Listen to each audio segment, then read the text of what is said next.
Chinya had an immensely long and piercingly real dream. In the dream, there were no ninjutsu, no chakra, no ninjas soaring through the sky. Only neon-lit skyscrapers, endless overtime, and a suffocating life. He was an utterly ordinary college graduate stumbling into society and becoming one of the countless corporate slaves. 30-plus years of life, plain and exhausting. Day after day of repetitive work, endless nights, and overwhelming stress. Finally, during an all-nighter, his heart suddenly stopped, and boundless darkness swallowed all consciousness. Just when he thought it was all over, the next second gentle sunlight streamed through the window lattice, and a warm touch pulled him back from the silence. Konoha 29. Detected host awakening past life wisdom. System fully charged. Great Collector System activated. Welcome to use the Great Collector System. A cold, flat, emotionless mechanical voice suddenly exploded in the depths of his mind. Chinya, just emerging from the long dream, his consciousness still hazy, instantly froze.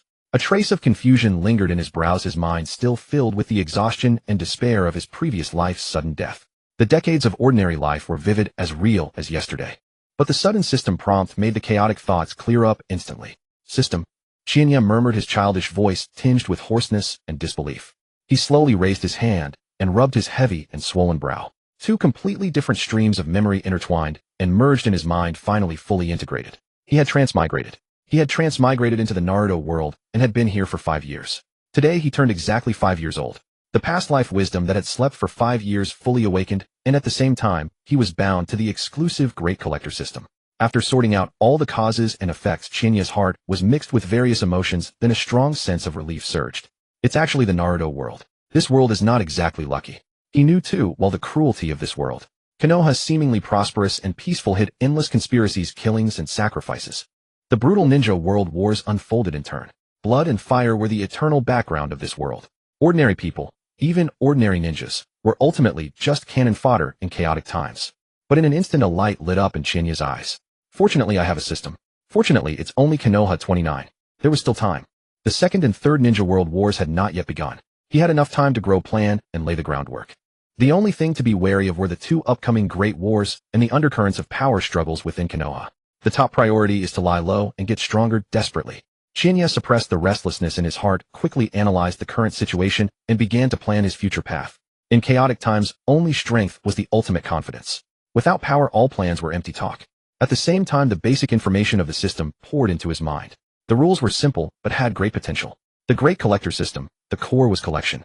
Anything that the system judged to have collection value once collected would unlock corresponding rewards. The quality of the rewards was random. Good or bad, he would have to explore and verify on his own. Let's give it a try. A glint of anticipation flashed in Chinya's eyes. He immediately turned over and got out of bed. His 5-year-old body was still young, but it couldn't stop his enthusiasm.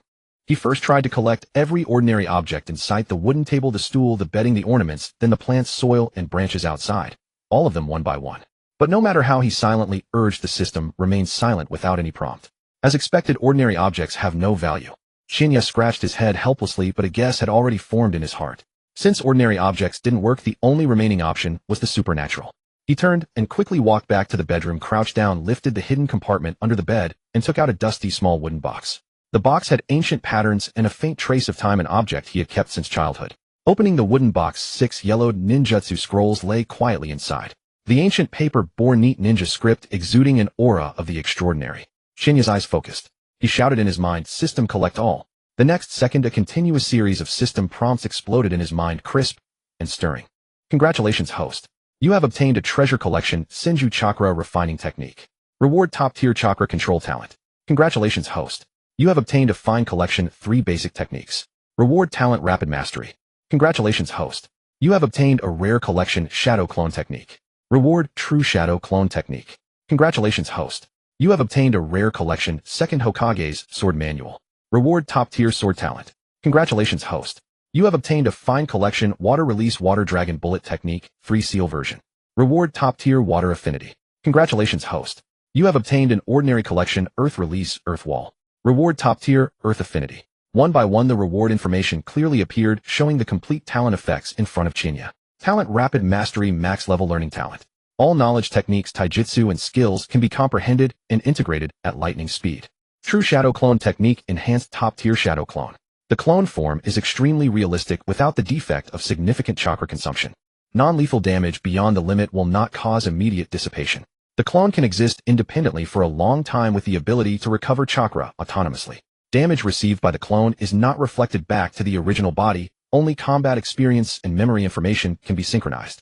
Chinya's pupils lit up and a surge of extreme joy rose in his heart, his mouth uncontrollably curving upward. Exactly. Only supernatural things and cultivation-related items have collection value recognized by the system. This conclusion completely opened up his future development path. With this direction, his growth route was now clear. System accept all rewards. Chinya suppressed his pounding heart and silently commanded in his mind. In an instant, 6 warm currents flowed from between his brows, running through his meridians and limbs, washing over his body and soul. A warm sensation enveloped his entire body, dispelling all fatigue, and even the stagnation deep in his soul was soothed. This extreme comfort came and went, quickly disappearing completely within seconds. When his state stabilized, Chinya clearly perceived the changes in himself. His body became lighter and stronger, his thinking speed and mental focus far exceeded before, his brain was unusually clear, as if breaking free from layers of shackles. At the same time, the complete cultivation essence and operation mechanism of the true shadow clone technique were deeply engraved in his mind, clear and understandable. Even though he hadn't yet refined a single strand of chakra, he could clearly sense that once chakra was in place, he could perfectly perform this improved divine technique within 2 tries. First, refine chakra. Yi quickly steadied his mind, suppressing the excitement in his heart. In the ninja world, the foundation of all cultivation techniques and combat prowess was chakra. Without chakra, even the most exceptional talent would be rendered useless. He picked up the most precious scroll, the Senju chakra refinement technique, and scanned each line of text with a serious gaze. As he looked at the cultivation marks unique to the Senju clan on the scroll, Ye's mind wandered, and he suddenly understood many details he had previously overlooked. The Senju exclusive refinement technique, the second Hokage's swordmanship notes. This was enough to prove that his family was the remnant of the Senju clan that had responded to the second Hokage's policy, voluntarily integrated into Konoha and hidden their clan identity. The grandfather Mujin and Uncle Taimu, who often took care of orphans like them, were probably also surviving Senju members. They lived under assumed names, silently guarding the few remaining Senju orphans struggling to survive in the cracks of Konoha. In his past life, ignorant, and without awakening his past memories, he had never detected this secret. But now that he understood everything, only a heart full of lament and vigilance remained. The once prosperous Senju clan had long since withered away with only a handful of survivors. The more he thought, the heavier the sense of urgency in Ye's heart became. After the Second Great Ninja War begins, Konoha will inevitably conscript ninjas from all clans to fight. The remaining young and middle-aged Senju ninjas will most likely be deliberately pushed to the front lines by the higher-ups, using their lives to exhaust the last of the Senju clan's foundation and influence. This cold speculation was not baseless delusion, but a conclusion drawn from Konoha's past patterns of behavior. The Senju were the clan that founded Konoha with deep roots. Even though they were now in decline, they remained a threat in the eyes of Konoha's high-ranking officials. In particular, the third Hokage and Shimura Danzo had never ceased coveting the Senju bloodline. The research experiments on the wood-release Kekkai Genkai had already been quietly advancing in the shadows. The future Yamato would be a victim of these dark experiments. Once the last of the Senju's young and middle-aged combatants perished on the battlefield, and once Uzumaki Mito's lifespan ended, and she passed away, that would be the moment when Konoha's high-level officials completely liquidated the remaining Senju and launched large-scale bloodline experiments. Thinking of this, a chill ran down Ye's back. The second Hokage's plan to integrate the Senju into Konoha seemed to preserve the clan, but it actually doomed the Senju's future. It was too foolish. Integrating into Konoha appeared to protect the clan, but in reality it severed the clan's independence, turning the once great clan into fish on a chopping board at the mercy of others. In turbulent times, gentle compromise never brought safety, only absolute power could control one's own destiny. I must improve my strength as quickly as possible, at least to protect myself. Ye's gaze grew more resolute, and his plans became clearer. Self-preservation alone was not enough. To truly establish himself in the turbulent Konoha and avoid Danzo's covetousness and the high-levels machinations, he needed to find a patron. Throughout Konoha, only 2 people were most suitable. Tsunade, the last princess of the Senju clan, noble in status and formidable in strength. Uzumaki Mito, the wife of the first Hokage, a top-tier powerhouse in the ninja world with deep experience and enough prestige to deter all kinds of villains. If he could gain their protection, even the greedy and cunning Danzo would not dare to lay a hand on him, an insignificant Senju orphan. And his ultimate goal was not just to seek protection, but to reverse the decline of the Senju clan, to stop this integration plan that seemed to preserve, but actually destroyed them, and to allow the withered Senju to regain a foundation for survival. This path was harder than reaching the heavens. But for his own life, and to gain a foothold in this cruel ninja world, no matter how difficult, he had to walk it. To gain the attention and protection of Lady Tsunade and Lady Mito, mere status is far from enough. Yi calmly pondered, weighing the pros and cons clearly. There were many Senju orphans living incognito in Konoha. Without sufficiently stunning talent and value, they would never catch the eyes of those two great figures. He had to progress step by step, revealing extraordinary cultivation talent, subtly highlighting his own uniqueness, while reasonably exposing his pure Senju Descendant identity. And the most critical and dangerous core of this entire plan was how to attract the attention of the two powerhouses while perfectly avoiding Danzo's investigation and covetousness. Once Danzo discovered that he possessed top-tier talent and pure Senju bloodline, what awaited him would be nothing but a cold laboratory and endless bloodline research. The road ahead was fraught with danger, but with the system and max-level talent in hand, Ye's eyes already burned with the edge of adversity. The next second, a sudden flash of inspiration struck his mind, and a plan far more stable and long-term than relying on a patron instantly took shape. Uzumaki-Uchiha. She is the key to my plan. He instantly locked onto this core target that could overturn his future prospects, a hint of apology rising in his heart. Minato, sorry. I'm taking Kushina, so you'll have to find another target. He silently joked in his mind with a sly smile. He and Namake's Minato were not only orphaned at the same age, but also neighbors who spent every day together, sharing a very close relationship. Every day the two of them would wake up early to train together, throwing kunai and shuriken, honing their basic physical fitness. They were the best pair of friends among their peers in Konoha. As his thoughts flowed, a bold guess suddenly arose in Ye's heart. Combining the special care and covert protection that Grandfather Mujian and Uncle Taimu had shown Namake's Minato on a daily basis, he strongly suspected that Namake's Minato was also likely a Senju orphan hidden within Konoha. If that were true, then everything made sense.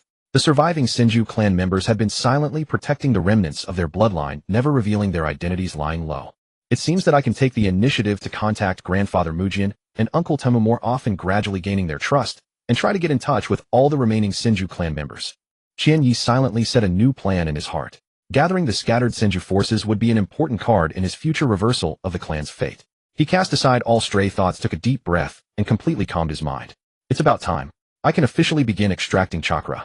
He sorted out all the plans in his mind, no longer distracted, and picked up the Senju chakra refinement technique again, carefully reading it through twice. Thanks to his max-level talent quick mastery, the entire cultivation method's operational secrets were instantly thoroughly understood and integrated by him, without any obscurity. Even though it was his first contact, he already had a clear understanding of every step of chakra refinement, committing it to memory. Yi immediately sat cross-legged on the tatami, back straight, eyes slightly closed. Following the refinement method, he began to mobilize his physical energy and spiritual energy. A faint energy tremor sounded from within his body. The refinement process was incredibly smooth, without any pause or obstruction. In less than a minute, he successfully extracted pure physical energy from all his cells, perfectly merged it with the spiritual energy condensed from his soul, and the first wisp of his own chakra was successfully formed. With the first success, subsequent refinement was even more natural.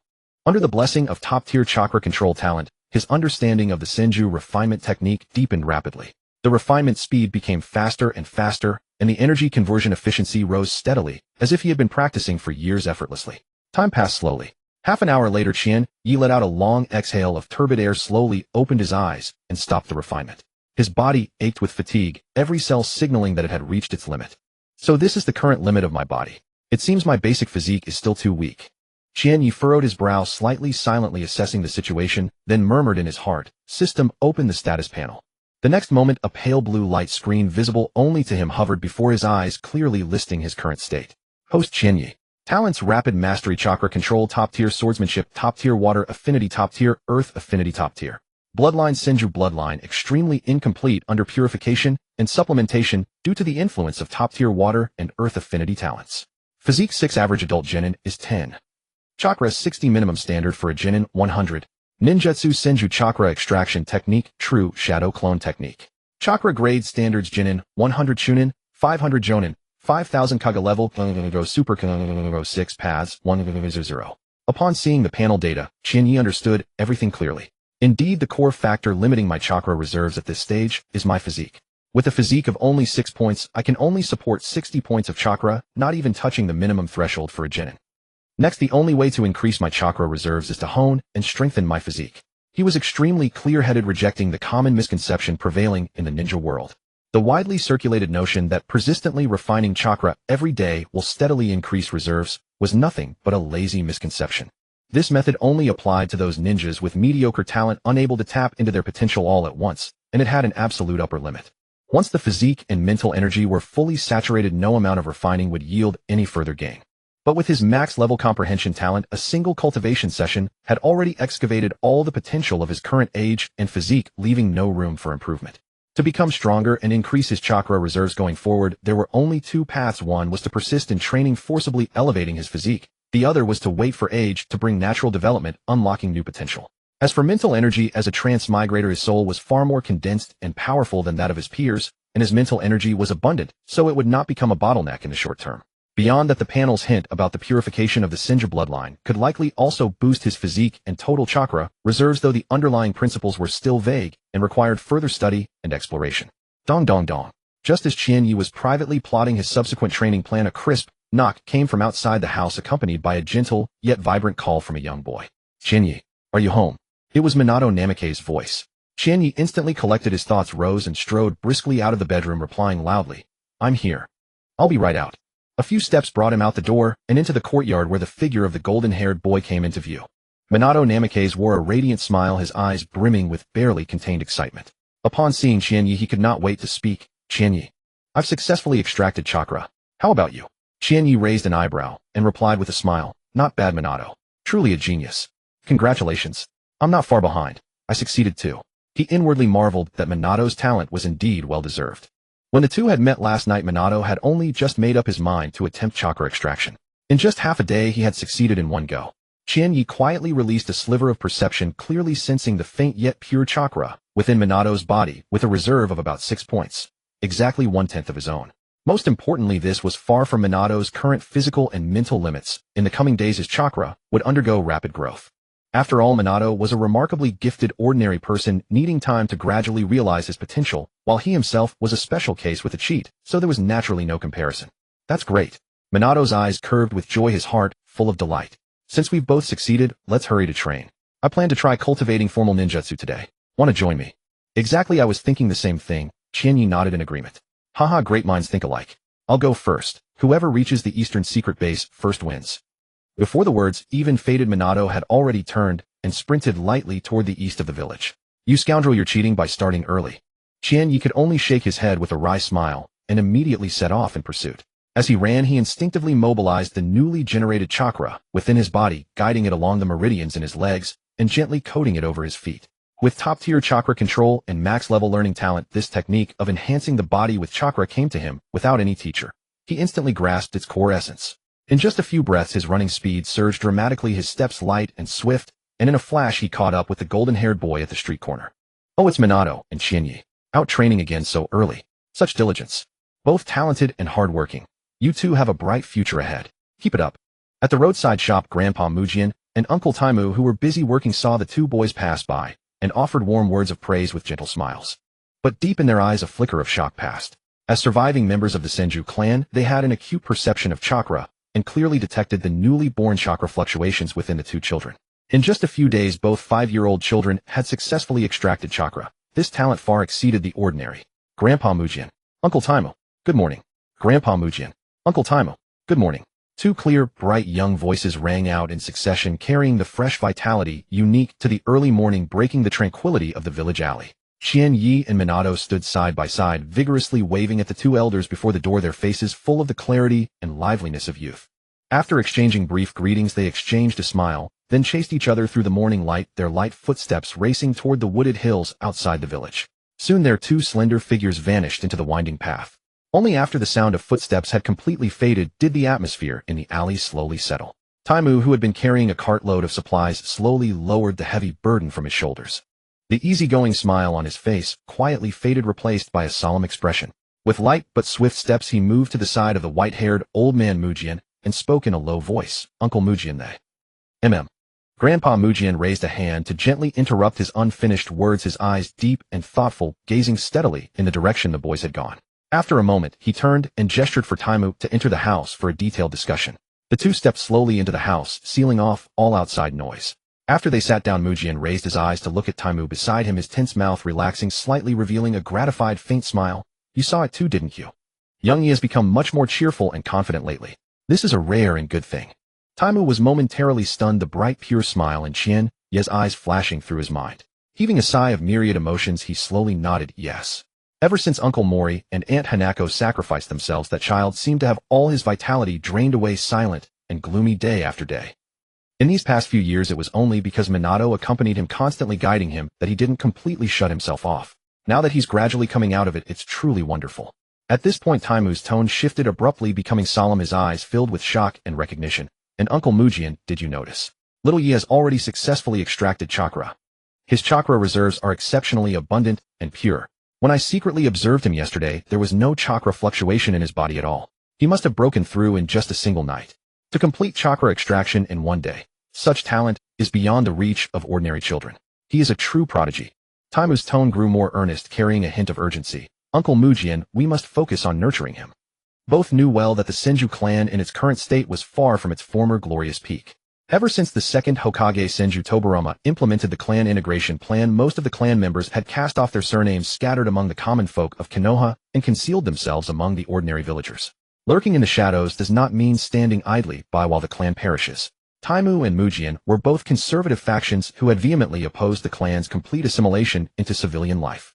Unfortunately, Lord Feijian's final decree was set in stone, and the third Hokage Yuanfei Risen steadfastly pursued this policy. The majority of the clan members, blinded by the illusory peace, followed obediently, while the few dissenters lacked the influence to alter the course of events.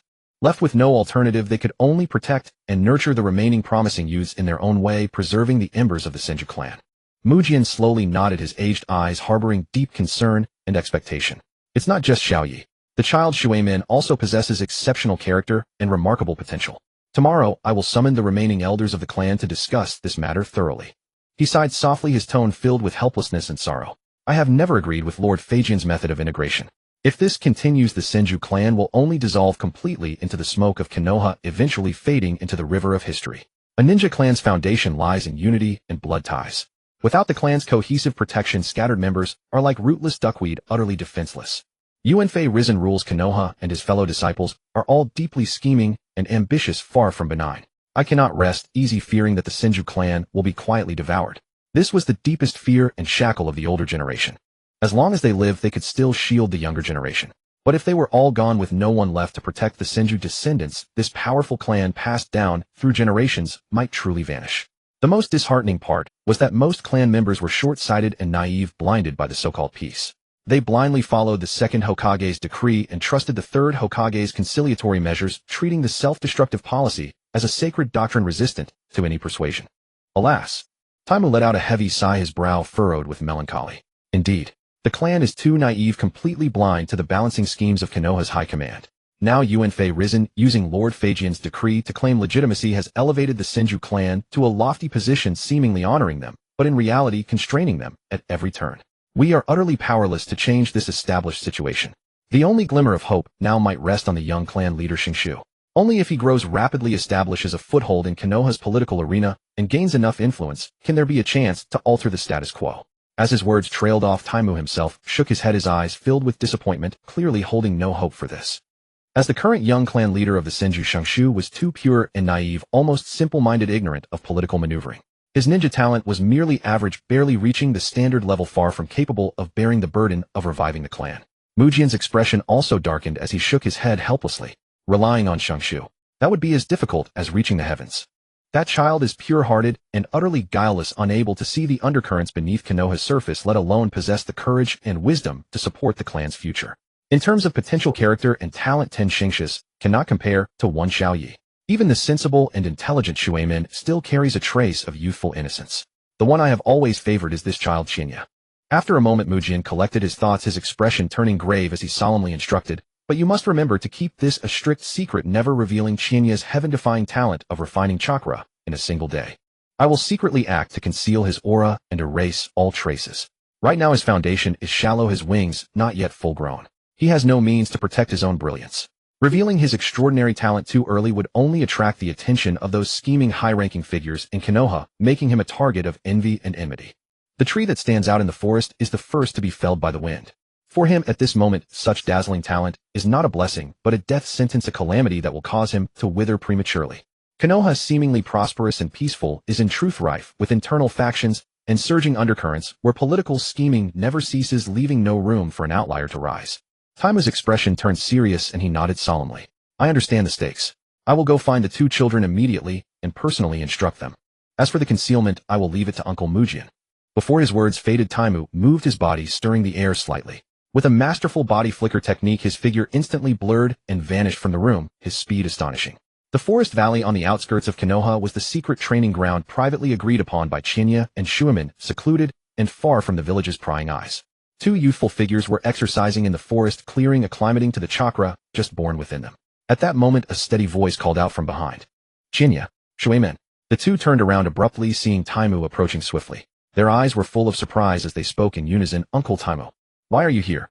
Taimu stepped forward slowly, his face shedding the earlier gravity and softening into a warm smile. He raised his hand to gently ruffle the hair of the two youths, then leaned down, his expression turning serious again as he earnestly and deliberately instructed them. I know you two have successfully refined chakra, but you must firmly remember from now on, no matter who asks or interrogates you, you must give a unified answer. Tell them that it took you a full week of arduous training to successfully refine the first trace of chakra. Do you understand? That simple sentence, without any further explanation, carried a weighty admonition. Chinya and Shuemin exchanged a glance, their expressions sharpening as they instantly grasped the profound implication hidden in the words. Both were orphans without anyone to rely on, having long seen through the coldness of human relationships and the perils of the world. Their minds were far more mature and perceptive than those of their peers. Even the gentle and naive Shuemin could keenly sense the importance of this advice and dared not take it lightly. This was even more true for Chinya, who had awakened memories of his past life and possessed a mind far beyond his current age.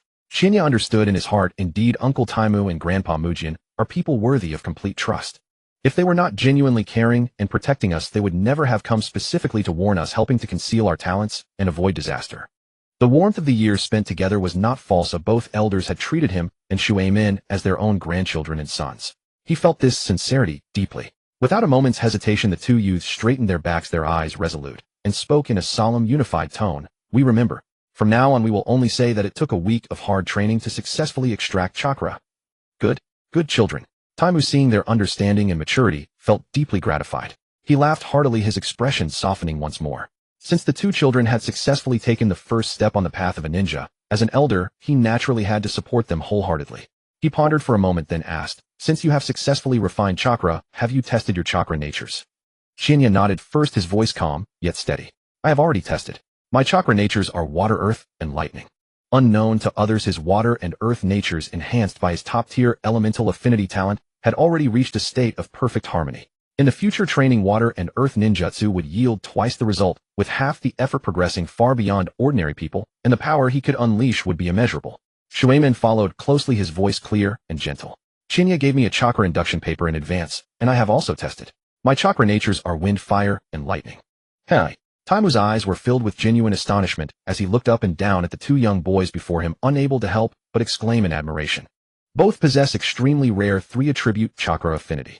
You two are truly born ninja prodigies. He had truly broadened his horizons today. To extract chakra on the very first day and begin with 3-attribute affinity, such talent was rare. Even among the entire younger generation of Konoha, few could match it. Taimu's smile grew even warmer, his tone light yet expectant. All right, I've noted your skills, young ones. Come to my house tonight. I've prepared a special gift to celebrate your successful first step on the path of a ninja, extracting chakra.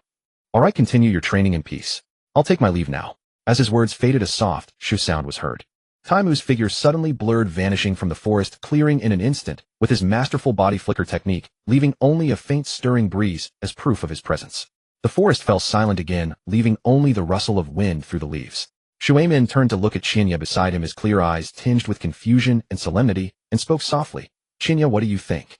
In the past, all he had seen and heard was the peace and stability of Konoha, his heart filled with a pure yearning for the path of a ninja. But today the warnings from Old Man Mujin and Uncle Taimu made him truly touch the hidden undercurrents beneath Konoha's glossy exterior for the first time. This concealed scheming and wariness left the simple-hearted Shuemin feeling deeply uneasy. What else can we think? Chinya shrugged slightly, his expression calm and composed, without a trace of youthful impatience or anxiety. In a steady voice he said, we are still far too weak, lacking in cultivation, strength, and foundation. All the thinking and worrying in the world mean nothing. For us, the only priority now is to become stronger by any means necessary. All other conflicts and schemes can wait.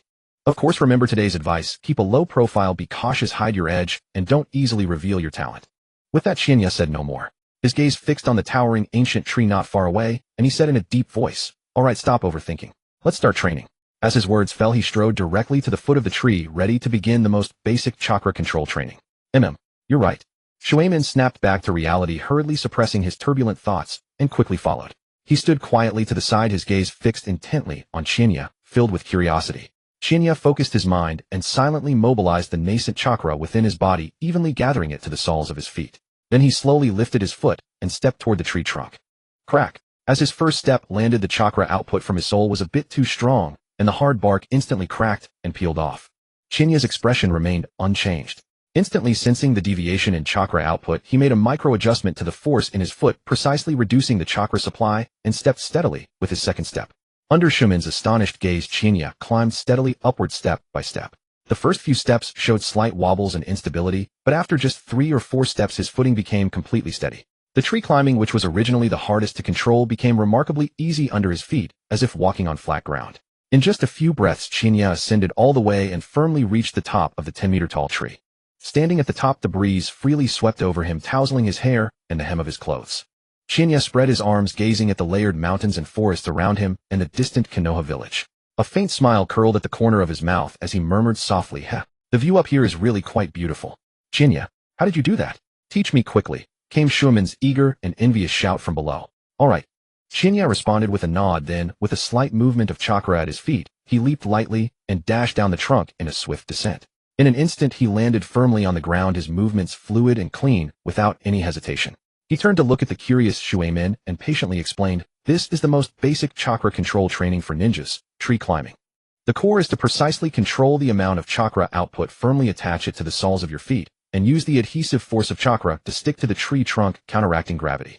Chinya spoke, clearly explaining in detail the techniques for exerting force, the key points for chakra microadjustment, and the common mistakes to avoid. After finishing, he added, "Once you can perfectly reach the top and remain as steady as on flat ground throughout it, means you've mastered the basics of chakra control. Then we can move on to advanced training. Try water walking, using precise chakra output to stand and walk steadily on the water's surface." "Hey!" Shuemin's eyes lit up, his face full of amazement, and he couldn't help exclaiming, "There's such a training method. Chinya, I feel like you've suddenly become so amazing. You know so much."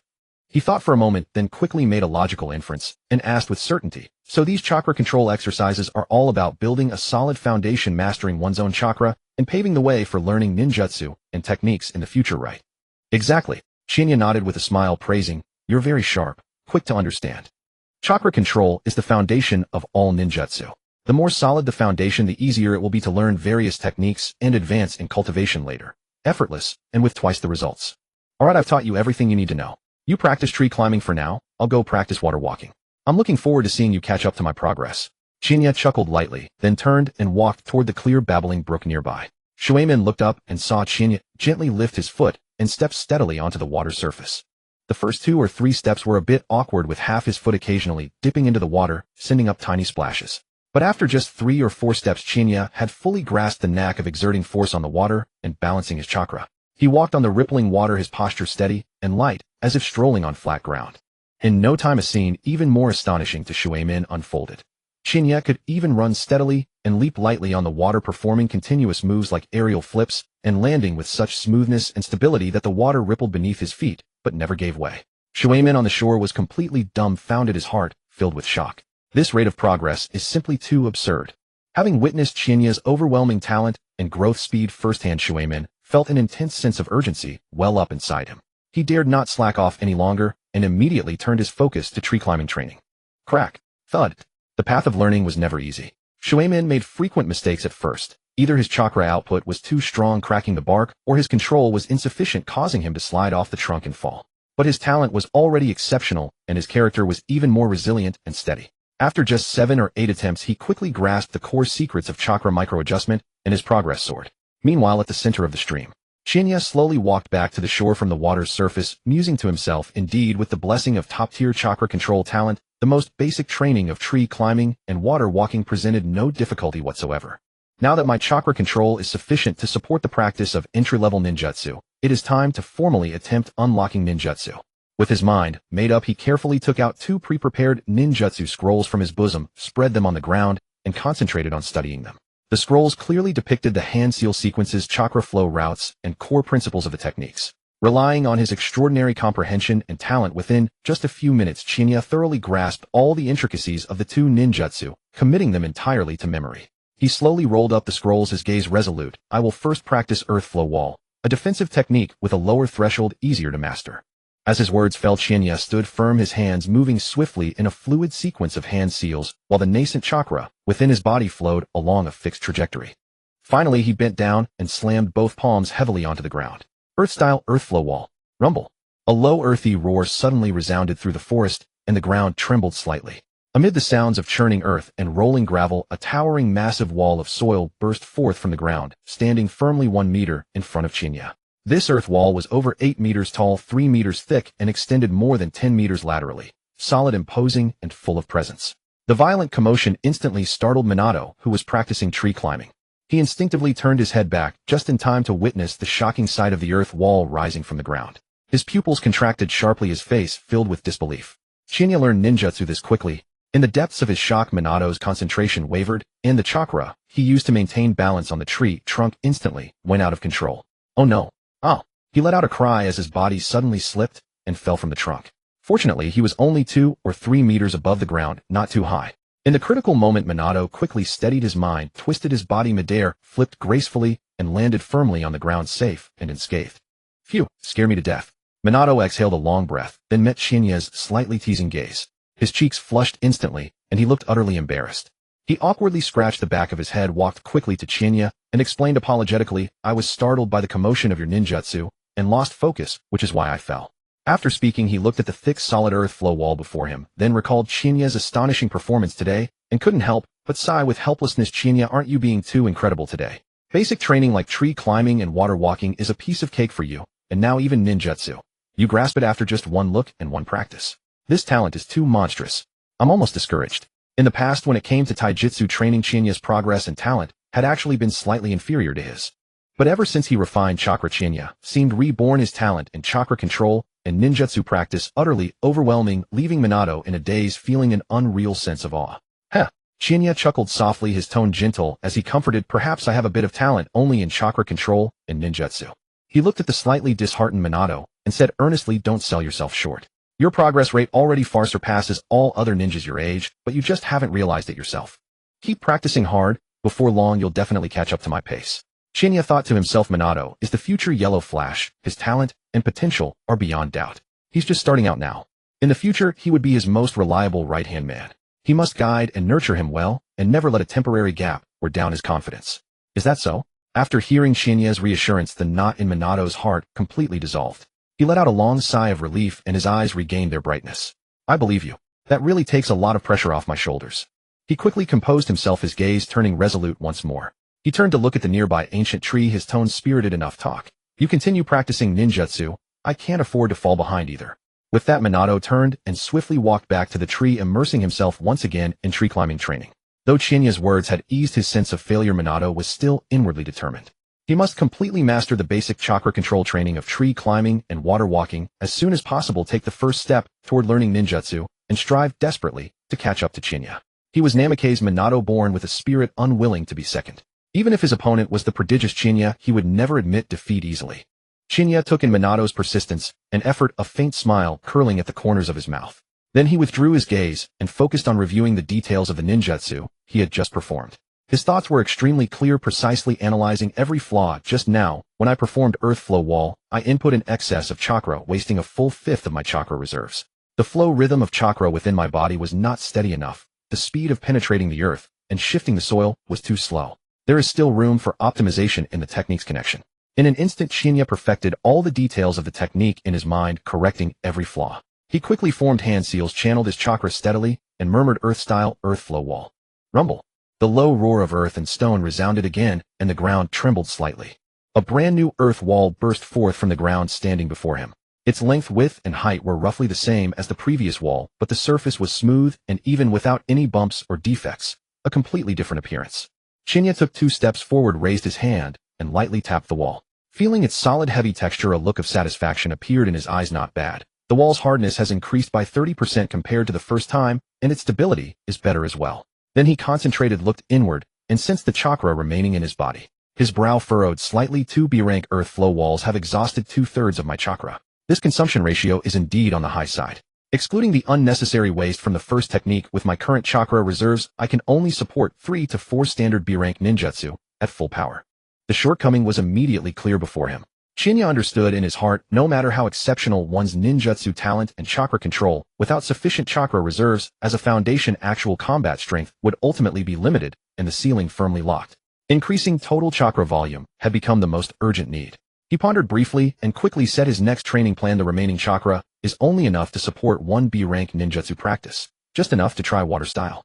Qian Yi turned and returned to the babbling stream, rapidly reviewing the essence of the simplified water dragon jutsu in his mind, firmly memorizing the hand seal trajectory and chakra flow path optimized by the second Hokage Fei Jian.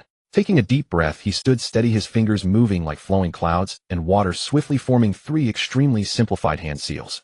Water release water dragon jutsu. Buzz. The river surface suddenly churned and a rapidly spinning vortex formed in the center, with turbulent water surging violently. The next instant, a ferocious water dragon as thick as a water tank burst through the water surface, soaring into the air with a whistling wind. Its dragon eyes were focused, scales and claws clearly visible, exuding a majestic aura. Under Qian Ye's precise chakra control, the water dragon turned in midair, carrying a tremendous impact force, and slammed fiercely into the sandbank on the opposite side of the river. Boom! A huge explosion echoed through the forest, with water and gravel splashing everywhere. As the dust settled, a massive crater over 4 meters in diameter and 3 meters deep appeared on the previously flat sandbank, its destructive power astonishing. At this moment, Shui Min, who had just successfully climbed to the top of a large tree and completely finished the tree climbing training, happened to turn his head and witness this shocking scene. Staring at the horrifying deep pit on the opposite bank, he was completely frozen in place, unable to help but gasp in shock. The corners of his eyes twitched slightly as he looked at Qian Yi, who stood calmly by the river, his gaze filled with unspeakable awe. Having just learned the earth release mud wall, he immediately unleashed a water dragon jutsu, and it was a full-powered B-rank ninjutsu with such formidable power. This is no genius. This is an unreasonable monster. Shui Min felt a surge of helplessness, thinking that Qian Yi was sent by heaven specifically to crush him.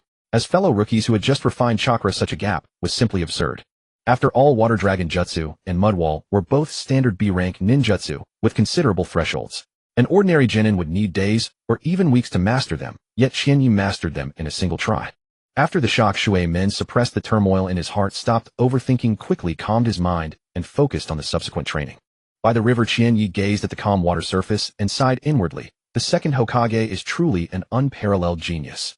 The extremely difficult water dragon jutsu was ruthlessly simplified by him into a 3-hand seal fixed pattern. In contrast, the original version passed down by Zaibu Zhan had a full 44 hand seals, cumbersome and inefficient, entirely on a different level. But he also understood that the ultimate simplification of hand seals corresponded to an extremely stringent mastery threshold. The 44 hand seal water dragon jutsu had the advantage of high fault tolerance and stable casting through the flow of hand seals, with a learning difficulty equivalent to a C-rank ninjutsu. However, the 3-hand seal version completely discarded redundant processes, relying entirely on extremely precise chakra control, and the learning difficulty skyrocketed to A rank or even S rank. In the entire ninja world, aside from Fei Jian, who was proficient in the essence of chakra and skilled in jutsu simplification, even ordinary jonin would find it difficult to master in a short time. Only himself, with top-tier control talent, could succeed on the first try. After a brief, sensing the chakra in his body was completely depleted and his meridians felt a sense of emptiness and fatigue. My chakra is completely used up. That's enough for today's ninjutsu training. Qian Yi thought to himself. Next, I can try to regulate chakra output, practice weakened versions of ninjutsu to reduce consumption, thus increasing the number of daily practice sessions, quickly building up jutsu proficiency and refining technique details.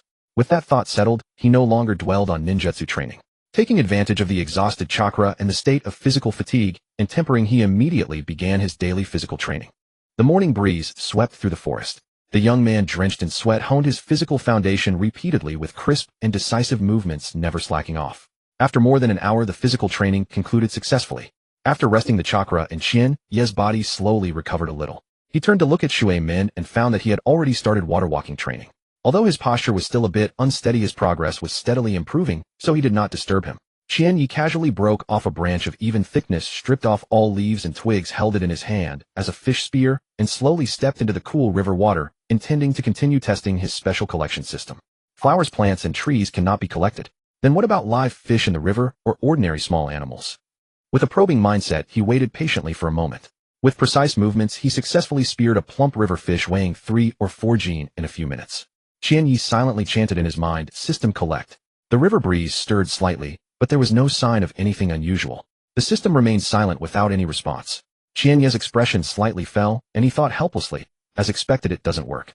Ordinary aquatic creatures cannot be collected either. From this it seems that only ninja beasts with chakra or ferocious beasts with special constitutions can trigger the collection condition. He temporarily suppressed his doubts and didn't dwell on it. He spent another half hour spearing several more fat fish, then returned to the shore and skillfully removed the fish's internal organs. Looking at the fresh fish in his hand, an idea struck Qianye. He tried to evenly attach a thin layer of chakra to his palm, then gently brushed his hand over the fish's scales. Shwa! In an instant, all the fish scales fell off cleanly, leaving the fish body intact. A marvelously exquisite technique. It works indeed. With proper chakra control, everything becomes convenient. The experiment succeeded, and a bright smile appeared on Qianye's face. He followed the same method, and quickly cleaned the scales of the remaining fish. Qianye, you're truly outrageous. Too strong. A voice came from behind. Shui Min, who had just finished water walking training, and was already hungry, happened to walk over and witness this incredible operation. Looking at the perfectly clean fish bodies, he couldn't help but twitch the corners of his eyes again, then sincerely gave a thumbs up to Qian Ye's eyes full of admiration. He knew very well that such fine and delicate chakra control was not something achieved overnight. If it were himself, it would take at least 2 or 3 months of practice and tempering to barely reach such a proficient level. Haha, it's just SOSO. Qian Ye laughed heartily, skillfully gathered dry branches to build a fire, skewered the prepared fish, and placed them over the fire. He then took out a small spice bottle from his pocket, sprinkled seasonings carefully, and turned to look at Shui Min, asking, judging by your condition, have you finished water walking training? Speaking of his training progress, a glimmer of brightness flashed in Shui Min's eyes. He nodded heavily. It took me the whole morning, but I finally grasped the trick of water walking. I've barely got the basics down.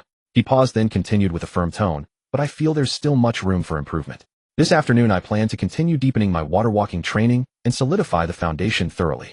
What are you planning to practice this afternoon? Although he yearned for ninjutsu training, Shui Min always kept in mind that the foundation is paramount.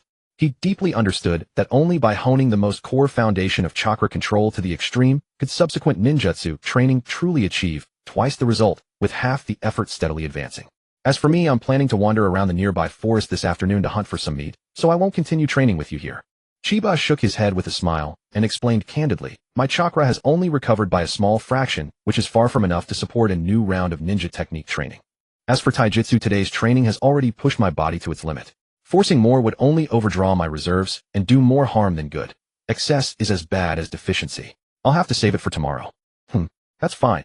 Minato nodded solemnly upon hearing this, a hint of worry in his eyes as he carefully warned, you may go hunting in the forest, but don't venture too deep.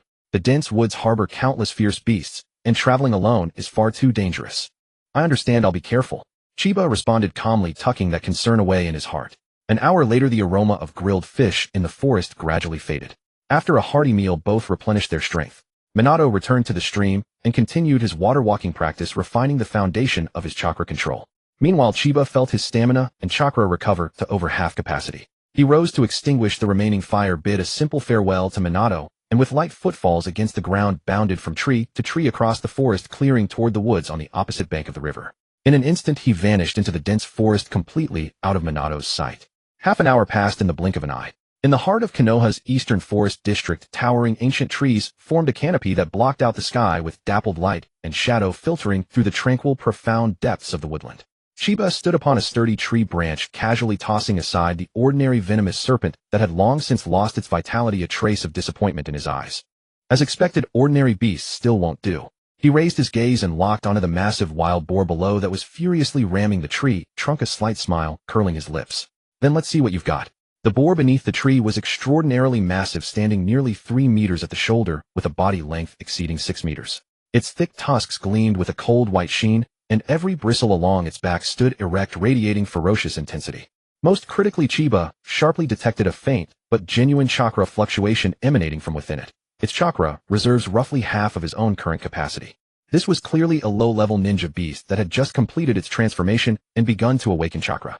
Chiba no longer hesitated, his figure suddenly launching into the air as he bounded from tree to tree, landing steadily in the shallow waters of a nearby stream within mere breaths. The colossal wild boar immediately locked onto its target, its crimson eyes blazing with ferocity as it abandoned its collision with the tree trunk and charged madly toward Chiba, crushing the earth beneath its heavy strides and enveloping everything in clouds of dust. Facing the charging beast, Chiba maintained complete composure, his hands moving in a fluid sequence of hand seals without a single hesitation. Water release, water dragon bullet jutsu. A resonant rumbling echoed as the nearby stream erupted into violent churning, the rapid current spiraling and converging before him. A lifelike water dragon radiating immense power erupted from the churning waters and barreled forward with devastating force, colliding head-on with the charging behemoth.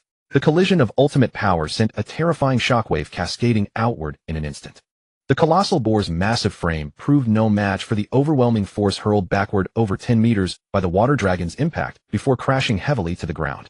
Upon impact, the boar's limbs convulsed violently as blood seeped from its orifices, utterly incapacitated by the force and left completely unable to struggle. Chiba channeled chakra through his feet and sprinted forward, covering the distance in just a few bounds, arriving beside the massive boar before placing his hands steadily on its hide and silently commanding "System collect." In the next moment, the colossal ninja beast boar that had been collapsed on the ground suddenly grew translucent and vanished entirely from the forest clearing.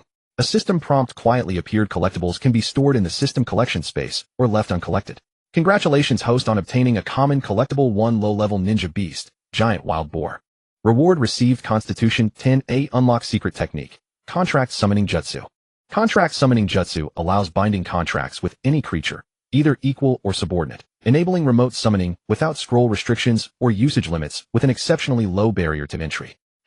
As expected, Chiba's eyes flashed with understanding as he realized the pattern. Ordinary beasts couldn't be collected by the system, only ninja beasts and mutated creatures that had awakened chakra, those who'd taken their first step beyond the mundane, could be recorded. He carefully examined the rewards, his heart swelling with satisfaction. This bonus is far too generous. 10 points of constitution enhancement across the board, plus the contract summoning jutsu. Far more convenient and unrestricted than traditional summoning techniques, with no cumbersome limitations and excellent value. System claimed the reward. With a silent thought, a warm, powerful current surged from his mind's sea, flowing through his meridians to every limb and extremity, nourishing every inch of his flesh. Chiba felt a comforting warmth spread through his entire body, as though immersed in hot spiritual springs, with all fatigue melting away and leaving him completely revitalized. He could clearly sense every cell within him erupting in ecstatic transformation, his vitality nearly doubling, with comprehensive enhancements across his physical strength, bone and tendon resilience, and muscular endurance. Every physical attribute, power, speed, agility, neural reflexes, and dynamic vision, saw complete doubling of their potential. Beyond that, his chakra meridians expanded further, while his maximum chakra reserves surged upward, elevating his cultivation potential even higher. Simultaneously, all the profound secrets, contract rules, and summoning principles of the contract summoning jutsu flooded into his mind, like instinctual knowledge carved into his very bones, achieving instant mastery. Feels amazing. Chiba clenched his fists, feeling the surging new power coursing through him, with excitement blazing in his eyes, though he quickly reined in his enthusiasm and composed himself. The water dragon bullet technique had created an enormous commotion, its thunderous sound carrying far. This location wasn't distant from Konoha village, so he risked attracting the attention of patrolling NBU operatives and couldn't afford to linger. Time to withdraw. Chiba made no further delay, his form flashing as he sprinted at full speed toward his secret training base. He now understood the system's rules. By continuously hunting ninja beasts and mutated predators infused with chakra, he'd steadily accumulate attribute bonuses and secret technique enhancements, allowing his physique and overall power to escalate rapidly. Along the journey, Chiba kept working out his muscles and regulating his breathing, gradually adapting to the sudden surge of physical power coursing through him. Thanks to his top-tier chakra control aptitude and exceptional learning ability, his innate mastery over his body far exceeded that of ordinary people. Within just over 10 minutes of travel, he had fully acclimated to his doubled physical strength, able to control it effortlessly without any friction. Along the way, he took the opportunity to hunt down several ordinary beasts, with his refined skills securing food for his daily needs. At the edge of the forest, the light shifted abruptly, revealing the site of a secret training base. Yo, Shueiman. Chinya, with a deer on his back and several wild rabbits in his hands, emerged from the woods, with a smile waving towards Shuman, who was training diligently. Shueiman immediately stopped his cultivation upon hearing the voice, turned around, and upon seeing Chinya's return, his eyes were filled with surprise. Chinya, you're back so soon. It's only been a little over 3 hours. His gaze swept over the abundant prey in Chinya's hands and on his back, and his astonishment deepened. Looks like you've had a great harvest today. Just lucky. Chinya smiled and gently set down all the prey. His eyes scanned the ground and trees, which were covered with fine knife and wind scars, and immediately discerned the situation. Raising an eyebrow, he chuckled. Seems like you've already mastered a wind-release ninjutsu, making great progress. Then he asked, how is it? Your chakra and stamina are both exhausted, right? Want to head back directly? Shuemin focused his senses on his nearly depleted chakra and weary body, then nodded solemnly. Indeed, it's completely drained. Continuing to train would be futile with no gains. So let's head back. Let's go. Let me help carry some of the prey. Shuemin stepped forward, hoisting the heaviest deer onto his own back. As they walked side by side toward their dwelling, he proposed, "Tomorrow I'll go hunting instead. Let's take turns." In the past, with their meager strength, they dared not venture deep into the forest, only hunting small prey on the outskirts, always taking turns and sharing the burden. The inheritance and pension left by Chenya's parents were enough to cover daily expenses, so they weren't short of money in the short term. However, Shuemin was alone and from a poor family, so the two had always been frugal, saving money for future training and purchasing supplies. But now with the system unlocked and the upgrade path clear, Chenya had new plans. He needed to hunt a large number of chakra-bearing beasts to earn rewards and quickly enhance his strength, so there was no need to rigidly follow the turn system. No need to take turns specifically. Chenya shook his head and said with a smile, "Things are different now. We've successfully refined chakra and mastered ninjutsu, our strength has already surpassed the past, making hunting much easier. From now on, let's go hunting together." He looked at Shuemin beside him and said seriously, "Moreover, hunting itself is the best practical training. It can hone our combat experience and on-the-spot reactions. We can take this opportunity to train together and improve mutually. What do you think?" In the past, with insufficient strength, they had to be cautious and dared not provoke the beasts in the forest. Now, having mastered ninjutsu and empowered by chakra, they possessed the capital to venture deep into the forest for training. Naturally, they should seize this natural opportunity for practical combat practice. Shuemin was momentarily stunned, then quickly caught on. A glimmer of light shone in his eyes, and he nodded approvingly. "That makes sense." Then it's settled. From now on, we'll go hunting together in the forest, using it to hone our skills and fill in our combat experience gaps. The two walked briskly, chatting and laughing, soon arriving at the residential street of the village. In the evening, smoke curled from chimneys, and many villagers who had finished their day's labor were resting along the street. Seeing the two youths returning side by side, several neighbors greeted them with smiles. "Chenya, Shuemin, you're back? Wow, you've caught so much prey today. Impressive." "Haha, just luck." Chenya and Shuemin responded with smiles, polite and well-mannered, their well-behaved demeanor delighting the neighbors. Passing by Taimu's general store, the shopkeeper Taimu and Grandpa Mujian immediately noticed the two. Seeing the prey they carried, their eyes showed approval. "Chenya, Shuemin, back. Nice haul." The two quickly stopped and greeted them respectfully. Shuemin scratched his head sheepishly and explained frankly, today's prey was all caught by Chenya. I spent the whole day focused on training and didn't help at all." "Oh." Grandpa Mujian and Taimu both raised their eyebrows, their gazes instantly locking onto Chenya.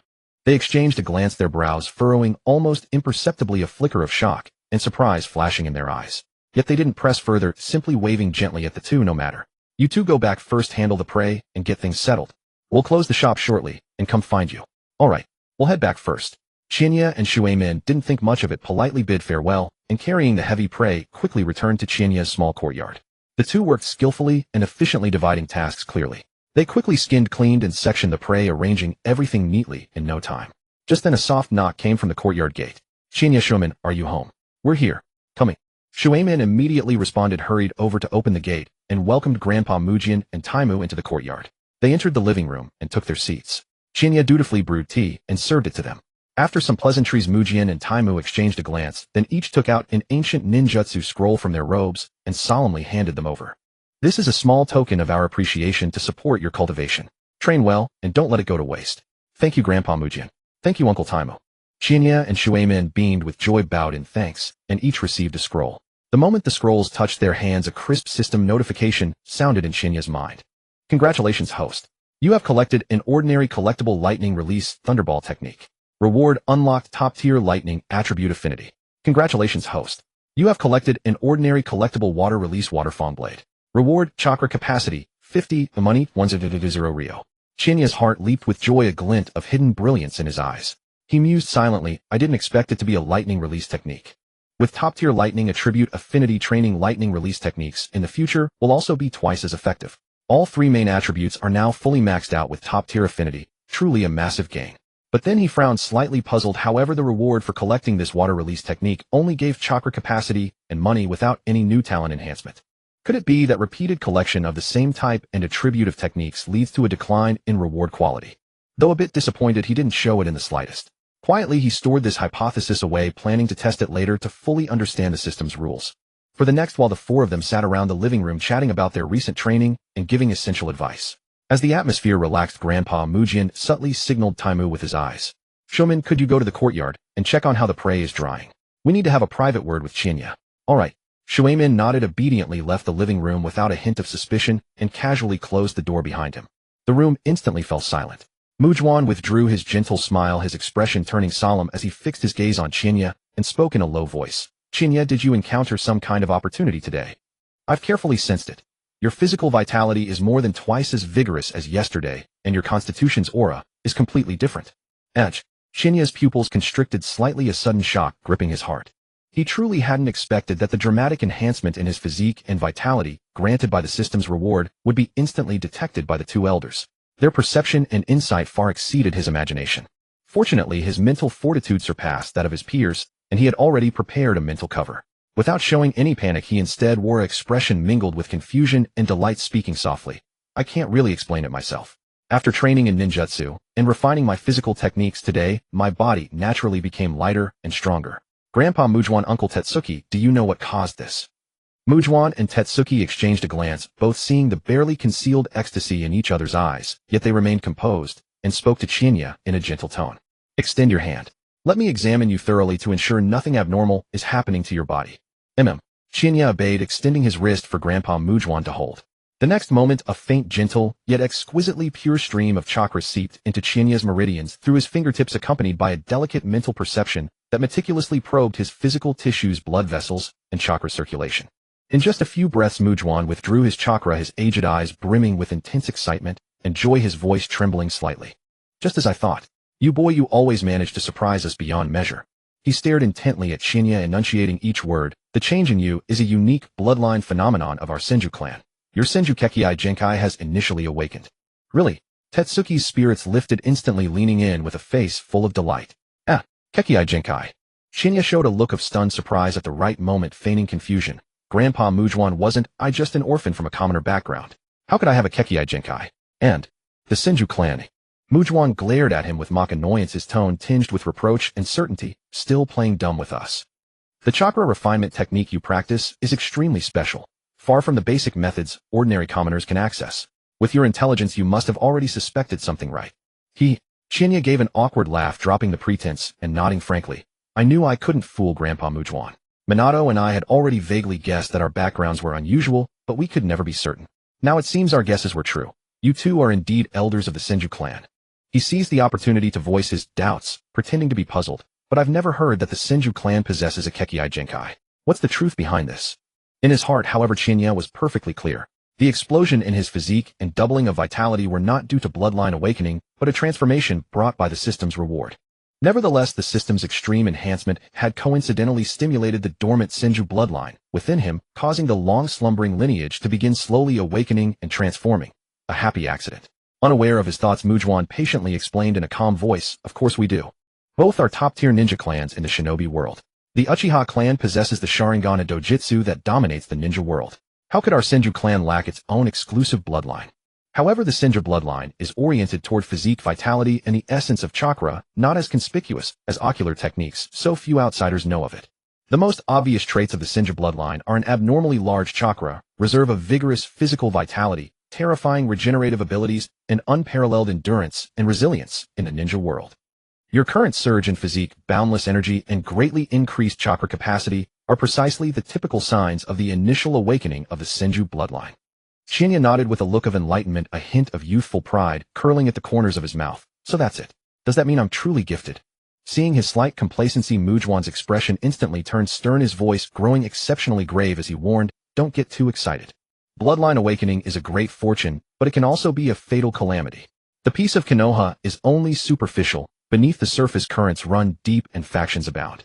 Now that the Senju clan is gradually declining far from its former glory, many high-ranking officials in the village do not wish to see another prodigy emerge from the Senju. Revealing your bloodline talent and extraordinary potential too early will only make you a thorn in their eyes, inviting deadly danger. Chinya immediately wiped off his smile, feigning panic and looking anxious. Grandpa Mujwan, what should I do? Is there a way to conceal the signs of bloodline awakening? His outward fear was an act, but his desire to hide his bloodline, develop quietly, and avoid risks was utterly genuine. Seeing this, Mujwan raised an eyebrow slightly, a deep look of relief crossing his eyes. He had been worried that the young boy, upon awakening his talent, might become arrogant and conceited. Now it seemed that Chinya was intelligent, steady, understood the need for caution, and knew how to conceal his abilities. far more mature and sensible than his peers, putting Mujuan completely at ease. You are a remarkable child with an excellent temperament, neither arrogant nor rash. Truly rare. Mujuan nodded slowly, his tone firm. Rest assured, there is indeed a way to conceal the aura of your bloodline and hide the signs of awakening. Here, take this. With that, Mujuan took out a well-preserved fine scroll from his bosom and gently handed it to Qianya, his voice low and solemn. This contains the sealing technique, Qi Concealment Seal. I will now inscribe the technique into your body. Once this seal is implanted, as long as you do not deliberately release your full physical aura, even a careful observer will only perceive the vitality level of an ordinary youth. Unless someone performs a close physical examination, they will never detect the anomaly of your bloodline awakening or enhanced physique. He fixed his eyes on Qianya and earnestly instructed, "Later, I will teach you how to control the seal's activation and deactivation. You must memorize it thoroughly and maintain the concealed state at all times, understood?"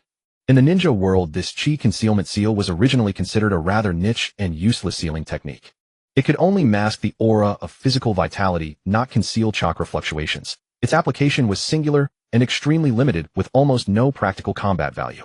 But for Qianya, in his current situation, it was perfectly suited and immensely valuable, helping him perfectly conceal the signs of bloodline awakening and avoid many risks.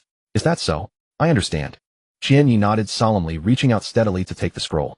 The moment his fingertips brushed against it, the familiar system chime echoed in his mind. Congratulations, host. You have obtained a rare collectible sealing technique, Aura Concealment Seal. Reward granted: top-tier sealing technique, talent, exclusive talent, Aura Concealment. Talent, Aura Concealment actively activated. It can completely conceal all fluctuations of one's aura, comprehensively reduce personal presence, and render all movements and sounds imperceptible. A surge of ecstasy erupted within Qianya's heart.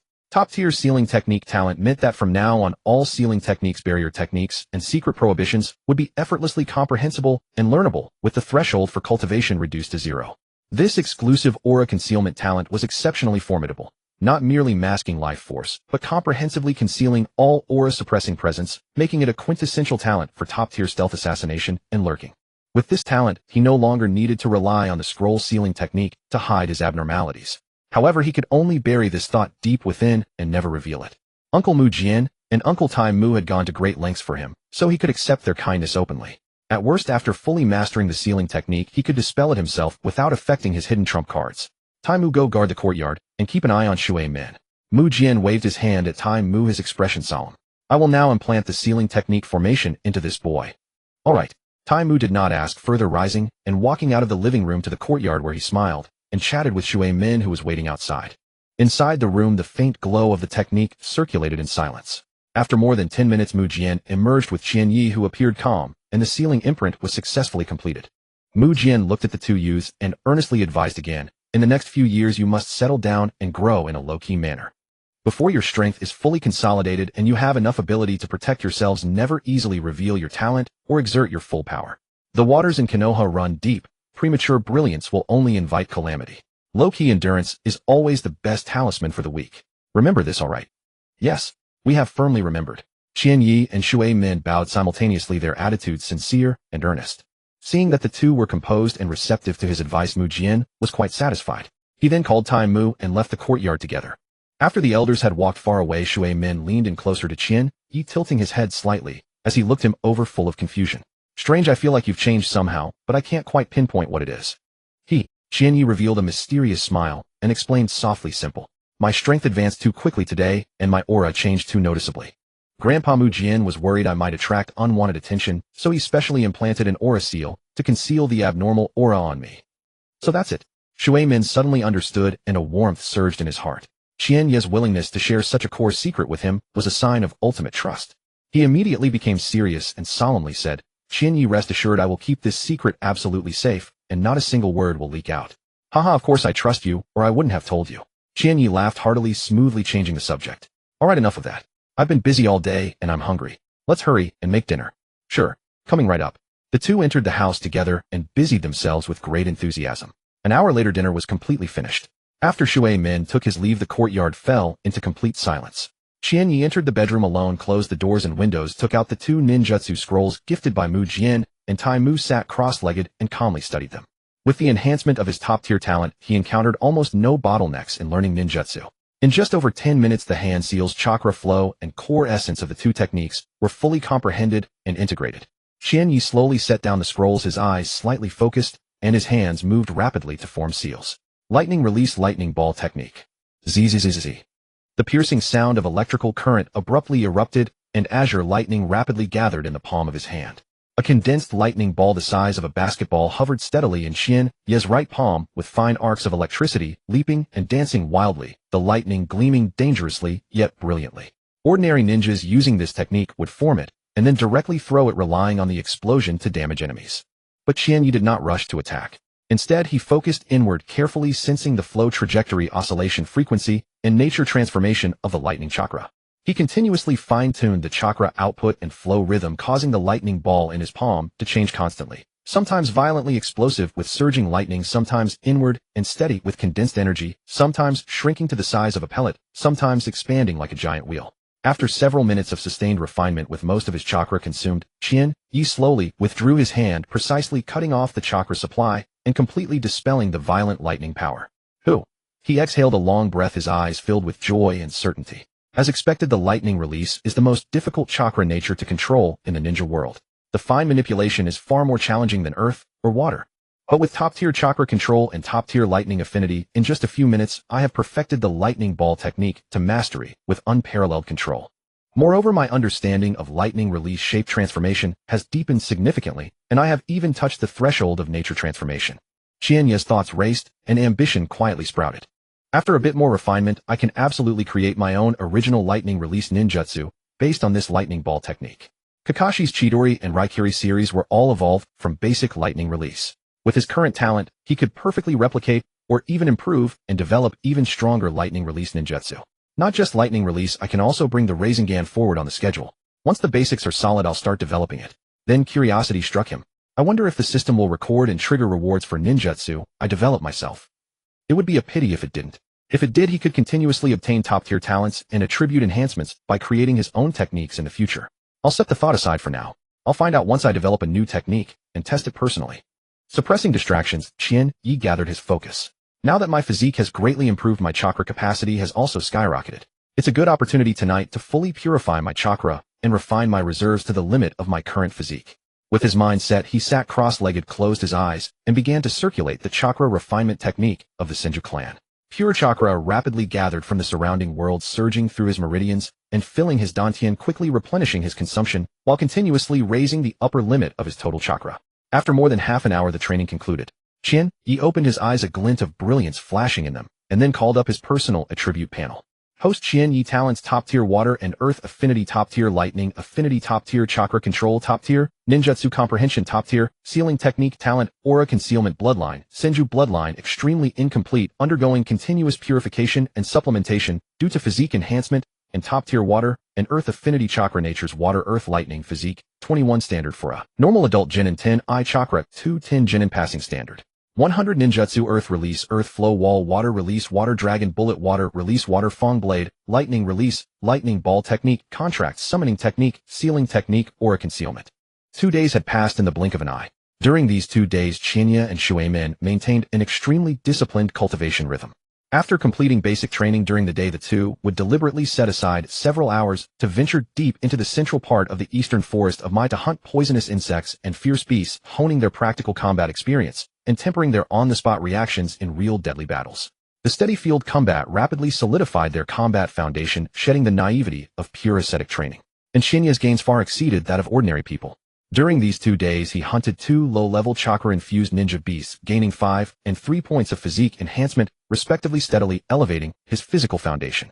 At the same time, he thoroughly figured out the trick to casting weakened versions of ninjutsu.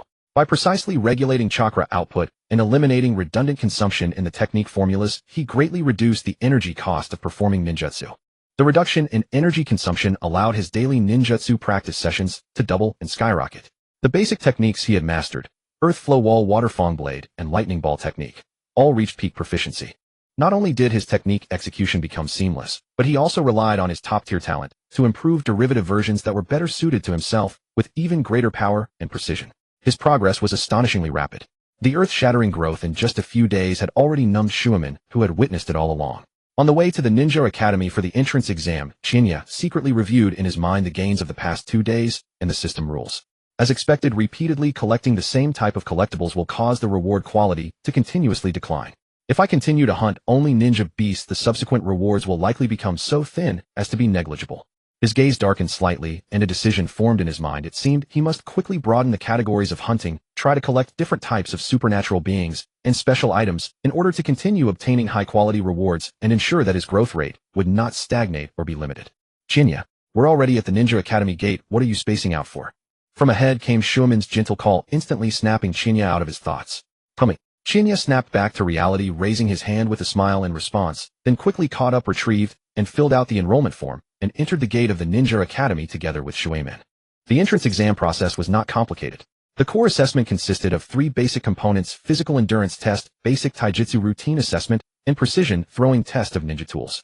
Students who had already successfully refined chakra could additionally participate in the chakra level test to earn extra points. At this moment, on the rooftop of the tallest teaching building of the Ninja Academy, 3 figures stood against the wind, quietly overlooking the orderly exam scene below. They were none other than the 3 ninjas of Mai, Gangsho, Dashawan, and Zilai. A gentle breeze stirred Gangsho's long hair.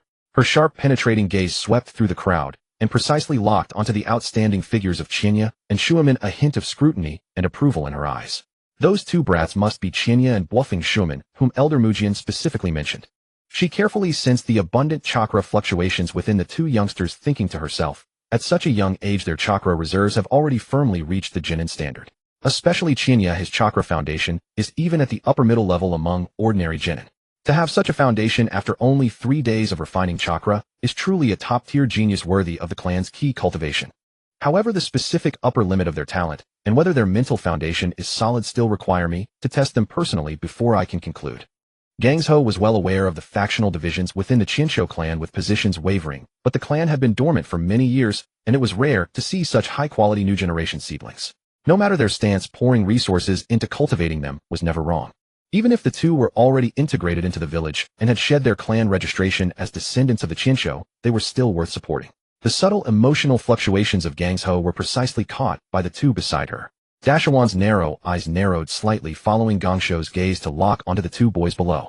Sensing their chakra reserves far exceeding their peers, a clear note of surprise flickered across his pale face. He spoke softly. Indeed, they are 2 fine pieces of material. Gangsho, did you specially invite us here today for the purpose of these 2 brats?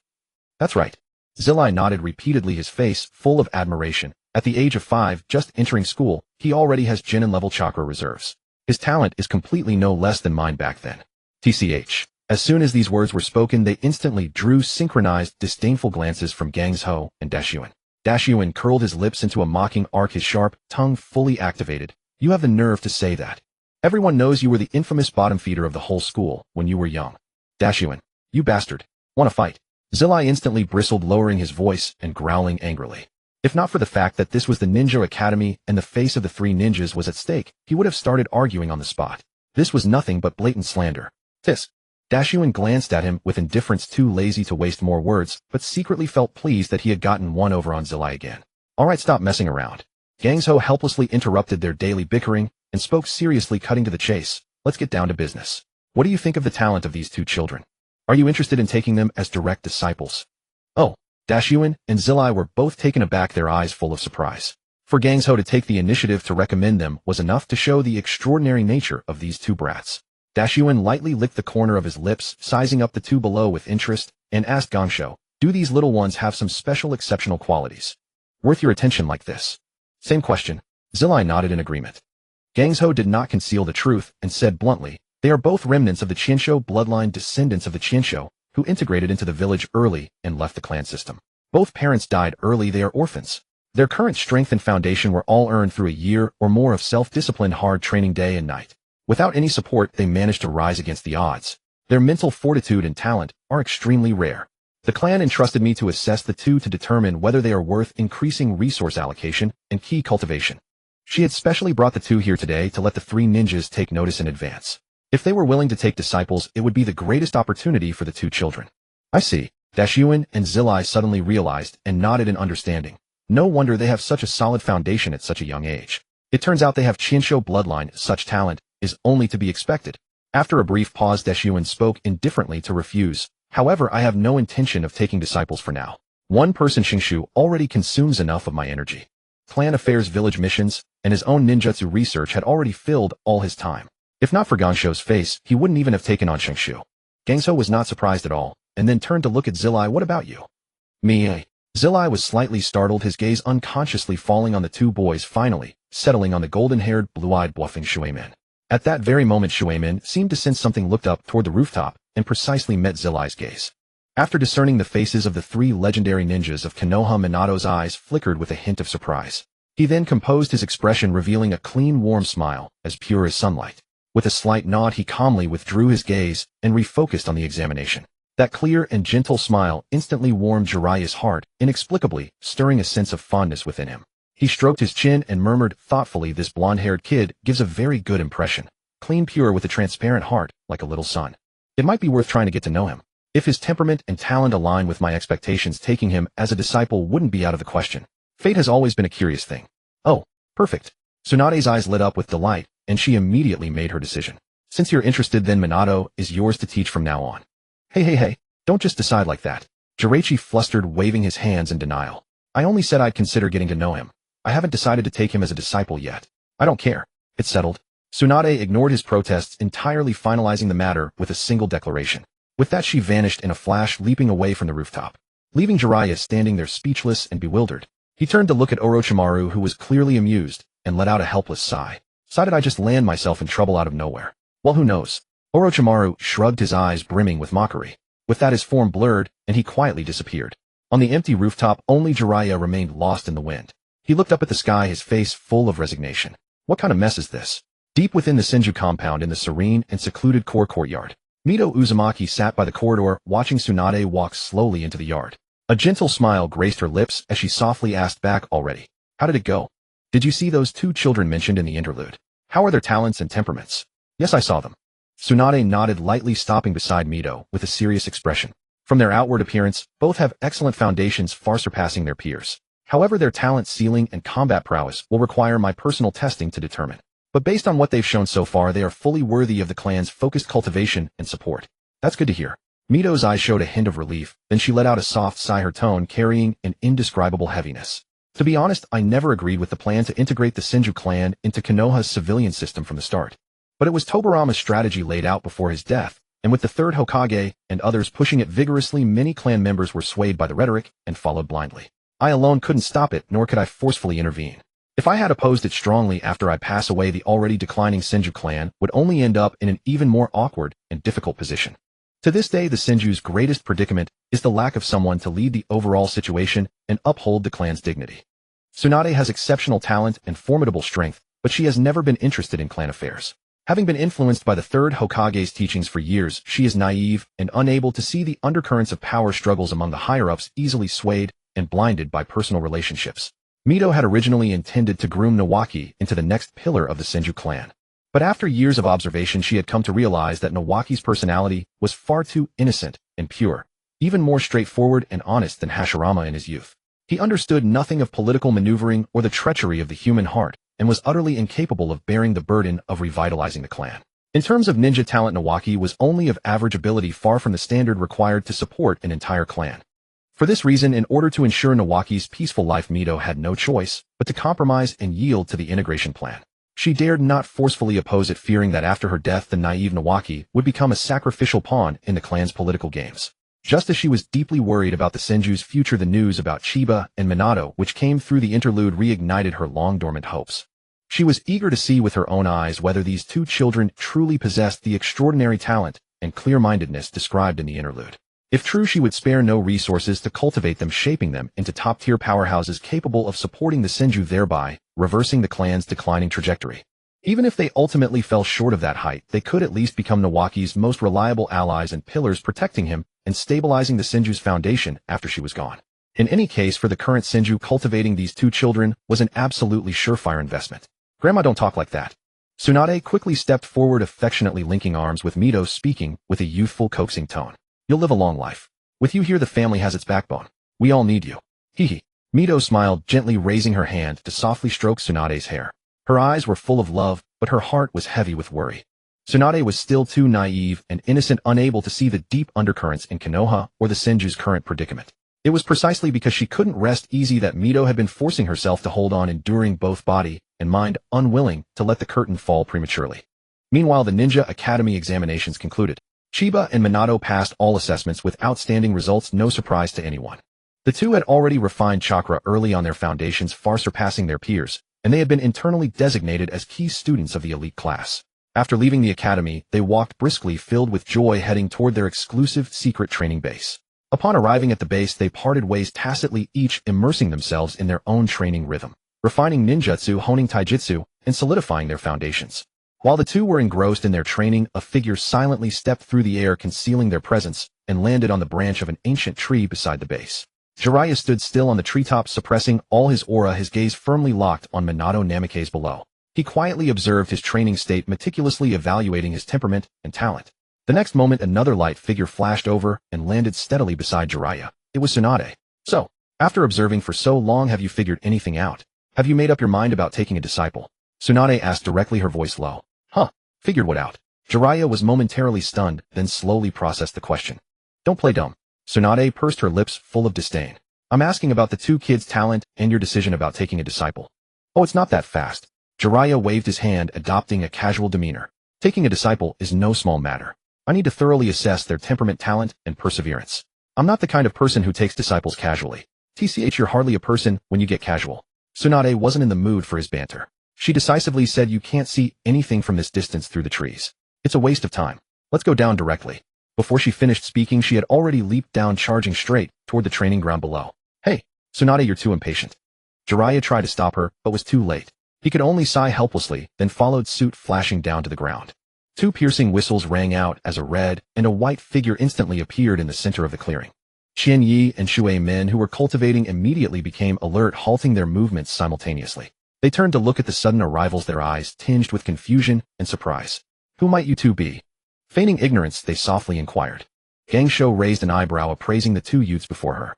Seeing through their little ruse at a glance, she said with a faint smile, stop pretending, kids. I can tell from your eyes that you've recognized us long ago. Uh-huh. Qian Yi and Shui Men grinned, sheepishly dropping their pretense. Qian Yi shrugged helplessly, his tone respectful yet candid. You jest, Lady Gang Shou. As a ninja of Mu Yi who wouldn't recognize the disciples of the Fire Shadow. We just didn't expect two esteemed predecessors to seek us out specifically. May we ask what guidance you have for us? At this, Zilai Yi stepped forward and spoke directly. Don't overthink it, kid. I'm here specifically for Shui Men. Shui Men, follow me. With that, Zilai Yi gestured to Shui Men, then vanished in a flash toward the distant woods. Shui Men glanced at Qian Yi, received a subtle nod of approval, and promptly disappeared into the dense forest following Zilai Yi. The empty training ground now held only Qian Yi and Gang Shou standing face to face. So Lady Gang Shou came specifically for me. Qian Yi looked up at Gang Shou and asked softly. In his heart, he understood instantly. It was likely that old man Mu Jian had recommended him within the Qianshou clan. This old man standing in the clan was evidently far higher than he had imagined. But for him, this was an immense stroke of luck. The plan to lie low and develop steadily would probably not be fully realized, but getting an early connection with Gang Shou and access to the core of the Qianshou clan would allow him to advance his overall strategy ahead of schedule. A mixed blessing. Something like that. Gang Shou nodded lightly, her gaze carefully examining Qian Yi with a hint of approval in her eyes. You're a sharp kid, calm and composed. Much more mature than I expected. Uncle Mu Jian didn't tell you about me in advance, did he? He didn't, Qian Yi admitted frankly. All right, then I won't beat around the bush. Gang Shou clenched her fist and waved at her aura fully unleashed. She beckoned to Qian Yi, her tone crisp and decisive. Next, I will personally test all your talents and abilities. Bring out all your techniques and full strength. Attack me with everything you've got. Your final performance will determine the exclusive training plan I'll tailor for you. If your performance doesn't meet my expectations, all privileges and resources are off the table. Come on. Gang Shou, always decisive and averse to empty words, immediately initiated the test. All right. Qian Yi paused for a moment, then his expression instantly turned serious, not daring to slack off. His right hand quietly brushed past the ninja tool pouch behind him, his fingertips instantly pinching 3 sharp shuriken. Swish, swish, swish. 3 piercing sounds rang out as the shuriken, flying at extremely tricky angles and incredible speed, formed a triangular blockade precisely targeting Gang Shou's vital points.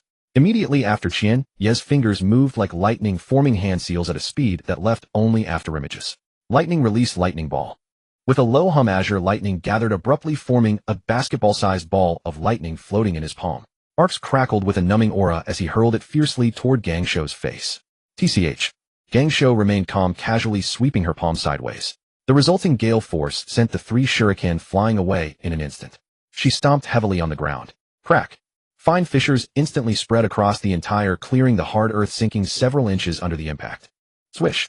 Gangsho shot forward like a cannonball, her raw physical power propelling her straight at Qian Yi, leaving a trail of afterimages.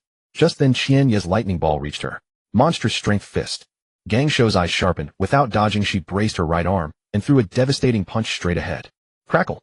But just as her fist was about to touch the lightning ball, the ball, instead of maintaining its trajectory, detonated spontaneously. Boom. A blinding blue light exploded, forming a raging lightning field over 3 meters in diameter, instantly engulfing the caught off-guard Gangsho. Tiny arcs of electricity frantically clung to her skin. Hiss! An overwhelming numbing shock coursed through her entire body. Even the physically formidable Gangsho couldn't help but frown and clench her teeth, her muscles stiffening momentarily, causing a fatal pause in her high-speed charge. Hum!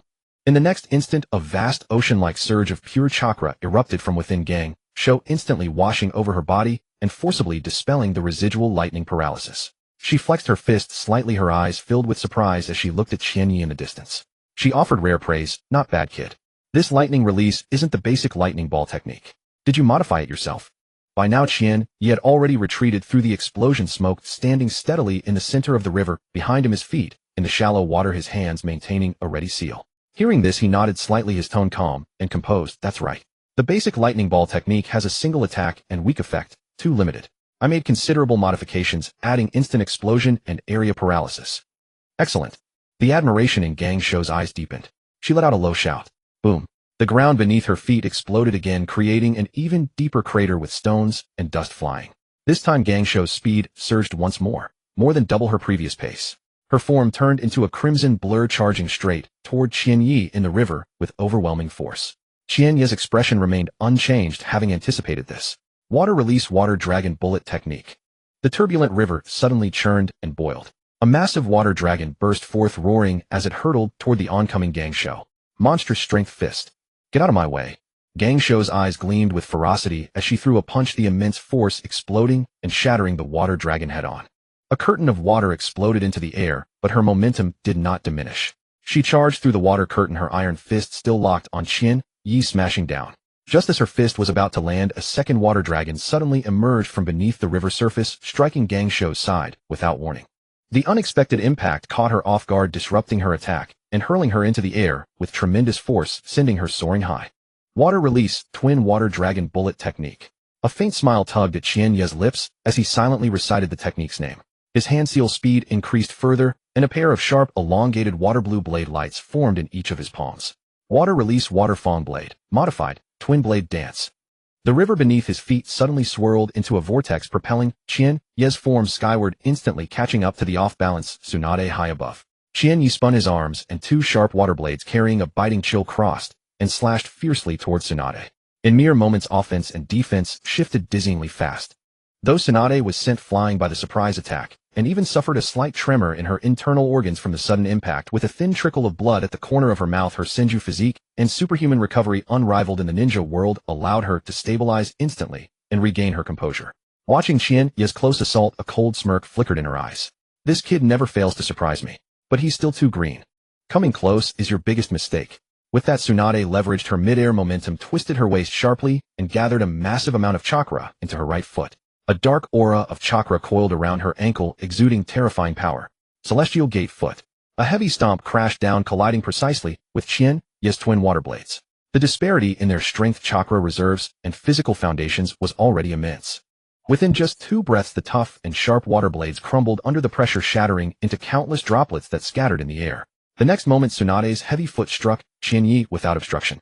Oh no! The instant the water blades shattered, Tsunade's heart tightened. Caught up in the heat of battle, she had forgotten restraint and struck with too much force.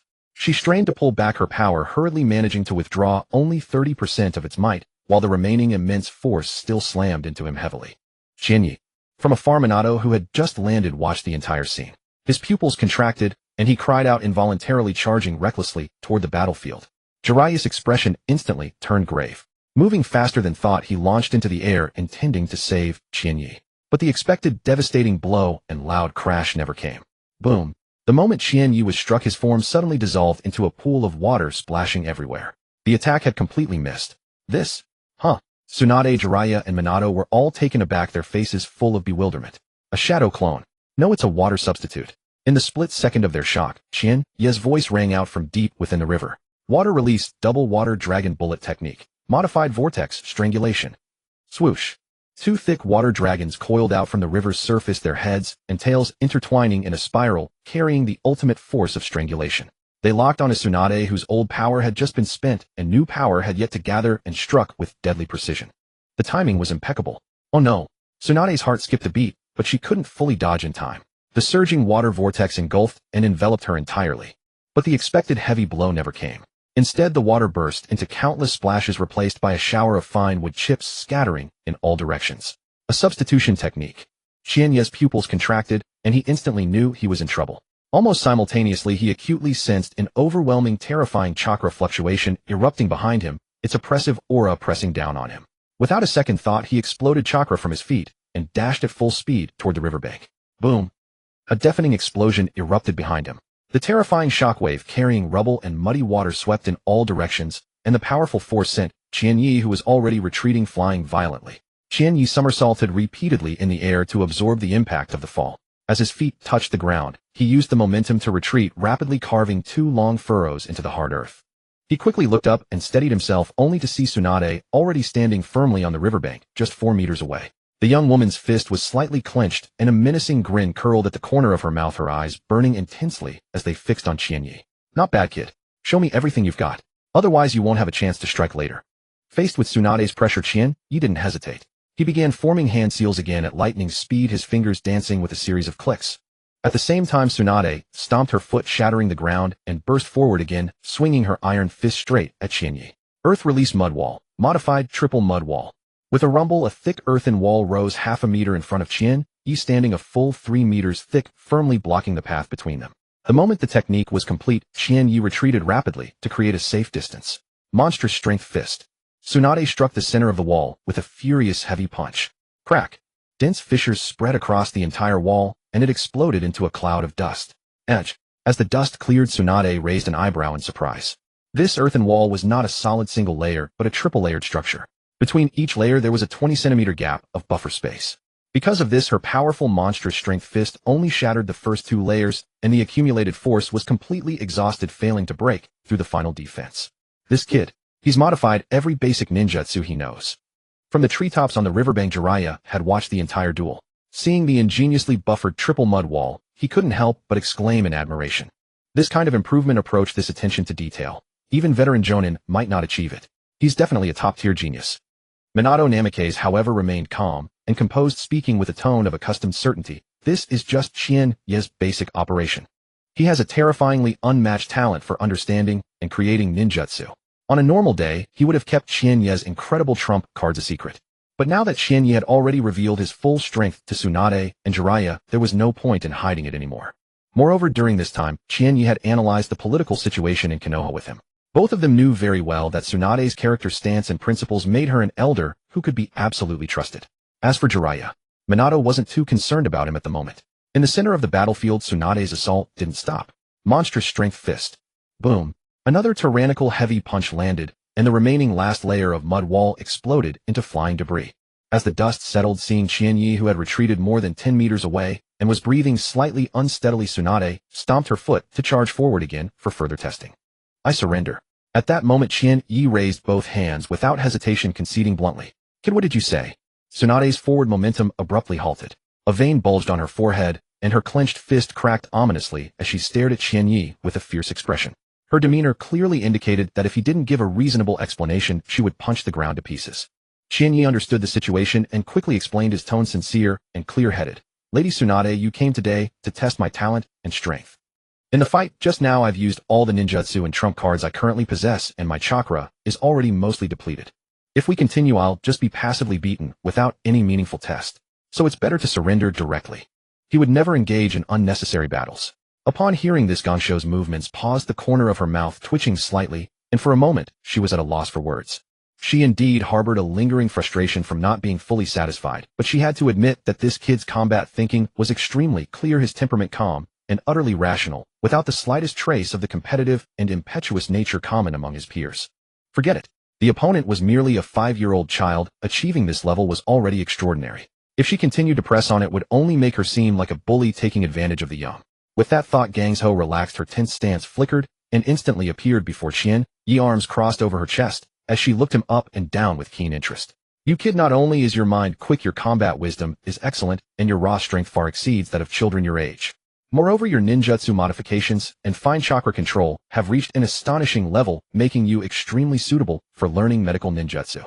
Gangsho's gaze burned as she spoke seriously. How about it? Are you interested in becoming my disciple and learning medical ninjutsu from me? Originally, she had only come today at the request of the clan to simply test Qian Yi's talent foundation, intending to provide corresponding resources based on his abilities with no intention of taking on a disciple.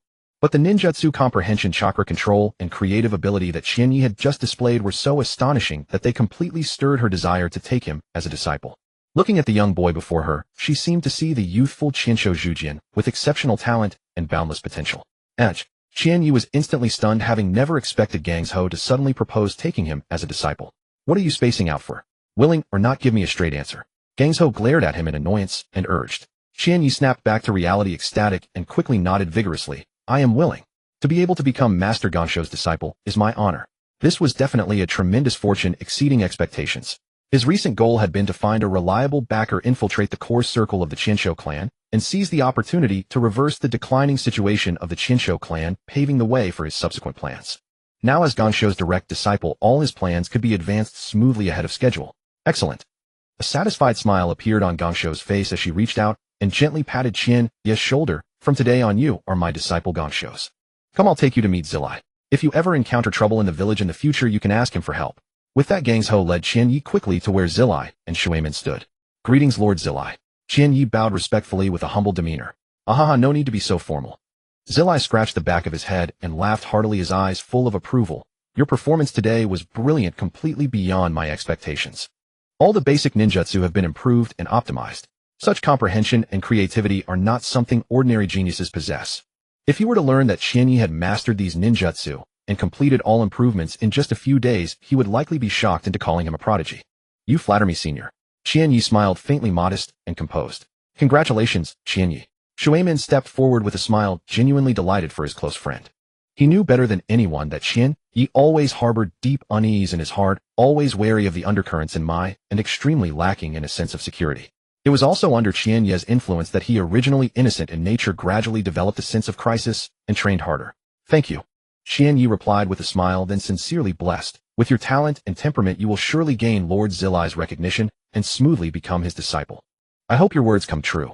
Shuaiman's eyes curved with warmth. Haha, that's hard to say. Zilai laughed heartily and waved to Shuaiman. All right, Qian Yi's assessment is over. Shuaiman, it's your turn, follow me. With that, Zilai turned and left with Shuaiman to conduct the test elsewhere. Only two remained in the venue. Gang Ho looked at Qian Yi and instructed, come to the ninja hospital tomorrow to report to me. I'm leaving now. With that, without waiting for Qian Yi's response, her figure flickered several times and vanished into the forest. Wait. Qian Yi raised his hand to speak, but seeing the empty venue, he instantly looked helpless. Tomorrow was the first day of the Ninja Academy, and he was supposed to report on time. So I no choice, I'll have to use a shadow clone to attend school in my place. Qian Yi stroked his chin and couldn't help but chuckle. On the first day of the Ninja Academy, using a shadow clone to skip class. He was probably the first in Mai's history. But it wasn't his fault, it was all because of the impatient Gang Ho. On the other side, in the core courtyard of the Qinsho clan compound, Xuanhua Shuehu sat quietly on the veranda. Seeing Gang Ho return, she spoke with a gentle smile. Back so soon. How did the assessment go? How are the two children's talents? All good, and I've already taken that kid Qian Yi as my disciple. Gang Ho sat down casually across from Shuehu, picked up an apple, and took a bite, her tone casual, but unable to hide her satisfaction. Oh. Xuanhua Shuehu was slightly surprised, her eyes full of astonishment. It seems you are extremely satisfied with him. Given your nature, you hate trouble the most. Unless his talent and temperament were exceptional, you would never easily take on a disciple. She knew Gangsho's temperament too well. Easygoing, disliking trivial matters, and rarely willing to take on the responsibility of teaching juniors. He truly exceeded my expectations. Gang Ho nodded emphatically, then recounted in detail the entire assessment, including the combat details, Qian Yi's ninjutsu improvements, his combat thinking, and his calm temperament. Grandma, I saw the shadow of Grandpa second in him back then. In the end, Gangsho's expression turned serious and her tone was unwavering. If he is carefully nurtured and grows steadily, this kid's future achievements may not be unable to catch up to or even surpass Grandpa seconds. In her eyes, Qianye's talent, comprehension, and mentality were all one in a million, possessing infinite possibilities. Oh. Xuanhua Shuehu's eyes brightened at this, and she nodded solemnly, her tone carrying a hint of incredulous emotion. If his true level is exactly as you described, then this child's talent, temperament, and intellect are likely far superior to Feijin back then. You may not know that this child has only been formally refining chakra for a little over a week, and the time he has spent on various ninjutsu practices is about the same. In just a few days he has polished such combat power, comprehended the true essence of ninjutsu, and even independently improved basic ninjutsu. Even your second grandfather Zhujin at the age of 5 was far less impressive than him. At this point a glimmer of hope and gravity passed through Shuehu's eyes. It seems that the long-silent Shinsho clan is finally about to produce a super genius who will shake the ninja world. Such a rough gem must not be ruined in the undercurrent games of Mai. We must do everything in our power to protect him. She raised her eyes to Tsunade, her tone solemn and earnest. Tsunade, bring Chiba to me tomorrow morning. I will personally ensure his safety. Her mind was clear. Today's high-profile test and public apprenticeship by Tsunade were too conspicuous to escape the notice of shrewd power players like Hiruzen Sarutobi and Danzo, who were deeply entrenched in Konoha's political machinations. Chiba's foundation was still shallow, and his wings not yet fully grown, yet he had already revealed his heaven-defying talent, making him an easy target for those who would see him as a threat to be eliminated preemptively. She had to step forward and set the tone, cutting off all the dark hands and schemes that sought to reach Chiba, clearing the path ahead for this seedling of the Senju clan. Tsunade was taken aback at first, but then instantly grasped her grandmother's profound intent. Her playful demeanor vanished, replaced by a grave expression, and she nodded seriously. I understand. I'll bring him to see you first thing tomorrow. After a moment's thought she spoke again. I'll go to the Hokage's office right now and inform the old man that I've taken Chiba as my disciple. She would solidify the title, making Chiba the true grand disciple of the third Hokage. With this status, Hiruzen Sarutobi would be bound by both reason and sentiment to protect Chiba. At least until Chiba had fully grown and possessed the power to counterbalance threats, he would not allow harm to befall him. At the same time, this would leverage the third's influence to ward off Danzo's covert machinations. Very well. Mito Uzumaki revealed a gratified smile, her eyes full of praise. You have considered these political pros and cons. Your maturity has finally arrived. Also take a message for me. Tell Hiruzen to come personally tomorrow morning as well. All right. Tsunade squinted with a slight smile, instantly grasping her grandmother's strategy and understanding fully. With her grandmother personally backing the situation, all the early crises facing Chiba would dissipate into nothingness, allowing her to rest easy. Immediately Tsunade turned and left the Senju compound, her figure flickering as she arrived at the Hokage's office building in moments. At that time inside the Hokage's office, the third Hokage Hiruzen Sarutobi had just finished listening to the Umbu's real-time report. The Umbu had already reported the entire process of the extraordinary test in the forest, and the heaven-defying talent Chiba had displayed. Bang! The office door was rudely pushed open without ceremony. Hiruzen Sarutobi's eye twitched slightly as he looked at Tsunade, who had barged in carelessly. He was long accustomed to his disciple's unrestrained nature. Tsunade glanced at the Umbu ninja standing at attention nearby, then looked directly at the third, her tone casual and blunt.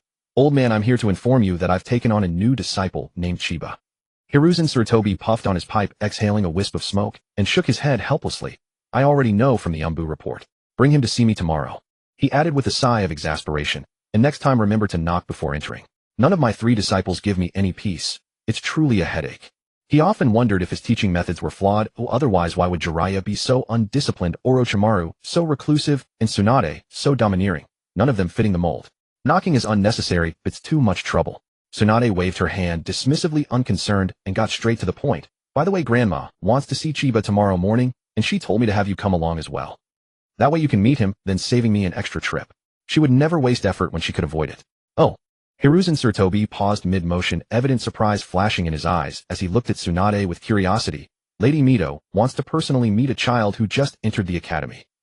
Given your nature, you never go out of your way to test a new student, let alone take a disciple so easily. What special identity does this Chiba have? The Umbu had only reported the battle process and talent display, but had not yet thoroughly investigated Chiba's background, which piqued his curiosity. He doesn't have any special identity. Tsunade shrugged, casually speaking truthfully. He's a descendant of the Senju, part of the earliest generation of Senju clan members who integrated into Konoha's civilian system, a third-generation clansman. His ancestors died in battle early on, and his parents also perished in a mission over a year ago. Now he's just an orphan with decent talent with no one to rely on. Decent talent. The third Hokage was at a loss for words, the corner of his mouth twitching as he looked at Tsunade helplessly. The Umbu reported the entire test process. That child's understanding of ninjutsu, chakra control, and combat prowess. How can that be called decent? This is a once-in-a-century, peerless talent. His eyes revealed genuine regret and temptation. To be honest, with such genius, I'm tempted to take him as my own disciple. Tsunade, would you consider letting him go? This was no mere politeness. Such talent and temperament were worthy of his personal tutelage. Huh. Dream on. Tsunade immediately crossed her hands in a refusal gesture, her expression both exasperated and resolute. Absolutely not. I've finally found a disciple who suits my heart and is worth cultivating. Don't you dare try to steal him. Besides, to become a disciple only to be demoted to junior brother right after. What kind of nonsense is that? It would be a laughingstock if word got out. Haha, very well, very well. Hiruzen Sarutobi shook his head helplessly, a wry smile on his face. I was too slow. Since he can't be my disciple, being my grand disciple is just as good. He understood clearly Tsunade's fierce refusal was not out of possessiveness, but because she hated trouble. If she truly gave him up, she would welcome the ease.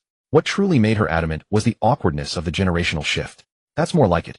Tsunade's face instantly lit up with a smile, and she seized the opportunity to ask for favors. Since he's your grand disciple, your meeting gift tomorrow can't be stingy. And from now on, when you have time, you should also guide him a bit. This child's talent will never disappoint you. With the title settled, she was more than happy to borrow the third's resources and connections to nurture Chiba. You? Hiruzen Sarutobi was utterly resigned, finally acquiescing. I understand. I'll prepare the gift. As for teaching, we'll see how it goes later. He did not take the lingering remnants of the Senju clan seriously, a deep calculation flickering in the depths of his eyes. In his view, the integration of the Senju into the civilian population and their gradual decline was already a foregone conclusion. When the next great ninja war erupted, he could subtly orchestrate events to consume the Senju's remaining core strength, completely erasing all their influence in Konoha. Once Lady Mito Uzumaki passed away, the Senju clan would have no pillar left, turning into nothing but dust of history. That would be the moment when the Sarutobi clan truly took control of Konoha and soared to prominence. As for the Uchiha clan, he had other plans. With Danzo's relentless suppression behind the scenes and the joint ostracism from other clans, the Uchiha's decline was merely a matter of time. Nothing to fear. The only lurking threat was the sinister power of the Mangekyo Sharingan. Therefore, without absolute control, he would never escalate the conflict too aggressively. Instead, he would boil the frogs slowly, gradually weakening the Uchiha, dismantling their clan's unity, and nibbling away at their strength until the threat was completely eliminated. Deep beneath the earth of Mai, in the secret base of the root. Almost at the same moment, the third Hokage received the Umbu's report. An identical piece of intelligence delivered through the exclusive hidden channels of the root reached the hands of Ji Cun Tuanzong.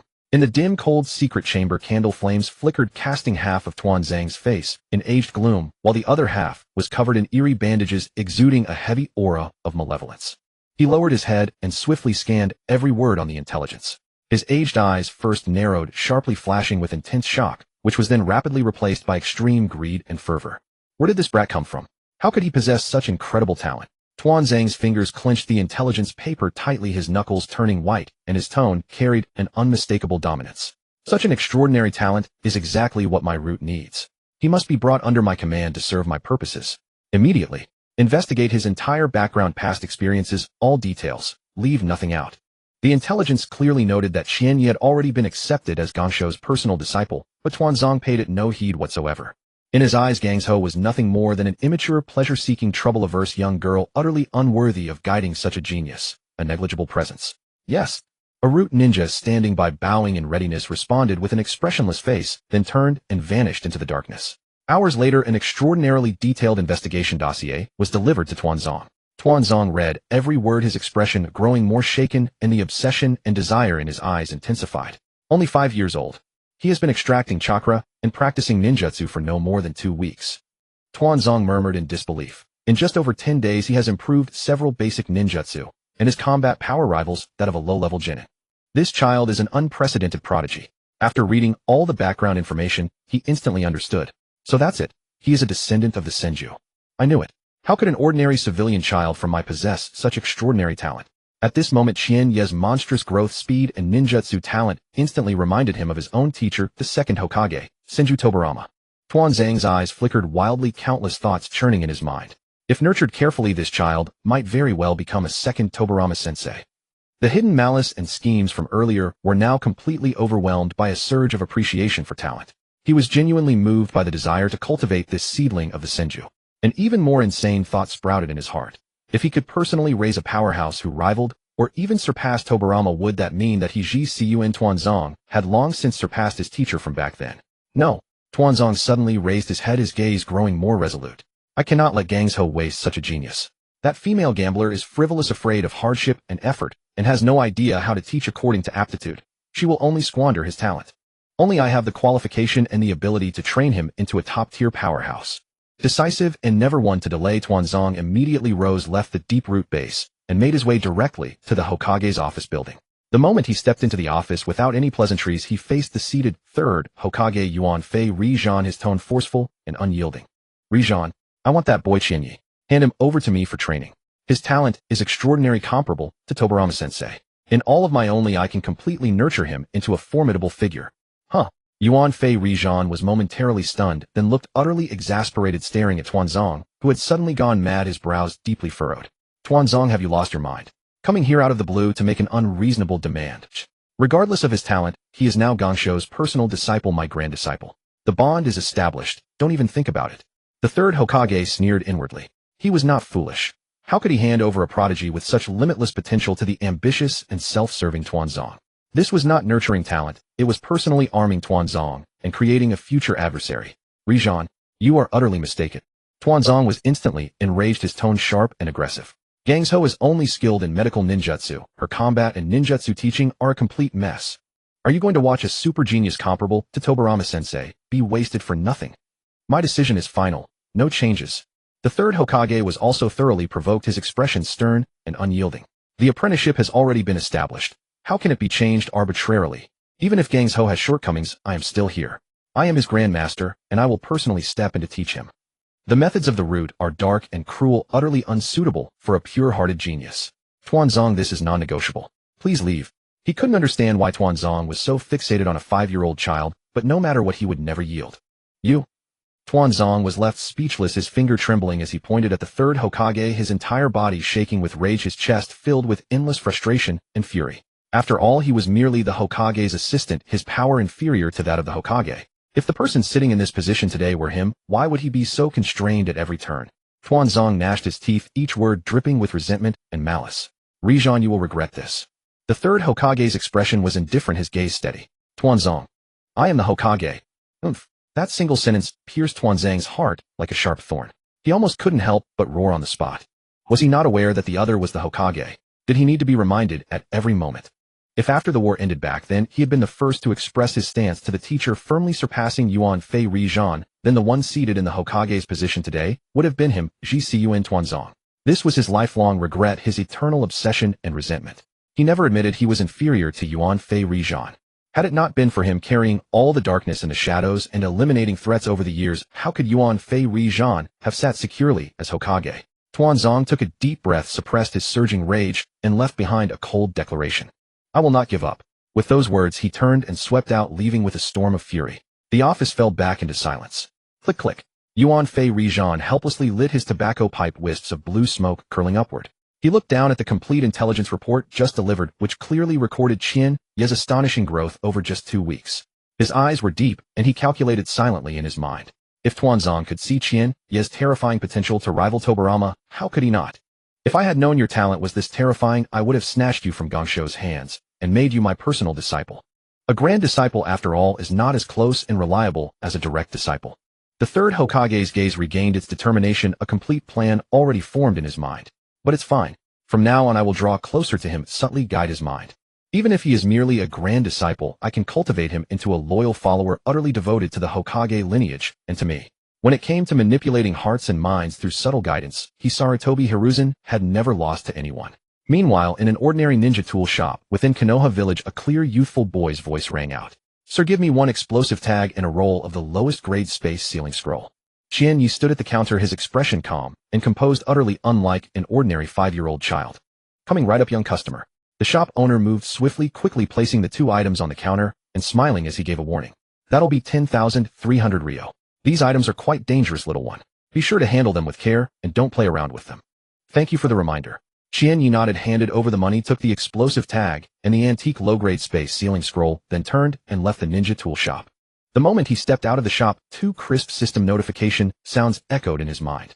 Congratulations, host, for obtaining a common collectible explosive tag. Reward unlocked: complete explosive tag, crafting guide, compendium of basic sealing arts. Congratulations, host, for obtaining a rare collectible low-grade space sealing scroll. Reward unlocked: personal portable world space item, forging method. Personal portable world initial diameter of 1 kilometer with a complete ecological system of day-night cycles and seasonal changes. Can expand and grow continuously by absorbing various space attribute treasures and materials. Wow! Qianye's heart jolted violently, and a flash of extreme delight swept across his eyes. Even though his mental fortitude far surpassed his peers, and his will had been honed to remarkable steadiness, he could barely resist the urge to jump up on the spot. An overwhelming surge of joy washed over him, even as he struggled to suppress it. The corners of his mouth lifted uncontrollably, unable to conceal his delight. This wave of rewards was an absolute steal. Leaving everything else aside, this portable world alone is already invaluable. Qianyi subdued the ecstasy churning within him, sighing inwardly in amazement. The most crucial point was that this small world was not static. It could continue to grow and expand with limitless potential. I've hit the jackpot. With this portable world as a safety net, my future security has been elevated several tiers. No longer will I have to live in constant fear. His heart was brimming with joy, and his eyes sparkled with laughter. Apart from the most precious portable world, the unlocked space item forging method was also enormously valuable. This meant that from now on he could forge his own exclusive space equipment instead of relying on disposable high-loss ceiling scrolls. Permanent space items far surpassed ordinary scrolls in practicality, concealment, and security. Qianyi had no more desire to continue buying supplies outside. He turned around and quickly headed home. System claim all rewards. The instant the thought settled, a torrent of information flooded his mind. A hazy dreamlike orb quietly appeared deep within his sea of consciousness. At the same time, the complete craft of explosive tag production, theories of basic sealing arts, forging methods for various fundamental space items, all complex and systematic knowledge, presented themselves clearly as if engraved into his soul. With a single thought, Qianyi touched the orb in his sea of consciousness and instantly perceived the independent personal world, taking in every site, terrain, and spatial structure within it. Moreover, he could manipulate the environment of the small world at will, dividing space, delineating areas, and regulating the basic ecology. All authority rested solely in his hands. Without hesitation, Qianyi attempted to immerse his consciousness and instantly teleported his physical body into the small world. The next moment, the sensation beneath his feet changed, and he stood in a brand new realm. Above him was a clear azure sky. The air was fresh and pure. The ground was pure, dark, fertile new soil, but the entire expanse was empty and barren, devoid of any vegetation or life. Qianyi strolled around, surveying the area, and stroked his chin as he silently planned. It's too empty now. I'll need to transplant some greenery and crops later to complete the ecosystem. This can serve as my most secret and secure ultimate base. All precious materials, secret techniques, and experimental materials can be stored here without any worry of loss or detection. Additionally, I can build a residence, training grounds, and experimental spaces here. In the future, I can conduct secluded training, develop ninjutsu, and attempt secret technique improvements completely away from prying eyes. The system information had already made clear that this portable world was actually located in an independent dimensional plane anchored only to the coordinates of his sea of consciousness. When he entered it physically, no trace would be left in the outside world. No one could perceive, spy on, or intrude. Its secrecy was absolute.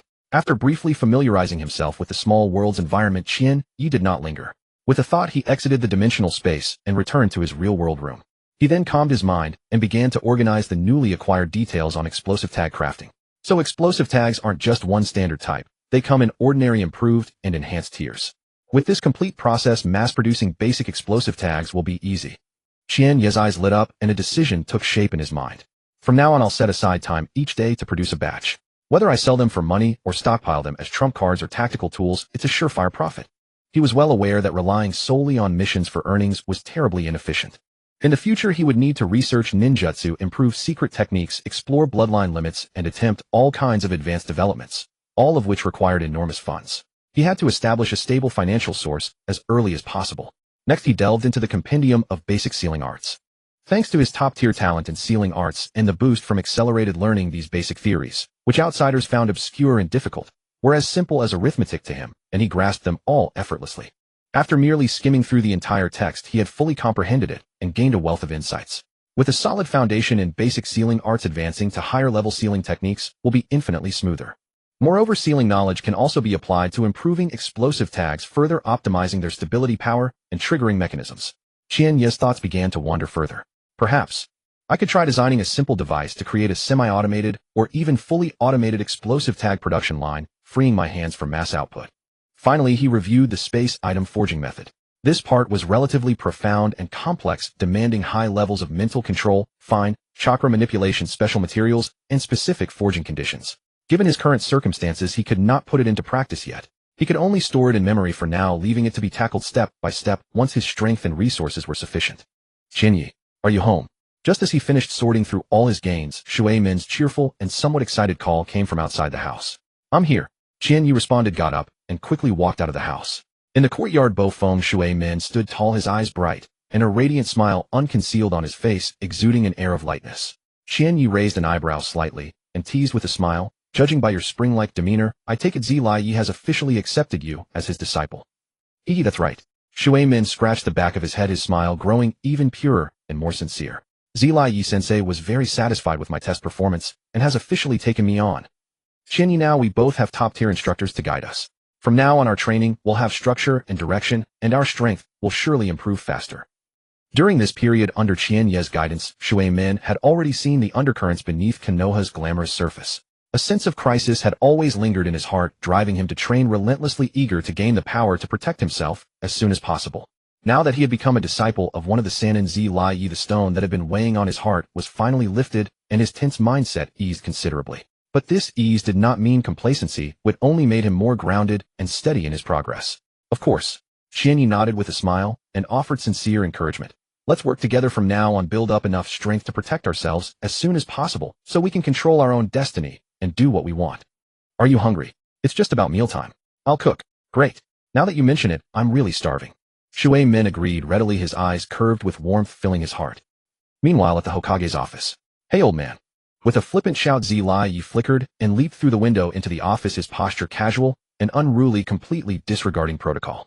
Yuan Fei Rijan's eye twitched violently, and he let out a helpless sigh as he held his pipe.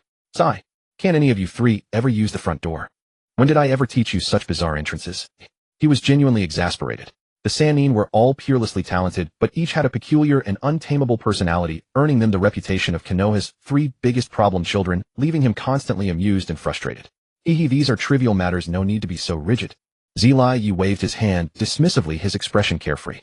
A shinobi should follow his heart and be free. Sticking to so many rules is just suffocating. The third Hokage rolled his eyes in exasperation. A shinobi must first abide by the rules. Forget it, I'm not going to argue with you. So what brings you here at this hour? At this time, aren't you usually immersed in research at the hot spring district? As he spoke, his gaze unconsciously glanced at the crystal ball on his desk, his fingers twitching slightly, but he ultimately suppressed the impulse. This time it's serious business. Zilai Yi reined in his mischievousness, his expression turning slightly earnest. I'm here to report that I've taken on a new disciple. Oh, the third Hokage was taken aback, looking utterly surprised. What day is it today? Gangsho just came to report taking a disciple, and now you're doing the same. Haha, what a coincidence. Zilai Yi laughed heartily, and explained, it was Gangsho who took the lead. She specifically dragged Shiwan and me to the Ninja Academy to scout newcomers. She spotted two exceptionally talented kids, and urged Shiwan and me to take them on. Shiwan, being cold and aloof, had no interest, and flatly refused. In the end, Gangsho and I each took one. Both passed my personal assessment, good character and talent. The kid I took is named Bo-Fong Shui Min. Speaking of Shui Min, Zilai Yi's eyes were filled with praise and approval, his tone especially firm. In terms of talent, he's indeed not as monstrously exceptional as that kid Qianyi, but he's still a top-tier genius rarely seen in a decade. He has a steady heart, strong will, a warm and gentle demeanor like a little son, and most importantly, he possesses the will of fire. In my opinion, this kid absolutely has the potential to become Hokage. Although Qianyi's displayed talent was astonishingly monstrous, for some reason Zilai Yi felt a deeper fondness for Shui Min. Not only because of Shui Min's gentle and pure personality and his clean, healing smile, but also because Shui Min's growth trajectory was normal enough. A genius too exceptional and too comprehensive might not necessarily be a good thing for a teacher. Qianyi's terrifying talent, mastering techniques in days, casually modifying formulas, and turning basic jutsu into dazzling displays, completely surpassed most of the shinobi world's elites, including Zilai Yi himself. Teaching such a student not only deprived one of the sense of accomplishment of being a mentor, but also constantly made one feel overshadowed and humbled.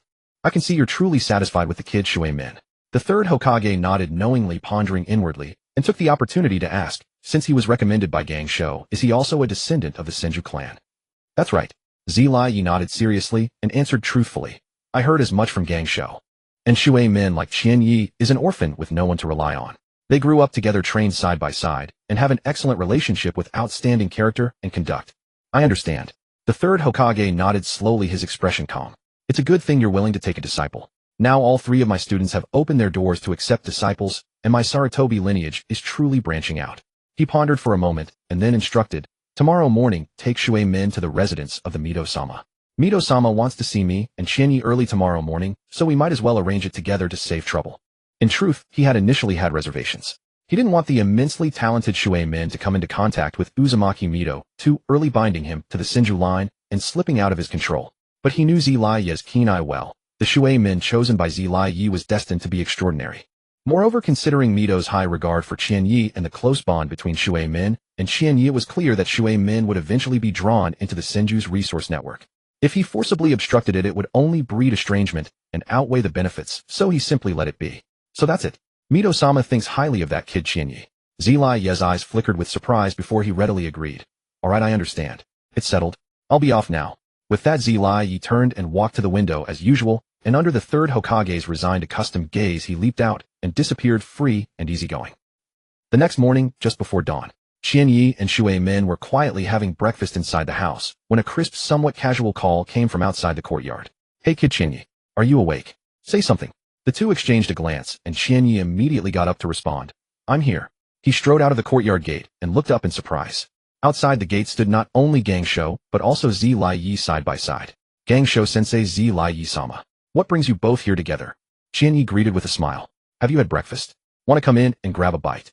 "Oh, you're up quite early." Gangsho raised an eyebrow and glanced at him, waving her hand. "No need, we've already eaten." "Ahem, had something to drink. Stop dawdling, come with us. We're taking you to meet someone." Qianyi curled his lips inwardly, his nose clearly catching the lingering strong smell of alcohol on Gangsho. He knew perfectly well that his teacher had probably been drinking all night and hadn't eaten a proper breakfast. Meeting someone? Qianyi's eyes held a hint of curiosity, and he immediately guessed the answer. If it wasn't the third Hokage, then it was most likely the one who was about to personally pave the way for him, Xuanhua Shuehu. He then spoke up to remind, "I'm fine with it, but teacher, today is the first day of the Ninja Academy. Shui Min and I still need to report there." "Don't talk nonsense." Gangsho rolled her eyes dramatically, her tone firm. "You're so skilled with shadow clones that you even fooled me yesterday. Just send a clone to substitute at the academy. Stop wasting time, let's move." Having said that, she turned and shouted into the house, "Shui Min inside, come out quickly." "Coming." Shui Min quickly put down his chopsticks and ran out, bowing respectfully to the two. "Lady Gangsho, Master Zilaye, good morning." "Haha, no need to be so formal." Zilaye laughed heartily and casually instructed, "Shui Min, you'll come along today too. You'll meet the third Hokage and also pay respects to an elder. By the way, do you know the shadow clone technique? If you do, send one to replace you at the academy's opening ceremony." "Yes, I do." Without any hesitation, Shui Min quickly formed hand seals. Shadow clone technique. With a puff of white smoke, an identical clone of Shui Min stood steadily beside him. Seeing this, Qianyi also raised his hand to form seals, and white smoke surged as he created a lifelike shadow clone, calmly instructing, "Leave the academy to you. Just report and attend classes normally." "Understood." The clone nodded and then signaled to Shui Min's clone. The two figures simultaneously vanished, dashing swiftly toward the Ninja Academy. "Everyone's here, let's go." Gangsho waved her hand and led the three of them off. The journey was silent, and within a few minutes they arrived at the tranquil courtyard at the heart of the Chinsho clan grounds. The wooden door was gently pushed open, slowly revealing the courtyard. In the center, two figures sat quietly. One was the third Hokage, Yuan Fei Rijan, dressed in the Hokage's robes with a gentle expression. On the other side, a woman with long crimson hair falling over her shoulders and a gentle, dignified appearance caught Qianyi's attention. It was Xuanhua Shuehu. She was far younger than he had imagined, appearing to be only in her early 30s, with delicate skin and an ethereal aura completely unlike a veteran who had endured many wars and years.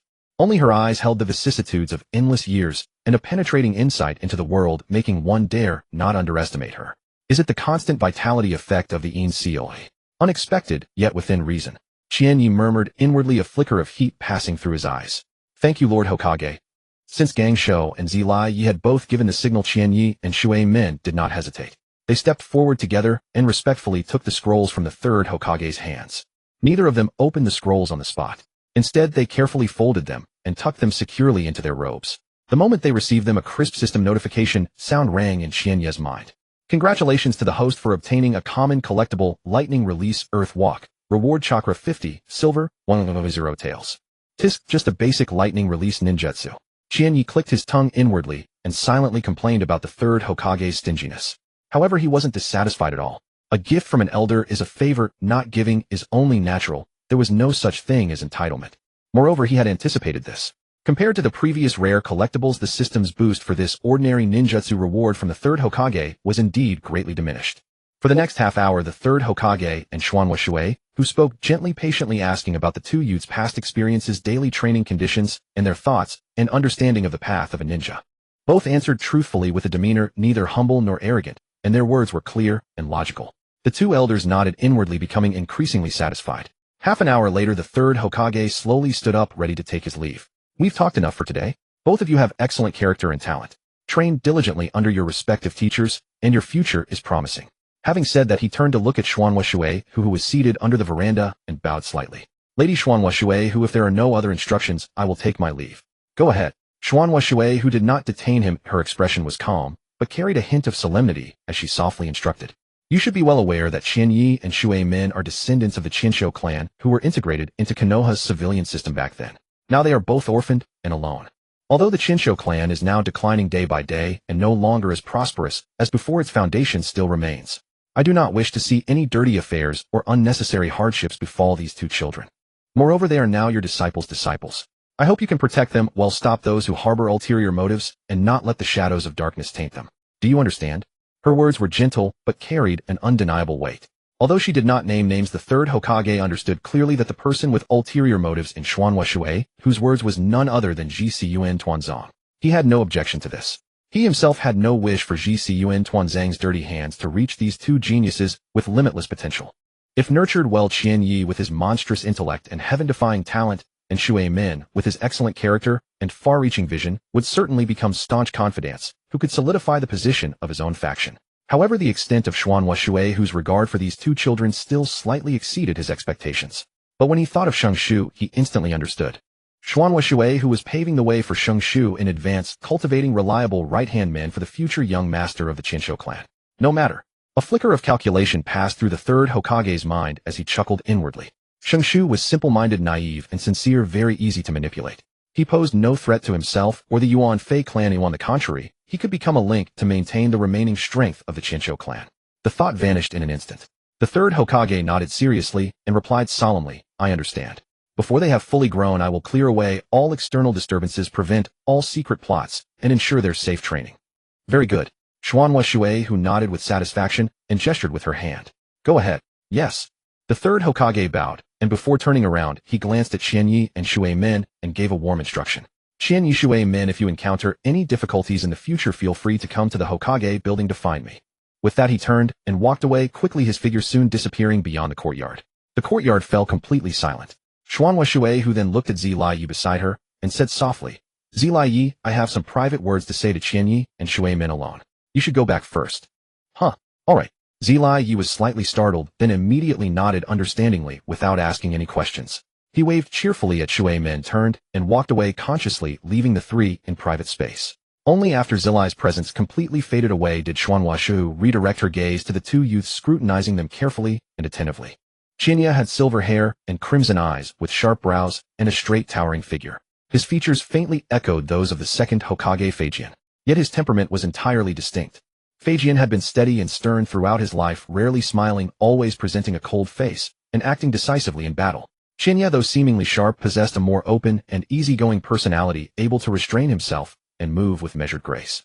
In contrast, the nearby bluffing Shui Men was gentle and refined with soft brows and a warm, healing smile. Whether in disposition, approachability, or the comforting aura of his chakra, he resembled the first Hokage Zhujian in his youth. Shinya's chakra was warm and rich, yet concealed a sharp edge, a blend of gentleness and strength. Both youths possessed their own brilliance and talents, each being an unparalleled prodigy, found once in 1,000 years. No need to be so formal. Please sit down. Seeing their upright yet slightly tense postures, Xuanhua Shu smiled gently, her tone exceptionally warm, and gestured for them to take their seats. Another half hour of casual conversation followed. She patiently inquired about their cultivation doubts and spiritual insights, offering gentle guidance on each point, striking at the heart of every issue, leaving them deeply enlightened. After the chat, Xuanhua Shui finally broached the main topic. The third Hokage has already given you a welcome gift. As an elder, I naturally cannot be left out. Her smile tender and magnanimous, she said, Tell me, what do you wish for? As long as the request is not excessive, I can grant it. If you desire ninjutsu, I can offer you 5 choices limited to A rank and below. I am not reluctant to give S rank techniques, but at your current age, your chakra reserves, control, understanding, and physical foundation are far from meeting the standards for mastering S rank techniques. Forcing practice would only harm your body, a loss outweighing the gain. In fact, had Chinya not improved several basic techniques in just a few days and displayed monstrous talent, Shuhu had originally intended to limit the gift to B-rank techniques. It was the stunning performance of these two youths that made her voluntarily relax the restrictions. Hearing such an immense opportunity, Chinya and Shuimin's hearts soared with joy, yet they hesitated, uncertain how to choose.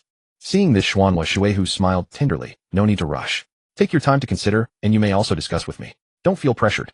Thank you, Lady Shuehu. Both promptly bowed in gratitude. We are all family. No need for such distance. Xuanhua Shuehu waved her hand, actively drawing them closer. From now on, just call me Grandma. Thank you, Grandma Shuehu. Chinya and Shuimin exchanged a glance, readily complying, and called out sweetly in unison. Using a familial title cost them nothing and brought them closer. Both were happy to do so. Immediately, Chinya lowered his head in thought, quickly sorting through his own trump cards and shortcomings. At present, he already mastered lightning, water, and earth release ninjutsu, covering offense, defense, and control with a sufficiently complete foundation. But after the intense battle with Gangsho the previous day, he clearly perceived his weaknesses. He lacked a decisive, explosive finishing move, a powerful assault technique that could seal the outcome, and lacked sufficient final means. Beyond that, he had long yearned to complete his wind and fire chakra natures. He was eager to see if unlocking wind and fire chakra for the first time would trigger a system reward, granting him the corresponding top-level affinity talents. If successful, he would directly gather top-level affinities for all 5 elements, becoming a natural 5-element ninja with a starting point far beyond ordinary. Wind and fire. Shuimin will eventually come into contact with and master them later. Chinya calculated rapidly in his mind, reaching a decision instantly. There is no need for me to waste precious exchange slots to obtain wind and fire techniques from Grandma Shuo.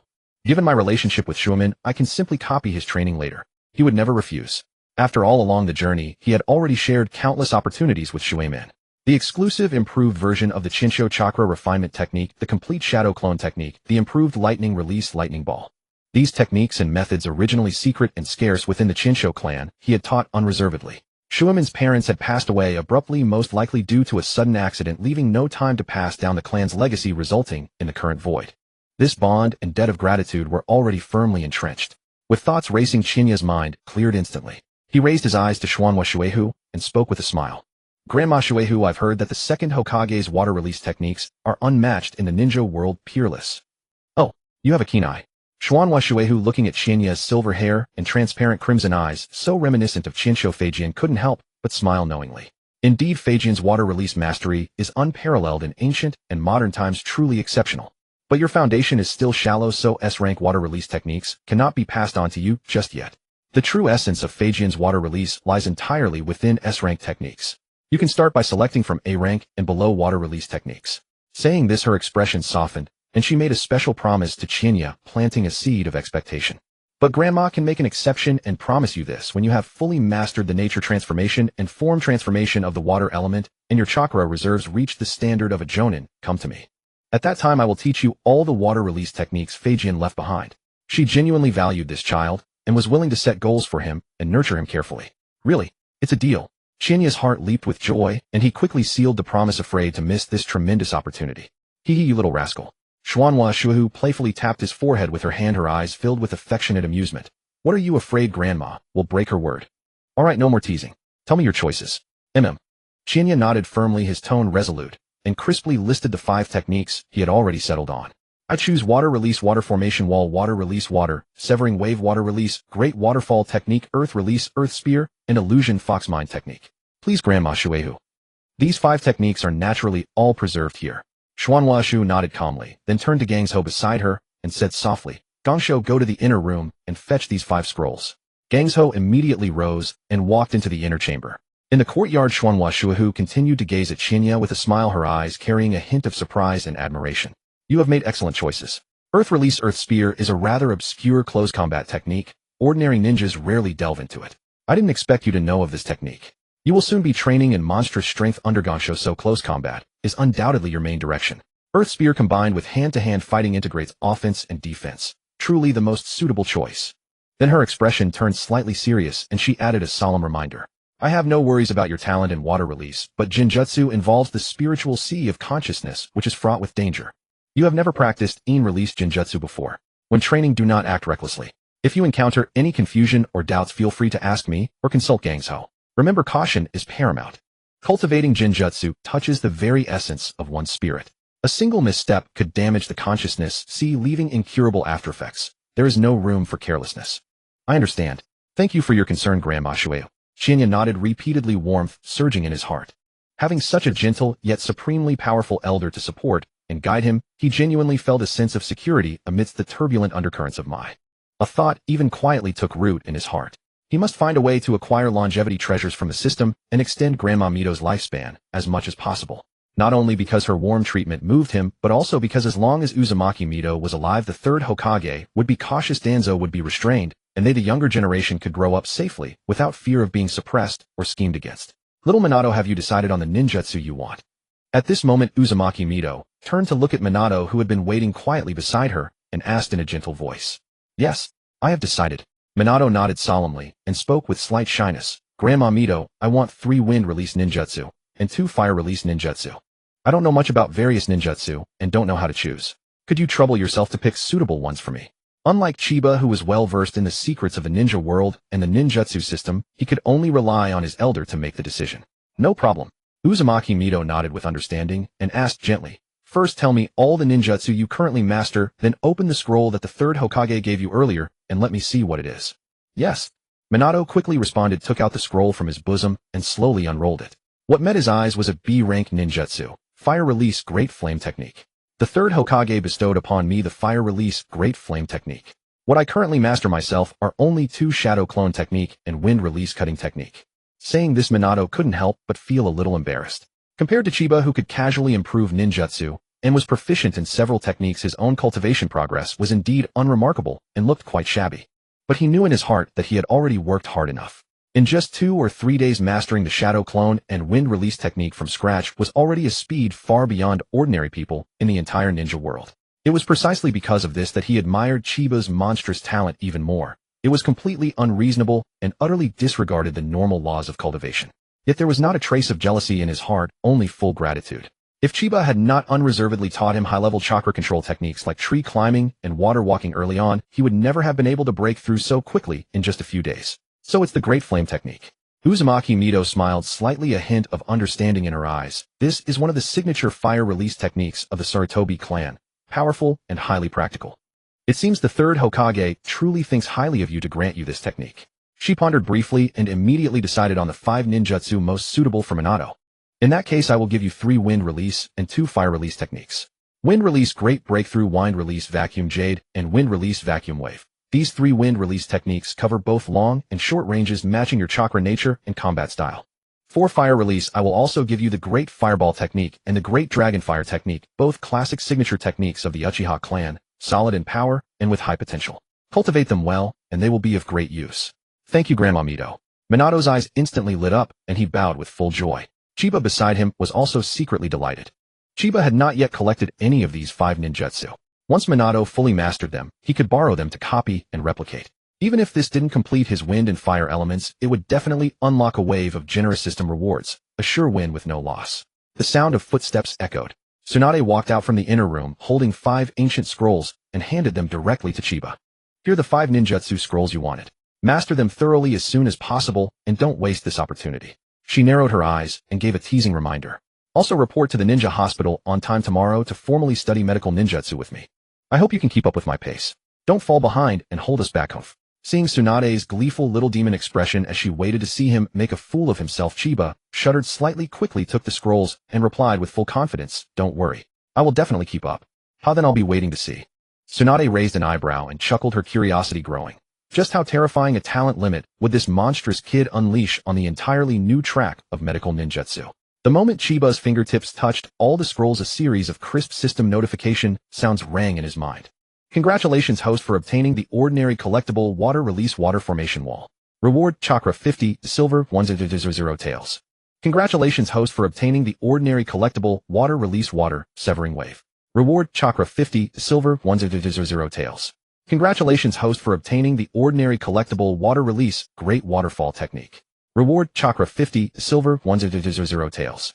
Congratulations, host, for obtaining the rare collectible Jinjutsu Fox Heart technique. Reward unlock Supreme Een Release Affinity and Supreme Jinjutsu Talent. Congratulations, host, for obtaining the ordinary collectible Earth Release Earth Spear technique.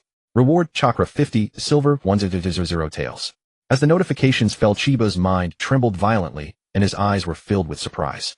Wow. A mere Genjutsu actually directly unlocks 2 supreme talents. Chiba rejoiced wildly, marveling inwardly. Supreme In release affinity meant his spiritual essence would be comprehensively amplified, his spiritual power would skyrocket, and his understanding and control of all In release techniques and Genjutsu would directly reach the pinnacle of the ninja world. Coupled with the full-level supreme Genjutsu talent, from now on his cultivation in Genjutsu and In release would have no bottlenecks. He would start at the peak. Unfortunately, I haven't obtained the Sharingan bloodline yet, Chiba lamented secretly. Now that he possessed supreme Genjutsu talent and supreme In release affinity, if he could also obtain the Uchiha Sharingan, his Genjutsu ability would skyrocket to an extremely terrifying level, virtually invincible among his peers. He already had a rough plan for obtaining the Sharingan bloodline. Either collect a complete pair of Sharingan eyes, or directly collect the body of an Uchiha clan member to trigger the system's collection reward. But in the current peace period, there was no opportunity at all. I can only wait for the Second Ninja World War to begin. Chiba's eyes grew slightly dark, and he calmly deduced in his mind. In the chaotic battlefield, order collapses and countless casualties occur. As long as he was cautious enough and operated discreetly, obtaining 1 or 2 Uchiha corpses would not be too difficult.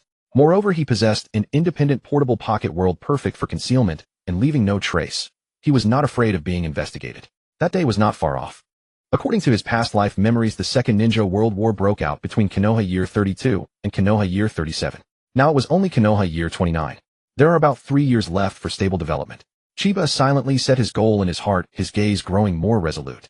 I must seize these 3 years to cultivate and grow wildly, at least breaking through to elite Jonin, or even touching the threshold of Kage level. Only then can I firmly protect my life in the chaotic world, unafraid of any storms or schemes. While Chinya was secretly calculating, Uzumaki-Uchiha spoke again in the courtyard. Tsunade, go retrieve the 5 scrolls of wind-style vacuum, wave vacuum sphere, great breakthrough, as well as great fireball and great dragon fire, and bring them to young Shuemin. Oh, I have to make another trip. Tsunade's mouth twitched, her face full of reluctance, but ultimately, she did not defy her grandmother's will, and helplessly turned back into the inner room. After a moment, she walked out holding 5 brand new scrolls, and casually handed them to Shuemin. Thank you, Grandma Shuehu. Thank you, Lady Tsunade. Shuemin quickly stood up and respectfully thanked her, his eyes full of joy. You're welcome. Train diligently, and don't let this opportunity go to waste. Tsunade casually waved her hand, her eyes flickering, then immediately looked at Uzumaki-Uchiha and spoke proactively. Grandma, is there anything else here? If not, I'll leave first. The hospital has a pile of things waiting for me. You? Uzumaki-Uchiha looked at her little schemes, helplessly chuckled, and saw through her at once. What hospital business? Do you think I don't know you? All right, go ahead, she said, then looked at the 2 boys before her, her expression becoming increasingly gentle and kind. From now on, this place is your second home. Feel free to visit often. If you have doubts about training or hit a bottleneck with ninjutsu, you can ask me anytime. Grandma is always here. As she grew older, she had long since become indifferent to conflicts. She especially liked these lively and hardworking juniors. Looking at them, she felt as if she saw the Senju clan of the past. We'll remember. Chinya and Shuemin nodded heavily and obediently responded. Then Grandma Shuehu will take our leave. Go ahead. Uzumaki-Uchiha waved with a smile, watching them leave. Afterwards, the 2 followed behind Tsunade and left the Senju compound together. As soon as they stepped out of the compound gate, Tsunade immediately stopped and casually waved at them. All right, you 2 are free to go. I'm out of here. With that, she gave a fierce glare at Jiraiya, who was grinning cheekily, then vanished in a flash, leaving without any reluctance. Jiraiya scratched his head and chuckled, his eyes falling on the thick stack of ninjutsu scrolls in their arms, unable to resist teasing. It seems Lady Shuehu really treats you as family. This trip was quite fruitful. After the joke, Jiraiya's playful expression completely faded and his face suddenly turned serious as he solemnly advised. But I have to warn you, bite off more than you can chew. You've got too many jutsu at once. Don't rush to train them all. First pick 1 or 2, master them thoroughly, and improve steadily. Understand? This was his hard-earned experience, and also the most reliable training method for an ordinary ninja. He silently sighed to himself. This was the benefit of having a strong backing. When he was young, where could he have such a vast selection of ninjutsu? Being taken as a disciple by the 3rd Hokage was already a tremendous fortune. At that moment, Shuemin spoke hesitantly, pointing at Chinya beside him. Teacher, your words don't seem to apply to Chinya. He learns extremely fast, has a photographic memory, can draw inferences, and even improves ninjutsu on his own. There's no such thing as biting off more than he can chew. Jiraiya. The air instantly fell silent, the scene becoming awkward. Fortunately, Jiraiya had thick skin. He quickly composed himself and waved his hand seriously. Ahem, then this kid is an exception. He looked at Chinya and said helplessly, you're a complete anomaly. Just do as you please. If you run into a bottleneck, go directly to your master Tsunade. Then he turned to Shuemin and advised again. Shuemin, your talent is good, but you're still within normal bounds. Don't be impatient or greedy. Steady and solid progress is the right path. Understood. Shuemin nodded solemnly without any objection. He knew in his heart that Jiraiya genuinely cared for him. Given his current foundation, training 5 ninjutsu at once would indeed be counterproductive. In the short term, focusing on 1 or 2 and refining chakra nature transformation and form transformation was the fastest way to become stronger. These insights were specifically analyzed and explained to him by Chinya yesterday, and he had kept them firmly in mind. Seeing his understanding, Jiraiya's brows relaxed, and he gave a hearty laugh. Great. Your teacher is in a good mood today. Let's go. I'll treat you to barbecue. Really? That's great. Thank you, Teacher Jiraiya. Shuemin's eyes immediately lit up with excitement. The barbecue in Konoha was expensive. They usually scrimped and saved and couldn't bear to spend on it. Chinya also smiled and said, "Thank you, Uncle Jiraiya." Hey, what's with Uncle? Jiraiya immediately protested with a look of grievance. I'm only 19 in the prime of youth. If you won't call me Lord Jiraiya, or Senior, at least call me Big Brother. Uncle makes me sound so old. The two couldn't help but burst into laughter together. After a satisfying barbecue, they returned in the evening, and Chinya and Shuemin went back to Chinya's residence. As soon as they entered, Chinya looked at Shuemin with a serious expression. Shuemin, I have a favor to ask. Moi. Seeing Chinya so rare serious, Shuemin immediately wiped away his smile and asked earnestly, what is it? Just say it. Between us, if I can do it, I won't hesitate. Seeing his friend's sincere and frank demeanor, Chinya felt a warmth in his heart and didn't beat around the bush, speaking directly. I'm also very interested in wind style and fire style ninjutsu. Could you lend me the scrolls you got today so I can copy them? Don't worry. As for the lightning style ninjutsu I have, if you want, I'll copy them all for you. We'll share resources. At least the lightning attribute, we can both train it without conflict. Shuemin was momentarily stunned, then nodded without hesitation and directly took out all 5 brand new scrolls from his arms. Why wouldn't I allow it? Take them all. When I go home later, I'll also bring you my wind style wind cutter technique to copy. Changing his tone, Shuemin's face showed a bit of hesitation and seriousness, and he couldn't help but advise. But Chinya, I have to say something. Your training talent is unparalleled, but I've heard that training a chakra nature you don't have affinity for yields half the result with twice the effort, and it's extremely draining. You can study it, but don't waste too much time on it. If you find it slowing down your training progress, you must stop in time, okay? If you don't agree, then I can't give you these scrolls. I don't want to hinder your path of cultivation because of me. Shuemin's expression was extremely serious, his eyes sincere without any hint of jest. Seeing his friend genuinely consider his well-being, Chinya felt warmth surge in his heart and couldn't help but chuckle. Don't worry, don't I know myself? I won't do something foolish like picking up sesame seeds and losing watermelons. If it really becomes counterproductive, I'll definitely stop immediately. Besides, we spend every day together training. Even if I do get carried away, you're still here to watch over me, right? Indeed. Shuemin scratched the back of his head, feeling that Chinya was right. He pushed the stack of ninjutsu scrolls in front of him, stood up, and said, the scrolls are all here. Hurry up and copy them. I'll go home and fetch the scroll for wind release wind cutter technique. As his words faded, Shuemin walked briskly and soon disappeared through the courtyard gate. Without any delay, Chinya turned and went to the study, retrieved blank scrolls, ink and brush, and bent over the desk, swiftly copying the scroll contents. If only there were a secret technique to directly replicate ninjutsu, it would be much easier. But there isn't, so I have to copy them manually by hand. As the brush rose and fell, Chinya muttered under his breath, but his mind was immersed in the principles of the techniques recorded on the scrolls. While copying, he analyzed the chakra circulation paths and hand-seal logic of fire and wind release ninjutsu. In a short while, the framework of several ninjutsu took shape in his mind. He had nearly mastered the entire set of techniques, only lacking the actual hand-seal practice. By the time he finished copying all the scrolls, Shuemin happened to return. Chinya returned all the original scrolls. The moment his fingertips touched the copies, he had made a series of system prompts echoed in his mind. Congratulations, host, for obtaining the ordinary collectible Fire Release Grand Flame Technique. Reward top tier fire affinity. Congratulations, host, for obtaining the ordinary collectible Fire Release Great Fireball Technique. Reward chakra 50 money. Rio. Congratulations, host, for obtaining the ordinary collectible Fire Release Grand Dragon Fire Technique. Reward chakra 50 money. Rio. Congratulations, host, for obtaining the ordinary collectible Wind Release Vacuum Sphere. Reward chakra 50 money. Rio. Congratulations, host, for obtaining the ordinary collectible Wind Release Vacuum Wave. Reward chakra 50 money. Rio. Congratulations, host, for obtaining the ordinary collectible Wind Release Wind Cutter Technique. Reward chakra 50 money. Rio. The continuous prompts ceased, and Chinya was ecstatic, nearly jumping on the spot, but he forced himself to suppress his excitement because Shuemin was beside him. Finally, I've gathered them all. He sighed inwardly. He had obtained top-tier affinity for the 5 elements, lightning, water, earth, wind, and fire, plus the top-tier Yin release affinity he already had. Only Yang release was missing to complete the 6 basic attributes. If I can obtain the sage body of the Senju or Uzumaki clan in the future, my Yang release talent should be perfected as well. Chinya made up his mind and silently uttered, system claim all rewards. In an instant, a warm current flowed from his brow through his entire body. Every cell thrived under the nourishment. His physical vitality multiplied, his mind became clearer, his thought speed increased another level, and his spiritual power directly more than doubled. His fine control over mental energy improved by leaps and bounds, and insights into the use of fire and wind release chakra naturally emerged. Fortunately, he had always kept his aura concealment talent active, so his surging aura was completely hidden. Shuemin beside him was completely unaware of the earth-shaking changes in him. Qian Yi did not plan to reveal all his power at once. He would gradually release some of his chakra and physical strength to make his growth trajectory seem reasonable, avoiding the scrutiny and suspicion of the Mu Yi high-ranking officials and those in the shadows. With a thought, Qian Yi summoned his own status panel. Host Qian Yi.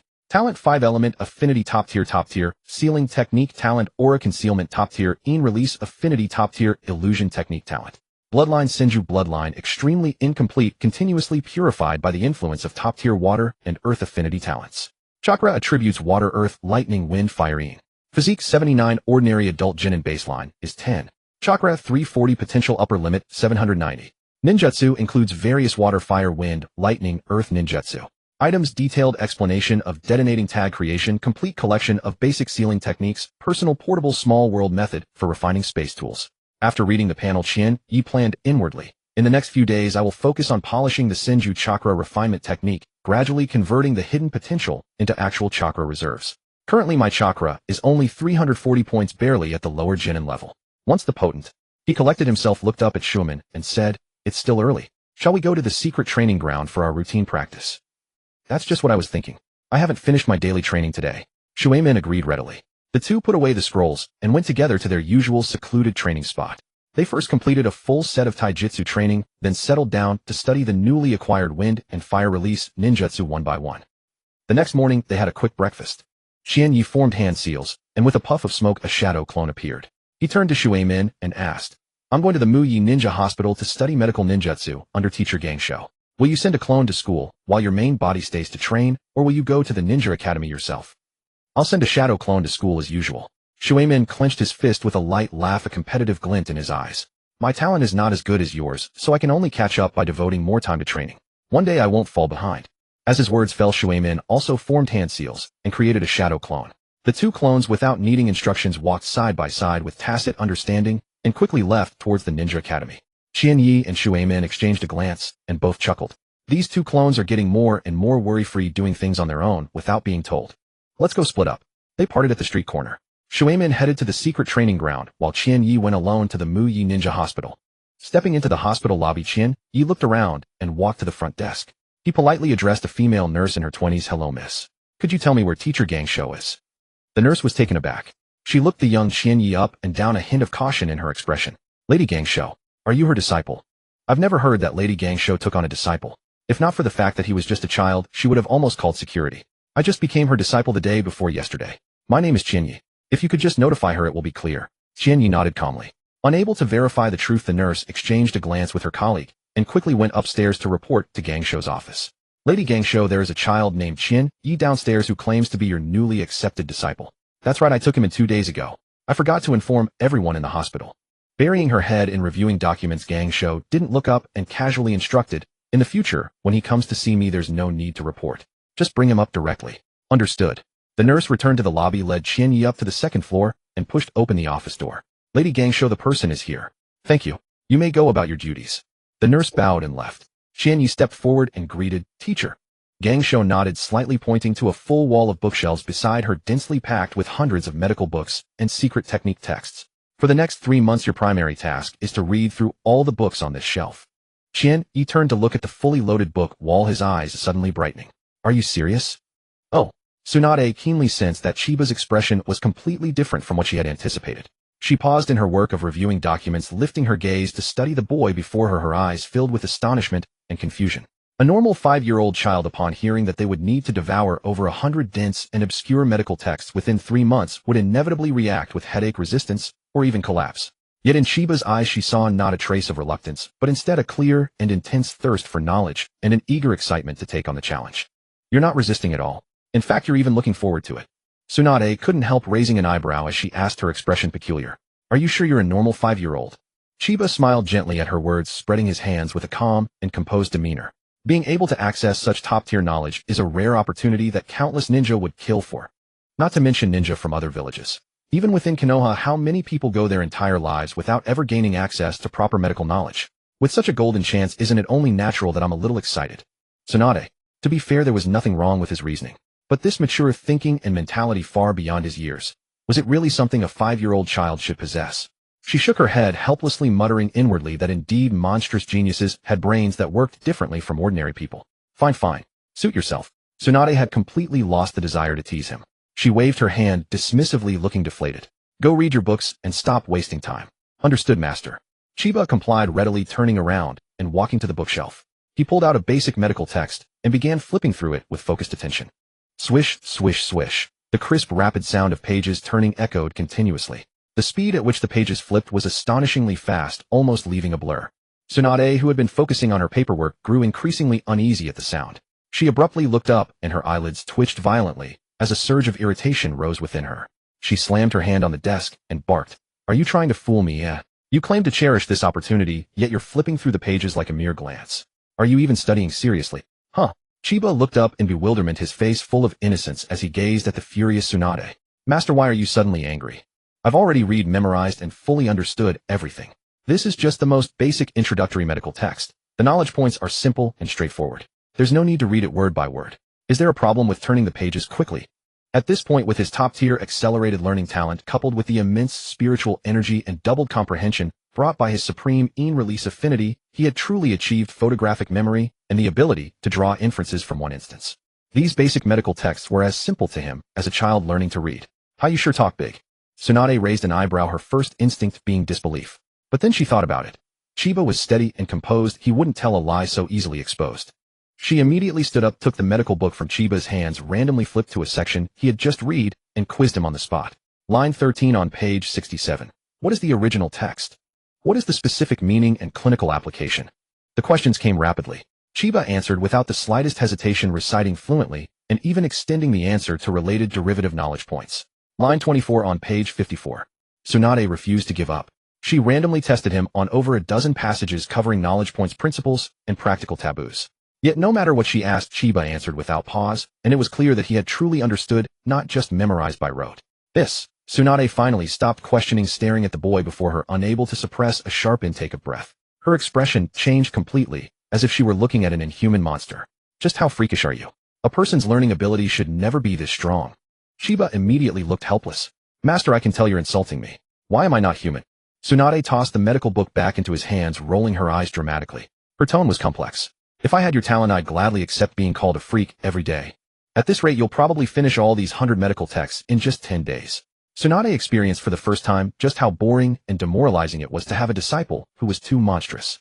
There was absolutely no sense of accomplishment as a teacher. She was thoroughly outclassed. It's not that exaggerated."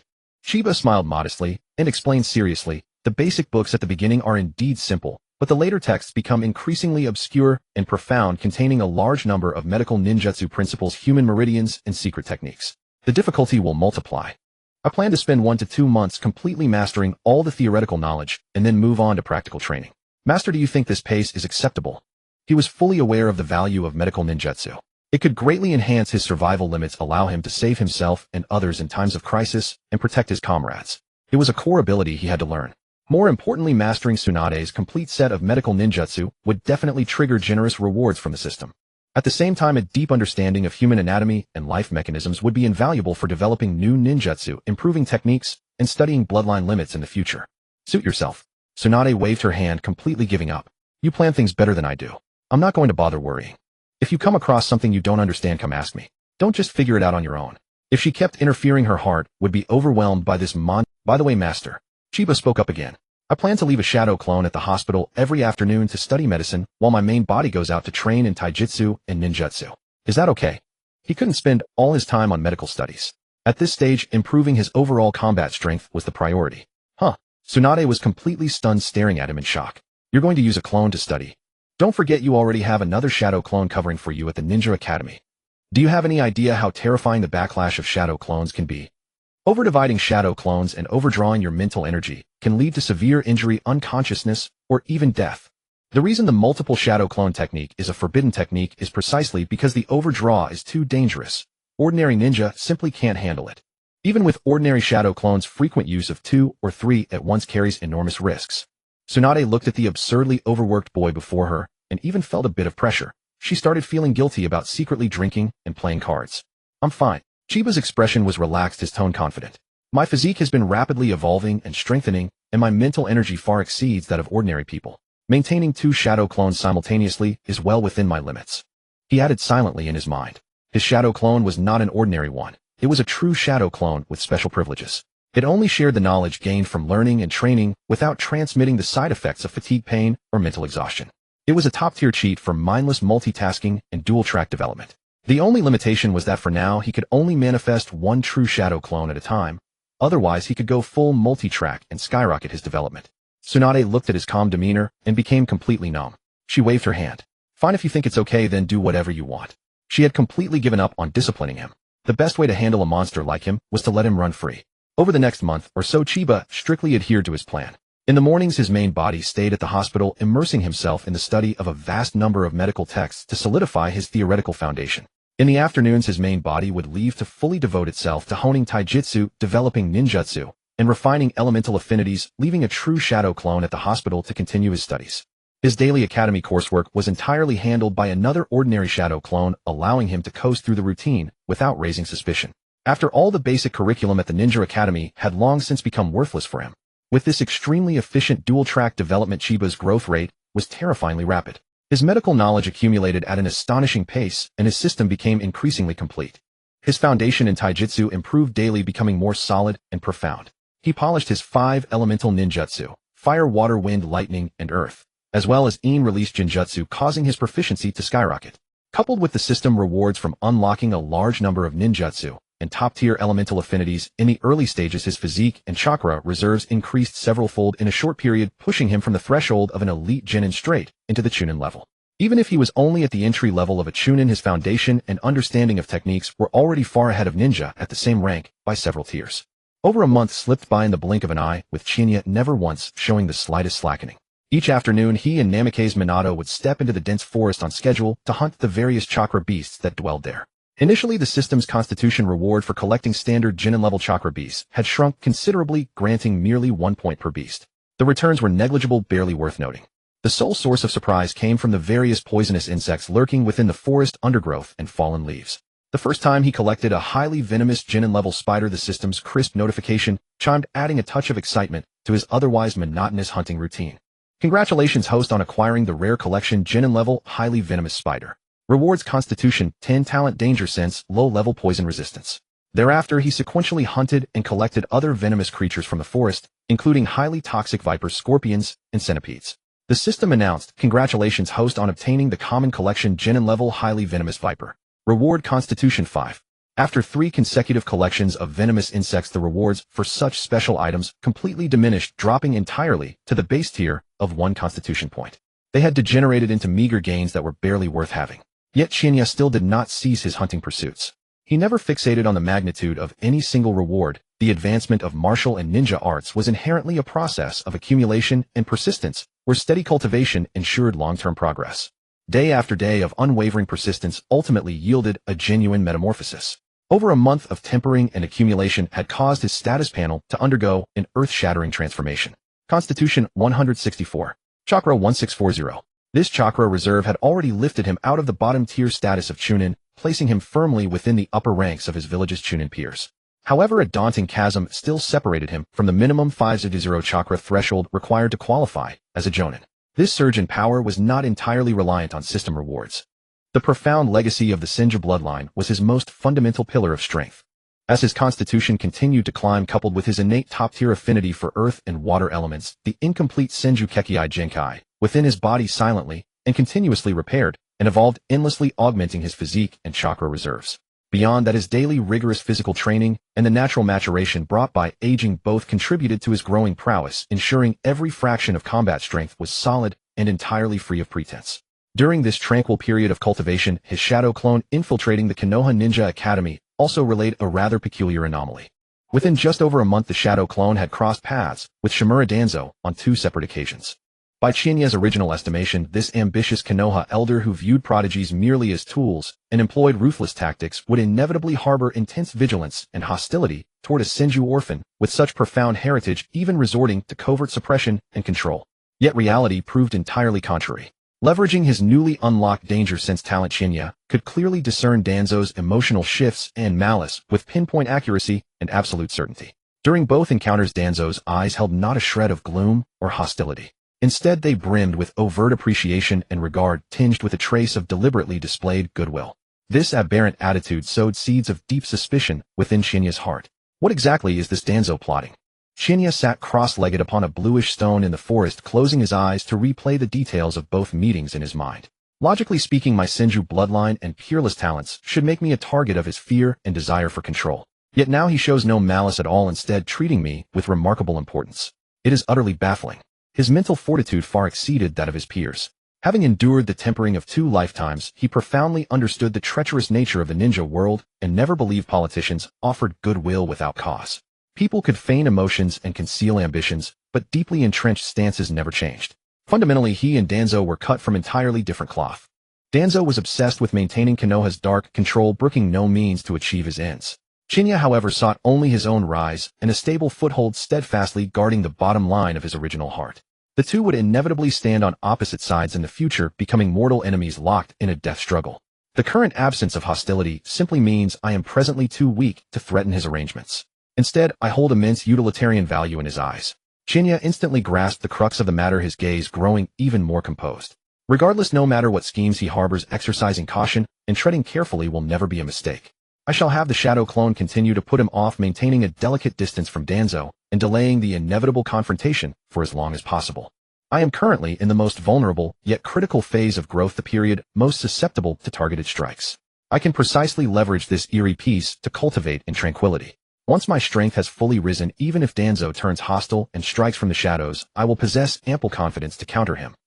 Having clarified these thoughts, Chinya's mind shed all restlessness, returning once more to profound tranquility. Beyond cultivation and vigilance, he had also made a considerable investment during this period. Within the ninja dog shop established by the Konoha Inuzuka clan, Chinya expended a colossal sum of 600,000 ryo to purchase 3 fine-quality pure-blooded ninja dog pups. 600,000 ryo was already an astronomical figure for ordinary ninja, and with the subsequent monthly costs for rations and upkeep, it undoubtedly constituted a sustained massive expenditure. Cradling the 3 docile and well-behaved pups with a heavy burden of dog food and care supplies slung over his shoulders, Chinya strolled slowly through Konoha's streets. Watching the passing villagers, he secretly felt grateful. Fortunately, my parents left behind over 2 million ryo in survivor benefits. Coupled with the monetary rewards from system-unlocked jutsu and completed collections during this time, it is more than enough to sustain these expenses. An ordinary ninja could never afford such a luxury. The moment his thoughts settled, the system's notification chimed incessantly within his mind. Congratulations, host, on obtaining the rare collection Ninja Dog Pup. Reward: Beast Taming Contract Technique Constitution 20. Congratulations, host, on obtaining the Common Collection Ninja Dog Pup. Reward: Beast Bloodline Evolution Potion Formula X1 Constitution 10. Congratulations, host, on obtaining the Common Collection Ninja Dog Pup. Reward: Ninja Dog Bloodline Evolution Potion X1 Constitution 5. Generous rewards followed one after another. A warm current slowly permeated his limbs and bones, causing his constitution value to climb steadily once more. Simultaneously, 3 detailed skill descriptions materialized in his mind with crystal clarity. Beast Taming Contract Technique forges an exclusive soul contract with a tamed beast, allowing the mutual sharing of partial talents, constitution, and vitality between master and beast. They nourish one another, promote mutual growth, and advance together. The higher the beast's affection, the stronger the sharing effect. The maximum number of contracts is determined by the host's soul and spirit levels. Beast Bloodline Evolution Potion Formula records a high-level secret recipe capable of purifying and elevating a tamed beast's bloodline concentration, breaking through bloodline shackles to achieve rank evolution. It can be repeatedly refined and utilized. Chinya's steps faltered for an instant, a flash of intense delight surging through his eyes. I've struck gold. He couldn't help but mutter to himself, visions from countless beast-taming novels he had read in his past life instantly surfacing. This is far from ordinary summoning jutsu. It is unequivocally a top-tier beast-taming divine ability. As long as I contract beasts with outstanding aptitude, I will benefit doubly. My constitution chakra and spiritual energy will all surge exponentially through our bond. Amidst his euphoria, a trace of regret quietly welled up in his heart. It's a pity the contract limit is bound by soul intensity. Otherwise, with a few more top-tier beasts, I could absolutely take off right here and crush my peers outright. Suppressing his excitement and regret, Qianya no longer lingered and hurried back to his residence. He urgently needed to ascertain just how many beasts he could actually contract given his current spirit and soul foundation. Returning home, Qianyi sat cross-legged, and with a thought, he claimed all system rewards with a single click. In an instant, a vast amount of obscure and profound secret technique information flooded into his mind like a tidal wave. The operating principles of the beast taming contract are the method of opening the beast taming space and the details of refining the bloodline potion. Countless unfamiliar, yet logically structured knowledge frantically filled his cognition. Qianyi tightly closed his eyes, sorting through the complex information, the influx causing a slight pressure between his brows.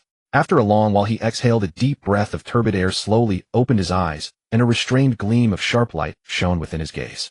Indeed, there is no such thing as a free lunch. The restrictions are far greater than imagined. According to the precise feedback from the secret art, given his current soul resilience and mental breadth, the upper limit for contracts under the beast taming contract art was only 2. Qianyi quickly calmed down and began rapidly calculating the optimal plan. Currently, I have no means to access top-tier external beasts, so I can only select the best one among these 3 puppies to form a lifebound contract. The remaining 2 can be temporarily housed with ordinary summoning contracts without occupying the precious beast taming contract slots. Fortunately, the system rewarded a bottle of finished bloodline evolution potion. Feeding it to the contracted puppy will be enough to purify its bloodline and forge a top-tier exclusive beast. He had also considered seeking help from his mentor Gangsho to obtain the summoning contract for the slug of Shirgu Forest. After all, as a summoning beast from one of the 3 great summoning sanctuaries, the slug's talent and foundation far surpassed ordinary mortal ninja dogs with an extremely high growth ceiling. But this thought had barely arisen when he completely rejected it. Shirgu Forest was the most special. From beginning to end, the entire sanctuary had only one original slug, with all other slugs being divisions of that original. If he were to form a bond using the beast taming contract art, it would be equivalent to exposing most of his secrets, talents, and bloodline foundation to the original slug, leaving no privacy at all. More crucially, he could not control the slug's loyalty. The risk was too great. The gain would not outweigh the loss. Besides, given his current limited contract slots and still immature soul strength, he was utterly incapable of bearing the contractual bond of a top-tier sanctuary giant like the slug. Forcing an attempt would only backfire on himself. As for Miamu Mountain and Longdi Cave, each had its own drawbacks. The ninja snakes of Longdi Cave could be tamed and raised in the future, but the mysterious toad sage of Miamu Mountain, who spoke only in prophecies, instilled deep wariness and dislike in Qianyi. The various details he had heard in his past life made him always feel that the so-called prophecies concealed ulterior motives. The arrangements for Zilai Yi were by no means pure guidance, they were highly purposeful. He had no desire to become entangled with them. It's a pity the system only gave 1 bottle of finished bloodline potion. Qianyi sighed softly, full of regret in his heart. If there were 1 more bottle, I could directly contract 2 potential ninja dogs, gaining dual enhancement and higher returns. He was well aware of the system's reward decay pattern. Such special rewards were likely to be a one-time occurrence. Subsequent repeated collections of ninja dogs would most likely only yield basic physique rewards with no further access to potions or secret arts. After brief deliberation, Qianyi finalized his plan. First, contract 1 optimal puppy and leave the remaining contract slot vacant for now. Await future opportunities. When I encounter a beast with extraordinary talent or unlock better rewards from the system, I can fill the slot then. Additionally, I must thoroughly master the bloodline evolution potion formula as soon as possible to achieve self-refinement at an early date. He had carefully studied the details of the formula. The potion was extremely effective, could be used repeatedly, and could continuously purify the bloodline of beasts and break growth bottlenecks. The only drawback was that the effect was most significant at low bloodline levels in the early stage and would gradually diminish to a fixed threshold later. An even bolder idea quietly sprouted in his heart. Since this potion can purify beast bloodlines, would it be equally effective for humans with bloodline limits? Can it further evolve the Chinsho bloodline? This was undoubtedly an extraordinary shortcut to power. However, looking at the complex nested secret art patterns and tedious refining procedures on the formula, Qianyi knew that with his current knowledge he could not decipher the core principles of bloodline in the short term, let alone modify the formula to suit human bloodline limits. He had also briefly considered cooperating with De Shiwan, the top ninja scientist who excelled in researching bloodlines and the mysteries of the human body. But the thought was instantly and completely discarded.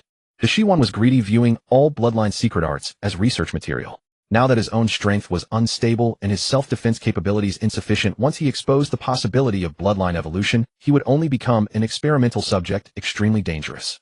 Even his mentor Gangsho, he dared not fully trust. The secret of bloodline evolution was too extraordinary enough to attract countless covetous eyes and disasters. No rush, take it slow. Qianyi suppressed his restless mood, his gaze firm. With my comprehension and learning speed surpassing Gangsho, and Shi-1 is only a matter of time. By then all difficulties can be solved on my own. No longer dwelling on distractions, Qian Yi focused his mind and concentrated on comprehending the beast-taming contract art. The core first step of the art was to open an exclusive beast-taming space, used to house and nourish beasts, accelerating their growth and injury recovery. With his soul strength far exceeding his peers' top-tier comprehension, and the foundation accumulated from over a month of body tempering and mind cultivation, Qian Yi's cultivation process was exceedingly smooth. In just over 10 minutes, spiritual light surged within his consciousness sea. Buzz! A low tremor resounded through his consciousness sea, and a small beast-taming space, 10 meters in diameter, took shape steadily. The space was stable and filled with spiritual energy without any flaws or hiccups. At the instant the space formed, a subtle sensation suddenly arose in Qian Yi's heart. His original small world was instinctively yearning for this newly born beast-taming space. Their auras were of the same origin, their attributes mutually compatible, as if they were originally one. Without any hesitation, Qian Yi acted decisively. First he removed and placed the silver ninja scrolls and various supplies from the room.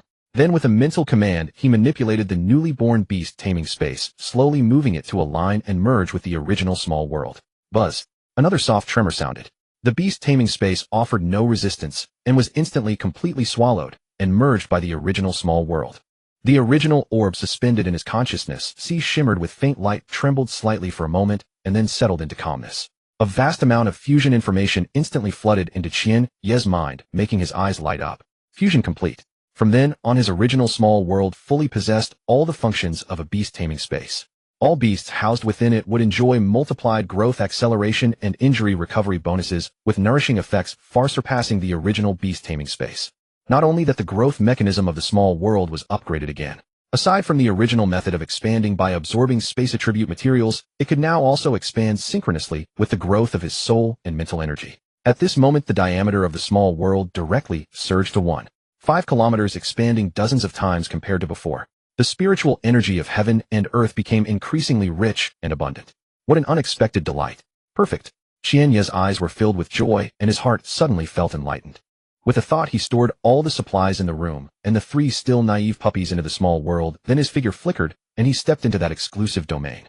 After over a month of continuous transformation, the small world had long shed its initial desolation and silence. In the core area of 1 square kilometer, he had transplanted countless forest plants, exotic flowers, and herbs lush and vibrant. In the center, a clear lake 100 meters in diameter and over 10 meters deep rippled with emerald waves, its spiritual energy dense and misty. By the lakeside, a Chinese-style wooden villa in its early form stood quietly, ancient and elegant, awaiting completion. The entire small world was bright and calm, abundant in spiritual energy, making it an excellent place for cultivation and dwelling. Standing firmly on the ground, Qian Yi wasted no time and fixed his gaze on the 3 puppies playing and frolicking, carefully examining them. After a moment, he singled out one puppy with a well-proportioned build, lively yet steady eyes, and the most gentle and resilient temperament. The best choice among the 3 in terms of potential and disposition. Qian Yi stepped forward slowly, extending his right hand to gently rest on the puppy's soft head. Beast-taming contract technique. As his low shout fell, intricate and profound golden contract patterns instantly appeared on his palm, flowing with light and slowly pouring into the puppy's body. An invisible soul bond was instantly established. In that instant, a spiritual bridge connecting man and beast took shape, with warm, pure bond power flowing in both directions. Streams of warm, gentle currents surged through Qian Yi's entire body via the contract channel, soaking into his bones, flesh, and meridians. He clearly sensed that his physique, bone hardness, and skin toughness were steadily improving. His nails and teeth became sharper and tougher, and his 5 senses underwent a comprehensive transformation. His physique surged by 10% from the original, breaking through the threshold from 182 points to 204 points. His chakra reserve upper limit simultaneously increased to 2040 points.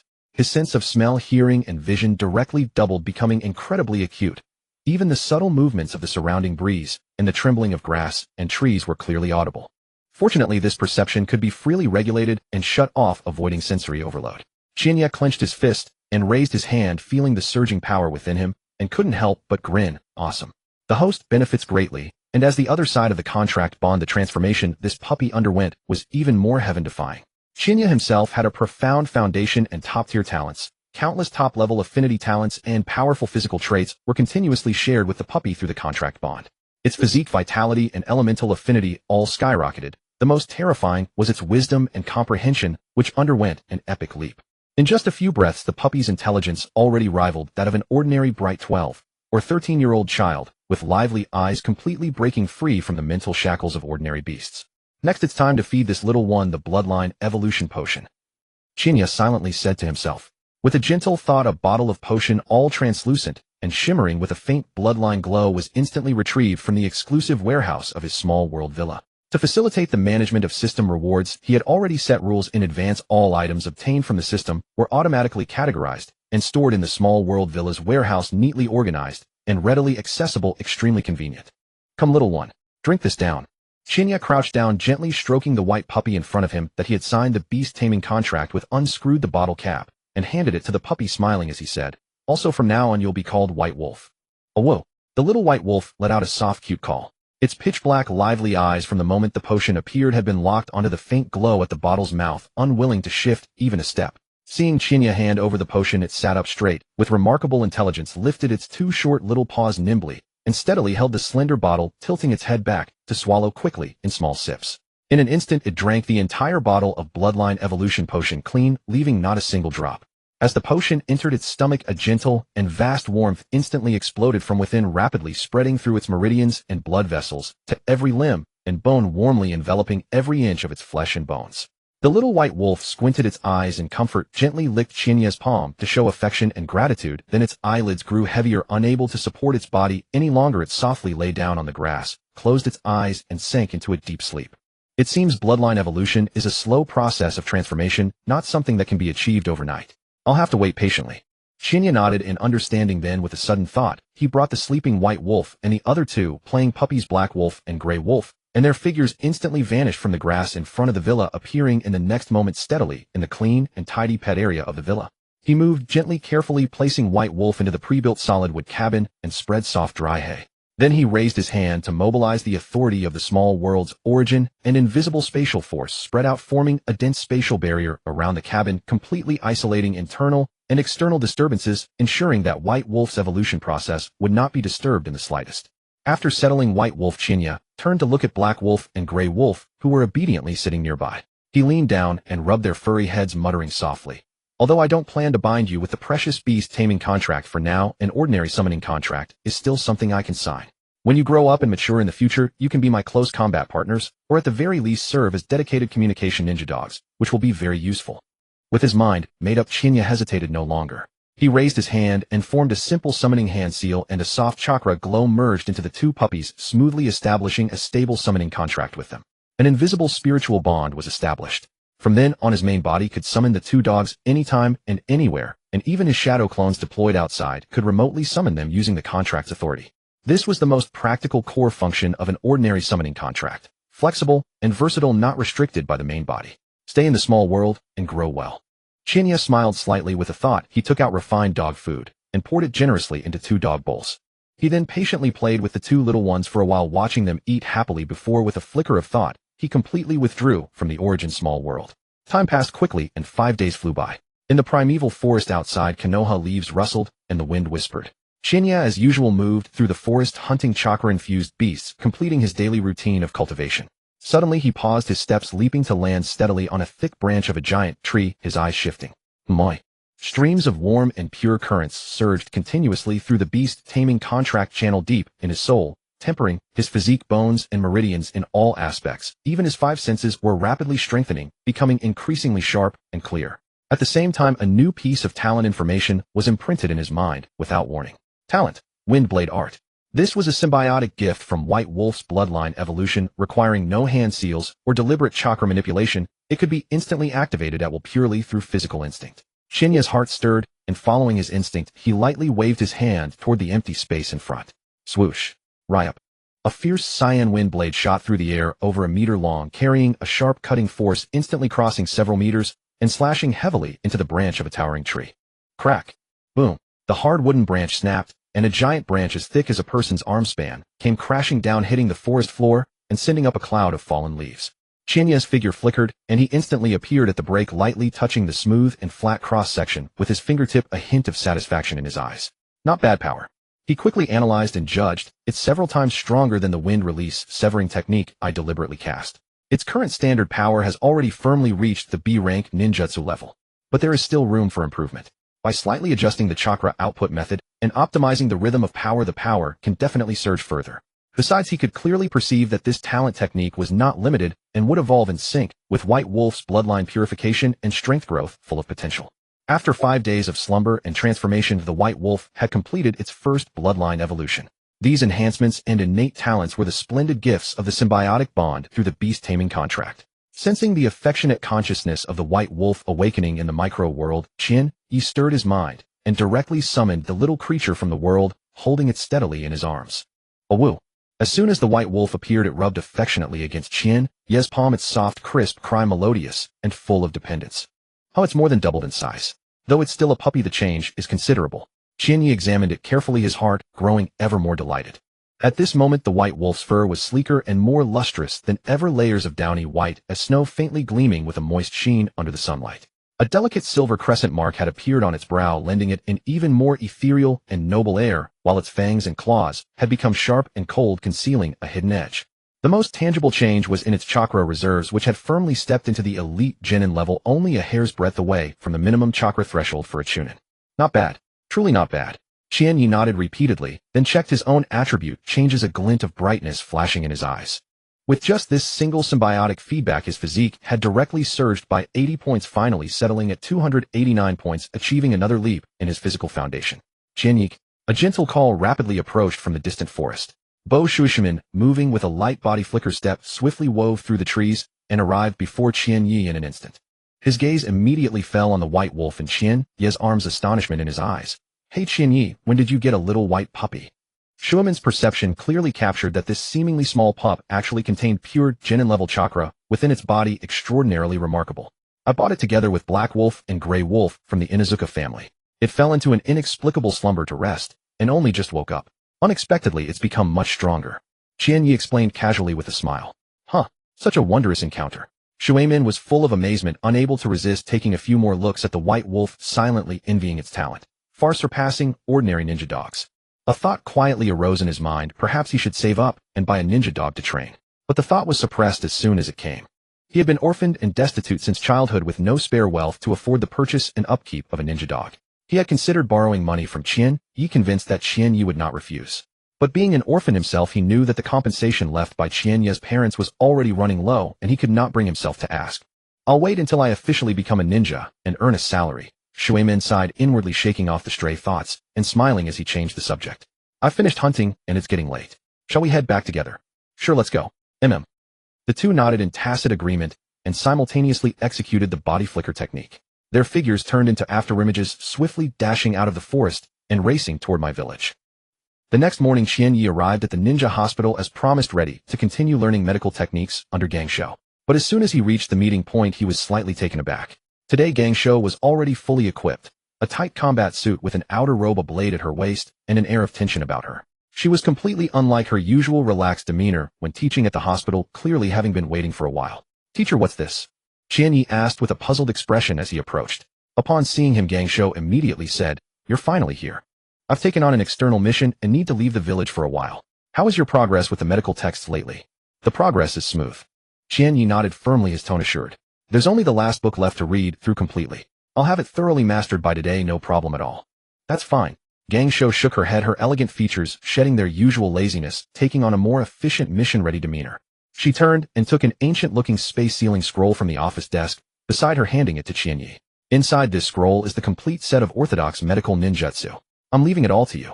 While I'm away on the mission, you can practice on fish and small spirit beasts for live experiments, gradually studying and training. Don't let your medical progress stagnate. Save all your questions for when I return, and I'll answer them one by one. Any issues? Gangsho's tone carried a mentor's instruction, but without a trace of worry. Had it been any other ninja of the same age in the village, she would never have been so relaxed about letting them delve into advanced medical ninjutsu on their own. But with Yi, she had complete confidence. Over these few months, his monstrous talent, terrifying comprehension, and self-disciplined nature had repeatedly shattered her expectations. What ordinary people took years to master in ninjutsu and medical arts, Yi could often integrate and understand in just a few days, requiring no extra supervision. Yi quickly took the heavy sealing scroll with both hands. His fingertips touched the warm texture of the scroll's surface, and a hint of barely concealed excitement flashed in his eyes. He nodded vigorously. Don't worry, teacher, I'll study it diligently. His heart was already leaping with joy. This complete system of medical ninjutsu was something he had longed for, and today, he had finally obtained it. Gangsho nodded lightly, her tone firm. Your self-discipline and talent are naturally trustworthy. If you encounter a difficult bottleneck during your studies, don't force it. You can consult Vice Hospital Director Michiko, or go to Grandma Shueyu. Both are top-tier medical ninjas in the ninja world with profound knowledge. They are more than capable of guiding you. I'll remember that. Wishing you a smooth mission and a safe return, teacher. Qianyi offered his blessings respectfully. As his voice faded, an old memory involuntarily surfaced in his mind. A few days earlier, when he had visited Xuanhua Shuehu for a casual chat, he had inadvertently overheard Shuehu Grandma and Gangsho speaking in low tones. Shuehu admitted that her body was overtaxed and her lifespan was short, with only a few years left. The village had already planned to send someone to a country to select a suitable member of the Xuanhua clan as the next candidate for the Nine-Tails Jinchuriki. When they sensed his arrival, they immediately ended the topic, speaking vaguely, without going into detail. But combined with Gangsho's sudden mission, Qian Yi instantly formed a guess. This mission was likely to go to a country to bring the young Xuanhua Jixinai to Mai. In his past life, the timeline of the fall of Wakountry had always been a subject of debate and controversy. Some said Wakountry had already been destroyed before Jixinai arrived at Mayu. Others said that after Jixinai entered the village, Wakountry was besieged and destroyed by the 5 great hidden villages acting together. Carefully analyzing all the details, Qian Yi leaned toward another possibility, that Gangsho's mission to escort Jixinai would likely coincide with the chaotic battle in which Wakountry was under siege and on the verge of annihilation. At this thought, Qian Yi's heart began to beat a little faster, a glimmer of fervor flashing in his eyes. Regardless, this is a once-in-a-millennium opportunity for me.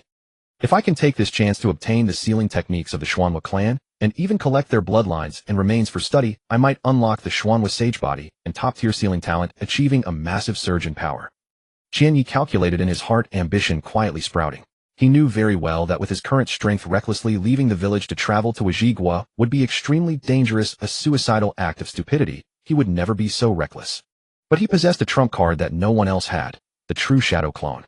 The true shadow clone could exist independently from the main body for extended periods, carrying its own autonomous chakra recovery ability, unrestricted by the distance from the main body. Over the past month, aside from daily training, hunting, and studying medical techniques, he had spent nearly all his remaining time delving into the core principles of the true shadow clone. He had been persistently trying to deconstruct and modify this secret technique, transforming it into a unique divine ability, fully comprehending the essence of autonomous chakra generation. If he could thoroughly understand it, breaking free from the consumption limits of cells and mental energy, and autonomously generating chakra endlessly, it would almost be akin to cultivating immortality, transcending the shackles of an ordinary ninja. Unfortunately, such a heaven-defying secret technique was too profound. Even now, he still had no clear clue and had to temporarily set it aside. Retracting his thoughts, Qian Yi's gaze turned resolute. Even without fully comprehending the principles, the basic capabilities of the true shadow clone alone were enough for him to orchestrate distant plans. Combined with his own top-tier aura concealment talent, he could send his clone to Wajigua completely undetected, lurking in ambush throughout the battle, waiting for the right moment to act. It's decided. Qian Yi instantly finalized the plan. Regardless of whether Gangsho's journey would coincide with the fall of Wajigua, he would dispatch a true shadow clone to the Wajigua region to lie in wait. The timeline would not deviate much. Agio Xinai's arrival at Mu Yi was imminent. If the timing is right and my abilities suffice, secretly saving some of the Xuanhua clan members would also be a meritorious deed. Such a thought quietly took root in Qian Yi's heart as he silently planned the subsequent moves. Alright, it's getting late. I should set off. Gangsho, completely unaware of the myriad thoughts and deep schemes brewing in her disciple's mind, casually raised her hand to wave goodbye to Qian Yi. He then turned and hurried away, her figure quickly disappearing at the end of the hospital corridor. Qian Yi suppressed all his thoughts, wasting no more time. He picked up the unfinished medical book on the table, quickly left the ninja hospital, and headed toward his residence. At the same time, a series of crisp system notification sounds resounded consecutively in his mind. Congratulations, host, for obtaining the rare collectible mystical palm technique. Reward: talent, dexterous hands, grandmaster level, Chinese medical knowledge infusion. Congratulations, host, for obtaining the rare collectible healing wound destruction. Reward: chakra 50, money 100 Rio. Congratulations, host, for obtaining the rare collectible minor disease extraction. Reward: chakra 50, money 100 Rio. Congratulations, host, for obtaining the rare collectible life regeneration. Reward: chakra 50, money 100 Rio. Congratulations, host, for obtaining the rare collectible chakra scalpel. Reward: chakra 50, money 100 Rio. One after another, the rewards landed, and the generous resources and talent enhancements delighted Qian Yi. Soon the detailed attributes of the new talent flooded into his mind. Talent dexterous hands. The flexibility of both hands is over 5 times that of an ordinary person, allowing extreme precision, ultra-fast hand seals, and effortless control. 1 second 8 hand seals is easy, suitable for all domains of ninjutsu, medical techniques, alchemy, and fine operations. While the dexterous hands talent is incredibly practical, a truly versatile divine skill. Qian Yi praised in his heart, and the Grandmaster level Chinese medical knowledge infusion. This batch of rewards far exceeds expectations. It might even bring me a revolutionary surprise. Filled with anticipation, Qian Yi hurried home, closed the doors and windows, sat cross-legged, and commanded in his heart, "System, claim all rewards." The moment the words fell, streams of warm, rich currents surged from the center of his brow, instantly flowing through his limbs, bones, meridians, and flesh. The immense vitality and physical energy washed over his entire body, steadily boosting his constitution and foundation once again. Most of the warmth converged on his hands, specifically tempering his bones, tendons, muscles, and nerves, making his hands extraordinarily dexterous, sensitive, and steady, with every fiber reaching the peak of human limits. At the same time, a vast, profound ocean of Chinese medical knowledge surged into his mind like a tidal wave. Even with Qian Yi's extraordinary soul strength and mental reservoir, he felt his brow swelling and his mind aching, a testament to the immense volume of knowledge being infused. He immediately multitasked, exerting extreme control over his own state.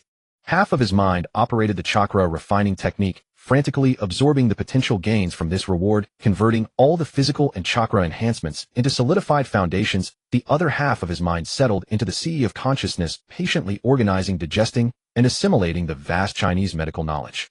As he continued to digest, Qian Yi grew increasingly astonished and overjoyed. This Grandmaster-level Chinese medical system was all-encompassing and boundless.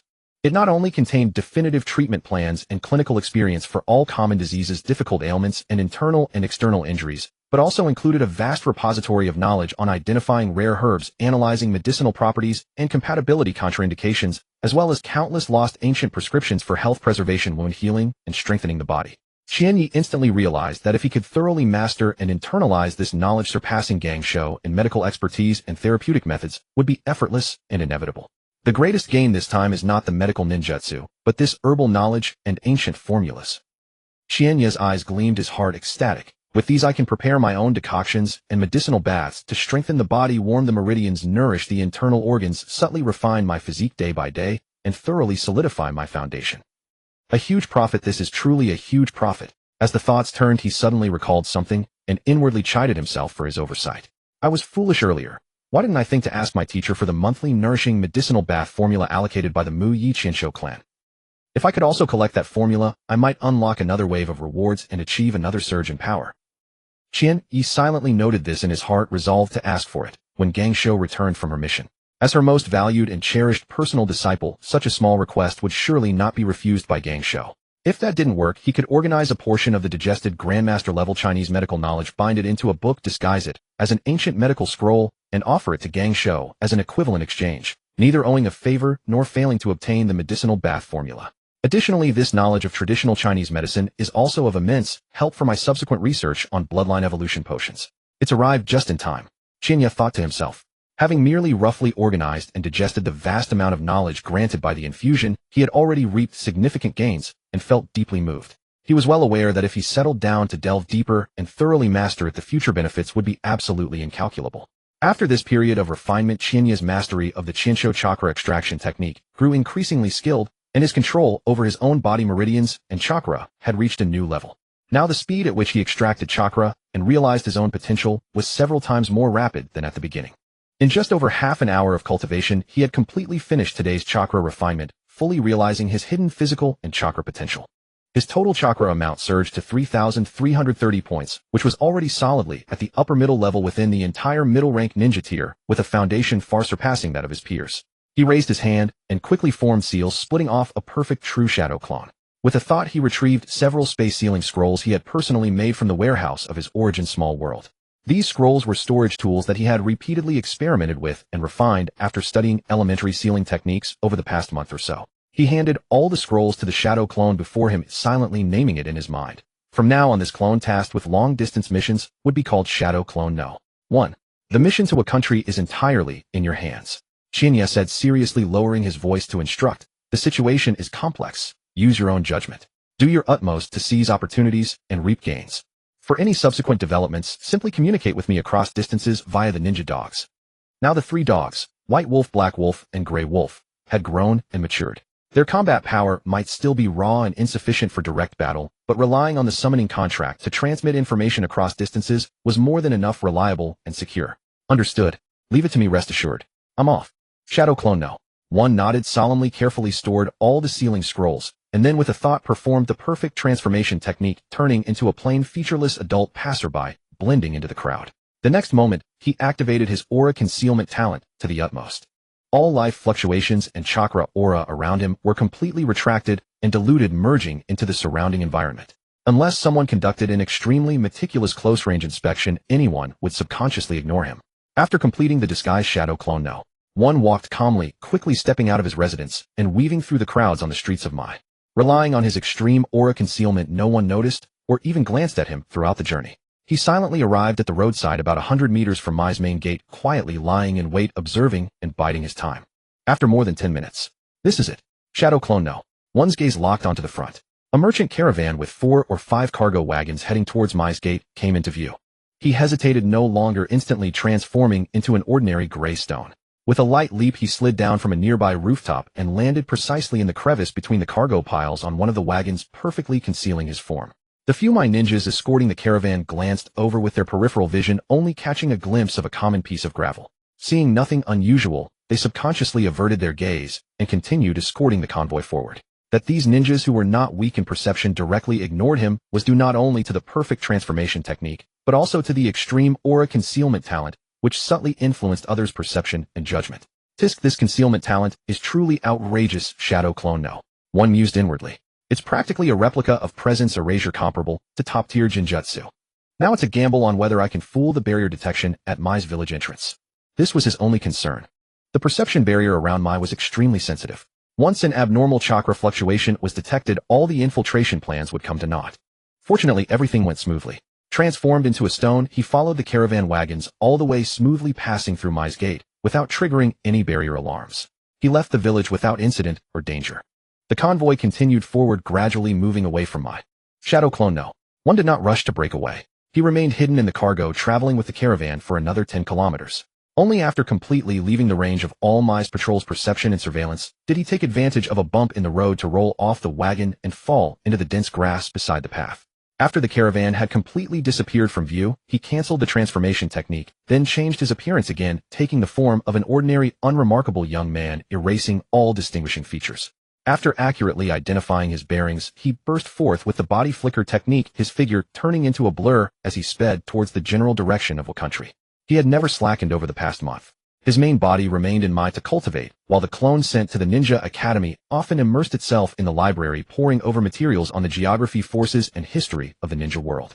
He had long since become thoroughly familiar with the locations, terrains, and customs of the major countries. Locking onto the location of what country was a piece of cake for him. The Hokage's office. Third-generation Hokage Yuanfei Risen stood by the window, gazing through the glass towards the direction of Mai's gate. His eyes were deep, as if they could pierce the distance and see the figures of Gangs Ho and her party leaving the village and heading for what country. After a long time, he slowly exhaled a smoke ring, the mist swirling around, shrouding his slightly weary face. He turned to look at Jitsu and Tuanzang standing beside him and said in a deep voice, "Are you certain that the news of Yunin Wuyin and Yinin secretly colluding to make a move on what country is true and accurate?" Huh. Tuanzang sneered, a cold curl of sarcasm on his lips, his tone full of disdain. What else? You've already sent people to retrieve and prepare to take over the Jinchuriki, yet you're still hesitating and doubting. Have I ever been ambiguous on matters concerning the foundation of Mai? This time the fall of what country is already a foregone conclusion, irrevocable. Tuanzang's tone was cold, without a trace of regret, as if what was about to be destroyed was not an ally of generations, but an insignificant, irrelevant force. Sigh. Yuanfei Risen sighed softly, his face showing compassion, his tone heavy. A man is not guilty for possessing a treasure, but the treasure itself is a crime. What country possesses the world's top-tier sealing technique system, which has long exceeded the tolerance threshold of the major ninja villages? Being coveted and jointly targeted by many was an inevitable outcome. Yet what country, relying on its deep foundation, did not know how to lie low and was distant and ambiguous toward Mai, never allowing itself to be fully brought into line? But now the situation in the ninja world is growing increasingly tense. Mai is already stretched thin and cannot spare enough strength to aid what country. If it forcibly intervenes, it could easily escalate the conflicts among the 5 great ninja villages and directly trigger a new ninja world war. Weighing the two options, we can only sacrifice what country to preserve the overall situation of my. Listening to Yuan Fei Rizen's sanctimonious, seemingly helpless, yet hypocritical posture, Tuanzang felt nothing but utter disgust in his heart. Hypocrisy and compromise. These were the two most distinct labels of the current Hokage. Danzo's heart was filled with resentment and disdain, muttering inwardly, he truly could not understand why the first and second Hokage had chosen Sarutobi to succeed as Hokage back then. If he were in charge of Konoha, he would never be so cowardly and compromising. He would exploit the crisis of the Whirlpool country to forcibly compel the entire Uzumaki clan to merge into Konoha, seizing all their sealing techniques. Or he would set a trap, using the enemy's strength against them, inflicting heavy losses on the living forces of the three invading ninja villages, thereby strengthening Konoha's foundation. In fact, as soon as he received the intelligence about the allied forces besieging the Whirlpool country, he had proposed this to the third Hokage. Unfortunately, every suggestion was rejected by Sarutobi. Always hesitant and fearful, afraid of escalating conflicts, afraid of triggering a full-scale war, constantly retreating and compromising. Danzo, are your deployments all arranged? Sarutobi Hiruzen did not notice the resentment and disdain in Danzo's heart, and said in a serious tone, you must ensure that Tsunade and her team return safely and bring back a top-quality Uzumaki clan member as a candidate for the Nine-Tails Jinchuriki. Besides this, Konoha must obtain the majority of the vast sealing techniques inherited by the Whirlpool country, intercept as much core inheritance as possible, and reduce the gains of other ninja villages. Do you understand? Of course, everything is already arranged. Danzo nodded heavily, his eyes dark and gloomy. This matter is of great importance. I plan to go personally to oversee it.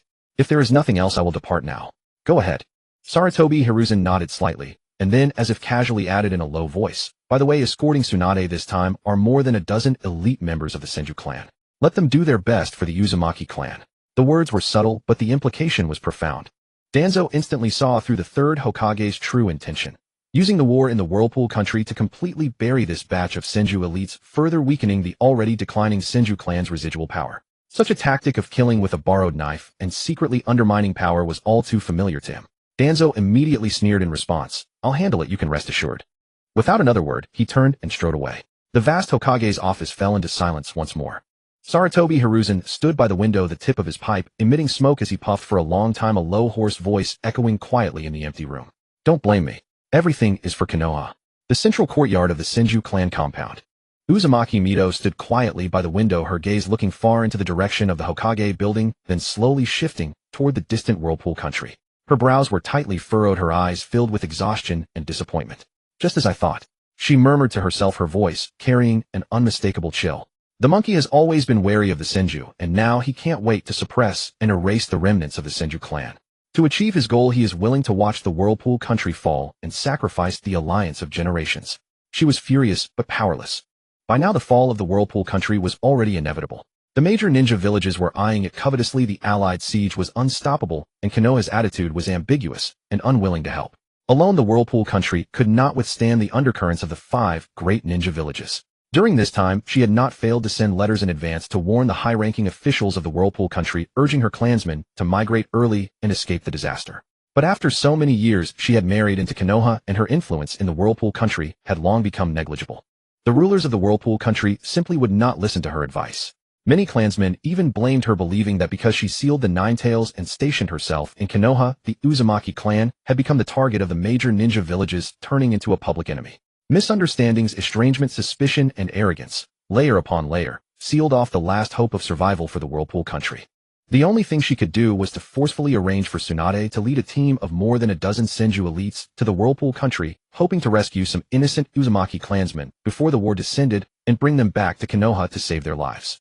If she were a few years younger with a healthy body and a fiery spirit, she might have been able to intervene personally and forcibly alter part of the situation. But she was old, her lifespan was nearing its end, and she was no longer in control of her own fate. She had long lost the boldness and strength of her youth. This profound sense of powerlessness only strengthened her determination. She must cultivate the 2 prodigies Chiba and Minato as quickly as possible. Only with the rise of the new generation could the future landscape of Konoha be rewritten.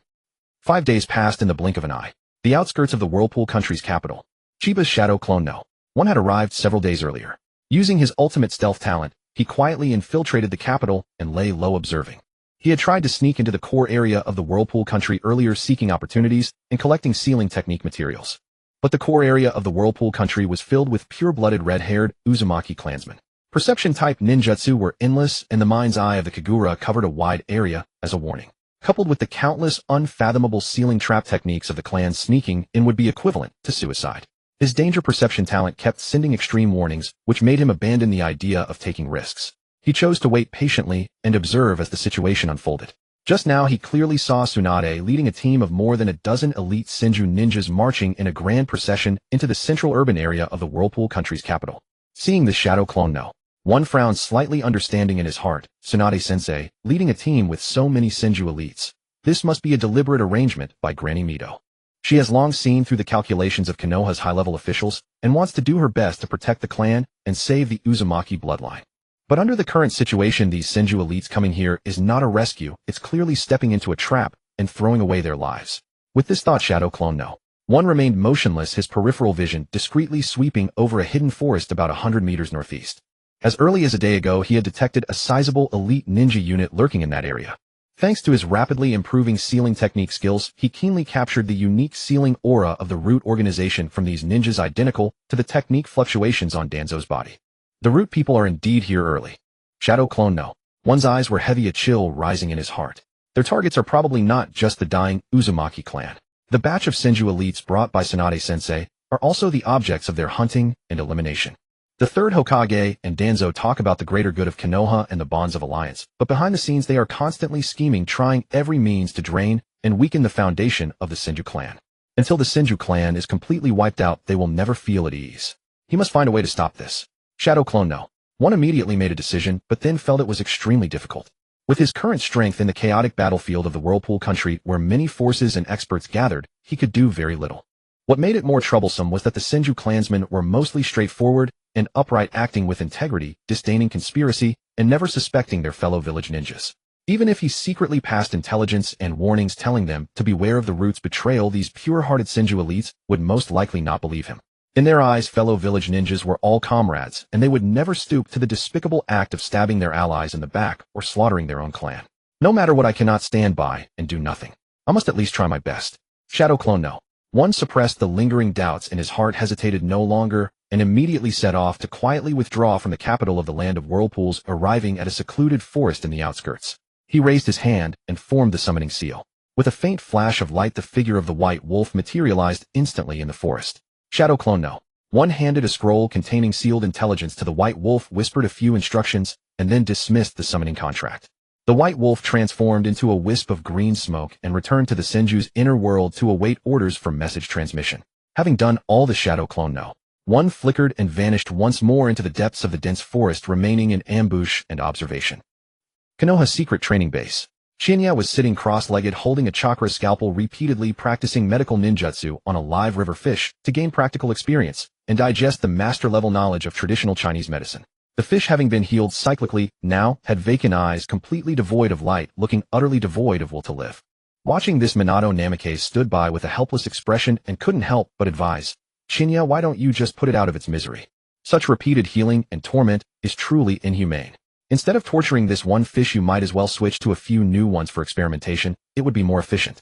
If it's too much trouble, even grilling and eating it would be better than keeping it hanging like this." Before Shinya could reply, the river fish beneath, already numb, miraculously glimmered with a faint light in its eyes filled with deep hope and relief. "Shinya, Minato, this fish's intelligence is far too high, isn't it?" Minato muttered in disbelief, his face full of astonishment. "Who knows?" Shinya shrugged, slightly smiled helplessly, and with a precise flash of a chakra scalpel, severed the fish's head in one swift motion, granting it a clean and complete release. At that moment, Shinya felt a subtle stir in his heart, clearly sensing that the white wolf on standby in the inner world had been summoned remotely, and then quickly returned. In its mouth it firmly held a scroll containing sealed intelligence. Shinya's expression remained unchanged as he casually tidied up the workbench, chatting lightly with Minato, while silently communicating with the white wolf in the inner world. "Well done." He transmitted praise telepathically, while simultaneously retrieving the scroll from the white wolf's mouth, suspending it in midair, and quickly unfurling it. His eyes swiftly scanned all the intelligence recorded in the scroll, the hidden currents of the land of whirlpools, the movements of various factions, the ambushes of the root, and the crisis of the Senju clan, all unfolded before his sight. In an instant, Shinya fully grasped the entire situation.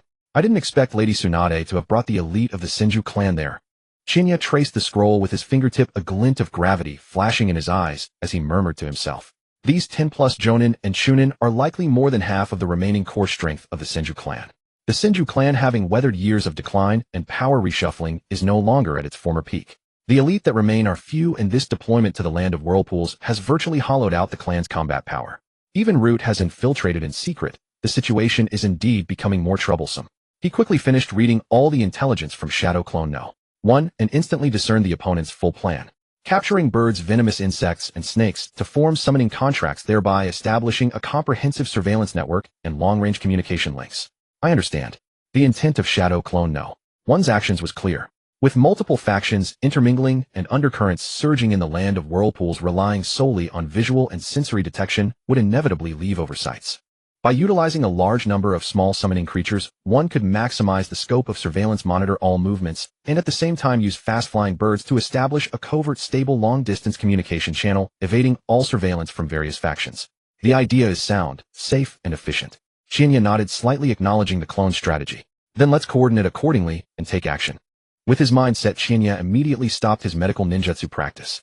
He stood up, walked to the riverbank, washed the water and faint bloodstains from his fingertips, and turned to look at Minato Namikaze, who was still immersed in training. I'm going to gather some medicinal herbs in the nearby forest and sharpen my pharmacological knowledge. You continue training here. With that, his figure flickered, and he vanished into the dense forest ahead with a light Shunshin step.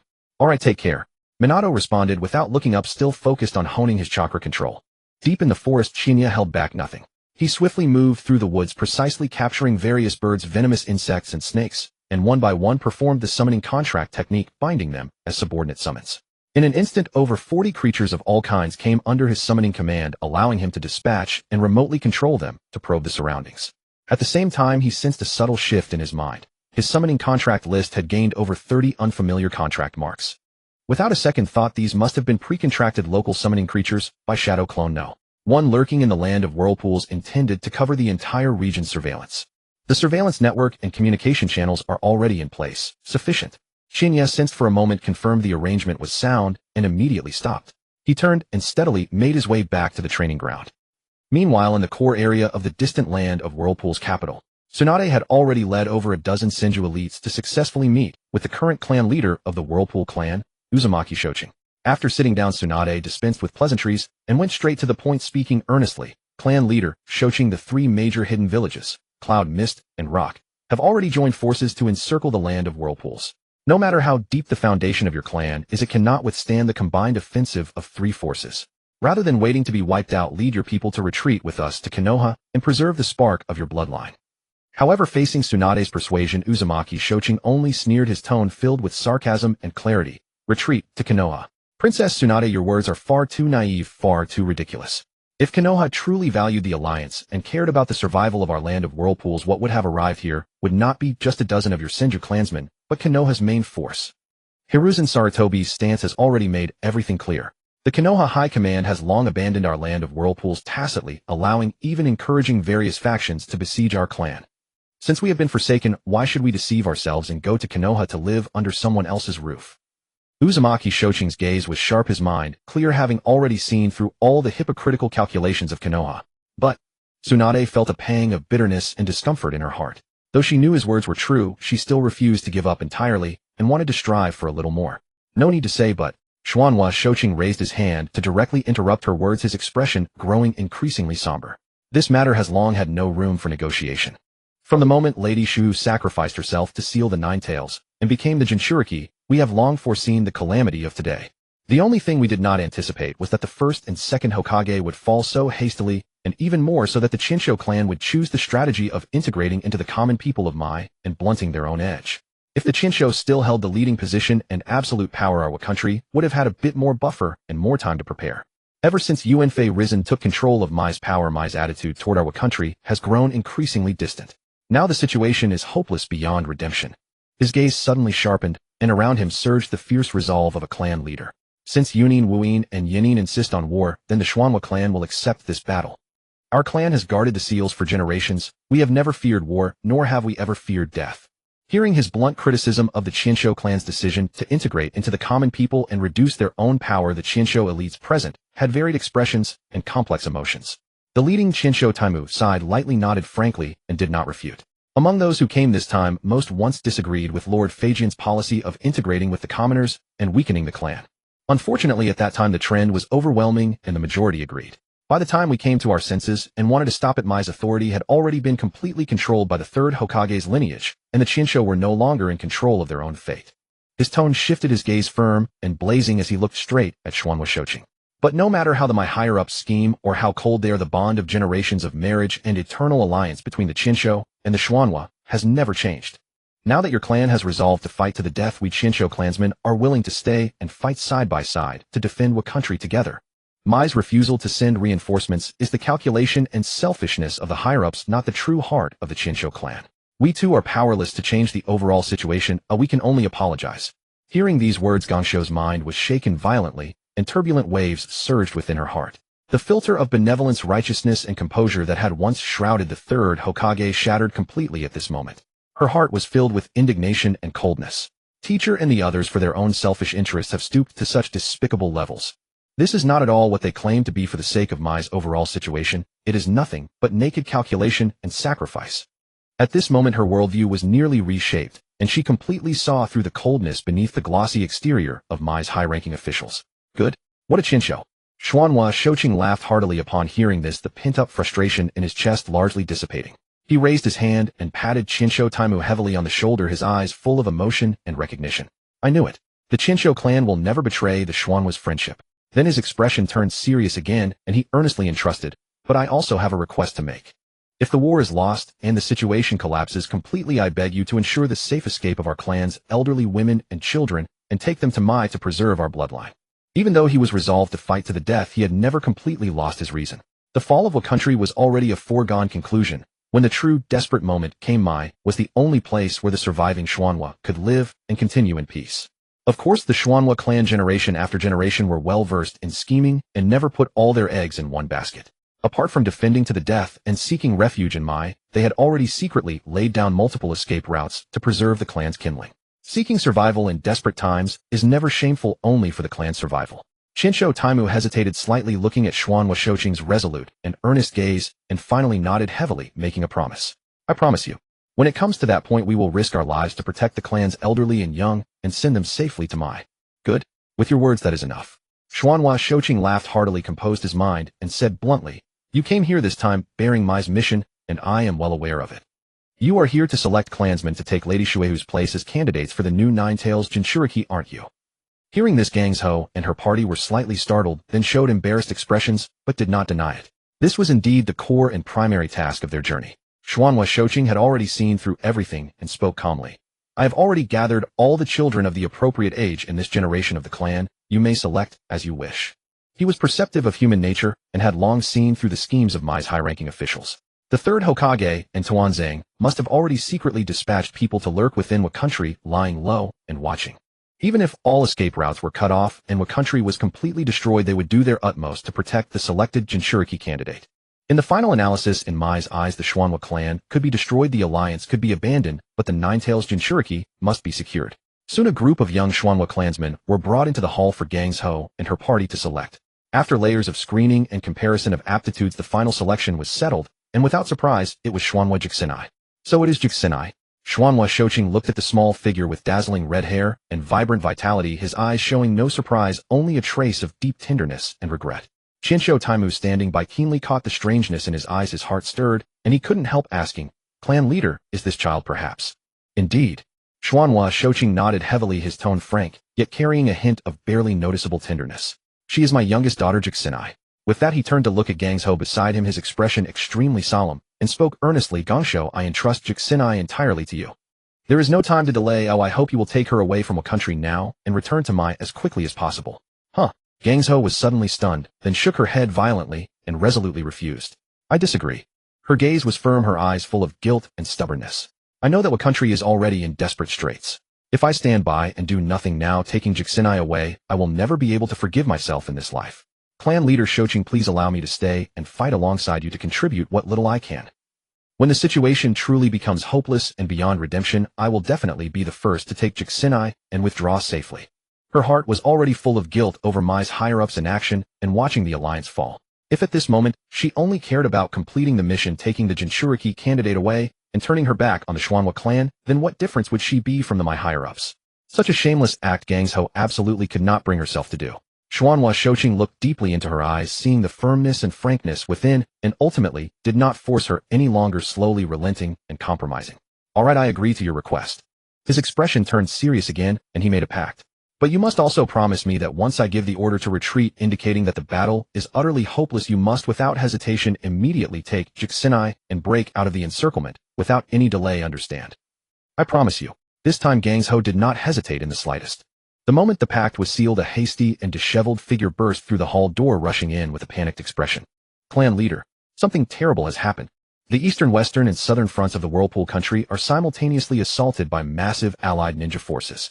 All are elites, slaughtering indiscriminately with the weakest at Chunin level. Countless defense lines have been breached instantly. The enemy is advancing at full speed toward the capital.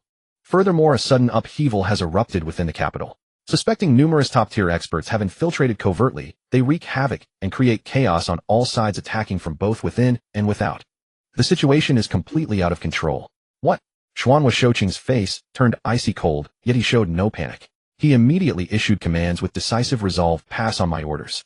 Activate the capital's full area defensive barrier at once. Mobilize all mobile combat forces to purge the infiltrators within the city. Immediately initiate backup plans 2 and 3. All personnel to their posts, defend the capital to the death.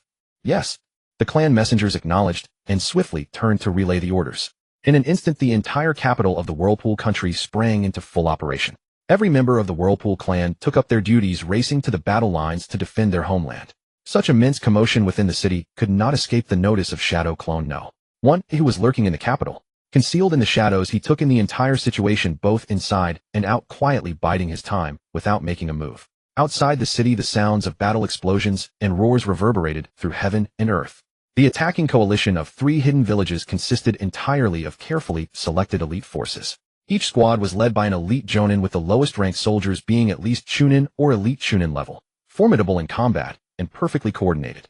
Although the Whirlpool country had been on guard and prepared defenses in advance, under the overwhelming superiority in combat power, the battle turned into a one-sided rout from the very start. In just 2 days, the 3-pronged coalition advanced layer by layer, steadily encroaching and completely clearing the outer defenses, their spearhead directly aimed at the main capital of the Whirlpool country. Fortunately, the Whirlpool country had activated the main city's barrier earlier. A vast luminous dome enveloped the entire capital, temporarily halting the coalition's fierce assault. However, the various spies and elite ninjas who had infiltrated earlier had already caused widespread destruction within the city, damaging the barrier's core and severely weakening its power. Cracks riddled the dome, full of holes, with its defensive capability reduced to less than 1/10 of its original strength. After just half a day of intense attacks, the crumbling main city barrier shattered completely and fell. The 3-village coalition advanced relentlessly, crushing all resistance and driving the battle line straight into the core districts of the Whirlpool country. Just as the coalition prepared to charge in and raze the Whirlpool country to the ground, a second layer of sealing barrier, far thicker and more intricate, suddenly rose up, staunchly blocking everyone's advance. This barrier, derived from the Whirlpool clan's original secret arts, boasted defensive power far surpassing the first. Despite the coalition's repeated assaults and ninjutsu bombardments, it remained immovable and solid as a mountain, stalling all enemy forces and preventing them from advancing even a single step. Yet everyone knew that no barrier was inexhaustible. It had its limits of energy consumption. The coalition did not relent, launching continuous, relentless attacks to drain the barrier's energy, waiting for it to collapse on its own. Within the barrier, before the main hall of the Whirlpool country's core, Xuanhua Shouqing stood at the front with only a few dozen Whirlpool clan members by his side. Most were middle-aged or elderly clan members, devoid of any youthful inexperience. Having weathered countless battles, each possessed a basic combat power that far surpassed ordinary Jonin, with profound foundations. Has the retreat plan been carried out smoothly? Have all the evacuated clan members been sent out? Xuanhua Shouqing stared at the constantly trembling barrier ahead, his voice calm and unreadable. A heavily wounded clan member bowed and reported, "Clan leader, most of the elderly, women, children, and young members have been evacuated through the secret passageway. However, the road ahead is not safe. Our reconnaissance has revealed that the enemy has set up multiple interception squads in the periphery, specifically targeting escaping clan members. How many will ultimately survive we cannot predict. We can only leave it to fate." "I understand." Xuanhua Shouqing nodded slightly, his expression calm. "We have done all we could. The final outcome depends on the clan's fortune." He lifted his gaze to the densely packed coalition forces outside the barrier, who were relentlessly bombarding it. A piercing chill surged in his eyes, and his voice turned icy cold. These jackals and wolves covet our clan's sealing arts and are determined to destroy our whirlpool country and eradicate our bloodline. Very well then, let them experience firsthand the ultimate secret art of the whirlpool clan. With our final curtain, we shall carve a path of survival for the escaping clan members. Everyone prepare for blood sacrifice. Boom. In an instant, endless crimson runes rose from the depths of the whirlpool country's core region, densely covering the sky and earth. Ancient and desolate sealing formulas instantly spread across the entire core territory. A terrifying power extremely violent and capable of annihilating the world converged and accumulated layer by layer. Led by Xuanhua, Shoqing, the dozens of clan members saw their long crimson hair rapidly turn white and wither, their firm and smooth skin swiftly sagging and wrinkling as their life force chakra and bloodline essence were savagely drained away. Within mere breaths, all the powerful figures were drained of vitality, reduced to withered elders, yet they still stood firm at the front, maintaining the technique. Rumble. A few breaths later, a cataclysmic explosion shook the heavens and earth. A terrifying mushroom cloud blotting out the sky rose into the air, carrying searing heat and a violent shockwave that swept from the whirlpool country's core region in all directions, crushing everything in its path. Outside the barrier, the coalition forces that had been alternating their fierce attacks instantly sensed the lethal, terrifying energy fluctuation. Their scalps tingled and their faces turned pale. No, they're about to self-destruct in a last stand. Retreat immediately. The coalition's leading elites roared frantically, ordering a full-scale retreat to avoid the blast. But it was too late. The terrifying energy torrent swept across the entire battlefield instantly. Countless ninjas, unable to escape in time, gritted their teeth and formed hand seals, unleashing their strongest defensive techniques. Earth release, earth flow rampart. Earth release, earth return. Water release, multiple water formation wall. Lightning release, lightning barrier. Numerous large-scale group defensive techniques spread out instantly, layer upon layer, attempting to withstand this world-ending strike. The next second, wails of despair and agony echoed across the land. Over a third of the coalition ninjas, unable to complete their defenses in time, were instantly swallowed by the furious heat and shockwave, incinerated into ash, their bodies nowhere to be found. Of the remaining two-thirds who managed to barely erect their defenses, half saw their barriers shatter, immediately suffering severe injuries, with broken limbs, either dead or disabled. Only the top-tier elite Jonin and quasi-shadow level fighters from each side, relying on their abundant chakra and ultimate defenses, barely survived the lethal impact and managed to preserve themselves. As the explosion's aftermath gradually subsided and the dust slowly cleared the three hidden villages, each tallied their casualties. Gazing at the corpses and rubble everywhere, everyone fell into a dead silence, their hearts seething with boundless fury and lingering terror. Damn it. Damn that whirlpool clan. We were too careless. They had such a terrifying trump card hidden. Each hidden village paid a grievous price, losing over 100 elite fighters of Chunin level or above, their true backbone. The losses were devastating and deeply painful. Among them, the Mist Village suffered the most, as water-based defensive techniques proved nearly ineffective against the extreme heat explosion, resulting in the heaviest casualties. The Cloud Village fared slightly better, though adept at lightning release, their robust physiques and high resistance allowed them to barely preserve most of their fighting strength. The Rock Village, leveraging the extreme thickness of their earth release defenses, managed to withstand the brunt of the impact, becoming the party with the least losses among the three forces. Hundreds of meters away atop a concealed rooftop, Shadow Clone No, one who had suppressed his presence throughout, had witnessed the entire bloody sacrifice and could not help but click his tongue in amazement. Tisk TSK. As expected of a top-tier ninja clan that once ruled the ninja world and founded a nation, how could they lack a final ultimate trump card? This mutual destruction will surely make the three hidden villages grind their teeth in pain for a long time. His eyes remained unruffled. He quickly composed himself and returned to his core purpose. But none of this concerns me. The most important thing now is to collect the spoils. With his mind set, Clone No, one flickered and instantly descended into the ruined buildings below. He reached out, took a space-sealing scroll, and carefully sealed away the two bodies of the Whirlpool clan members who had just fallen, preserving them securely. Time to withdraw. After quickly gathering all the corpses of the Xuanhua clan and sealing the spoils, Shadow Clone No, one did not linger in the ruined capital of a country. With a flicker, he used the agile body flicker technique and swiftly retreated north along the predetermined route. Relying on the vision of the numerous summoned birds he had previously contracted, he had already locked onto the precise locations of Gongsho's group and the three Xuanhua evacuation teams, fully aware of everyone's movements. He had originally planned to sneak into the core area of a country amidst the chaos to search for remnants of sealing technique scrolls. But after a brief deliberation, he abandoned this tempting idea. At this moment, at least 200 elite ninjas from the three great hidden villages remained in the core battle zone, with the weakest being elite Chunin level and a considerable number of Jonin. With his current combat power, rashly breaking in would be nothing but suicidal folly. If he were encircled, severely wounded, or even destroyed, all his subsequent plans and opportunities would be completely lost, a total loss outweighing any gain. This did not align with his plan to advance steadily. By relying on his talent for concealing his aura, his presence was suppressed to the extreme, nearly merging completely into the surroundings. Even though he traveled at full speed without deliberately restraining his form, no one noticed or obstructed him. His retreat was exceptionally smooth.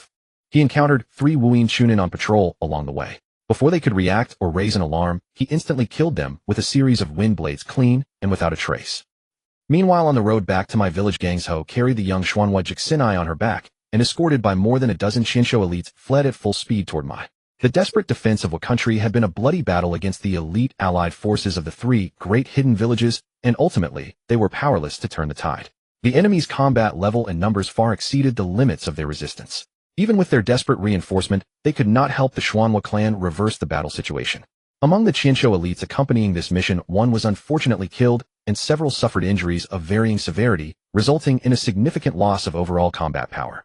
Puff, puff, puff. Just as everyone was traveling at full speed, an ordinary-looking bird with no chakra fluctuations broke through the forest air and flew straight toward Gangsho. Ordinary birds would not actively approach a group, let alone lock onto a single target. Sharp-eyed Gangsho instantly caught this anomaly, and her gaze hardened. She clearly saw a small rolled note tightly tied to one of the bird's claws. Gangsho flickered, reached out, and precisely caught the bird in her palm, quickly untying the note from its claw. To her surprise, the bird showed no struggle or panic throughout the capture and removal of the note. The moment the note left its claw, the bird's body suddenly went limp and dissolved into a wisp of smoke, vanishing into thin air. This technique, a summoning beast, but it had no chakra fluctuations at all, which doesn't fit the characteristics of the summoning technique. Gangsho frowned, her mind filled with confusion. Gangsho, what's going on? The Qianshou clansmen around instantly became alert, stopping in their tracks to guard. The leader Qianshou Taimu stepped forward quickly and asked in a deep voice. I don't know where it came from yet. This bird was sent specifically to deliver a message to us.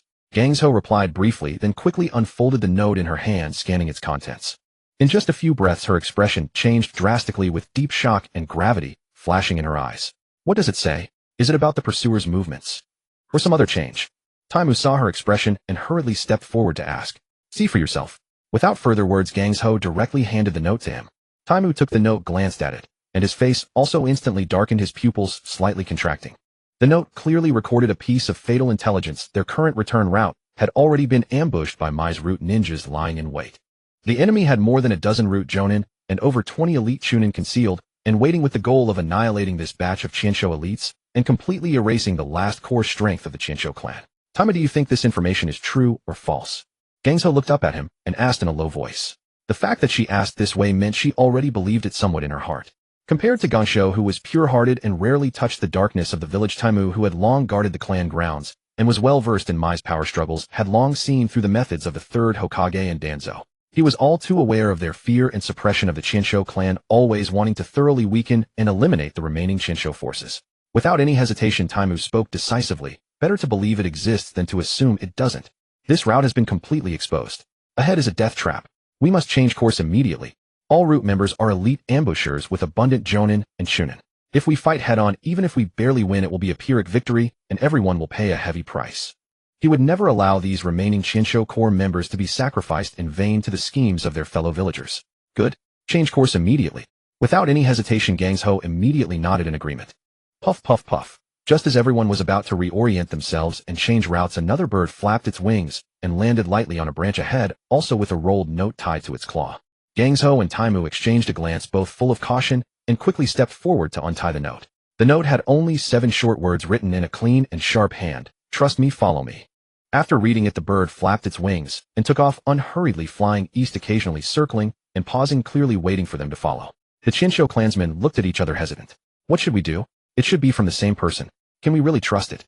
Taimu frowned and asked in a low voice. Gangsho was silent for a moment, then gritted her teeth and made a decisive call. Trust.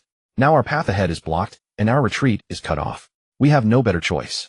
Everyone maintain maximum alert, ready to respond to any unexpected situation. Follow it. With these words, she took the lead, carrying the sleeping Jixinai on her back, and raced after the bird's direction. The others followed closely behind, fully on guard, not daring to relax for a moment. Soon they discovered that the guiding bird's flight path was not fixed. It kept making subtle adjustments and turns, precisely avoiding hidden sentry posts and ambush zones, clearly having an intimate knowledge of the entire terrain and enemy layout. The same scene also played out before the 3 other escaping Xuanhua evacuation teams. All 3 teams received guidance and danger avoidance intelligence from unnamed birds. 2 of the teams chose to trust and followed the birds' guidance constantly, evading the pursuit forces of the 3 great hidden villages. They passed through the border of the Land of Fire with some close calls, traveled through the Land of Fields, and finally arrived safely at the Land of Frost, hiding deep in the mountains. They set up a secret sealing barrier in the deep mountains, completely concealing their traces, and began a life of seclusion, always remembering the mysterious benefactor who had secretly acted and saved their clan multiple times. As for the remaining Xuanhua team that harbored doubts and refused to trust the strange guide, their fate was already sealed. During their retreat, they were successively besieged by pursuers from Yunin and Yanin villages. The clans suffered heavy casualties with corpses strewn everywhere. The remaining survivors were all scattered along the escape route, completely disintegrated. For days passed in a flash. Catching sight of Konoha's towering gates and the familiar silhouette of the village, Tsunade and her companions breathed a collective sigh of relief, their taut nerves finally easing after days of tension. "We finally made it to Konoha safely," Tsunade murmured softly, gazing at the guiding bird ahead, her eyes filled with complexity. "It seems this mysterious person truly bears no ill will toward us and genuinely helped us. But who could they be, and why would they help us in secret?" With a soft poof, the guiding bird dissolved into a wisp of smoke and vanished without a trace. Tetsu raised an eyebrow and said slowly, "It seems this person behind the scenes has no intention of revealing themselves for now." "That appears to be the case." Tsunade nodded slightly, a hint of a smile lifting the corners of her tense lips. "But I have a feeling we'll meet again sooner or later, and I look forward to that day. All right, let's enter the village. This journey has been fraught with danger and exhaustion beyond measure. After handling the remaining formalities, I need a few days of proper rest." With that, she led Kushina Uzumaki toward Konoha's gates. Tetsu and the Senju clan members followed closely behind, passing through the village entrance's identity verification without incident and stepping into Konoha. As soon as they entered the village, Tetsu turned to Tsunade and said, "Tsunade, I won't be accompanying you to the Hokage's office. I'll take our people directly back to the clan compound. The journey to the Land of Whirlpools was fraught with peril. We nearly perished to the last. I must report all the details to Lady Mito immediately and convene a clan meeting." After this brush with death, Tetsu's heart was filled with wariness. Had it not been for the mysterious person's covert warnings and guidance, the last of the Senju's core strength would have been utterly annihilated by Root's ambush. The third Hokage and Danzo's ambitions and schemes were now laid bare. They sought to wipe out the Senju clan's combat strength and eradicate their influence entirely. The failure of this plot did not signify an end of further schemes, and oppression against the Senju were sure to follow. They could no longer wait passively. They must unite the clan's strength and prepare early. "All right, I understand your concerns," Tsunade said, nodding in agreement without any objection. The 2 parted ways. Tetsu hurried back to the Senju compound with his clan members, while Tsunade led Kushina straight toward the Hokage's office to complete the final handover of their mission. Inside the Hokage's office, the atmosphere was stifling, as if shrouded in a layer of dust. The ANBU on duty had detected the movements when Tsunade's group was still within 5 kilometers of Konoha and promptly relayed the information back. Hiruzen Tsurutobi, seated in the Hokage's chair, maintained a calm expression as he listened to the ANBU's report, but a shadow fell deep within his eyes. He mused to himself, only one casualty, and the rest returned safely. What was Danzo doing?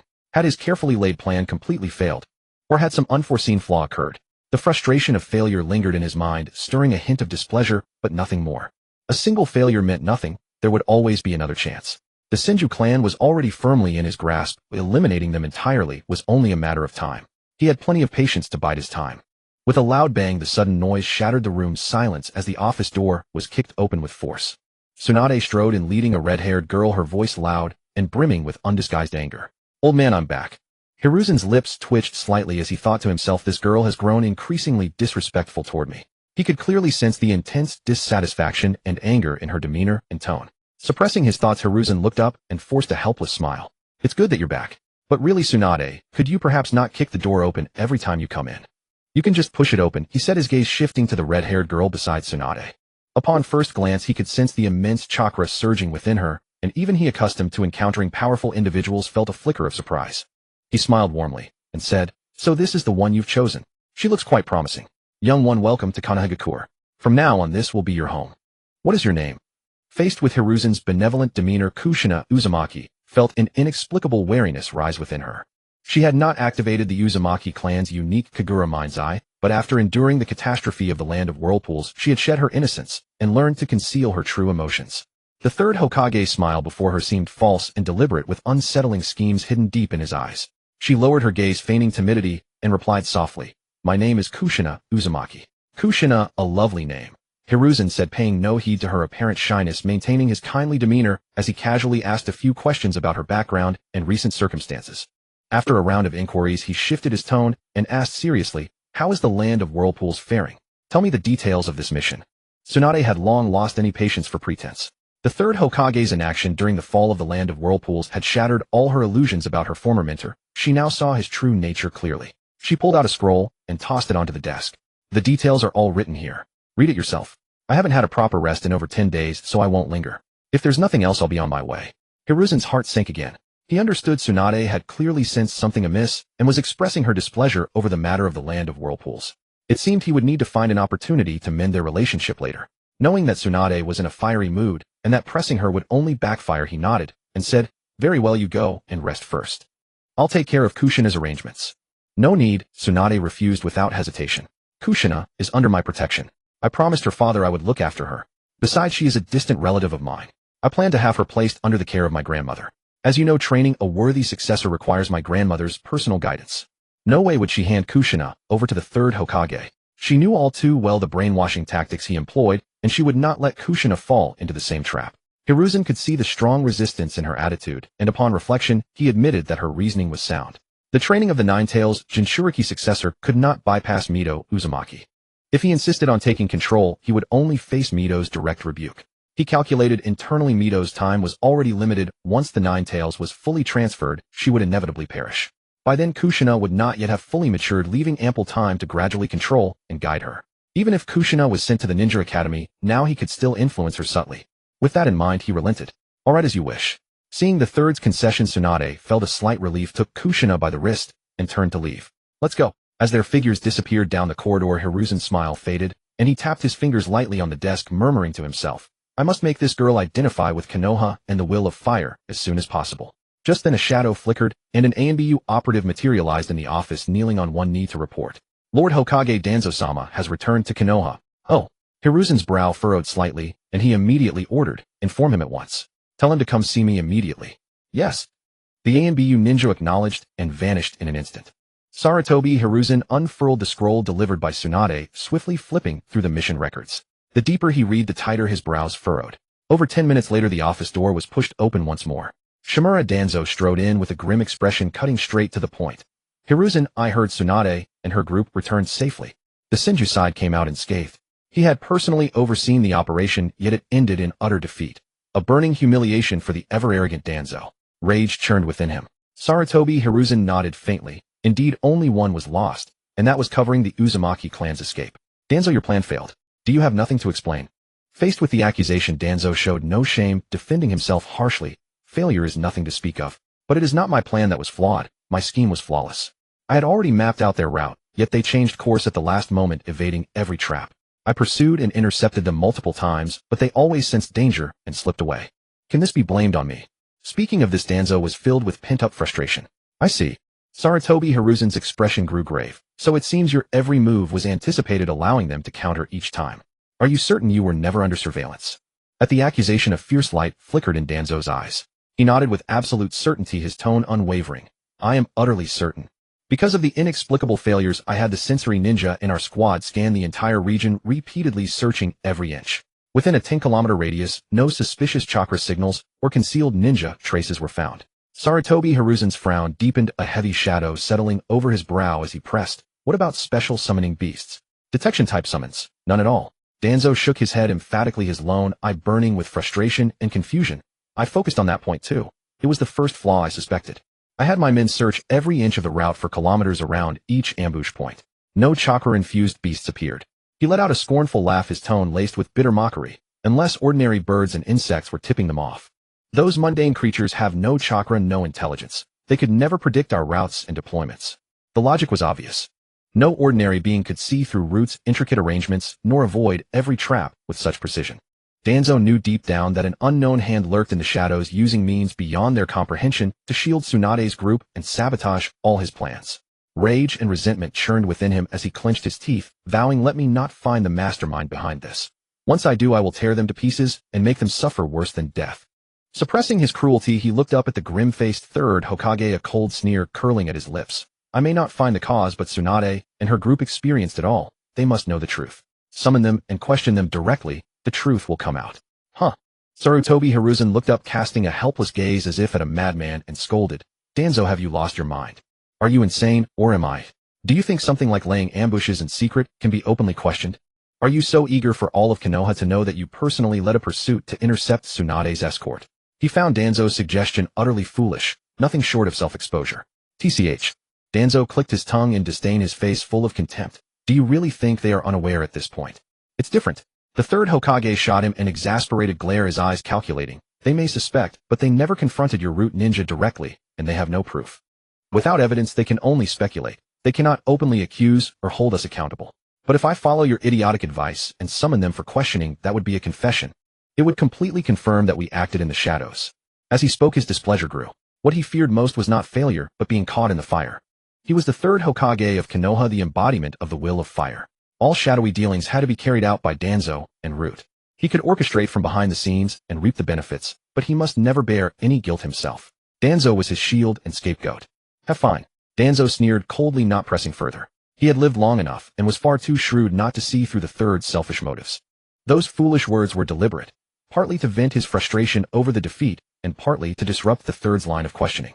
Why should he do all the dirty, dangerous, and exhausting work only to be blamed for failures, while Sarutobi Hiruzen reaped all the rewards? There was no such justice. After a brief standoff, Danzo dropped his sarcasm, his face turning cold and serious as he spoke slowly. Since we cannot question Tsunade openly, we must investigate in secret. Whoever helped them will not stop at one intervention. We just need to keep a tight watch on Tsunade and the Uzumaki Jinchuriki candidate she brought back. Strict surveillance and patient waiting. Once they act again, they will slip up. Then it will be time for reckoning. A fierce glint shone in his eyes. He would repay this humiliation 100-fold. For now, that is all we can do. Sarutobi Hiruzen nodded reluctantly, setting the matter aside to ask about the aftermath in the land of whirlpools. What happened in Yuzushiobikure afterward? Danzo replied flatly, what else? The Uzumaki clan had prepared for this. They secretly split into 3 escape groups, and some surviving members likely got away. But most of those who stayed behind perished in the joint siege of the 3 great ninja villages. At the very end, Uzumaki Shizui and a group of elders activated a forbidden mutual destruction sealing technique. The erupting technique swept across the battlefield, killing hundreds of elite ninja from the 3 villages, all at least Chunin or above core combatants. He said with a hint of schadenfreude, this will surely sting Iwa Kumo and Suna. Any loss to enemy villages is a boon for Konoha, and Danzo was pleased. Oh, is that so? The third Hokage's eyes lit up instantly, his gloom lifting as he beamed. That is an unexpected blessing. Uzumaki Shizui and his group have done Konoha a great service in a roundabout way. All the casualties were from other villages with no connection to Konoha. No blame, no conflict, and a significant weakening of foreign enemies. It was a perfect outcome. He immediately pressed for the most crucial question. What about the sealing technique inheritance of the Schwanwa clan? How much did the 3 great ninja villages intercept? Tuanzang frowned slightly and replied in a deep voice, the exact number is impossible to verify, but it certainly won't be too much. The core territory of the Wa country was completely leveled by that self-destruct sealing. Most of the scriptures and relics were destroyed. Moreover, the clan members who scattered and fled in advance took away part of the inheritance, so what remained was already scarce. Xuanhua Shoqing knew he was doomed to die, and he was also aware that the external enemies were only after the secret sealing techniques. He must have destroyed a large amount of core inheritance in advance, and would never let the 3 great ninja villages have their way easily. However, inevitably they might have picked up some fragments, which is a bit of a hidden danger. I understand. The third Hokage slowly nodded, already having a plan in mind. Meanwhile, deep within the Chinsho clan's territory, Gangzhou left the Hokage building without a moment's pause, directly took Juxinai's hand, and quickly returned to Xuanhua Shuehu's residence. The courtyard was serene, having shed the oppressive atmosphere of the Hokage building, filled with tranquility and gentleness. Gangzhou looked at the cautious and weary red-haired girl beside her, and said softly, Juxinai, this is my grandmother, also the wife of the first Hokage, once the princess of the Xuanhua clan, Lady Shuhu. Juxinai looked up, gazing at the elder before her, whose gentle demeanor and hair color matched her own perfectly. In an instant she recalled the fallen Wa country and the departed clan members, a sudden sting in her nose, and her eyes instantly reddened. She bowed respectfully, her voice choked with barely concealed sobs. Lady Shuhu. Good child, get up quickly. Xuanhua Shuhu quickly reached out to help her up, gently stroking her red hair with her palm, her eyes full of care and compassion. Having experienced the vicissitudes of life, she saw through the girl's fragility at a glance. She sighed softly. I don't know the specifics, but the Wa country is probably gone. You've worked hard these days, child. She gently took Juxinai's hand, her tone warm and gentle. From now on, don't be reserved. Just call me grandma along with Gangzhou. You and I are both descendants of the Schwanwa clan. From now on, this is your home. If you have any grievances or difficulties, just tell me. Gentleness and acceptance instantly shattered Jixinai's psychological defenses that had been tense for days. In these days evading pursuit and witnessing clan members die in battle, she had been holding up all her fear, not daring to relax in the slightest. But at this moment, under the warm comfort of an elder of the same clan, all her strength collapsed. Woo! Jixinai could no longer hold back. She threw herself into Xuanhua Shuehu's arms and burst into tears. The sobbing was suppressed and aggrieved, venting the fear, despair, and helplessness of the past few days. Xuanhua Shuehu did not offer superfluous consolation, as she simply held her, gently stroking her back tenderly again and again, silently accepting all the girl's breakdown and sorrow. A gentle breeze brushed through the courtyard, silent and still. After a long while, Jixinai's sobbing gradually weakened and finally dissipated completely. Her nerves, which had been highly strung for days, suddenly relaxed, and wrapped in a sense of security, she could no longer hold on. She fell asleep, leaning in Xuanhua Shuehu's arms with traces of tears still wet on her brows. Xuanhua Shuehu carefully steadied her posture, afraid to disturb her. Then she looked up, turned to Gangzhou standing beside her, her expression slightly restrained, and her tone became more serious. Now you can tell me in detail about all your encounters on this journey. Earlier, Taimu came to report to me saying that he was preparing to hold a secret clan meeting tomorrow. I think something unexpected must have happened during this escort mission. Tell me all the details one by one. Gangzhou naturally did not refuse. She immediately told Xuanhua Shuehu all about this experience in detail. The next moment, a terrifying chakra aura mixed with substantial red energy burst forth from Xuanhua, who, directly pressing down on Gangzhou so that she almost felt suffocated. This is Nine-Tails chakra. It seems that Lady Shuehu is angry. Back at the Hokage building, the third Hokage and Tuanzang, who were talking, instantly sensed this chakra aura. As if feeling Xuanhua Shuehu's anger from afar, both of them froze, looked at each other, and their expressions turned somewhat awkward. The contracted summoning beast hovered above the clouds at the border of Mai, its gaze fixed on the figures of Gangzhou's group as they entered the village barrier. After confirming that all the Qianshou clan members had safely entered the village, it slowly withdrew its chakra aura. In midair, a barely noticeable phantom lightly exhaled, which was the clone No. One who had completed the cover mission. Phew. Finally, a perfect conclusion. The clone stretched its body with a hint of fatigue and relaxation in its expression, maneuvering in secret hiding tracks and being on full alert. This kind of painstaking work is indeed the most tiring. Finally, I can go back and report. With that clone No. One fully activated its innate talent for concealing its presence. All chakra fluctuations and life aura around it were completely concealed, as if it had turned into ordinary dust in the wilderness without any trace of a ninja. It replicated all the methods used when leaving the village, but reversed them all step by step, shedding its external disguise silently, withdrawing from the Mai border. Then it lurked beside the forested official road more than 10 kilometers outside, Mai patiently waiting. After several hours of concealment, it finally spotted a merchant caravan with ordinary attire and a steady itinerary. Without any hesitation, Clone No. One performed a simple transformation technique, instantly solidifying its form into an inconspicuous green stone quietly falling by the roadside where the caravan would pass. As the caravan's wheels rolled, this green stone mixed among the debris, using the caravan's cover to steadily pass through the outer patrol posts of Mai, successfully entering the territory of the Mai hidden village. When the caravan reached a bustling section of the village with complex views, the green stone flashed slightly, and Clone No. One quietly slipped away, hiding in the shadows of the streets. In just a few minutes, it weaved through the streets and quickly returned to its own residence. Bang! The door closed softly, blocking out external sounds. Clone No. One neatly placed several spatial sealing scrolls it carried on the bedroom desk, then its form flickered and directly dispelled the clone form. In a secret training base thousands of miles away, Qian Yi, who was sitting cross-legged in meditation, suddenly paused slightly, his brow furrowing lightly. Memories and sensory experiences flooded into his mind like a tide, with clear details of maneuvering at the border, covering Gangzhou, ambushing the caravan, and infiltrating back to the village without missing a single point. He immediately calmed his mind, concentrated, and methodically digested the incoming information. After a long while, Qian Yi slowly opened his eyes, raised his hand to rub his slightly swollen brow, a hint of satisfaction flickering in his eyes, and a slight smile curling at the corners of his mouth. Well done, No. One. He murmured to himself, already having a clear picture of the gains and losses of this operation.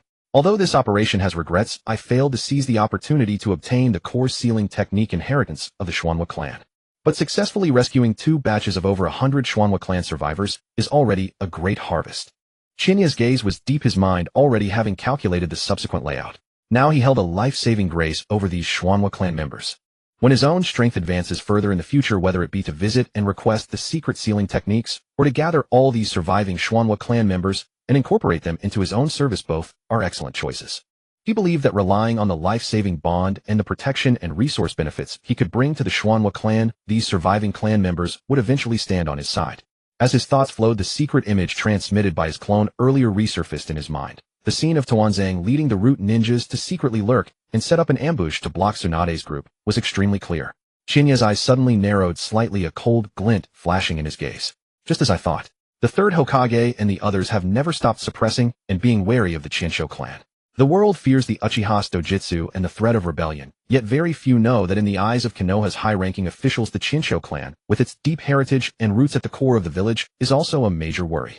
Since the third Hokage took office, the Chinsho clan has been the greatest obstacle to balancing Konoha and hindering the centralization of power among the high ranks. Even to this day, many core and important departments of the village still have Chinsho clan members stationed in control, secretly intervening in the situation. How could such a deeply entrenched and massive family be tolerated by the high ranks?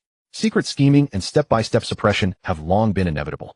Shinya restrained the coldness in his eyes, suppressed the turmoil in his heart, and his mind became even more composed and resolute. With insufficient strength at present, overthinking is useless. The urgent task is to focus on becoming stronger.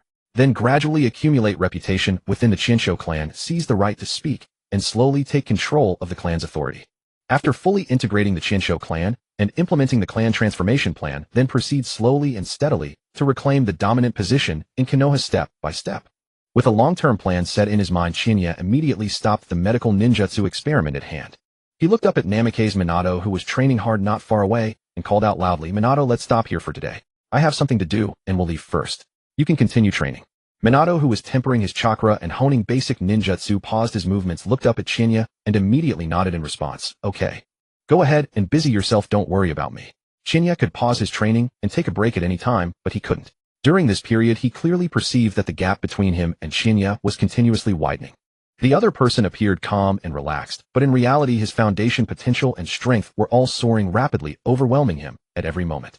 The huge gap turned into a heavy pressure, forcing Minato to train even harder, desperately squeezing his own potential. Watching Shinya's departing back, Minato clenched his fists and thought secretly in his heart, "I will never admit defeat. Even if the opponent is Shinya, I will definitely catch up to your footsteps and surpass you." At this moment, Shinya did not notice the rivalry and obsession in his close friend's heart. After bidding farewell to Minato, he moved swiftly, dashing all the way, and in a moment returned to his own residence. Quickly entering the bedroom, the spatial ceiling scrolls brought back by Clone No. One lay quietly on the desk, emitting faint chakra fluctuations. He raised his hand and took all the scrolls. With a thought, the system notification sounds exploded in succession in his mind. Congratulations to the host for obtaining the rare collectible, a corpse of a Shuanwa clan Jonin, reward top-tier Shuanwa, immortal body, bloodline, talent, ability, Shinla. Congratulations to the host for obtaining the ordinary collectible, a corpse of a Shuanwa clan Shunin, reward, intermediate Shuanwa, immortal body 1, sealing technique, adamantine sealing, chains chakra 100. Congratulations to the host for obtaining the ordinary collectible, a corpse of a Shuanwa clan Genin, reward, basic Shuanwa, immortal body 1, a chakra 50. Congratulations to the host for obtaining the ordinary collectible, a corpse of a Shuanwa clan Shunin, reward, chakra 50. A series of notification sounds came one after another, rising and falling. This time Clone No. 1 brought back a total of 10 corpses of Shuanwa clan members covering 3 levels, Jonin, Shunin, and Genin, bringing Chinya unprecedented rich gains. Just the chakra potential cap alone directly skyrocketed by 500 points, not to mention the extremely precious Shuanwa immortal body bloodline gift and exclusive sealing techniques. In addition, the many basic sealing technique scrolls stored in the scrolls had already been fully mastered by Chinya through previous system rewards and could not trigger new collectible rewards, but they were still a welcome addition to his reserves. A flash of surprise passed through Chinya's eyes, and the smile on his lips grew even more pronounced. I didn't expect this opportunity to directly yield the top-tier Shuanwa immortal body. I originally planned to seek an opportunity to obtain it from Kushina in the future, but this saves a lot of trouble.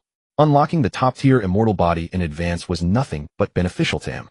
He secretly pondered that if he could obtain another top-tier Shuanwa immortal body from Kushina in the future with the double superposition, his own bloodline potential would likely undergo another qualitative change. What surprised him even more was the hidden information just transmitted by the system. The Shuanwa immortal body could not only be fused and used by oneself, but could also be stripped and granted to others.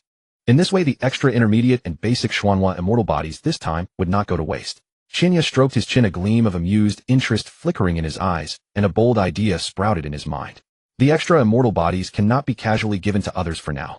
With insufficient strength at this stage, unless it is someone absolutely trustworthy, I must never reveal such a top-tier bloodline heritage. However, Perhaps I can leave them for my contracted beast. If my white wolf awakens the Xuanhua immortal body and gains the Xuanhua bloodline talents, what kind of mutation would occur? At the thought of a white wolf with top-tier vitality and super-strong recovery abilities from the Xuanhua bloodline, Xinya couldn't help but feel amused. If Mito, Kushina, and the surviving Xuanhua clan members were to know that the rare Xuanhua immortal body had been bestowed upon a summoning beast, these clan members, who valued bloodline inheritance, would probably have their minds completely shattered. Suppressing the mischievous thoughts in his heart, Xinya stopped daydreaming, calmed his mind, and gave a deep order to the system. System, claim all rewards. Keep the intermediate Xuanhua immortal body and the basic Xuanhua immortal body in physical form for now, and do not fuse them with myself. As his words fell, he first stored all the spatial scrolls containing the Xuanhua clan corpses into his own small world, sealing them away to eliminate all risks. The next second, a vast warm current surged from the sea of consciousness in his brow, instantly flowing through his limbs and bones, and all the meridians in his body. Xinya couldn't help but let out a low groan. The intensity of this warm current far exceeded any previous system enhancement he had experienced. He could clearly sense that every cell in his body was wildly jumping and transforming, and his innate vitality and cell activity were skyrocketing at an exponential rate. The chakra throughout his body became more condensed and profound, and the physical barriers were constantly broken and reshaped. His physique underwent an extreme tempering in a very short time. Fortunately, his aura concealment talent was always active, completely sealing this terrifying physical transformation and surge in aura. If it had leaked out, it would inevitably attract the focused attention of Konoha's high-ranking officials Danzo, and even the third Hokage, causing endless trouble. The physical enhancement was only the foundation. What truly shook Chinya's heart was the qualitative change in his own potential. He could clearly perceive that the growth ceiling of this body had been completely raised, reborn, and the path of cultivation in the future would no longer have the previous shackles. Simultaneously, a vast influx of sealing technique, esoterica, and cultivation insights flooded into his mind. The newly unlocked sealing art, adamantine sealing chains. After digesting the information of the technique, clarity dawned in Chiba's eyes. So that's how it is. Adamantine sealing chains can be considered a bloodline secret art exclusive to the Xuanhua clan. Without the top-tier Xuanhua bloodline talent, it is utterly impossible to learn and master. The threshold is indeed extremely high. After a few breaths, the warm current around his body completely dissipated, and the physical transformation came to a perfect end. The next instant, a mysterious perception abruptly awakened. The talent rooted deep in his bloodline, the divine music perception, was fully unlocked and took shape. With a thought, Chiba activated this top-tier perceptual talent. A wave of intangible perception radiated outward from him, instantly covering an area of 10 li in all directions. In the village, on the streets, within the courtyards, every living being with chakra transformed into clear points of light reflected in his perception. Their positions, chakra intensity, and aura fluctuations were all laid bare. Only a few secluded areas shrouded by top-tier barriers and advanced chakra seals could block his detection, leaving behind patches of vague blankness. Chiba slowly opened his eyes, a deep, sharp glint flashing within them. A top-tier Xuanhua immortal body, divine music perception, adamantine sealing chains, coupled with a surging chakra foundation and infinitely elevated potential. This time his strength had truly undergone a transformative leap. Within the Chinsho clan estate, in a serene and elegant courtyard, Xuanhua Shuehu, who had been resting while seated on the veranda, suddenly paused. Her originally peaceful and relaxed brows furrowed slightly. Her perception, already honed to the extreme, quietly unfurled, following the invisible bloodline bond to precisely capture a nascent, yet extraordinarily pure and unique perceptual fluctuation. Moi.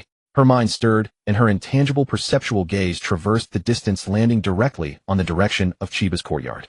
Her eyes were filled with surprise and suspicion. This child, Chiba, has actually awakened the divine music perception unique to our Xuanhua clan. As an orthodox Xuanhua clan member and a master who had perfectly mastered the divine music perception and developed this bloodline talent to its peak, Shu knew all too well the uniqueness of this ability.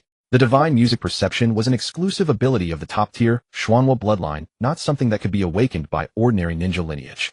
Even among the descendants of intermarriage between the Chinsho and Xuanhua clans, very few could awaken it. Just now Chiba had unlocked the talent, and driven by curiosity, had recklessly pushed his perception to its limits. To test the maximum range, he had deliberately turned off the ceiling barrier in his bedroom, allowing his unguarded perceptual waves to spread freely, which was precisely how Shuehu had caught it. Shuehu pondered for a moment, quickly reasoning through the cause in her mind, and soon felt somewhat relieved. Never mind. The Chinsho and Xuanhua clans have been on good terms for generations, with frequent intermarriage and deep bloodline integration. It is not too strange for Chiba to awaken a hint of Xuanhua exclusive talent. She suppressed her surprise, but did not let it go unchecked. The divine music perception had an extremely wide detection range, and reckless probing could easily uncover the village's secrets, inviting trouble. With a thought, Shuehu activated a unique telepathic technique derived from the divine music perception. Without sound or hand seals, a clear, solemn voice directly resounded in Chiba's mind. Little Chiba, I understand your excitement at just awakening the divine music perception, but you must not recklessly sense and pry. Quickly restrain your ability. Also come to my courtyard tomorrow morning. At this moment, Chiba was immersed in the joy of unlocking a new talent, delighting in the wondrous sensation of having everything within 10 li clearly reflected in his mind, playing with it endlessly. The sudden cool female voice exploding in his mind made Chiba stiffen, his pupils contracting slightly, as he was completely stunned. Acting on instinct, he traced the source of the telepathic chakra and activated the divine music perception with all his might. The next instant, an utterly shocking image entered his perception. In the distant courtyard of the Chinsho clan estate, a vast, boundless, warm, and majestic ocean of golden chakra quietly resided. Its pure, weighty, and immense chakra foundation was the most terrifying volume he had ever witnessed in his life. Within the golden sea of light, the dignified and serene face of Shuehu faintly appeared crystal clear. And deep within this resplendent golden chakra sea lurked a ferocious blood-red chakra, like a slumbering beast. Even glimpsing a mere trace of it through his distant perception made his mind tremble and his body run cold, filling his heart with extreme dread and oppression. That was the terrifying tailed beast chakra of the Nine Tails, perfectly sealed and firmly suppressed by Shuehu, docile and dormant, yet still unable to conceal its ferocious might that dominated the ninja world. You're still looking? The voice in his mind sounded again, this time with a tinge of reprimand and authority. Chiba snapped to attention, fully coming to his senses. He immediately retracted all his perception, shut down the divine music perception, and dared not probe any further. Even though he knew Shuehu likely couldn't see his actions, he quickly stood up, straightened his posture, and bowed deeply with utmost sincerity. Grandmother Shuehu, I'm sorry. I was wrong. Humph. A light snort came from his mind, tinged with helplessness and mild reproach. Remember, come punctually tomorrow morning. Do not be absent. Yes. Chiba quickly replied respectfully. Once the voice in his mind completely faded, he straightened up, his face instantly falling into a look of bitter distress. It's over. I'm definitely going to get scolded tomorrow. He sighed inwardly, his heart filled with astonishment. He had never expected that grandmother Shuehu would be so sensitive to the fluctuations of the divine music perception. He had only made an initial exploratory scan and was caught red-handed. What intrigued him even more was that secret technique of long-distance telepathic communication. Silent and soundless, spanning several kilometers, directly resonating in the mind, unimpeded by any terrain or barrier. It was as marvelous as the legendary mind-to-mind transmission or immortal telepathy. This ability is incredible. I must learn it. A light lit up in Chiba's eyes, and he silently made up his mind. When I visit grandmother Shuehu tomorrow, I'll definitely find an opportunity to ask if she can teach me this secret technique. Suppressing his curiosity and anticipation, Chiba calmed his mind and prepared to seriously assess his new state. System, open the status panel. With a silent command in his heart, the pale blue system panel instantly appeared before his eyes, clearly listing all his current strength information.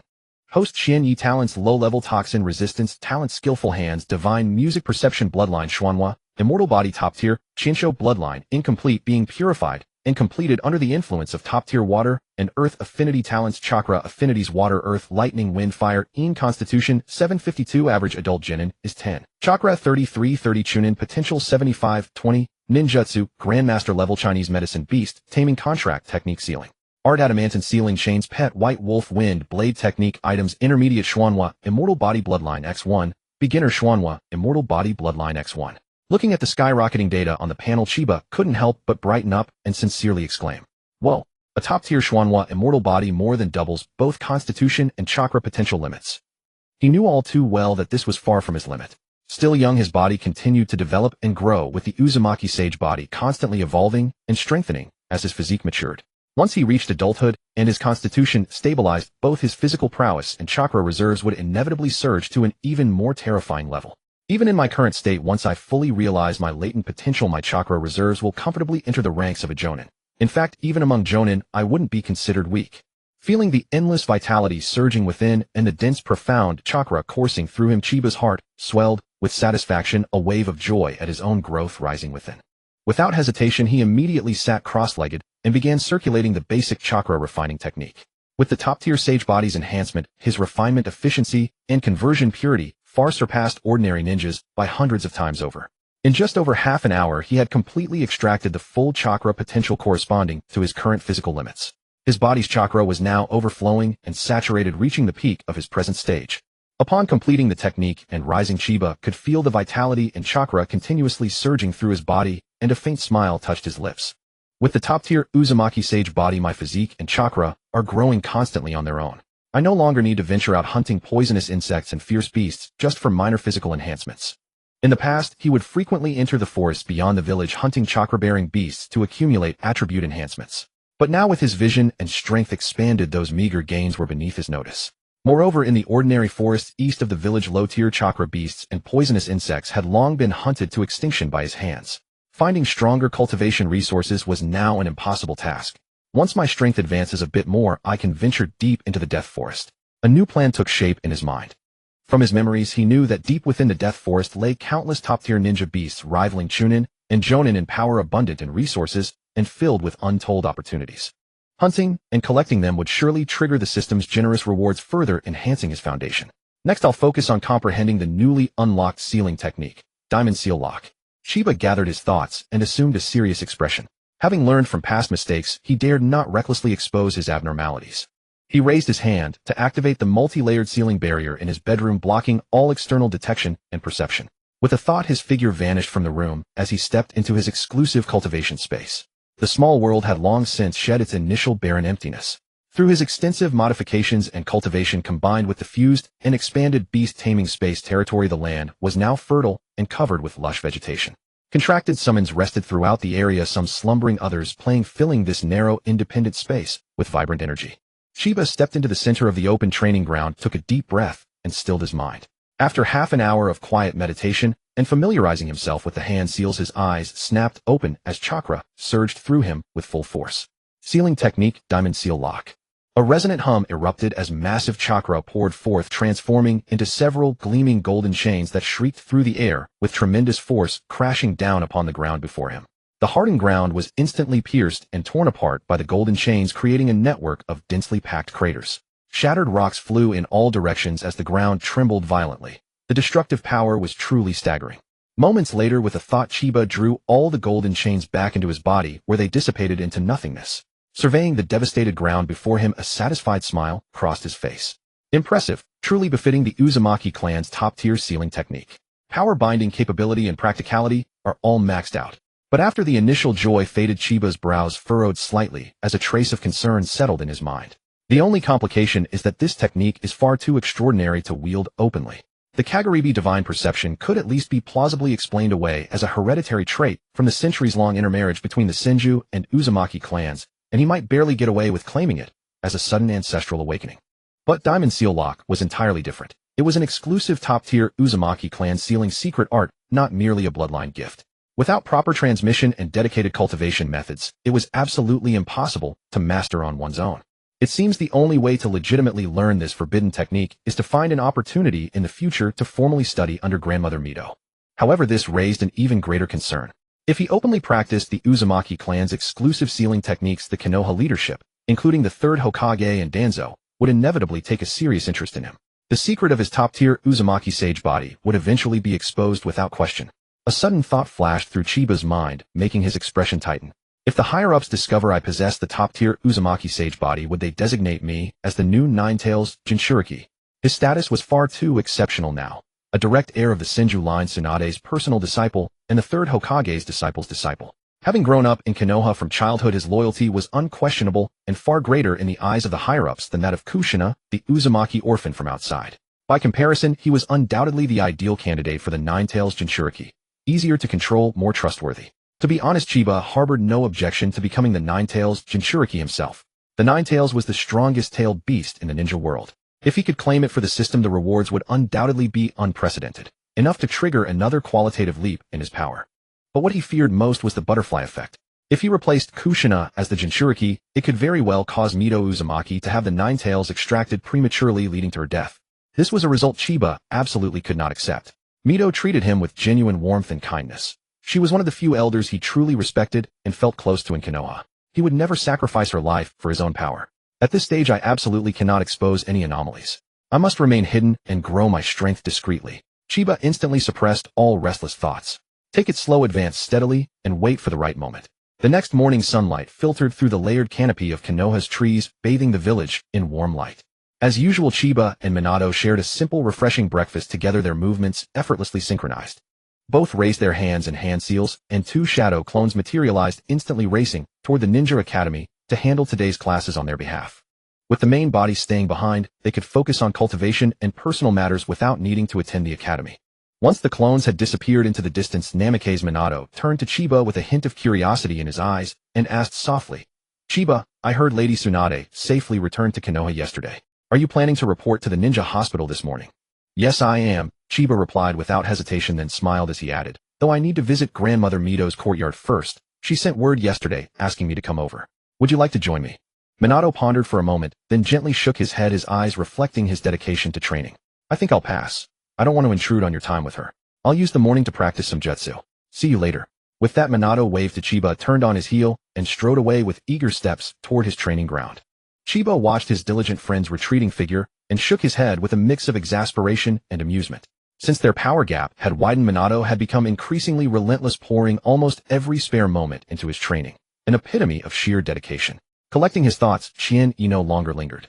He stepped out of his home, walked along the tidy village path, and soon arrived at the Chinsho clan territory. With familiar ease, he entered Xuanhua Shuehu's courtyard. A gentle breeze brushed through the courtyard. Xuanhua Shuehu was sitting upright by a stone table, patiently teaching the basic theories of sealing techniques to the red-haired girl beside her. The girl was none other than Xuanhua Jixinai, who had just arrived in Konoha not long ago. "Granny Shuehu, I'm here." Chien-Yi stepped forward a few paces, greeting her with a respectful yet cheerful tone. Xuanhua Shuehu looked up at the sound, her warm eyes resting on Chien-Yi. She nodded slightly and gestured to the stone chair beside her. "Since you're here, have a seat first." With that, she turned to the red-haired girl beside her and introduced with a smile, "This child is Xuanhua Jixinai, a junior from my clan. By lineage, she is also your distant relative. Get to know each other." Then she looked at Jixinai and gently instructed, "Jixinai, this is Chien-Yi, a member of the Chinsho clan. He also carries a trace of Xuanhua bloodline. You can call him Big Brother Chien-Yi." With Shuehu's introduction, Jixinai immediately lifted her eyes, her clear and bright gaze unabashedly scrutinizing the boy before her. Her personality was naturally bold, lively, and energetic, without the slightest shyness or restraint of ordinary children. Her gaze was straightforward and curious. Chien-Yi equally calmly looked at the girl before him. Fiery red hair, bright eyes, and brows of vibrant and lively temperament. Exactly the future red-hot chili pepper, known for her fiery personality and loud reputation. A gentle and clean smile curved at the corners of his mouth. He raised his hand in greeting. "Hello, Jixinai, I'm Chien-Yi." Sunlight fell upon Chien-Yi's brows and eyes. The young man stood tall, with handsome features, his smile pure and tender. Jixinai was momentarily stunned, her face flushed red. She quickly averted her direct gaze, nervously twisting the hem of her clothes, her voice trembling slightly. "Hello, Big Brother Chien-Yi. I'm Xuanhua Jixinai. Please take care of me from now on." Seeing the girl's shy and reserved manner, Chien-Yi couldn't help but feel amused inside. Who could have imagined that the future hot-tempered, fearless, red-hot chili pepper would be so shy and bashful now? The contrast was striking. "All right." Xuanhua Shu spoke at the right moment, breaking the subtle atmosphere of their first meeting. She said gently, "Jixinai will be transferring into the Ninja Academy as a midterm student. She just arrived in Konoha from another clan, unfamiliar with everything, and could easily be ostracized or bullied by other children. Chien-Yi, please look after her when the time comes." At this moment, Shuehu was still unaware of the hidden plans of Konoha's high-ranking officials and the third Hokage. She simply hoped that Jixinai could integrate into the village, make friends at school, and grow up peacefully. "I understand. Don't worry, Granny Shuehu. I'll take good care of her." Chien-Yi nodded solemnly in agreement. At the same time, he quietly mused to himself, "It seems I should have my real body show up at the Ninja Academy as well. I can't always rely on shadow clones to interact with Jixinai." Back in his previous life, when he was already familiar with the plot, he had long included Jixinai in his future plans. His mind shifted, and he conceived an excellent idea. Perhaps he could encourage Jixinai to also use shadow clones to handle schoolwork, while her real body followed him to focus on cultivation and learning secret techniques. This way they could avoid unnecessary distractions at school, quickly enhance Jixinai's strength, solidify her foundation early, and avert many future crises. Jixinai, who had been listening nearby, felt warmth in her heart upon hearing Chien-Yi's earnest reply. She bowed slightly and whispered softly, "Thank you, Big Brother Chien-Yi. Don't be so polite. It's just a small favor." Chien-Yi smiled and waved his hand, his expression calm and gentle. Watching the lively and bold Jixinai show such rare shyness, Xuanhua Shuehu's eyes revealed a knowing smile. She could tell at a glance that this young girl of her clan had probably developed a fondness for Chien-Yi. It wasn't a deep emotion, simply the most straightforward liking of a child, simple and pure. After a brief pause in the atmosphere, Xuanhua Shuehu withdrew her smile and looked seriously at Chien-Yi. "I have been teaching Jixinai sealing techniques recently, and I will continue to instruct her. I remember you have always been extremely interested and talented in sealing techniques. Would you like to learn together? Can I also join the lessons? Qian Yi feigned surprise, his eyes filled with just the right amount of astonishment. Of course you can. Shuehu nodded lightly, her tone firm. You have enough talent and qualification, and I am willing to teach you everything I know. That is sufficient. Then I couldn't ask for more. Thank you, Granny Shuehu. Qian Yi immediately cupped his hands and thanks, his expression sincere and eager. Just as Qian Yi was overjoyed, Xuanhua Shuehu suddenly remembered something and frowned slightly. You also have to study medical techniques and medical ninjutsu with Tsunade every day. With both courses added together, are you sure you can find enough time to manage both? Hearing this, Qian Yi confidently patted his chest. Absolutely no problem. I've basically mastered the theoretical knowledge from teacher Tsunade. From now on, I just need to gradually accumulate clinical experience and train my practical skills. It won't take too much time. His words were no exaggeration. With the foundation of a master-level traditional Chinese medicine granted by the system, coupled with over 10 days of intense study and practice, meticulously refining his medical ninjutsu, and conducting clinical trials on small animals, his medical theory and practical skills had long surpassed those of his peers, rivaling even some experienced medical ninjas. Now he had long passed the stage of needing to study the basics every day. He could perfectly allocate his time to balance the cultivation of medical ninjutsu and sealing techniques. Since you have a clear plan, that's good. Shuehu did not press further, her eyes showing anticipation and approval. Tsunade always says you have extraordinary comprehension and incredible learning ability. Today your granny will see for herself.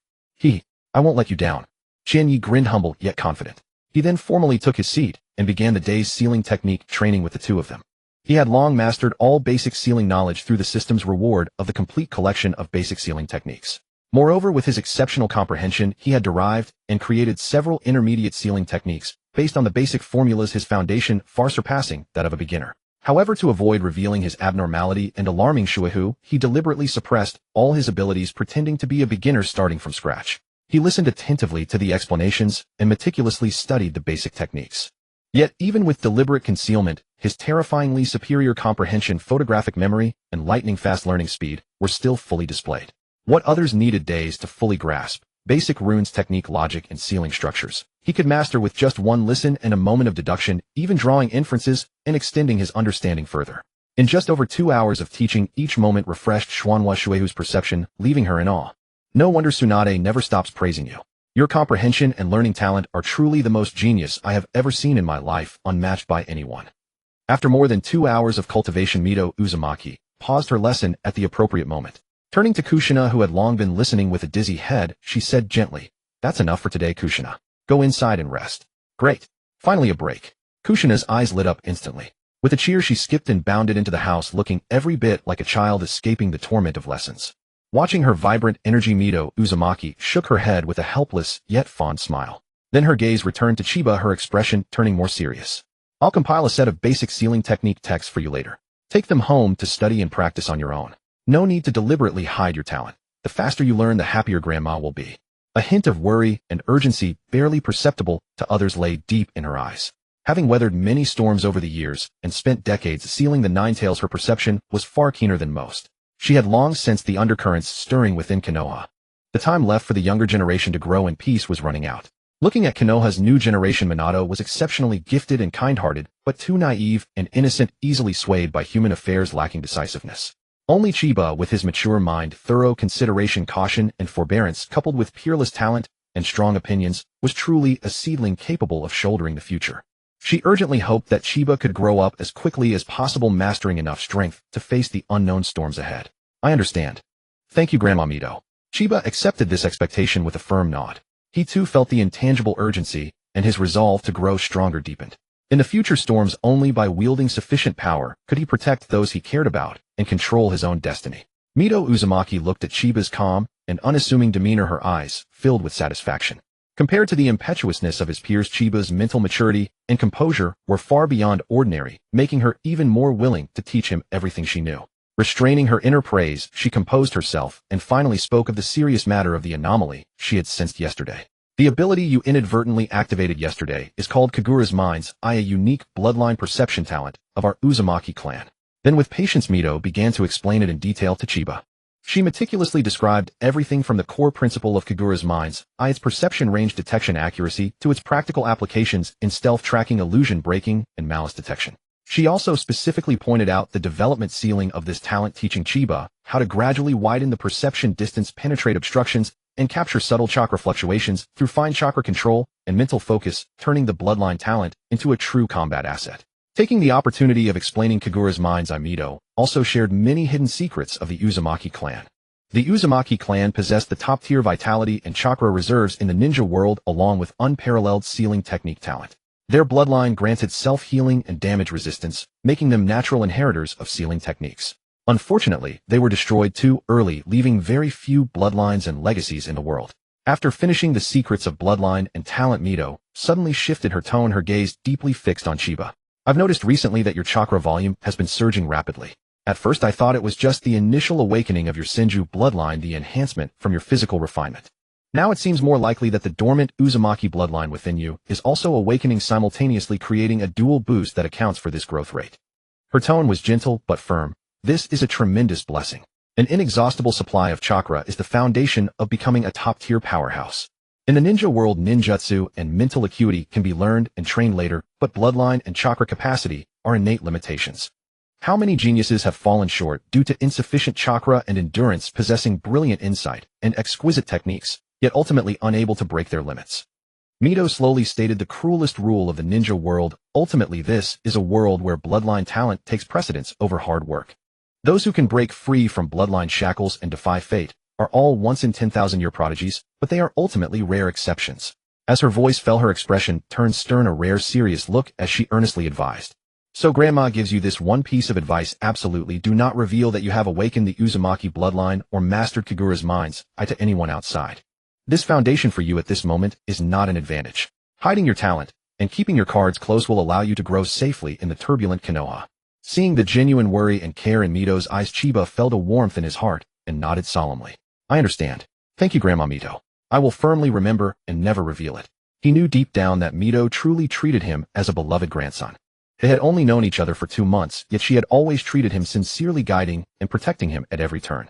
This genuine kindness was especially precious in the ninja world, where interests intertwine and hearts are unfathomable. Very good. Mito's expression relaxed and she nodded with satisfaction. You're a smart child. I trust you can handle the balance. That's enough for today's training. Is there anything else you want to ask or learn? Speak freely. There is.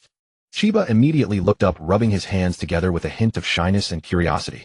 Grandma Mito, that secret technique you used yesterday to transmit messages through the air, can you teach me? That technique is silent, spans distances, reaches the mind directly, and is both covert and practical. Whether for reconnaissance, communication, or evading danger, it works wonders. I really want to learn it. He thought to himself, aside from its practical combat uses, if he could record this secret technique into the system, it would likely trigger generous rewards, a sure win. Mito Uzumaki couldn't help but smile. So you've set your sights on this secret technique. Of course I can teach you. Then her tone paused slightly, and she honestly explained the difficulty.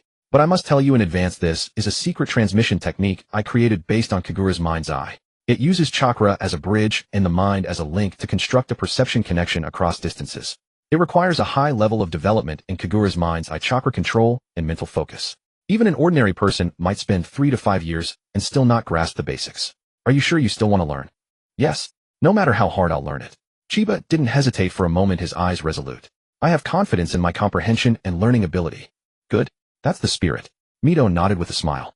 I'll organize the mental techniques, tips, and control details tonight and teach them to you during tomorrow's lesson. As she finished speaking, she suddenly remembered something and quickly raised her hand. Wait, I almost forgot something. The basic sealing technique text you asked for, I haven't given them to you yet. With that, Mito turned and walked into the house. A moment later, she emerged with a high-grade spatial sealing scroll about the length of an arm, with intricate patterns, and handed it to Chiba. All the basic sealing technique text, rune diagrams, and introductory notes are stored inside. Take it home and study them slowly, step by step. Come on time tomorrow morning to continue training. Yes. Thank you, Grandma Mito. Chiba took the scroll, solemnly bowed in gratitude, then turned and quickly left the Senju clan compound. The moment he stepped into the deserted, quiet alley, a series of system chimes rang out in rapid succession. Congratulations, host, on acquiring the common collectible high-rank spatial sealing scroll. Reward 1 spatial ring, 100 cubic meters.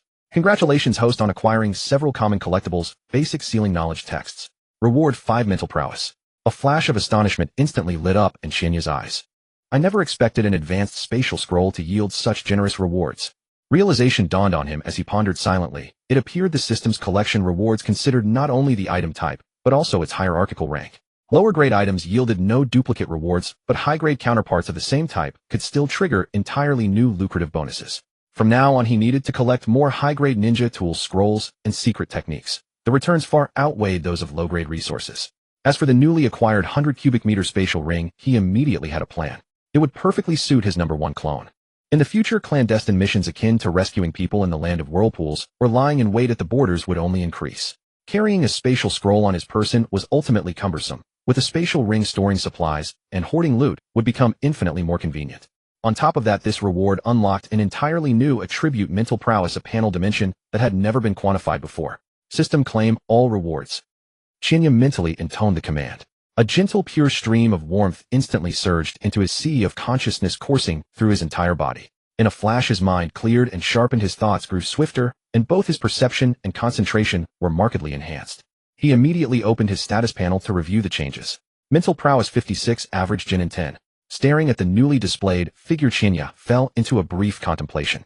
While 56 points of mental prowess might not seem as staggering as his physical conditioning stats, it far surpassed the average threshold of ordinary Chunin or Jonin. Compared to the Konoha elites he had previously encountered, his current mental concentration and psychic fortitude already held a decisive edge. With further cultivation in mind, Chinya reined in his thoughts, changed direction, and headed straight for the ninja hospital. Tsunade had been out of the village for over 10 days, meaning the hospital's backlog of documents and medical affairs had inevitably piled up like mountains. As expected, when Chinya pushed open the office door, he found Tsunade buried beneath a mountain of paperwork, her brows slightly furrowed, clearly growing restless under the weight of tedious administrative duties. "Yo, sensei, long time no see." Chinya waved with a smile, his tone light and casual. Hearing his voice, Tsunade looked up, shooting him an exasperated glare laced with mock reproach. "Long time no see. Cut the crap. I've heard from the hospital staff that you haven't even bothered to show up lately. What's the matter? Did learning a few superficial tricks make you lazy? How could I possibly slack off?" Chinya immediately shook his head with a grin, raising his arms as chakra surged instantaneously in his palms. A pale green gentle chakra coalesced in his left palm, forming a soft, delicate halo of healing light, the formation of healing. At the same moment, the chakra in his right hand condensed into something razor-sharp. A slender, lethal blade of chakra materialized, instantly radiating a chilling gleam of immense sharpness. One for healing, one for combat. Two completely opposing medical ninjutsu were executed simultaneously and flawlessly by him. His chakra control was exquisitely refined, with absolutely no leakage or instability. "See, this is what I've accomplished these past few days. How about that? Not bad, right?" Chinya raised an eyebrow, slightly, a touch of youthful arrogance naturally coloring his tone. "What the hell?" Tsunade, who was accustomed to witnessing prodigies, could hardly restrain herself from swearing aloud in public. Her body blurred instantly, and leveraging her peerless speed, she materialized right in front of Chinya. Leaning down, her gaze locked firmly onto the jutsu forming in his hands, brimming with sheer incredulity. The gust of wind from her sudden movement revealed the view right before her, affording the caught off guard Chinya an unexpectedly generous feast for the eyes. Tsunade studied the jutsu in Chinya's hands for a long while before slowly straightening up. A complex, unreadable expression flickered in her eyes as she casually raised a hand. "All right, dispel them." Upon hearing her words, Chinya simply thought the command, and the chakra in both his hands instantly retracted. The formation of healing and the chakra scalpel vanished without a trace, executed with pristine cleanliness and zero residual leakage. Witnessing such exquisite chakra control, Tsunade couldn't help but let out a soft sigh. She began her critique slowly. "The completion level of both techniques is exceptionally high, their states perfectly stable, and your form transformation is nearly at the absolute pinnacle for someone your age. The sole shortcoming lies in your chakra nature transformation, which remains immature, particularly your yang release, which is still far from mastery." Pausing there, she couldn't suppress her curiosity. "Kid, just how exactly have you been training? The pace of your progress is utterly absurd." Chinya shrugged slightly, spreading his hands with complete candor. "Just training normally according to your instructions, sensei. I've been conducting clinical experiments on fish and small animals. Not just these two techniques. I have thoroughly mastered and internalized every basic medical ninjutsu you've taught me. Over this period, I've also independently deduced and verified numerous treatment methods and complex case studies. The theoretical frameworks are already second nature to me. The only thing I currently lack is practical experience on live human subjects." "Oh, you certainly speak with bold confidence." Tsunade's eyebrows arched, her interest immediately piqued. She promptly ordered Chinya to demonstrate every remaining medical ninjutsu one by one, subsequently throwing a series of complex cases, surgical obstacles, and emergency response protocols at him. Facing Tsunade's relentless and tricky questions, Chinya answered fluently and effortlessly. His explanations of surgical steps, therapeutic principles, and post-operative care were crystal clear and impeccably precise, demonstrating theoretical knowledge so solid it was beyond reproach. After over an hour of grilling and assessment, Tsunade exhaled a long breath of stagnant air, her expression growing increasingly complex. She waved her hand dismissively. Enough, no need to continue displaying. To be honest, at your current standard, you are fully qualified to graduate. What you lack now is purely clinical hands-on experience. She thought to herself, marveling internally. The form transformation that proved most difficult for ordinary people to break through, Chinya had already completely mastered. His sole deficiency in yang release nature transformation did not truly constitute a flaw. Nature transformation differed fundamentally from form transformation. It relied heavily on the strength and foundational reserves of one's meridians. At merely 5 years old, Chinya's physical body and meridians were still in their developmental stages. Even with monstrous talent, he could not escape the natural laws of bodily growth. The thickness, resilience, and load-bearing capacity of the meridians either required years of slow accumulation or demanded astronomical resources.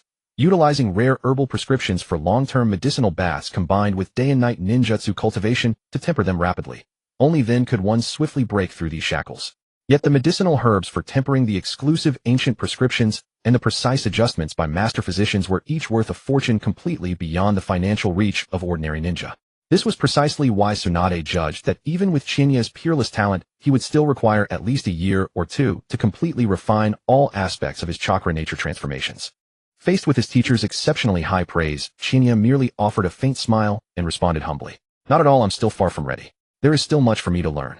Don't give me that fake modesty. Gangsho waved her hand dismissively, not buying his humility. Do you think I don't know your background? Since you have mastered both theory and techniques, from today, you will follow me every day to participate in clinical practice and accumulate surgical experience. Chienyi hesitated slightly, then carefully said, I have no problem with practice, I am willing to learn.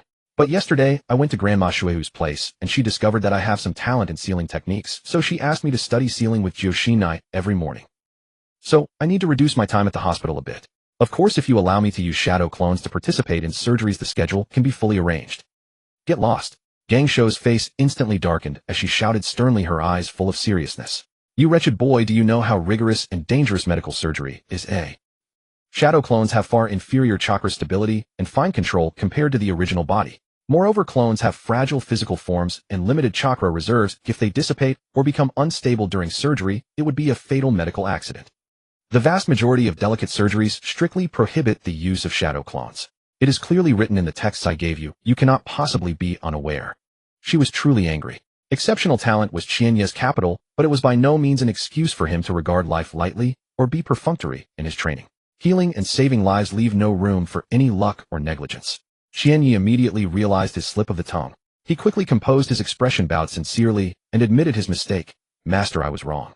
I should not have harbored a lucky mentality or underestimated the rigor of medical practice. Seeing his genuine apology, Gangsho's anger slowly dissipated, and she waved her hand to let it go. Chienyi breathed a sigh of relief, and then carefully said, in that case, I'll have to reduce the daily practical time at the hospital. Or I could send a shadow clone to learn sealing techniques from Grandma Shu. Don't be ridiculous. Gangsho directly shook her head in denial. Grandma is proficient in sealing techniques, in the mind's eye of Kagura. If you send a clone there, she will see through it at a glance, and you'll end up being scolded. Moreover, cultivating sealing techniques also requires the original body's perception. There can be no slacking off. Enough, given your learning speed, reducing practice time for a while won't have much impact. At most, it will prolong your internship period a bit. Anyway, you learn fast enough. Even if you shorten the time, it's still 100 times more than ordinary people. Thank you, master. I will cultivate diligently and not fall behind on either side. Chienyi immediately agreed with a smile. Gangsho glared at him in exasperation, about to say something more when the office door was gently pushed open. A medical staff member quickly entered and respectfully reported, Lady Gangsho, the preparation for the first operating room is complete. Please come as soon as possible. Understood. Gangsho immediately stood up, her expression instantly switching to the calmness of a physician. She turned to summon Chienyi. Come follow me to the operating room. From this surgery, you will officially learn practical techniques. Yes. Chienyi immediately cleared his mind and followed closely behind. The next morning, Chienyi arrived punctually at the Chinsho clan compound. Xuanhua Shuehu, as promised, fully taught him her self-created chakra telepathy cultivation method. The moment the technique was fully transmitted, a system prompt suddenly exploded in his mind. Congratulations, host. You have obtained a rare collectible chakra telepathy cultivation method. Reward talent ability, telepathy. Wow. Unlocking a new talent directly, this is a huge gain. Qian Yi was ecstatic in his heart, never expecting that this auxiliary secret technique would unlock a top-tier talent. After returning home, he immediately claimed the reward. A warm, pure stream of energy instantly surged into his brow, and sea of consciousness thoroughly nourishing and reshaping his spiritual foundation. In an instant, Qian Yi felt his mind become clear and his six senses sharply enhanced. A brand new top-level spiritual talent emerged in his mind. Telepathy not only allowed him to silently read others' surface thoughts and sense emotional fluctuations, but also greatly enhanced his mental resistance enough to be immune to most low and medium-level genjutsu in the ninja world. Even against high-level genjutsu, he could quickly break free with his powerful spiritual energy. Invisibly, his trump card for survival was once again strengthened. Time passed, and 2 days flew by. At the center of the Chinsho clan compound, a solemn and secret clan meeting venue. Today's venue was exceptionally solemn, with an oppressive and quiet atmosphere. All surviving members of the Chinsho clan in Konoha were present, none absent. Gangsho sat upright in a side seat, her expression calm. Xuanhua Shuhu also attended in person, sitting beside the main seat, a hint of gravity hidden beneath her gentle eyes. After everyone was seated, Xuanhua Shuehu raised her hand and activated a secret technique. A thick, impenetrable barrier that blocked all detection instantly enveloped the entire venue, completely cutting off all chakra sensing and secret technique, spying from inside and out, ensuring that none of today's discussions would leak out. The host of this clan meeting was neither the most prestigious Gangsho nor the most senior Shuhu, but the Chinsho clan's veteran elder, Lord Mujian. When the venue had completely quieted down, Elder Mujian stood up, exchanged a few simple pleasantries to calm the clan members, then raised his hand and yielded the front position. Next, Tai Mu will detail the full account of this mission to support Wajigua. A Chinsho clan member named Tai Mu walked steadily to the stage. He was one of the core personnel leading the mission to support Wajigua, having personally experienced the entire course of events. Tai Mu first bowed to Xuanhua Shuehu, Elder Mujian, and Gangsho in greeting. After receiving nods of permission from the three, he slowly raised his eyes, looked around at all the clan members below, his expression solemn and grave. Fellow clan members, today's full clan meeting is of utmost importance concerning the future survival and safety of our Chinsho clan. This time, following Lady Shuehu's order, we led a team to provide aid to Wajigua. We personally witnessed a national tragedy and fully saw the true attitude of Konoha's high command. Upon hearing this, all the Chinsho clan members below instantly straightened their expressions. Their previously relaxed postures became upright, and the atmosphere turned deathly silent and heavy. Concerning the survival of the clan, no one dared to be the slightest bit negligent. Tai Mu took a deep breath, suppressed the pent-up anger in his heart, and recounted the entire story of this mission word by word.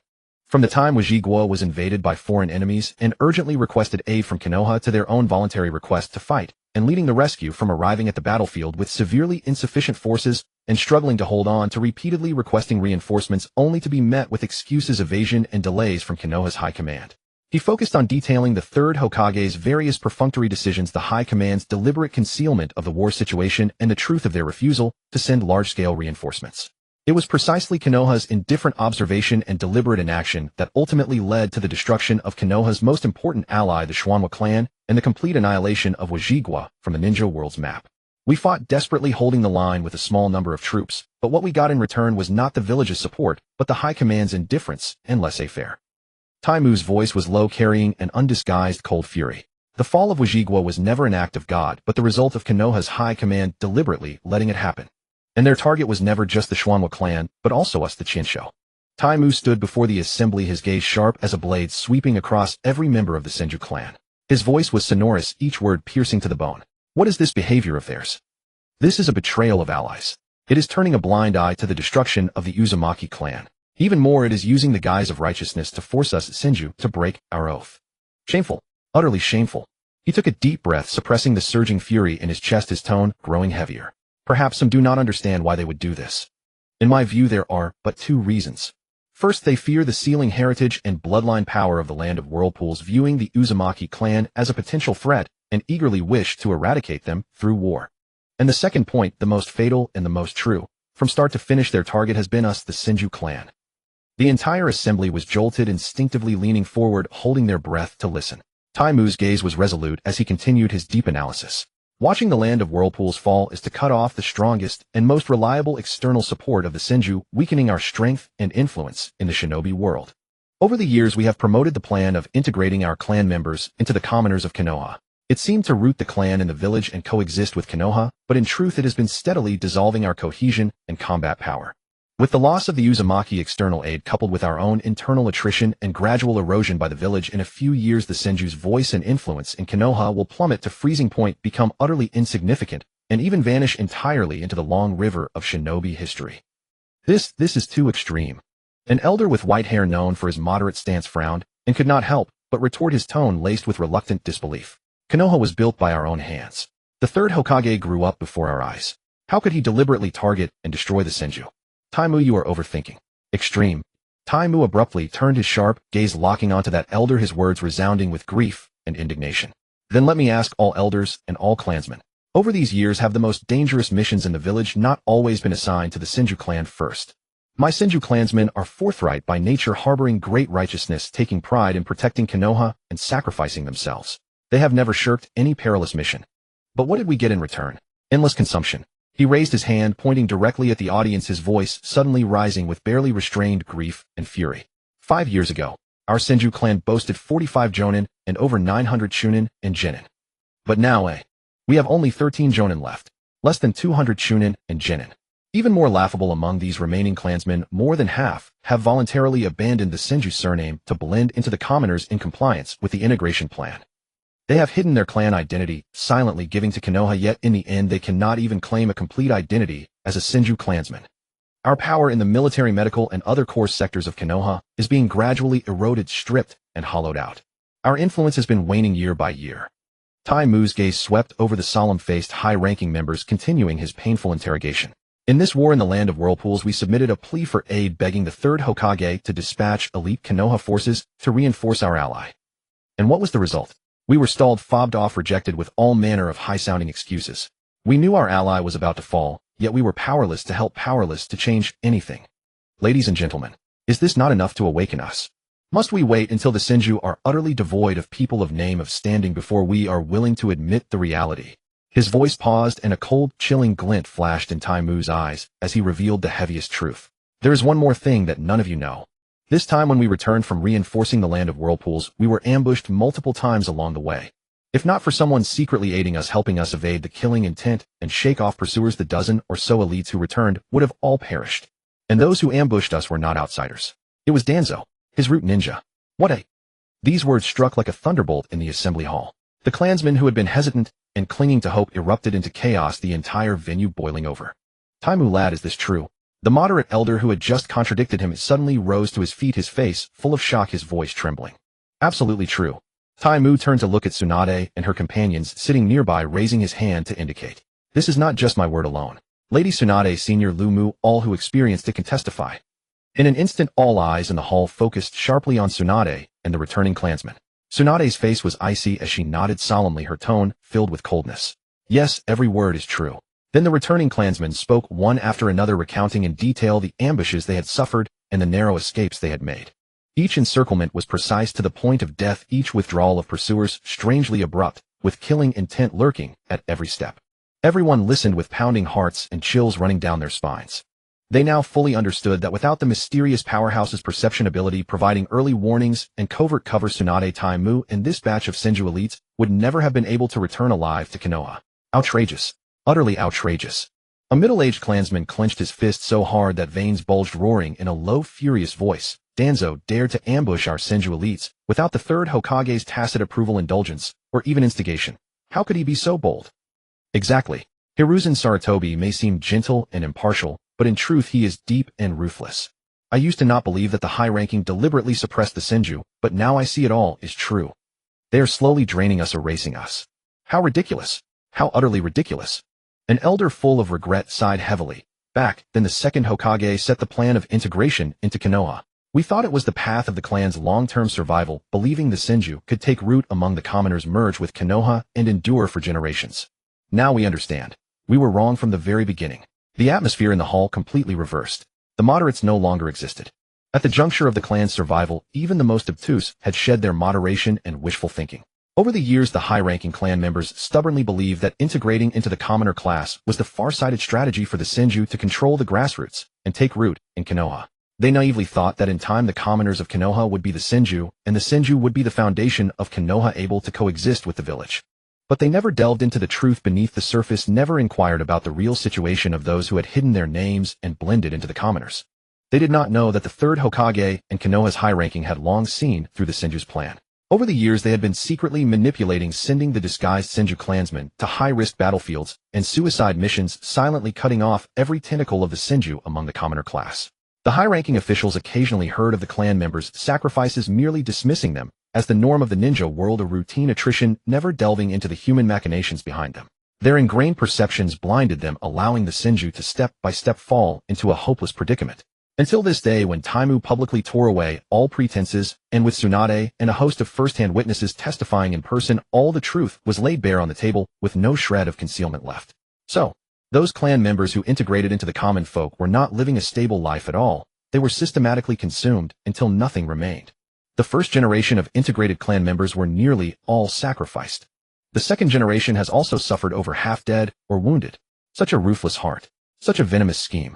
The crowd was both enraged and terrified, a bone-chilling cold seeping into their hearts. It's too late to say anything now. Our combat strength and influence have long been eroded away. Now the number of Senju ninja pales even in comparison to some mid-sized ninja clans, falling far behind major clans like the Sarutobi and the Shimura. With no troops at hand and authority stripped away, even if we wanted to resist, we lack the strength. The urgent task is to find a way out. To save ourselves. Many clan members looked dejected, yet they quickly faced reality. Someone immediately proposed loudly, "We must change. Immediately halt the plan of integrating clan members into my. No more senseless deaths. Recall all clan members living incognito outside. Raise the banner of the Senju once more, recuperate, nurture the younger generation, and accumulate strength." As soon as these words were spoken, someone immediately voiced opposition. No, absolutely not. Stopping the integration plan is acceptable, but hastily recalling all clan members is equivalent to publicly tearing apart the veil with the third Hokage and the Mai high level. With our current weakness and depleted foundations, once we become completely antagonistic, we will only face relentless crackdowns from the high level from all sides. The Senju will only be destroyed even faster. Two voices instantly clashed and intertwined, plunging the meeting hall into fierce debate once more. But no one harbored any illusions. No one thought Mai was fair. No one trusted the third Hokage's gentle facade any longer. Everyone had finally seen the truth clearly. The gentleness and fairness of the Mai high level had always been reserved for the strong and the harmless. For the Senju who had once reached the pinnacle of the ninja world and still possessed deep foundations, there was only ever fear, scheming, and unending suppression. If today's matter could not be properly resolved and changes made within a few years, the Senju clan, which had endured for a millennium, would ultimately vanish completely from the ninja world, leaving no trace. Inside the meeting hall, the clamor of debate grew louder, each holding their own ground, hearts unsettled. Seeing the clan members agitated and arguing endlessly, the situation spiraling into chaos, the elder Mujian, who had been sitting silently all along, slowly rose to his feet. He raised a hand and pressed down, gently releasing an aura of mature steadiness unique to an elder. The chaotic babble instantly subsided, and the vast hall fell silent in an instant, all eyes fixed upon him. Elder Mujian's gaze swept slowly across the assembly, and he said in a deep voice, "Be quiet. What Aoki just said is correct. The worst thing now is to panic internally. The weaker our position, the more we must proceed step by step and seek stability." Without any hesitation, he laid out the entire plan which had been agreed upon long ago in a clear and orderly manner. First, we can use this incident of Danzo's route secretly ambushing the Senju elite to covertly challenge the third Hokage. With solid evidence and righteous cause, we can force the Mai high level to compromise, completely terminate the plan of integrating the Senju clan into the common folk of Mai, put an end to the village's indirect consumption of our clan members, and explicitly prohibit anyone from forcibly deploying our clan members living among the civilians. Second, immediately begin reassigning clan members in official positions, transferring all those in Mai's main combat departments and high-risk posts away from core areas into idle civil posts and logistics positions. This move on the one hand shows weakness to the enemy, actively sending a signal of retreat, reducing the third Hokage and Danzo's wariness and hostility toward the Senju. On the other hand, it is self-preservation, completely avoiding the endless, deadly high-risk missions, no longer letting our clan's elite perish in vain. Third, from now on our clan will strictly reduce the number of external missions, rejecting all ultra-high-risk tasks, no longer foolishly draining the clan's foundation for Mai. If our people are all dead, the Senju clan, which has endured for a millennium, will truly be extinguished. Fortunately, the Senju have deep roots, having entrenched ourselves in Mai for many years, owning numerous shops, industries, and resources enough to be self-sufficient and support all our clan members without relying on mission rewards. Finally, the most crucial step. Elder Mujian's expression grew solemn, his tone intensifying. Secretly recount all the Senju clan members who have integrated into my civilian system over the years and create a new registry. Based on the talent and aptitude of these clan members and their descendants, covertly allocate resources and focus on nurturing them, silently building up the foundation of the new generation. When the time is ripe and our clan's strength recovers, gather all scattered clan members, reunite the Senju bloodline, re-establish the Senju name, and revive the clan's glory. What do you all think? Upon hearing this, everyone present fell into a brief contemplative silence, carefully weighing the pros and cons of this plan. Few knew that this seemingly comprehensive and cautious plan of concealment was not the brainchild of Elder Mujin alone. During this time, the Elder had often had private in-depth discussions with Chiba, analyzing the current predicament of the Senju, the machinations of the high level, and the future path of the clan. This entire strategy of retreating in order to advance, of enduring and accumulating power, was the result of their repeated consultations. Of course, the plan was not flawless. There were still many loopholes and variables. But being in such a passive and constrained position, there was never any perfect solution to break the deadlock.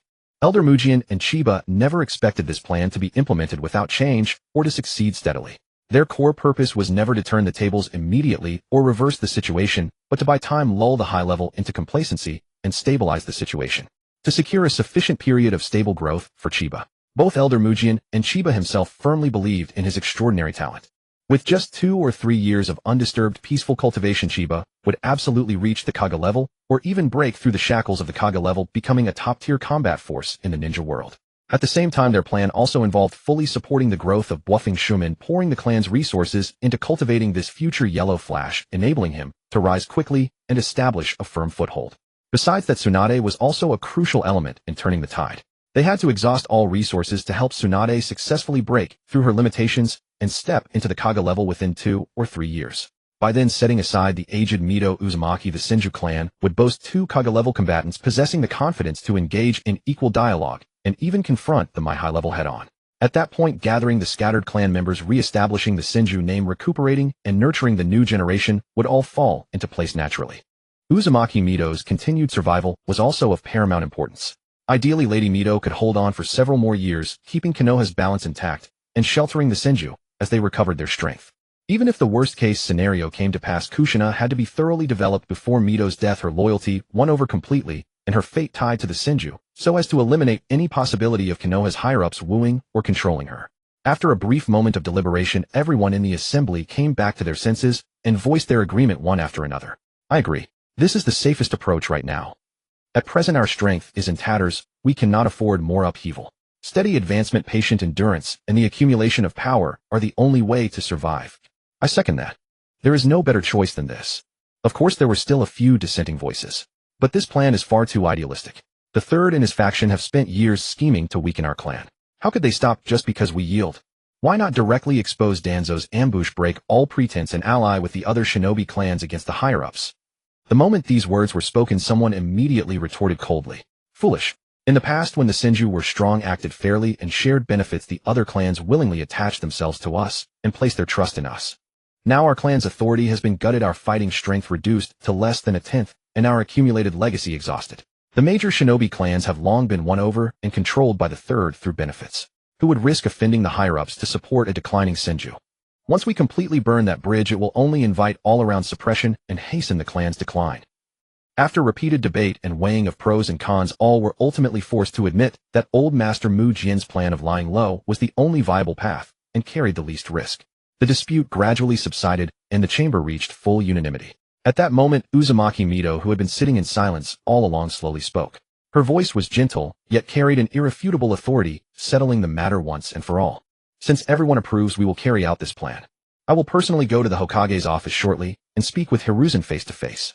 Using the root's unauthorized ambush on Tsunade and her companions as grounds, I will force the Third to concede and completely terminate the plan to integrate the Senju into Konoha. At the same time, I will finalize the reassignment of our clan members' positions, implementing the strategy of retreating in order to advance and preserving the clan's effective strength to the greatest extent possible. As for the follow-up work of quietly nurturing and rallying our clansmen, work out concrete measures as soon as possible and put them into practice. She let out a soft sigh, a trace of weariness and expectation hidden in her eyes.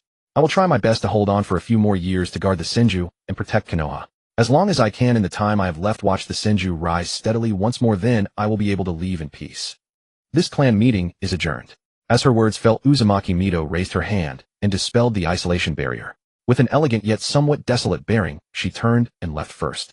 The remaining clansmen also rose and left one after another, some with grave expressions, some with hope in their hearts. A peculiar atmosphere settled over the entire Senju compound. Meanwhile, in the Hokage's office, the room was wreathed in smoke, the smell of pipe tobacco filling the entire space. The third Hokage, Sarutobi Hiruzen, sat in the Hokage's chair, his heavy gaze fixed on the hazy crystal ball before him. Slowly he spoke. You all know by now that the Senju held a full clan meeting today. The last time they held a meeting of such scale was 4 years ago. Within the crystal's image, the Senju compound was a blur.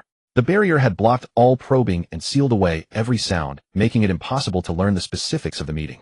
Inside the office, Danzo, Uchiha Koharu, and Hamura Mikoto stood on opposite sides, each wearing a different expression. Frowning deeply with a look of displeasure and exasperation, Uchiha Koharu was the first to speak accusingly. All of this is because you people acted too rashly. You sent Root to ambush Tsunade and her party without authorization. If it had succeeded, that would be one thing, but you failed and got exposed. The Senju, already growing more sensitive by the day, will now become fully vigilant. Their holding a full clan meeting today is definitely a response to this incident. Over the years, the 4 people present and the forces behind them had taken advantage of the suppression of the Senju to carve up countless resources, authority, and benefits. No one truly wanted to give up such a tempting prize. But Koharu and Hamura had always held to a bottom line. They did not approve of extermination. The Senju were the clan of the first and second Hokage, a house of outstanding merit across generations. Unlike the Uchiha, they were not paranoid, extreme, or fraught with hidden dangers. Leaving some leeway was the way of long-term stability. Hamura Mikoto immediately nodded in agreement, his expression grave. That's right. This time things really went too far. The Senju today are nowhere near their former peak.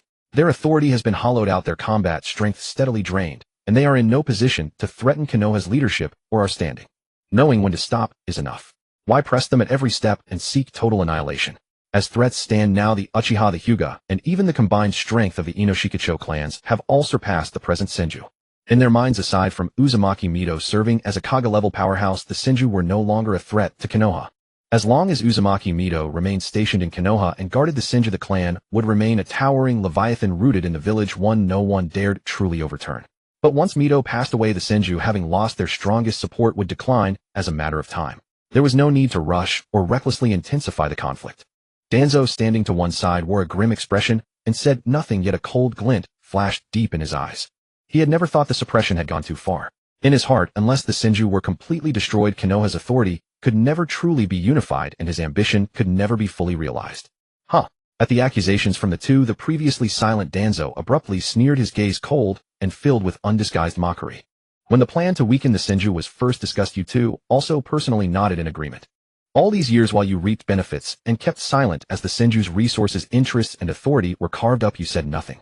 Now that something has gone wrong, you come to lecture me about righteousness and restraint. He crossed his arms, his tone growing colder and harder, each word piercing through their hypocrisy. The Senju have been entrenched in Konoha for years, holding a large amount of prime land and commercial properties. Their family fortune is staggeringly deep. If we do not thoroughly devour this fat prize and uproot the Senju's foundation, how can we ever truly control Konoha? My root has operated in the shadows for years, carrying out countless dirty and secret affairs. Forbidden jutsu experiments, talent development, intelligence gathering. Which of these does not require a mountain of money? The paltry monthly funds allocated by the third cannot even keep Root running day to day. If I had not secretly opened gambling dens and scraped together underhanded money from all sides, Root would have long gone bankrupt and collapsed on its own. Uchiha Koharu and Hamura Mikoto's faces instantly turned livid. They glared at Danzo, but for a moment they were left speechless, unable to refute him. Over the years, Danzo had indeed borne all of Konoha's unspeakable darkness, and he had indeed kept Root operating by gnawing away at various interests and gathering underhanded gains. Every word he said was true. Enough. Silence. Seeing the atmosphere in the office grow increasingly tense, Sarutobi Hiruzen hurriedly spoke up to intervene and defuse the situation. This matter, Danzo, you acted far too rashly. With a casually tossed remark, he placed the entirety of the blame squarely upon Danzo. Upon hearing this, a surge of fury instantly flooded Danzo's heart, and he could not help but curse madly within his mind. Damn it all. I must become Hokage. He barely managed to restrain himself from flying into a rage right there on the spot. This ambush on Tsunade and her group. It was clearly you, Sarutobi Hiruzen, who silently hinted at it and tacitly permitted it. Now that the plan has failed and gone awry, you immediately shift the blame, dumping all the filth and guilt onto my head. I, Danzo, am not your personal trash can, Sarutobi, nor am I a puppet to shoulder all your infamy and scapegoat duties for you. Yet such words could only be brutally suppressed within his heart. Not a single syllable dared escape his lips. He understood the precarious balance between them better than anyone. The third appeared gentle, impartial, and tolerant, yet in reality, he required someone ruthless and shadowed enough, someone willing to bear every curse, to handle all the filthy affairs that could never see the light of day. This was the very worth of his existence, and the reason why the third had always tolerated his unchecked ambitions.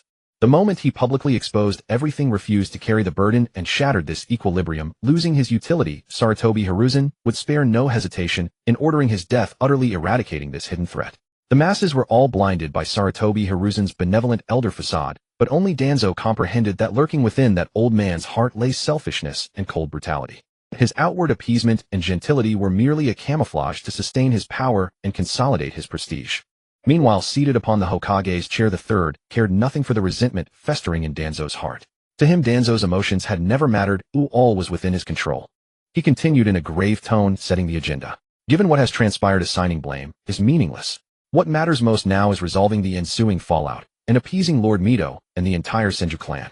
We must absolutely prevent the grievances between both sides from escalating irreparably, and under no circumstances can this affair reach the public eye. Should this scandal leak, it would deal a catastrophic blow to our collective reputations and to Konoha's public credibility, a calamity with only losses and no gains. All three bore this truth intimately in their hearts. Over these past years, they had advanced cautiously, step by step, steadily sapping the Senju's combat prowess and hollowing out their political authority. Though results seemed prominent, the Senju's profound legacy and lingering prestige had never truly vanished.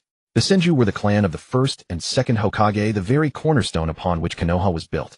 Moreover, the second Hokage had been the mentor to Sarutobi Hiruzen, Uchiha Mikoto, Hamura, and Danzo.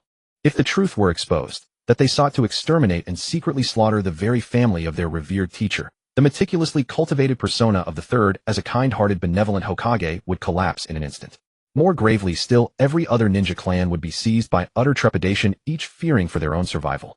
If even the Senju, whose past merits were so extraordinary and whose contributions laid Konoha's foundations, could be targeted and subjected to attempted clan extermination, how could any clan with lesser lineage and deeds hope to stand secure? At that juncture, Konoha would fracture from within as unity dissolved and clans turned against one another, while externally the great ninja villages would seize the opportunity to strike, utterly shaking Sarutobi Hiruzen's foundational grip on power. Of course, Konoha was not lacking in sharp minds. Take the Ino-Shikicho trio, particularly the meticulous Nara clan, who had long since seen through every subterfuge and maneuver by the high command to encroach upon and suppress the Senju. Yet they consistently chose to watch from the sidelines, remaining entirely passive. Primarily because this matter did not threaten them directly, and secondly, they were masters of survival, never taking sides in factional strife, but instead clinging tightly to the Hokage's power. Whoever wielded control over Konoha, they would back. In their daily lives, they remained low-profile, secured steady profits, avoided conflict, and ensured the peaceful continuation of their clans. Mito Hamura nodded gravely in agreement. Precisely. This matter must be handled discreetly and resolved properly. Even if we must pay a price, we must firmly pacify the Senju. We cannot allow the situation to fester. Uchiha Koharu quickly followed with her own stance, her eyes carrying a hint of displeasure and caution. If the aim is to further weaken the Senju, we could simply wait until Lord Mito passes away, then quietly set new schemes in motion. As she spoke, she turned and cast a scornful glance at Danzo. Acts as brazen, rash, and overtly provoking as this one must never occur a second time. Far too reckless. Danzo's temper instantly flared. He shot Uchiha Koharu a venomous glare and retorted in a low voice. This was merely an unforeseen mishap. Had some mysterious powerhouse not intervened covertly along the way, repeatedly issuing warnings and providing cover, Tsunade and her group would long have perished on their return journey, and the plan would have succeeded flawlessly. By then, all benefits would have fallen squarely into our laps, with not a single soul suffering any loss. Such words were spoken, yet he well knew the die was cast, and the outcome irreversible. After a brief moment of stifled frustration, Danzo quelled his anger and offered a cold compromise. Very well. The plan failed, and the backlash fell upon myself. I accept it. Do as you wish. We must first secure stability with Mito and the Senju. As long as their demands are not excessive, grant them entirely. However, the moment his tone shifted, a cold, sinister smile gradually curled across Danzo's gloomy visage, his eyes brimming with calculation. But you are also aware that over the past half-year, the ninja world situation has grown increasingly volatile. Friction between the major villages has been constant and clashes frequent. Nearly a decade of peace has allowed all the great ninja villages to fully restore their strength. Many have grown restless with inactivity, secretly harboring designs to ignite a new war. And then there is the Rain Country. The recently ascended half-god Hanzo wields immense momentum. The Rain Ninja Village's strength has surged, fueled by audacious ambition to elevate the Rain to the status of the sixth great hidden village. They are expanding everywhere and provoking conflicts. A new great ninja war is already drawing near. He let out a grim, malicious chuckle. When that war erupts, we shall have ample opportunity to send Senju lives onto the battlefield to fill the trenches. The Senju today are already depleted in strength and weakened in foundation. They cannot withstand even a few campaigns of war. Without lifting a finger ourselves, they will naturally perish entirely amid the chaos. Upon calm reflection afterward, Danzo did concede that he had indeed acted far too rashly this time. There was absolutely no need to risk exposure out of sheer impulsiveness. Leveraging the turmoil to silently bleed the Senju dry was by far the most secure and immaculate method. Hearing this, the third Koharu and Hamura all felt a stir within their hearts, instantly swayed by Danzo's reasoning. Yet upon hearing the deduction regarding a great ninja war, the third's brows still furrowed, slightly tinged with hesitation. Danzo, are you certain a great war is imminent? Deep down he still leaned toward prolonged peace. The Fire Country was vast and resource-rich, benefiting from backing such a great nation. Konoha need only develop steadily. Why provoke involvement in warfare and bring about needless casualties? The remaining four great ninja villages faced material hardship and resource scarcity, coveting the Fire Country's prosperity, an open secret known to all. It was merely that no one dared be the first to shatter the peaceful status quo. Seeing this, Danzo immediately curled his lip in disdain, his face masked with mockery. Humph, you really think I ignore ANBU intelligence reports? In recent months, border frictions, resource scrambles, and spy infiltrations have emerged endlessly. Do you genuinely believe peace can be sustained indefinitely? Just because you do not wish to fight it does not mean the other ninja villages are content to remain peaceful alongside you. Stop being so naive, Hiruzen. With that, Danzo had lost all interest in further debate, waving his hand dismissively. Enough. No more superfluous words. Since the matter of the Senju has been settled, I still have numerous affairs to attend to. I shall take my leave. As soon as the words left his mouth, he made no effort to linger. Turning on his heel, he strode swiftly out of the Hokage's office, leaving the third and his two companions seated quietly within the room, gazing at the wisps of rising smoke, each lost in their own thoughts. A black shadow instantly darted out from the darkness, dropping to one knee before the Hokage's office and reporting respectfully to Sarutobi Hiruzen, Lord Hokage. Lady Mito requests your immediate presence at her residence. Moi. Sarutobi Hiruzen's fingers paused slightly, his heart tightening abruptly, a faint trace of unease flickering across his face.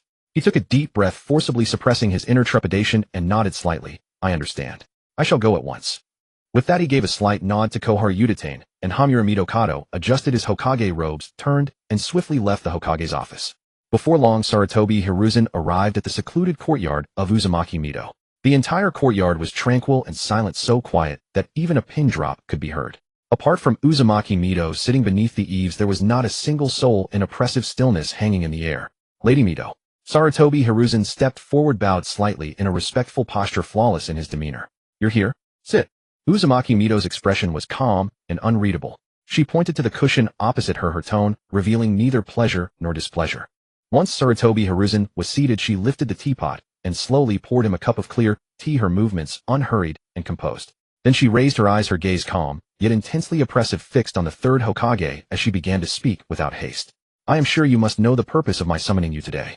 Sarutobi Hiruzen picked up the warm teacup, took a shallow sip, the tea soothing his throat, but failing to quell the embarrassment and tension within him. He maintained a humble and respectful demeanor on the surface, speaking slowly. This matter was Danzo's private action. I have already punished him privately to prevent such incidents from recurring. The Senju clan has suffered grievances and losses because of this. Konoha ought to compensate.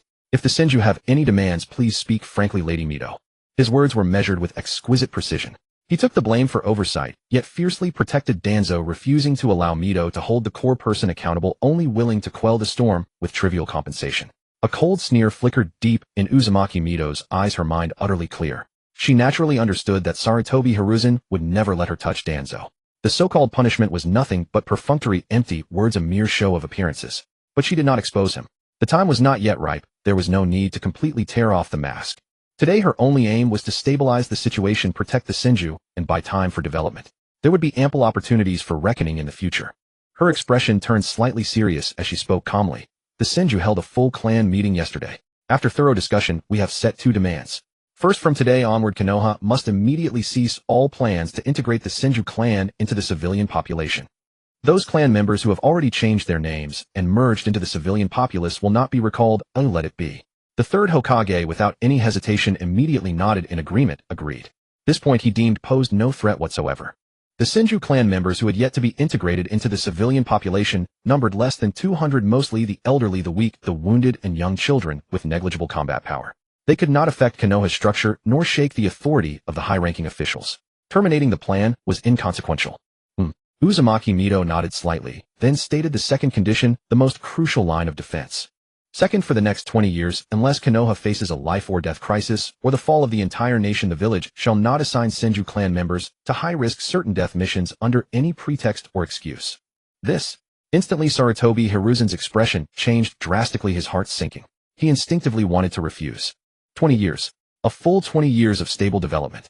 If he agreed outright, he would never again be able to wear down the remaining Senju forces through missions. The plan of slowly boiling the frog would be completely interrupted. 20 years was enough for children to grow into elite soldiers, for a declining clan to recover its breath. Far too many variables. Before the third Hokage could argue, Uzumaki-Mito cut him off preemptively, her tone resolute and unyielding. This point you must accept. It is the Senju's bottom line. Her gaze was sharp as frost, fixed firmly on the agitated third Hokage, her voice growing colder. Do you know how many combatants the once peerless Senju clan, which once stood at the pinnacle of Konoha, now has? A full count, including all clan members hidden among civilians, only 13 jonin, fewer than 200 shunin and jinin. Not to mention matching past glory, they are now far inferior even to major clans like the Sarutobi and Shimura, and even fall short of the foundations of many mid-sized clans. Is this not enough loss? Or is it that the high-ranking official's true intention is to let the Senju bleed dry, to die out completely before you will be satisfied? Boom. The moment her words fell, a surge of chakra erupted from within Uzumaki-Mito. The terrifying pressure of the Nine-Tails Jinchuriki instantly enveloped the entire courtyard, pressing down heavily upon Sarutobi Hiruzen. A suffocating pressure crashed over him, leaving the third Hokage rigid and trembling. Cold sweat beaded on his forehead, immediately fear and fury churning within him, yet he dared not resist in the slightest. He exhaled deeply, forced down all his resentment, and quickly raised his hand in a gesture of surrender. Lady Mito, calm your anger. I accept. These conditions Konoha will fully comply. The Senju clan laid the foundation for Konoha and sacrificed for the ninja world decades of bloodshed and devotion. Indeed, it is already enough. His face bore a sincere and moved expression, but within his fury churned. Damn it! I have been openly threatened. If not for my fear of your strength, would I succumb to your coercion? Unfortunately, your life force is already like a candle in the wind, guttering out. You won't last more than a few years. Once you pass away, the Senju, with no one to protect them, will be at my mercy. Then all the concessions I made today, I will overturn completely. Who will stop me then? The malice in his heart almost overflowed, yet Sarutobi Hiruzen's disguise remained flawless, respectful, humble, betraying no sign of anomaly. But he did not know that under the blessing of his perception of good and evil and the mind's eye of the Kagura, every scheme and hypocritical thought in his heart was completely exposed to Uzumaki-Mito, without any concealment. A cold, mocking smile flickered deep in Uzumaki-Mito's eyes, and she sneered inwardly, truly hypocritical. At the same time, within the ceiling space inside her body, the Nine-Tails had observed the entire confrontation, and with the same ability to perceive good and evil, it saw clearly the petty schemes in Sarutobi Hiruzen's heart, bursting into unrestrained mocking laughter. Kakik. This is hilarious. Uzumaki-Mito. This is the disciple personally chosen by Tobirama Senju, the heir of Konoha. Obedient and humble on the surface, yet scheming inside. This brat probably hates you to the core now. He's just waiting for you to die before taking revenge on the Senju. TSK. This is the retribution for Hashirama Senju, who told him to suppress me and seal me without distinction back then. You Senju deserve this. Today you suppress him, tomorrow he will topple your entire clan. I'll be watching with great interest. Brew. Before the Nine-Tails could finish, its jeering, luminous golden chakra chains suddenly materialized out of nowhere and slammed over its huge mouth, strangling every remaining word. The chains wrapped around the Nine-Tails tightened at once, biting deep into its body. A tremendous binding force struck, instantly bending the enormous fox into a taut arc. Even its breathing became difficult, and its face was twisted with suppressed fury. MMPHMHH. The Nine-Tails' demonic eyes bulged with rage, yet it could not produce a single word.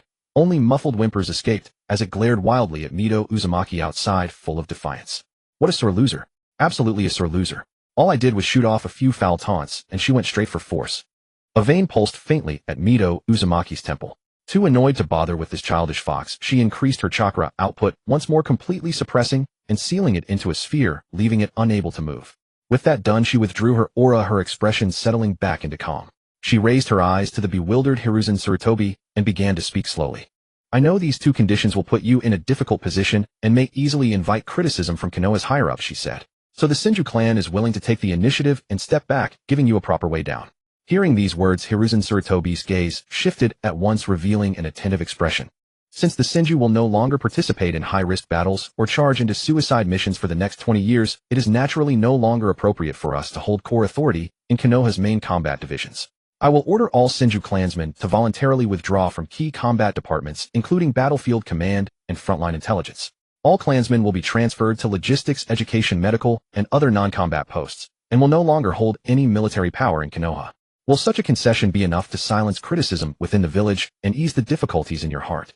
Mito Uzumaki's tone was calm, yet every word was carefully weighed. This was not compromise, it was strategic retrenchment. By voluntarily yielding the tastiest morsel of power, she could stabilize Konoha's higher-ups, dull their wariness, and dissolve their suspicions. She would exchange present authority for 20 years of absolute security in which the Senju could lie low and grow. The clan's heritage and bloodline must never be allowed to fade away and die out. Oh! Hearing this, Hiruzen Sarutobi's eyes lit up at once. All the unwillingness and anger in his heart dissolved in an instant, and the gloom on his face vanished completely. The power of the main combat divisions was after all the richest piece of meat in Konoha, the most vital core of all positions. The Senju voluntarily yielding it was equivalent to handing over this giant cake for free, enough to fill the benefit gaps of all the higher-ups and completely quell the current disturbance. He was ecstatic inside, but on the surface he put on a hesitant, somewhat sheepish look, rubbing his hands together in a pretense of refusal. This. Wouldn't this be too unfair to the Senju clan? This really isn't appropriate. Before Mito Uzumaki could answer, the third, terrified that the prize within reach would fly away, hurriedly cut in his face, plastered with just the right amount of sincerity and relief. Since the Senju clan is so sincere and so understanding of the bigger picture, I will accept this matter in its entirety. In the follow-up, please have Lady Mito designate an elder from the clan to come to the Hokage Tower tomorrow and coordinate all matters of the position adjustments with me. He deliberately slowed his speech, his tone earnest, as if he were wholly concerned for the Senju. Settling this as early as possible will also let the Senju lay down their burden completely and recuperate in peace. I thought he changed tack. A flicker of feigned guilt passed through his eyes, and he sighed lightly, feigning self-reproach. Come to think of it, I have failed in my duties as a disciple. For years I focused solely on village administration and neglected my teacher's clan, allowing the Senju to fall step by step to this lonely state. Rest assured, Lady Mito, I will certainly look after the Senju in the future and make up for past deficiencies. No need. Uzumaki Mito felt her stomach churn at these words. She immediately raised a hand and cut him off sharply, eyes narrowing with a flash of cold warning. Spare me the looking after. Let the Senju live in peace and train without disturbance. That is the greatest kindness. Don't do anything more than necessary. Her gaze locked firmly on the third, each word distinct and weighty. I will keep watching Konoha and watching all of you. Understand? Looking after us. If the Senju were looked after by you any longer, the entire clan would end up buried in graves before long. Fury surged in Uzumaki Mito's heart, and she could not help cursing inwardly. The second Hokage Tobirama was unmatched in reading and nurturing people and in strategy throughout his life. Yet the greatest mistake of that life was accepting Hiruzen Sarutobi as a disciple. Danzo was ruthless and blunt, his evil plain to see. But Hiruzen Sarutobi had hypocrisy seeped into his bones and venom concealed in his heart. He carried out every filthy scheme while wearing the skin of a benevolent elder, truly revolting. I misspoke. Sensing at once that the atmosphere had turned wrong, the third realized he had overplayed his act and thoroughly enraged Mito. He hastily composed himself and rose respectfully. If you have no other matters, Lady Mito, I will take my leave. I will faithfully honor every promise I made today. Uzumaki Mito's face was icy. Too annoyed to spare him another look, she casually waved him away. Tomorrow I will send Elder Mujian to coordinate with you. You may go. The third felt as if he had been granted amnesty and dared not linger. He turned and quickly left the courtyard. Only after his presence had completely faded did Uzumaki Mito raise her hands and form hand seals, reactivating the courtyard's layered barriers to block all forms of detection. A long time passed before she let out a heavy sigh. A breeze stirred the hair at her temples. Gazing toward the Senju compound, her eyes full of expectation and worry, she murmured softly, Chiba, Tsunade Minato. You must grow stronger soon. Any later, and the Senju will truly be gone. Meanwhile, Hiruzen Sarutobi made his way back to the Hokage's office. He pushed open the door. The room was still. Kohara Yutane and Hamura Mito Kato had not left, and even Danzo, who had walked out first earlier, had returned and was waiting quietly. All three pairs of eyes landed on the third as he entered, eager and probing. You're back quite soon. How did the talk go? What was Lady Mito's stance? Kohara Yutane was the first to press, unable to hold back. The third walked slowly back to the Hokage's seat and sat down. Unhurriedly, he produced his tobacco pipe, packed it with tobacco, took a few light puffs, and deliberately kept the others in suspense amid the swirling smoke. Seeing the three growing more and more impatient, he slowly exhaled a mouthful of smoke and recounted in full detail the confrontation with Mito and all the agreements reached between the two sides, including the Senju's voluntary withdrawal from the main combat departments. Oh, it went that smoothly. Kohyutane's eyes lit up, her face beaming as she nodded repeatedly. I never expected the Senju to have shrunk so far, not only seeking to protect themselves and catch their breath, but even voluntarily yielding such a large piece of power and benefit. For years we've been nibbling away at them layer by layer, yet the Senju still controlled many core combat posts. Now that they are letting go on their own, we can plan our own people and firmly secure Konoha's military and political power once and for all. Indeed, it does not affect the overall situation. Hamura Mitokato echoed, his expression calm. The Senju clan has dwindled severely, leaving only a few old, weak, and younger members. Even if they are given 20 years to recuperate, they cannot make waves. They are not worth fearing. Danzo stood with arms crossed, letting out a cold sneer at the words, his eyes brimming with calculation and derision. Merely a desperate delaying tactic in a last-ditch struggle. The Senju have only now seen the situation clearly, wanting to sheath their claws and preserve their strength, but it's far too late. Lady Mito's time is running out. She won't be able to protect them for many more years. Once she dies, all the agreements made today will be nothing but scraps of paper. A cruel curve tugged at the corner of his mouth, his tone icy and piercing. When that time comes, we can tear up the agreement at any moment and once again send the remaining Senju clansmen to high-risk battlefields and suicide missions. If they dare to refuse under the pretext of this agreement, we'll secretly steer public opinion and slander them as cowards who fear death, betray the village, and are ungrateful. By then we will not only exhaust the Senju's combat strength completely, but also shatter the reputation and foundation they have preserved for years, reducing the Senju to the vilest sinners of Konoha with no chance of ever recovering. The words made the room's temperature plummet, thick with malice. Utane Koharu and Hamura Mitokato felt a chill run down their spines, instinctively glancing at Danzo with a newfound wariness. Killing the soul and annihilating all, Danzo's cruelty was far beyond their imagination. Both of them silently resolved never to make an enemy of Danzo, for he was too terrifying. The third Hokage raised his eyes and gave Danzo a deep look, a flicker of approval glinting in his gaze. Though Danzo's methods were ruthless, they perfectly aligned with his own desires. The only flaw was Danzo's use of we. The third Hokage inwardly scoffed. What we? This Konoha can only belong to me, Hiruzen Sarutobi. Greed festered in his heart, yet he maintained the facade of a fair elder, rebuking with feigned sternness. Watch your tongue. The Senju are, after all, the teacher's clan. We must not be too harsh or severe. Set this matter aside for now and act according to the rules. Utterly hypocritical. Danzo felt a wave of disgust, but dared not contradict, openly, silently composing himself. Without further ado, the three began a meticulous discussion on distributing all the vacated positions and posts left by the Senju, thoroughly carving up the power they had gained before dispersing. The next morning, Senju Makanai arrived at the Hokage building as promised, spending the entire morning with the third Hokage and the two advisors, finalizing every detail of the personnel adjustments. In black and white, the agreement was sealed. From then on, the Senju clan formally withdrew from all major combat and military core divisions of Konoha, transferring entirely to logistical, educational, and medical positions. They shed their sharp edges completely, entering a phase of full retreat and recuperation. Within Konoha, every well-informed faction and established ninja clan keenly sensed this silent shift. Countless gazes secretly focused on the Senju compound, various thoughts churning, covert currents surging. At the Uchiha clan compound in the clan head's courtyard, the current Uchiha clan head Uchiha Senzin finished listening to the intelligence brought by his clansmen, tapping his fingers lightly on the table, his face filled with cold mockery. Finally learned to shrink back and recuperate. The Senju are belatedly realizing how close they are to destruction. A pity, it's too late. The second Hokage Tobarama was unmatched in strategy and trained countless disciples, yet the three students he taught have managed to drive the clan he himself nurtured to the brink of extinction. If he knew in the afterlife, he'd probably be so furious he'd crawl out of his coffin. The mockery was sharp, but as he finished, a deep sense of shared sorrow flickered briefly in Uchiha Senzin's eyes. The Senju had fallen so low, ending in such misery. But how much better off were the Uchiha? Over the years, the third Hokage's covert checks, Danzo's constant targeting, and the high-level collective suppression had never ceased. The era of the Senju and Uchiha standing as twin titans had long passed. Now it was a situation where one's fall meant the other's injury, and one's ruin meant the other's demise. The decades-long grudges between the Uchiha and the Senju had become insignificant in the face of the current existential threat. Compared to the old feuds that had already faded, he now hated Hiruzen Sarutobi's hypocrisy, even more hated Danzo's venom, and hated the high-level's betrayal after using them. Father Uchiha Fugaku, who had been listening quietly, had shed his youthful naivety, his brows already carrying the steadiness of a clan head.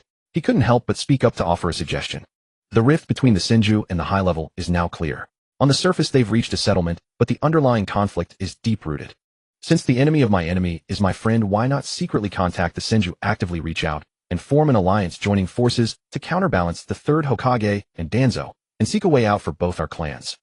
Having taken charge at a young age and witnessed the clan's struggles, he had long seen through the ambitions and schemes of Konoha's high level. Previously powerless, now as he gradually grew, he was determined to share the clan's burden and break the deadlock trapping the Uchiha. Uchiha Senju looked at his young son, silent for a long time, his eyes complex and unreadable. Foolish. He immediately snapped, cutting off Fugaku's idea. You haven't grasped the situation at all. As for the current Senju, aside from Mito, Uzumaki, and Tsunade, the rest of the clan are no longer a force to be reckoned with. They have voluntarily stepped back, willingly relinquished power, and are lying low just to survive. What makes you think they would be foolish enough to stick their necks out and help us fight the third Hokage and Danzo? Think carefully. Why did the Senju choose to compromise and retreat at this very moment? Uchiha Fugaku was instantly struck dumb, stunned by his father's rebuke, standing frozen for a moment. He looked at his father's grave expression and quickly lowered his head, racing through the crux of the matter. Uchiha Senju did not rush him, merely watching quietly. This was his way of training his successor, not to feed him the answers, but to force Fugaku to discern the situation himself and temper his mind. After a long pause, Fugaku hesitantly ventured, "Is it because they can no longer afford any more turmoil? Continuing the struggle would only hasten the Senju's destruction." At least you're not completely hopeless." Uchiha Senju gave a cold snort, his tone not entirely satisfied, but slightly softened as he admonished solemnly. "Remember, this survival in the ninja world cannot rely on pinning hopes on others. Without absolute certainty, no one can be trusted. The Senju now only seeks self-preservation. They will never meddle in the Uchiha's conflicts. Though both clans appear to be under the same oppression, each has its own concerns and agendas. The Uchiha's predicament cannot be saved by outsiders. The only way out has always been to carve it ourselves. Moreover, never bring up the idea of allying with the Senju outside, especially in front of the clan's radicals." Fugaku's heart tightened, and he quickly bowed in acknowledgement. "Yes, I understand, and I will never speak rashly again." He was fully awakened in his heart. Now, although the old grudges between the two clans had faded, and they seemed to share a common enemy under the high-level suppression, the older generation within the clan still remembered the bloody battles of the past, and the radicals were extremely xenophobic. If they learned of his intention to ally with the Senju, not only would the plan collapse, but even his position as the young clan head could be in jeopardy. Time flowed onward, and before long a week had passed. In the courtyard of the Senju clan residence. "Kushina, I heard you're starting ninja school tomorrow." Senju Juji, his face alight with excitement, patted his youthful chest and declared with confidence, "Just mention my name when you get there. No one at that school will dare to bully you. I'll protect you." "Oh, please don't make me laugh," Tsunade said, rolling her eyes and dismantling his bravado without mercy. "You can barely manage your own cultivation, can't even perform basic earth release properly, and you want to shield others. Don't let Kushina end up having to protect you while you only make things worse. Just look at Chiba. He's 4 years younger than you, yet he completely outshines you in ninjutsu, chakra control, and combat intuition, mastering every fundamental technique with ease. And then there's you. How embarrassing is that?" Juji's face fell instantly at being called out publicly, his expression twisting with grievance and resentment. Uzumaki-Uchiha stood nearby, covering her mouth with her small hand as she stifled a giggle, her large eyes curving into crescents, vivid and endearing. Chiba remained beside them, his face wearing a gentle smile. Juji was not lacking in talent after all. His chakra reserve was extraordinarily vast, quite remarkable in that regard. Unfortunately, his chakra control was crude, his understanding of ninjutsu merely average, and his simple nature made him somewhat naively endearing, leaving him unable to fully harness his immense chakra potential. "Sis, stop tearing me down like this. I really am working hard on my cultivation." Juji protested with a pitiful air. If hard work were all that mattered, what would the point of genius be? Tsunade crossed her arms, raising an eyebrow with a derisive snort, showing him no mercy. Juji fell completely silent, shutting himself off in embarrassment. "Enough, Tsunade. Stop picking on your brother." Uzumaki Mito sat on the veranda watching the bickering siblings with a helpless yet amused shake of her head, stepping in at just the right moment. She turned to the dejected Juji and spoke gently. "It's only that you're progressing more slowly. That's all. If you crumble at such minor setbacks, how will you ever become the Hokage you talk about? Acknowledge your shortcomings and work to overcome them. Don't you feel inferior to Chiba? Then learn from him and seek his guidance often. Chiba's comprehension and talent are among the finest I've ever witnessed in my lifetime.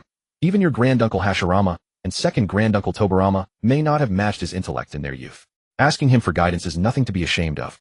Upon hearing this, Juji's eyes widened in sheer disbelief as he turned to Chiba. To him, his granduncles Hashirama and Tobarama were legendary figures who had reached the pinnacle of the ninja world. He could never have imagined that Chiba, the youngest among them, would receive such high praise from his grandmother. "What else would you expect?" Tsunade remarked, lifting her chin with visible pride and satisfaction. "TCH.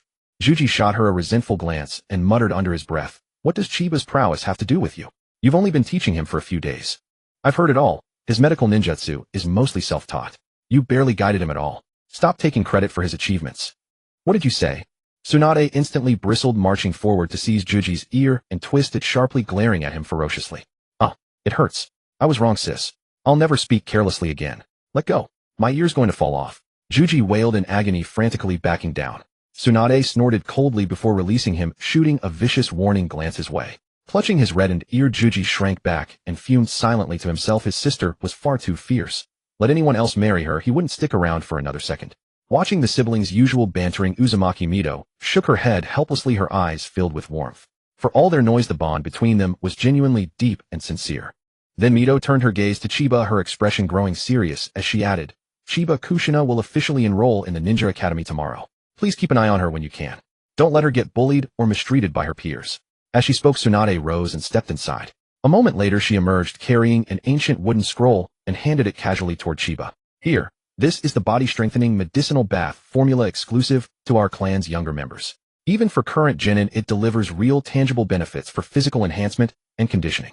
This version has been personally refined by me. The medicinal properties are milder and absorption more efficient. Study it carefully, and if you encounter any pharmacological principles or formulations you don't understand, come to me anytime. At this, Tsunade's expression grew noticeably serious as she added, remember, guard this well, and do not share it with outsiders. To us in the Senju clan, this isn't some priceless treasure, but in the hands of common ninja or lesser clans outside, it represents genuine strength and advantage. This is the foundation of confidence that allows our clan to endure through generations. The balance of power in the ninja world has never rested solely on bloodline inheritance or innate talent.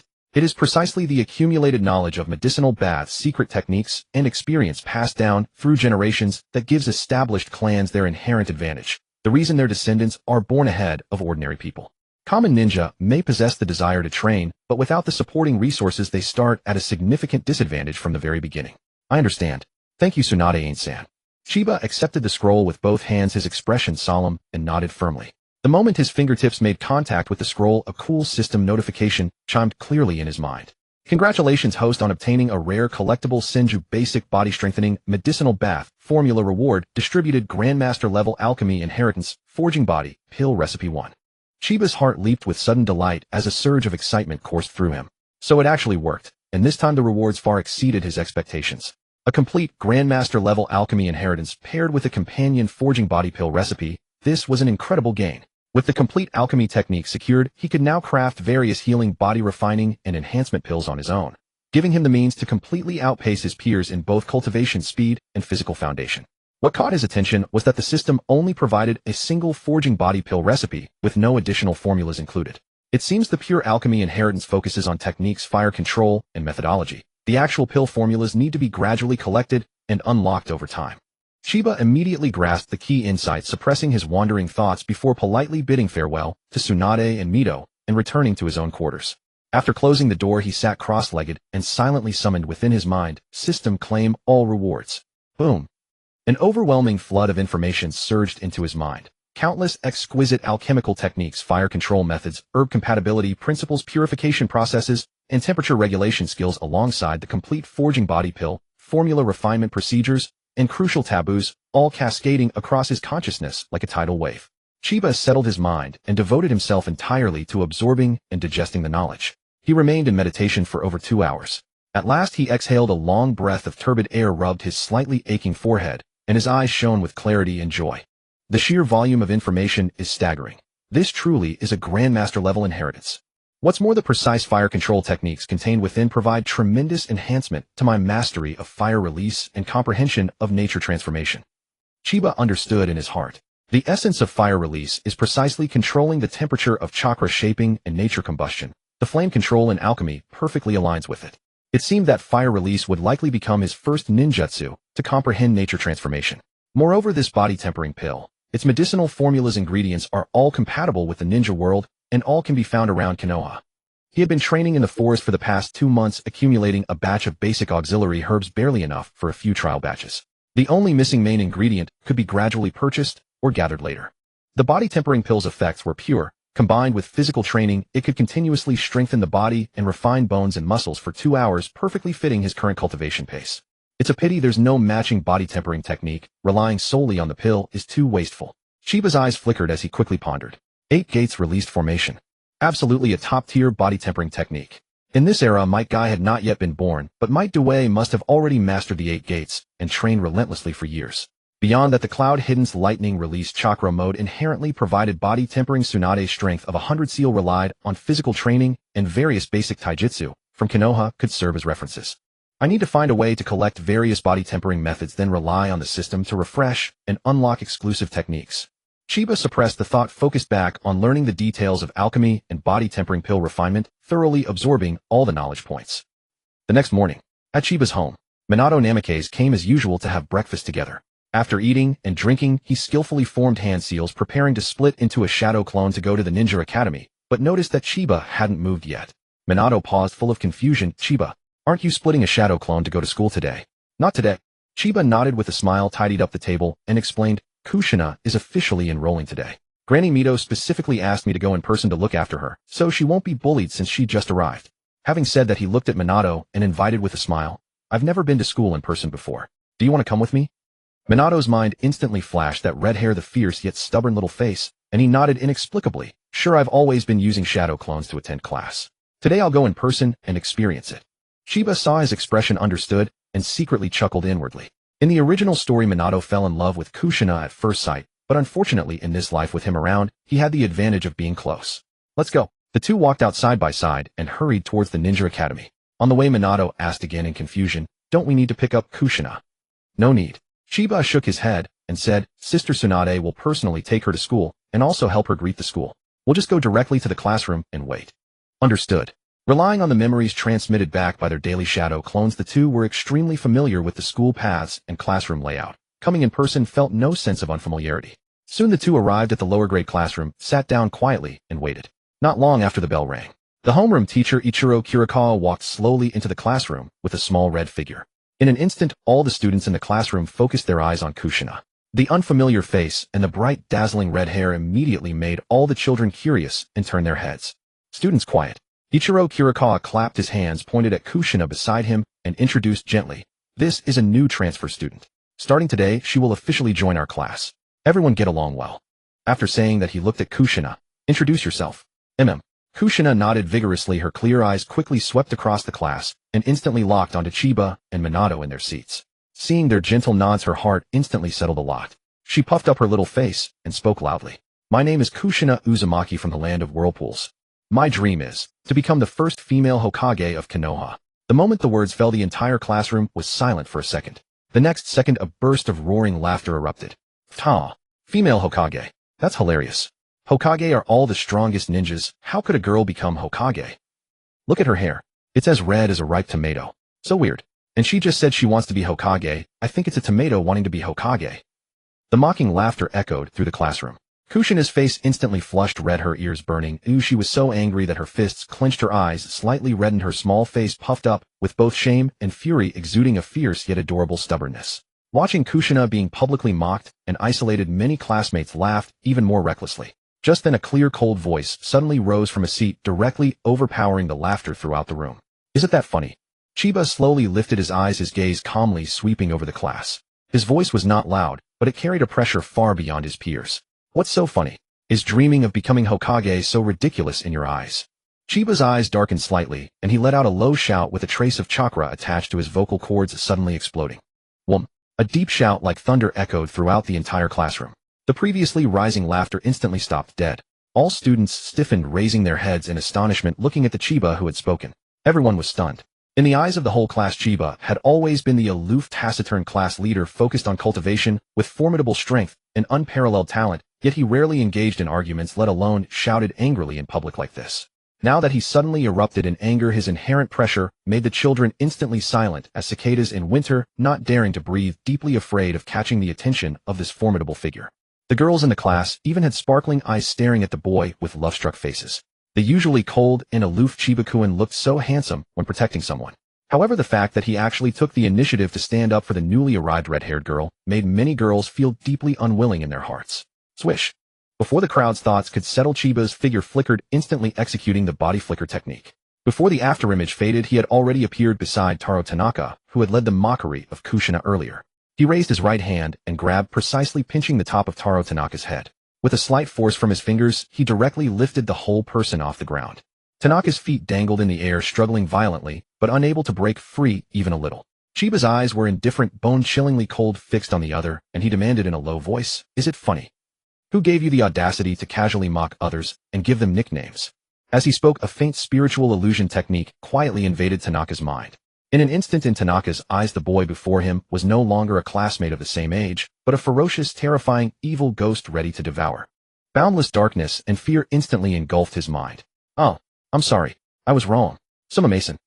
Tanaka was instantly terrified out of his wits, screaming shrilly, tears and snot covering his face. In his fear, he felt a warmth in his lower body and directly wet himself on the spot.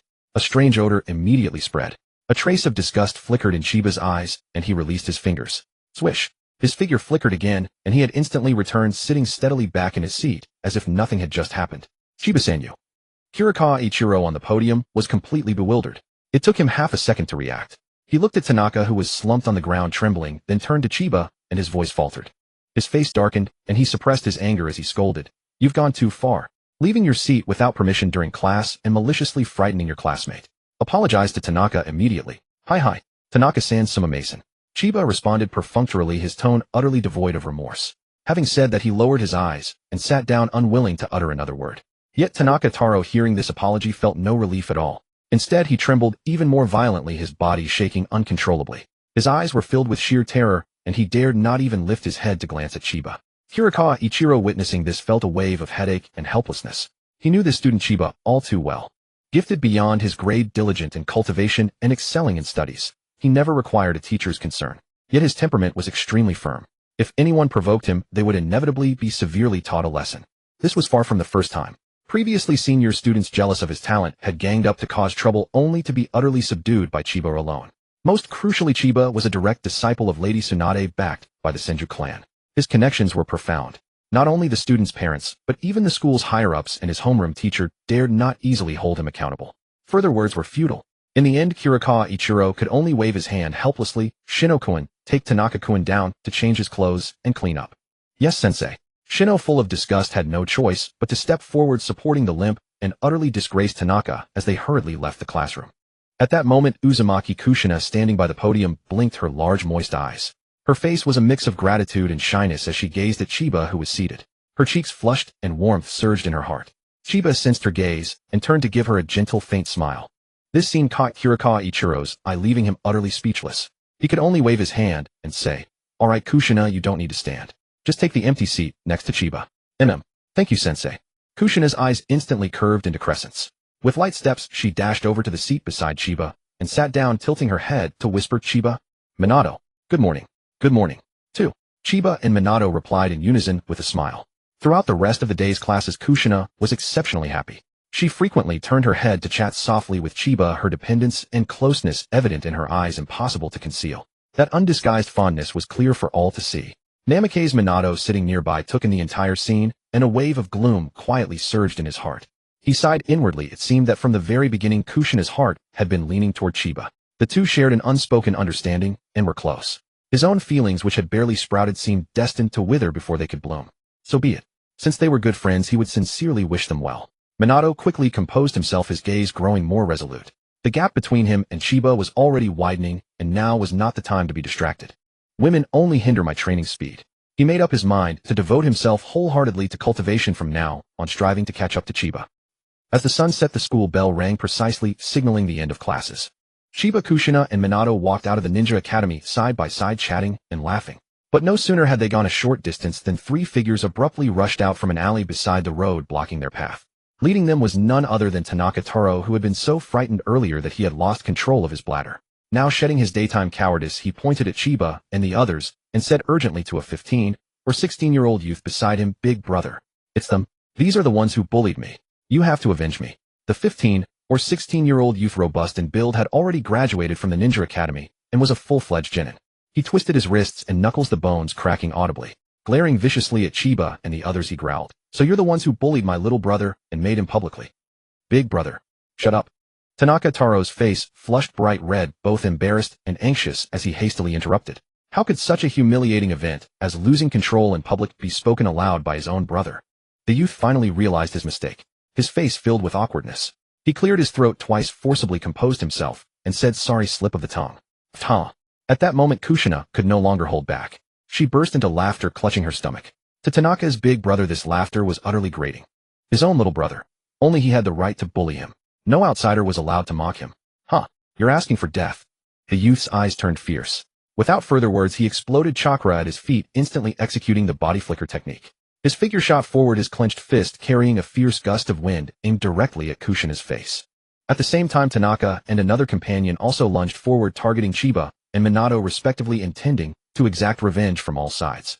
Get lost. Chiba's eyes turned cold. His movements were as swift as lightning, not giving the three any chance to close in. He sidestepped, sweeping his right leg in a precise and fierce roundhouse kick that struck the Genin brother's chest with tremendous force. Bam! An immense force erupted. The 15 or 16-year-old Genin had no time to react. He was sent flying over 10 meters by the kick. Crash! His heavy body slammed into the roadside wall, instantly cracking it into a web of fissures. Debris fell in a shower. The youth spat out a mouthful of blood. His chest ached fiercely and his entire body went limp. He slumped at the base of the wall, unable to rise for a moment, having sustained internal injuries. His eyes were wide with disbelief. He was a graduated Genin with years of training. How could a 5-year-old brat still attending the ninja academy defeat him with a single kick? Impossible. Damn it. After a moment the youth gritted his teeth against the pain and struggled to get up from the ground. He reached behind him, quickly pulling out several kunai and shuriken from his tool pouch. He gripped them tightly, ready to launch a long-range sneak attack. On the other side Minato acted. Within seconds, relying on his far superior prediction and sharp taijutsu, he easily took down Tanaka and the other companion, ending the fight with ease. Chiba swept his gaze over, seeing that the outcome was already decided. He was about to leave when he noticed the Genin still unwilling to give up, attempting a surprise attack. His eyes turned cold. Too lazy to get physical again, he simply locked his gaze on the opponent and murmured inwardly. Genjutsu nightmare. An intangible mental force instantly invaded the youth's mind. The fierce young man suddenly froze, his pupils contracting, his entire body rigid on the spot. The next second boundless darkness and terror enveloped him, and countless horrific illusions bred within his mind. He trembled violently, his hands and feet turning cold, his teeth chattering. Then his legs gave way and another warm, damp sensation followed, repeating his little brother's disgrace. Having dealt with all the trouble, Chiba's expression remained calm. He reached out and took Kushina's hand, saying softly, let's go. Then he turned and beckoned to Minato. The three walked side by side, unhurriedly disappearing down the street. After the three figures had completely vanished at the end of the street, a shadow quietly emerged from the darkness. It was none other than the homeroom teacher, Kurikawa Ichiro. He gazed at the three collapsed upon the ground, still trapped in the genjutsu, and shivering uncontrollably, then turned his eyes toward the direction Chiya had departed. For a long while he said nothing, finally offering only a quiet shake of his head. Truly, the youth are to be feared. So young, yet his taijutsu had already surpassed that of a chunin. His genjutsu had reached consummate mastery, his composure unshaken and his actions resolute. Such talent and strength were truly daunting. With a helpless sigh he reached down, pinched the three disheveled figures with visible disgust, and stepped away to clean up the mess. On the way home Minato could no longer contain his curiosity, and spoke softly. Chiya, that genjutsu you used to trap that man, just now. Did you create it yourself? The two had grown close over their time together, and Minato made no effort to conceal his astonishment. Chiya nodded, gently acknowledging it openly. Yes, it is something I devised on my own. Recently I've been studying the nature of spiritual power and genjutsu, attempting to deconstruct and reconstruct them. This technique emerged from gradual exploration. He briefly explained the principle behind the technique. The effect is straightforward. It forcibly draws out the target's deepest fears and amplifies them. Either I actively release it, or the target forcibly overcomes their psychological shadows, or they exhaust the chakra and spiritual energy sustaining the genjutsu. Otherwise they will remain trapped in the illusion of fear indefinitely. After finishing his explanation, Chiya turned to look at Minato and added with a smile, if you're interested I can teach it to you. It's not overly difficult, and it would greatly benefit your combat and self-protection. Hearing this, Minato's eyes instantly lit up, a brilliant smile spreading across his face. Really? Thank you so much, Chiya. I really appreciate it. He understood clearly how precious such a highly functional genjutsu was. That Chiya was willing to pass it on was genuine trust. Kushina, sitting nearby, perked up her ears instantly. Her large sparkling eyes fixated on Chiya, brimming with longing and admiration. Seeing this, Chiya's heart softened. Kushina, if you'd like to learn I'll teach you as well. Yes. Thank you Oni-chan. Chiya. Kushina's face instantly bloomed with joy and she nodded vigorously. Time flew by and half a month passed quietly. Within Chiya's small world, a warm medicinal fragrance slowly spread, winding through the entire training ground. Chiya looked at the 5 perfectly round and full pills resting quietly inside the alchemy furnace, exhaled a long breath, and a smile appeared on his face. Finally succeeded. Alchemy is truly far more difficult than simply practicing ninja techniques. After 2 consecutive failures, I finally grasped the control of the flame. Over this half-month period, he had never slackened for a single moment.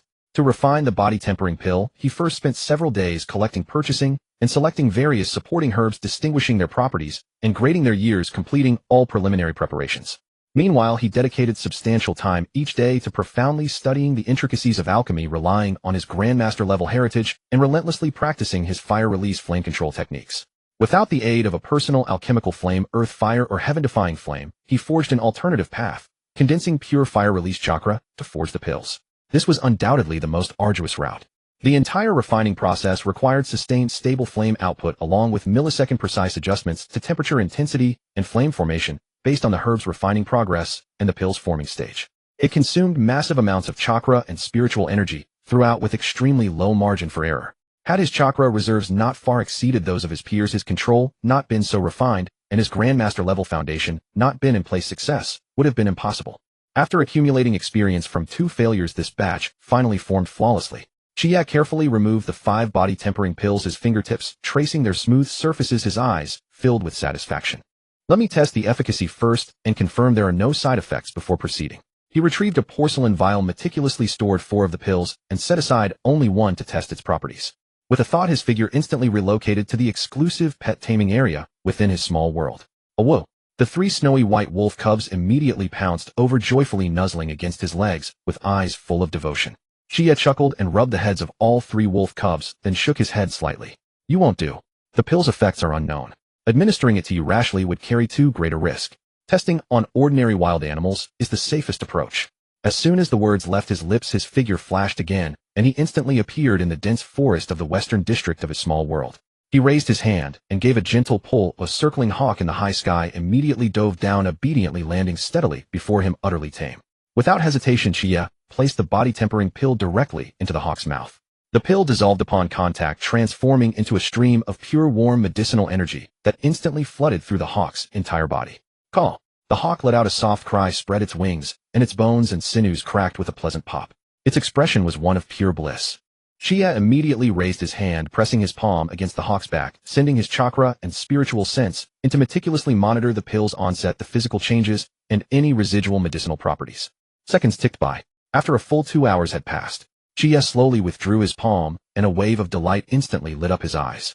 The hawk before him had visibly grown larger, its bones and sinews becoming stronger and harder, its feathers glossier, tighter, and fuller. Its physical condition far exceeded what it had been before. Even more remarkably, thanks to chakra saturation and the pill's refining action, a faint wisp of chakra had quietly begun to form within this ordinary beast's body. Perfect! Joy surged through Uchiha's heart. The efficacy is gentle and pure with absolutely no toxic side effects. It comprehensively refines bone, flesh, organs, and meridians without any shortcomings. It can be safely administered to people. Having confirmed the pill's effects, Uchiha did not hesitate any further and flash-stepped back to the training ground within his small world. He took out a fresh body-tempering pill and swallowed it directly. The pill dissolved instantly upon reaching his throat, and a warm, mellow current exploded open from his stomach, racing through his meridians and blood vessels to flood every limb and organ. He immediately adopted a firm stance, circulating his basic body-tempering routine, each movement steady and expansive, working in harmony with the medicinal energy to temper his physique. As his body moved continuously, the pill's medicinal power was rapidly activated, thread after thread of warm energy, constantly scouring, polishing, and fortifying his entire body's bones, sinews, and flesh. 2 hours passed in the blink of an eye. Refreshing. Sweat-drenched Uchiha slowly brought his cultivation to a close and exhaled a long breath of turbid air.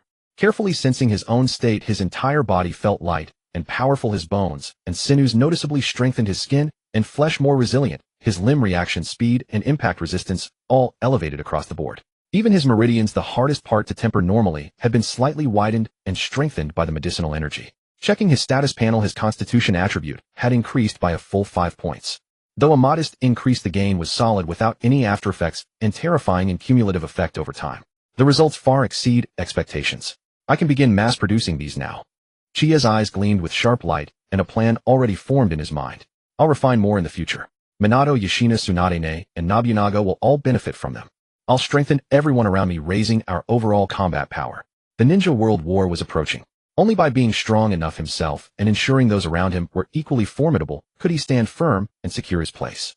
Qianyi stepped out of the small world, performed a quick wash, and changed into fresh clothes.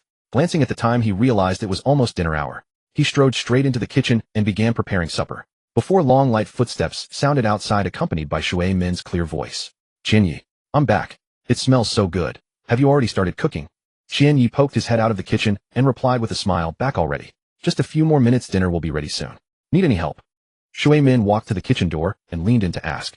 No need. Qianyi waved his hand with a smile. It's your turn tomorrow. Oh, I'll take care of everything today. The two had long been accustomed to taking turns cooking, perfectly in sync. Alright. I'll come back early tomorrow to prepare. Shui Min scratched his head, smiling warmly. At that moment, Shui Min suddenly paused, his brow furrowing almost imperceptibly. A flood of memories from his shadow clones surged back and integrated in his mind, while a faint fatigue washed over his main body. He rubbed his temples, leaned against the doorframe, and reminded with a mix of helplessness and amusement, Qianyi, my shadow clone, just dispelled, and relayed a message. Kushina is heading this way, and she seems pretty upset.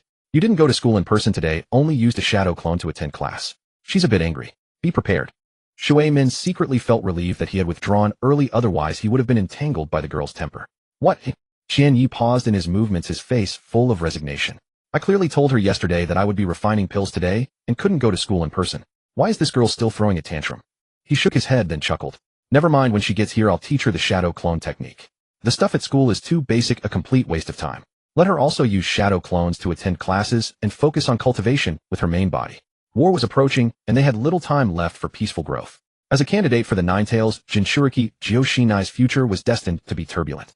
Only by becoming powerful enough could she seize control of her own destiny and not be manipulated by others. Suit yourself. Shui Min smiled faintly, thinking to himself that he had been completely led astray by Qianyi. At first he had dutifully attended school in person, but after following Qianyi's lead and using shadow clones to attend classes, he realized how wonderful it was to save a huge amount of time for cultivation. No longer sitting in a classroom listening to tedious lectures, he could devote his main body to cultivation and researching techniques, making progress at an astonishing rate. Shui Min couldn't help but mutter, honestly, the current ninja academy system is too rigid. It only teaches basic theory and general knowledge, while practical combat, ninjutsu, and physical training are all half-hearted. When I become Hokage one day, I'm going to change these rules. Let students learn real skills from a young age, learn real combat, ninjutsu.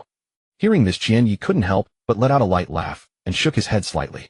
You're still too naive, Shui Min. This matter is far simpler than you think. Shui Min was taken aback. Why? Wouldn't making everyone stronger make the village stronger too? While stirring the ingredients, Qianyi explained calmly. You want the academy to popularize high-level ninjutsu, practical physical training, and combat techniques. The first to oppose it would be all the old ninja clans of Konoha. What do you think the purpose is for each clan to pass down secret techniques, exclusive physical training methods, and unique ninjutsu through generations? It's precisely to monopolize power and resources, to forever keep civilian ninjas beneath them, and to control the village's high-level authority. If civilian ninjas truly gained real combat power from a young age, the privileges, superiority, and power foundation of the major clans would all be shaken. They would never allow such a thing to happen. Shui Min fell silent instantly, his brow filled with shock and dawning realization. He had never thought about the village's structure from this perspective. Qianyi glanced at him and continued calmly. Those who support your reform are only the low-level civilian ninjas. But the village's voice and decision-making power have never been in the hands of civilians. Even many middle-level civilian ninjas who have struggled to rise will, in order to protect their own status, reinforce the existing rules and be unwilling to break the current structure. Human nature, clans, and interests are all intertwined. How can a simple call for reform change anything?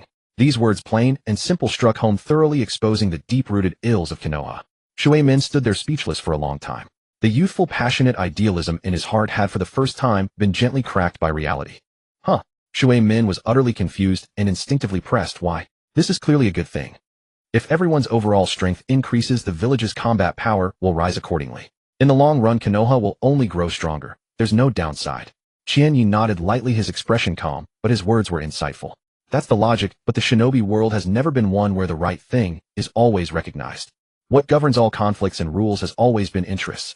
Imagine if the Ninja Academy unconditionally promoted orthodox combat ninjutsu and basic secret techniques, and all civilian ninjas could easily learn them. Then the advantages that small and medium-sized clans rely on to survive would vanish instantly. As civilian ninjas rise in large numbers, seizing resources, positions, merits, and voice, the ultimate losers would be the established interests of all the old clans. Do you think they who control most of the village's power would sit idly by and watch this happen? Qianye's tone was calm as he unveiled the darkest rules within Konoha. They would love nothing more than to keep ninjutsu secret techniques and physical training methods firmly monopolized in their own hands. If civilians want to gain stronger power, they have to risk their lives on high-danger missions facing near-certain death and exchange their blood, sweat, and lives for a shred of qualification to become stronger. Only in this way can the nobility of the clan bloodline and their inherent privileges be highlighted. At present, Qianyi and Shui men had not yet formally been registered under the Qinsho clan, but in reality, they had long been secretly acknowledged by the clan. Since the Qinsho clan had withdrawn and gone into hiding, ceasing the plan to integrate their members into the civilian population, they had secretly gathered scattered clan members and focused on cultivating the new generation of prodigies. Qianyi and the other children were the core reserves. The clan had already quietly re-registered them in the records. When the time was ripe, they would raise the banner of the Qinsho again, gather the remnants, and rise once more. So that's how it is. Shui Min's pupils constricted, feeling as though his worldview had been completely overturned once again. But he did not dwell on it. He quickly calmed down and accepted it. During these days following Qianyi, he had grown accustomed to such truths that shattered his preconceptions, and he understood that Qianyi was gradually stripping away his naivety, helping him see the cruel essence of the shinobi world. This was exactly the effect Qianyi wanted. To make Shui Min his most reliable and capable right-hand man in the future, he had to reshape his cognition from a young age, stripping away his idealized innocence. But you mentioned earlier that some civilian ninja would oppose it. Minato spoke again, confusion in his voice. They come from common backgrounds and should naturally side with the lower class. This is the most authentic aspect of human nature. Chiba chuckled softly, his gaze penetrating and clear. Those old civilian ninja, weren't they all stepping over mountains of corpses and seas of blood, barely surviving, through countless life and death missions, struggling to earn their ninja techniques and climb up step by step? They endured the darkest, most desperate years, paying with half their lives and blood and sweat. Now you tell the newcomers that without risking their lives or taking dangers, they can simply attend school and easily obtain the power they risked everything to earn. Don't you think they would feel genuine joy, or would jealousy, resentment, even angry opposition arise within them? Most people in this world are alike in this way. Having soaked through hell's rain themselves, they instinctively reach to snatch away the umbrella from those who come after, dragging everyone into the downpour to balance the injustice burning within their hearts. True warriors who endured suffering, yet still wish to shelter the younger generation, remain few and far between. I see. Truly the most authentic human nature. Minato's brows furrowed tightly as he contemplated deeply, then slowly relaxed, resignation filling his heart. I was being too presumptuous after all. At the end of the day, everything is a game of interests and balance, neither right nor wrong. He sighed inwardly. He was willing to be the one sheltering future generations, yet he could not demand everyone share his conviction. Is there truly no way to change this distorted status quo? Minato remained unwilling to accept it. This should clearly benefit the village and strengthen it. There is. Chiba raised his eyebrows slightly, his tone resolute and composed. Once we too grow strong enough and hold sway over Konoha's decision-making, we can directly implement the new policies through sheer force. Reform has never been able to satisfy everyone. The policies of past rulers never required unanimous conviction. When your strength surpasses all opponents, you become the one who defines the rules. Of course, you could also choose to win over most factions, trading benefits for their support and advancing reform steadily. But this path is slower and more difficult with more variables. How you choose depends entirely on your future character and vision. Hearing this, Minato's eyes grew even more resolute. He silently nodded, committing these words deep to heart, and began to ponder earnestly. Chiba. Just then a crisp, angry voice called out from outside the courtyard. Before the words had even finished, Kushina rushed into the living room, her small face tense, her eyes full of reproach. By this time dinner was already prepared. Chiba smiled helplessly and gestured to Minato with his eyes to help bring out the dishes, while he himself carried several steaming plates to the dining table and set them down. He then quickly stepped forward, gently rubbing the top of Kushina's head with his hand, and pinched her chubby cheeks, soothing her tenderly. All right, it's my fault, don't be angry anymore. I told you yesterday that I had important matters to handle today, and my main body really couldn't spare the time. But Kushina continued to stare at him with round, angry eyes, clearly unsatisfied with this explanation. Watching the girl's stubborn yet cute demeanor, Chiba was utterly helpless and chose to yield. How about this? Starting from today, I'll personally teach you the shadow clone technique. From now on, just like Minato and I have the shadow clone attend school classes for you, while your main body stays behind to focus on cultivation with us. How does that sound? This girl was becoming increasingly clingy, giving Chiba both a headache and a soft spot, helplessly indulgent. Is that really possible? Kushina instantly forgot her anger, blinking her bright big eyes full of anticipation. Does this count as secretly skipping school? Will the teacher find out? Don't worry, absolutely no problem. Chiba blinked and grinned mischievously. Lady Tsunade has already given her tacit approval. A shadow clone attends every lesson and completes all assignments, learning everything that should be learned. This doesn't count as skipping school. The teachers know perfectly well in their hearts they're just too lazy to intervene and wouldn't anyway. Talented geniuses with actual strength inherently receive special treatment. He knew full well that homeroom teacher Ichiro Kirikawa had long suspected they were using shadow clones to attend class, but chose to look the other way and deliberately turn a blind eye. Then I want to learn. You have to teach me well. Is this jutsu difficult? Kushina instantly became eager to try, her entire body buzzing with enthusiasm. This girl was naturally restless. Her otherwise obedient behavior was merely an act. Deep down, she was most active and playful, having grown thoroughly bored with the monotonous school curriculum. Now that she could openly skip classes to train, it perfectly suited her desires. It's not difficult, over 10 times simpler than basic sealing techniques. Chiba smiled reassuringly. With your comprehension and talent and my guidance, you'll master the basic clone technique within just a few hours. Kushina's talent was beyond doubt. If she could master the obscure and difficult sealing techniques with their high thresholds, then learning basic ninja techniques would naturally yield twice the result with half the effort. That's great. Kushina's eyes curved into a smile, beaming brightly. Her nose twitched as she caught the aroma of food filling the room, and her eyes lit up instantly. Wow, it smells amazing. Chiba, you can actually cook. That's so impressive. She immediately announced with a serious expression, I've decided. From now on I'll come to your house for every meal. After speaking, she gazed hopefully at Chiba with pitiful little eyes, making it clear she would continue to pester him until he agreed. All right, whatever you say. Chiba laughed helplessly, pointed to Minato, who was carrying dishes over, and added, but Minato and I take turns cooking. It's not me every day, so don't be picky about what you eat. Hearing this, Minato offered a gentle smile and nodded kindly. Kushina sized up Minato from top to bottom, unable to resist muttering under her breath, I didn't expect this from you, Minato. You seem so gentle and somewhat effeminate, yet you can actually cook. Not bad, barely earning some points. Minato's expression instantly turned exasperated. He couldn't help but sigh inwardly. True to form, his natural energy was fundamentally incompatible with Kushina's, and they clashed inexplicably. He was clearly recognized as a bright, cheerful young man, so how had it twisted into something so different in her eyes? The dinner atmosphere was relaxed and warm, with the three of them chatting and laughing together in harmonious joy.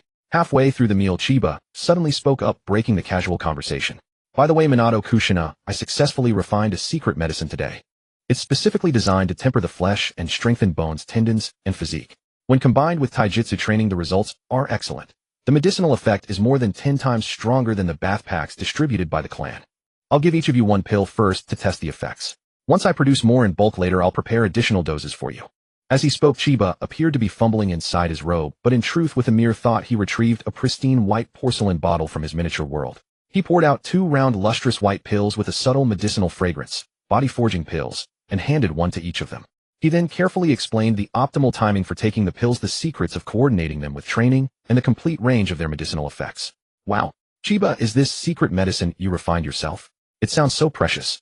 Kushina held the tiny pill delicately in her hands, as if it were a priceless treasure, gazing at Chiba with eyes full of admiration and emotion. In her heart, her fondness for Chiba surged rapidly, completing a thorough transformation. Her heart and eyes were now filled entirely with this gentle, powerful youth who always considered her well-being. Thank you, Chiba. Minato carefully pocketed the pill, his heart brimming with gratitude. The more he thought about it, the more he felt he owed Chiba far too much. In guidance, resources, and opportunities, the other had never held anything back. The moment both received the pills, a cold system notification echoed abruptly within Chiba's mind. Congratulations, host. You have bound the treasure-grade bond collection, Uzumaki-Kushina. Rewards distributed: top-tier Uzumaki Sage Body Fully Formed Longevity Pills, 10-year version 10. The Longevity Pill 10-year edition. Taking it can stably extend life by 10 years. A single person can take up to 3 pills with diminishing effects. The second pill extends life by only 5 years, and the third by only 3 years, for a total maximum of 18 years of extended life through 3 doses. The medicine is gentle with no side effects, subtly nourishing the source of vitality. Chinya. At this moment, Chinya was completely stunned in place. Treasure collection item, Schwanwa Jixinai.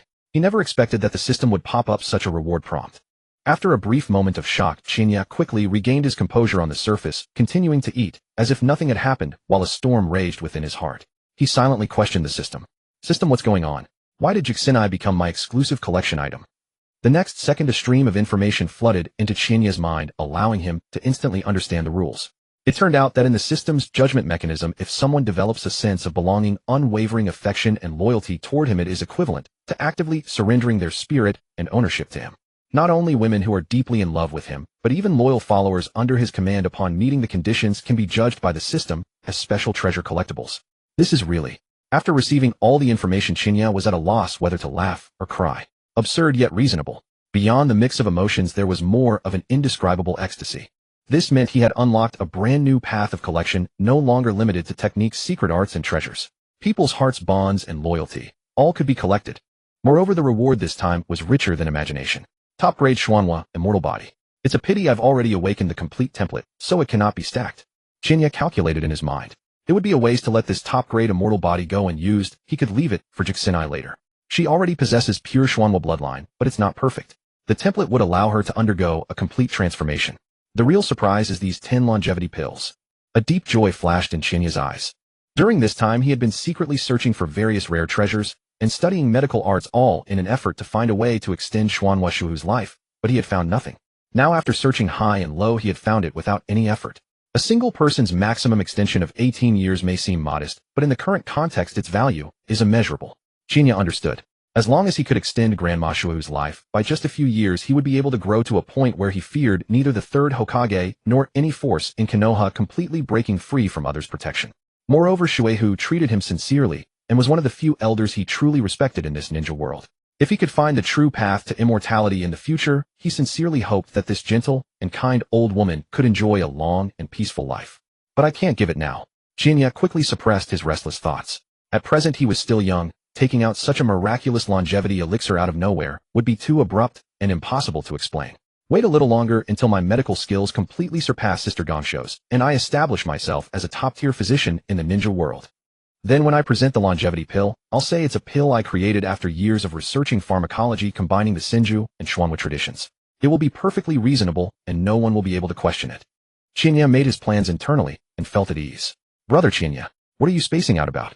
Jixinai, who was beside him, saw him motionless for a long time, puzzled, and waved her little hand in front of his eyes, smiling playfully. Huh, on nothing. Qinya snapped back to reality, instantly smiled gently, and reached out to rub her head. I just suddenly figured out a cultivation problem. Go ahead and eat. You can try the body tempering pill on your own when you get back. It works best when combined with physical training. With that, Qinya picked up his chopsticks again and urged the two to continue eating. After the warm dinner, Qinya kept his promise and began teaching Jixinai the shadow clone technique. It must be said that Jixinai's talent was truly astonishing. In just 1 hour she had fully mastered the chakra circulation path for the shadow clone and was able to successfully perform the basic clone. Although the clone was still somewhat unstable, with more practice it would be perfected and could pass for the real thing. As the day grew late, dusk settled in. It's getting late. I'll walk you home, Qinya said, looking at the sky outside the window. Jixinai nodded obediently, taking the initiative to hold Qinya's hand, feeling its warm and soft touch. The two walked slowly, and after more than 10 minutes they arrived at Xuanhua Shuehu's courtyard. Grandma, we're back. As soon as Jixinai stepped into the yard, she raised her clear voice, her eyes curved with vitality. Hihi, it's good that you're back, it's good that you're back. Xuanhua Shuehu was sitting on a stone bench in the yard. Upon hearing this she smiled gently, then her gaze fell on Qinya, and she said warmly, Qinya is here too. Yes, Grandma Shuehu, I brought Jixinai back. Qinya smiled and bowed respectfully, then said seriously, also there's something I'd like to discuss with you. Oh, what is it? Go ahead. Xuanhua Shuehu's eyes showed curiosity. It's like this. Qinya organized his words, glanced at Jixinai beside him, and slowly said, Shuemin and I have been using shadow clones to attend the Ninja Academy in place of our real bodies, while our real bodies focus on cultivation. After Jixinai learned about this today, she wanted to do the same. I've just taught her the shadow clone technique. So I came specially to ask for your permission. He had to obtain Shuehu's approval in advance. The third Hokage, Sarutobi Hiruzen, insisted on Jixinai attending school precisely to let her build controllable bonds and be subtly guided. Once Jixinai used shadow clones to attend classes all the time, the third Hokage's scheme would be greatly compromised. By securing Shuehu's support in advance, even if the third Hokage learned of it later, he would have no grounds to make trouble. So that's how it is. Xuanhua Shuehu smiled gently, then turned to look at the little girl beside her. Jixinai immediately stuck out her tongue, hugged Shuehu's arm affectionately, and shook it while pleading, Grandma, please agree. This way I'll have a lot more time to train and get stronger with Brother Qinya, and I can also focus on learning sealing techniques from you. The school lessons are too simple and boring, a complete waste of time. And the atmosphere at school is terrible. I don't like it at all. In just 1 day of school life, because of her red hair, outstanding talent, and closeness to Qinya, she had been almost isolated and ostracized by all the classmates, both boys and girls, and she was already fed up. You child.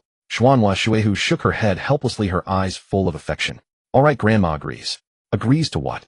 Just then a crisp voice came and Gangzhou stepped into the courtyard, asking curiously. Hihi, I won't tell you, it's nothing big. Jixinai gave a mischievous smile, deliberately keeping the secret. Seeing this, Chinya spoke at the opportune moment, reaching out to produce a delicate white porcelain bottle and handing it to Tsunade. Sister Tsunade, you've arrived just in time. This is a body tempering pill I recently created by improving upon the Senju strength body bath formula you gave me, combining it with my own knowledge of pharmacology and alchemy. Please help me evaluate its effects. Oh, a secret medicine you created and improved yourself. A flicker of surprise crossed Tsunade's eyes as she took the bottle and opened the seal directly. A pure, rich medicinal fragrance instantly wafted through the air. Without hesitation, her character always straightforward and decisive, she poured out a pill and swallowed it directly. Ah! Chinya was speechless at her reckless boldness. Indeed, this was Tsunade forever so straightforward. Seconds later, a warm medicinal power surged through her entire body, washing over her limbs and bones. Tsunade carefully sensed the changes within, then suddenly looked up, her eyes filled with shock. This effect. It's absolutely incredible. It comprehensively tempers the body, sinews, bones, skin, muscles, internal organs, and meridians, all without exception. The dimension of refinement is far more complete than the bath formula. The medicinal effect lasts for over 2 hours, and the overall effect is at least 10 times that of the original strength body bath. Or even stronger. She stared intently at Chinya, her eyes gleaming. This is a treasure-level body technique, secret medicine. Did you really develop it recently?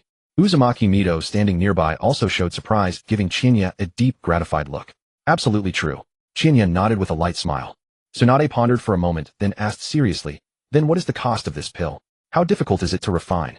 The cost of herbs is not low. Rare medicinal ingredients worth about 100,000 ryo can at most yield 5 pills. Chinya did not hide the truth. Moreover, the refining difficulty is extremely high. It requires precise control of fire release, a thorough understanding of various medicinal properties, and real-time fine-tuning of the fusion throughout the entire alchemy process. Even for you, Sister Tsunade, it would be difficult to master in a short time. I see. Tsunade nodded in understanding. I just sensed it. All the medicinal properties are perfectly fused, even producing a miraculous resonance effect. It's far from a simple combination. Her gaze sharp, she saw through the essence. You brought out this pill not just for me to evaluate the effects. Speak up, what's on your mind? Chinya scratched his head, grinning sheepishly. I can't hide anything from you, Sister Tsunade. I want to collaborate with the Senju clan. The clan will supply all the rare medicinal materials, and I will handle the entire refining process. Then we'll agree on a reasonable distribution plan. He had already calculated everything clearly in his mind. If he procured the herbs and refined them in small quantities on his own, it would be fine. But once he started mass production, it would inevitably attract the attention of the third Hokage and his high-ranking officials, risking exposure of the body-tempering pill's secret and likely leading to forceful confiscation. However, by partnering with the Senju clan, all risks would be completely eliminated. Uzumaki-Mito's expression turned serious as she looked at Chinya. Chinya, the value of this secret medicine is too high. Before you fully mature, it must never be leaked. Who currently knows about this? It was just successfully refined today. Only Kushina Minato and I know about it. Chinya immediately replied. Now add you and Sister Tsunade to that list. His eyes were sincere. If we can mass produce using the clan's resources, the strength of the younger generation of the Senju clan will surely skyrocket. Uzumaki-Mito gave him a deep, affectionate, and approving look. You are a sensible, good child. Grandma agrees to this. But everything must prioritize protecting you. In the future, I will attribute the development of this body-tempering pill to the Senju clan's heritage. Even if it's exposed, the clan will take responsibility and never implicate you. Warmth filled Chinya's heart, and he smiled as he nodded. I understand. I never care about empty fame. A low-key development is the true path. It's best that you can see this. Uzumaki-Mito nodded with satisfaction, thought for a moment, and set the distribution rules. The cooperation rules are simple. The clan will provide all the medicinal materials. Of the pills produced, you get 70%, and the clan gets 30%. Even so, the clan is getting an enormous advantage from you. Then she added, you certainly won't need all these pills for yourself. If you're willing, you can sell your surplus share to the clan at a fair price, prioritizing supply to the clan's younger body technique ninjas. I am willing. Chinya nodded without hesitation. Minato, Kushina, and I only need 1 or 2 pills a day to solidify our foundation. The rest can all be supplied to the clan at a fair price. But let me clarify in advance, my current refining proficiency is limited, so there is a certain failure rate. I will only spend 2 hours a day on alchemy, without neglecting my own training. Alchemy was merely a sideline, becoming stronger was his core goal. That's as it should be. Uzumaki-Mito immediately agreed. I won't allow you to put the cart before the horse. Your sole focus right now is growth. She looked at Chinya, her eyes full of expectation. Your chakra level has already reached that of a jonin, and you can use basic ninjutsu with ease. Next, I will teach you all the water-style ninjutsu left by the second Hokage Tobarama. In addition, all the ninjutsu and secret techniques I possess are yours to learn if you wish. Shinya's eyes lit up instantly, his heart filled with joy, and he quickly spoke. Thank you, Grandma Mito. He had been worried about the lack of advanced ninjutsu to deepen his training, and now Grandma Mito had offered directly. Then with a firm gaze he stated what he truly desired. Besides the second Hokage's complete set of water-style ninjutsu, I also want to learn his secret technique, the Flying Thunder God technique. At these words Tsunade and Uzumaki-Mito were both startled, showing surprised expressions. Tsunade raised an eyebrow in amazement. Your ambition is not small. But the Flying Thunder God is not something you can just learn. This technique demands extremely high spatial perception, neural reaction speed, and sealing jutsu foundation. I tried it back in the day and ultimately failed. Not just me. Every veteran powerhouse in the village tried, and none succeeded. Uzumaki-Mito also spoke up, earnestly cautioning him. Grandma must clearly explain the difficulty to you. Your insight learning ability and sealing jutsu talent are all top-notch. Given time you will definitely meet the basic threshold. But spatial perception and extreme reaction speed are purely innate talents extremely difficult to compensate for later. Even you might not be able to master it. Are you sure you still want to try? Don't let it crush your confidence. Shinya's expression was resolute without any hesitation. I want to try. If I can learn it, that's best. If my talent is insufficient, I won't be stubborn. I'll act within my limits. With the system's backing, he had never feared a lack of talent.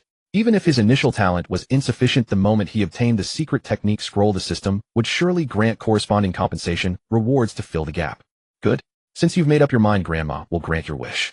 Uzumaki-Mito said no more, slowly rose and walked into the inner room. More than 10 minutes later, she emerged carrying a massive scroll covered with intricate sealing patterns. The weight of the scroll was enough to indicate the richness of its contents.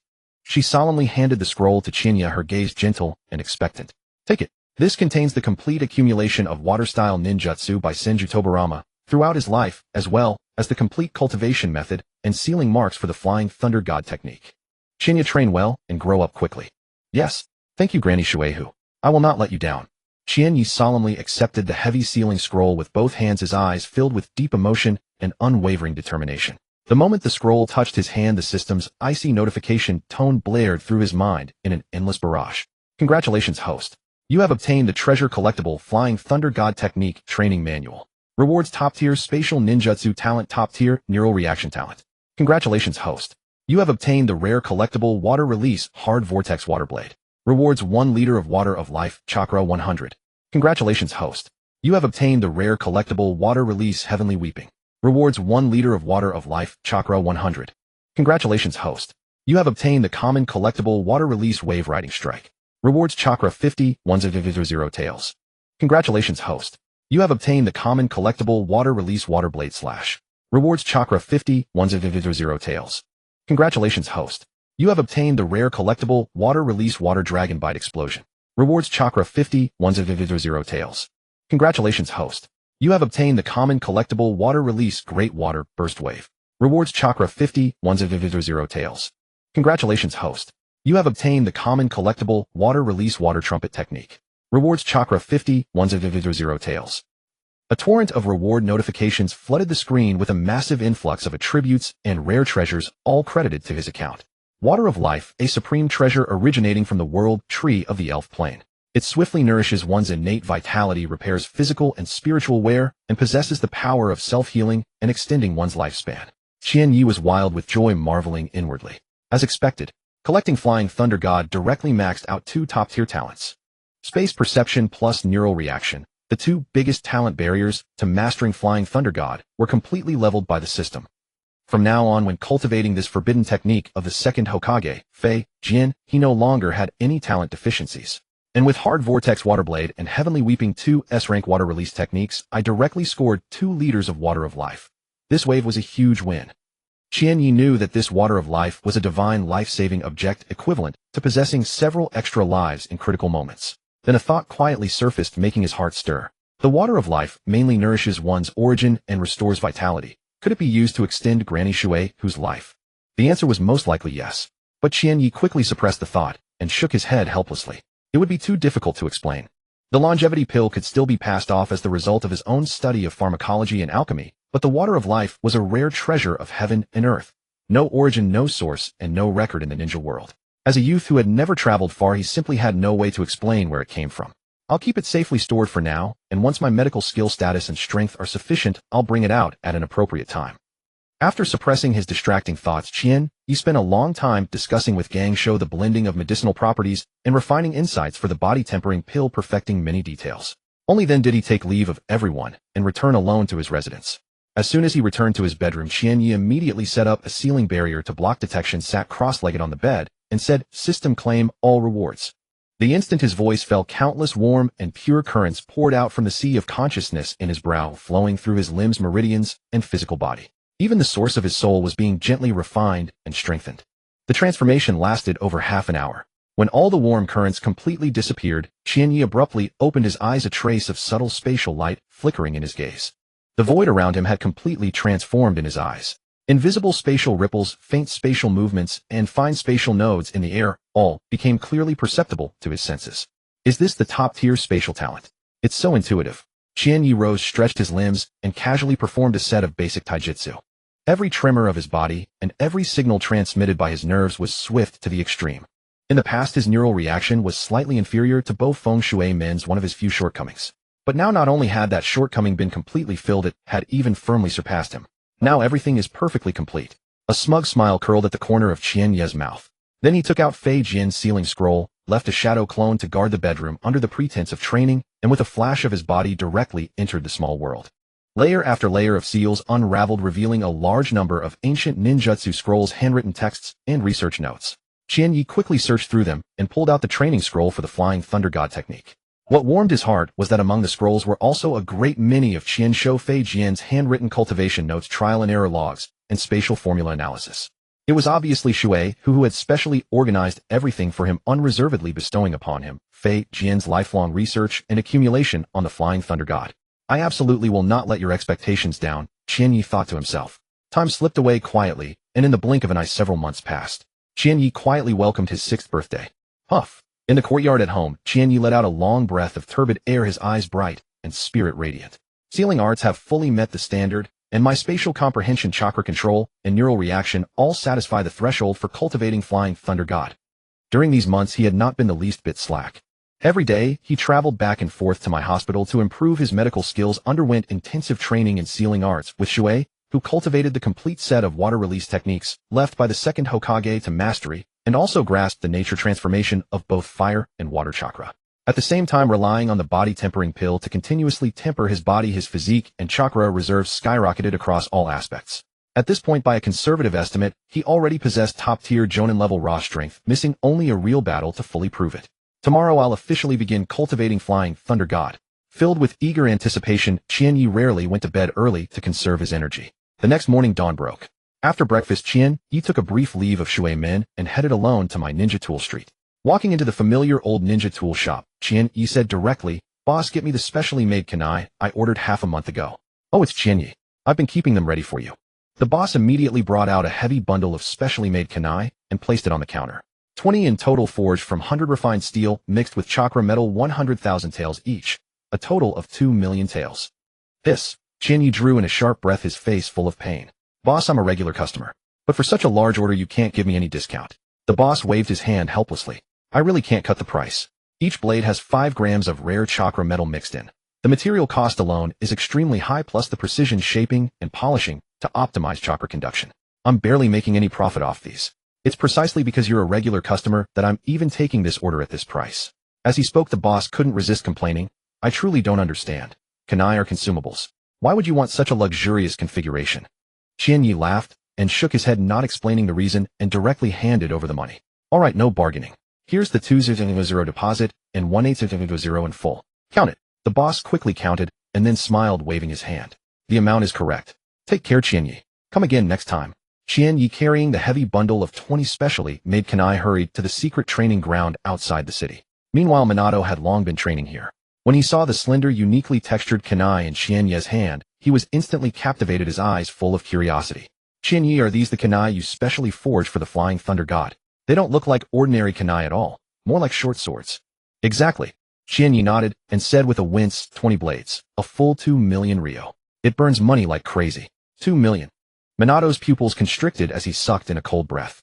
100,000 ryo each. This is way too expensive. Are you sure you weren't swindled? He immediately picked one up and scrutinized it. The metal felt icy and heavy, far surpassing ordinary ninja tools.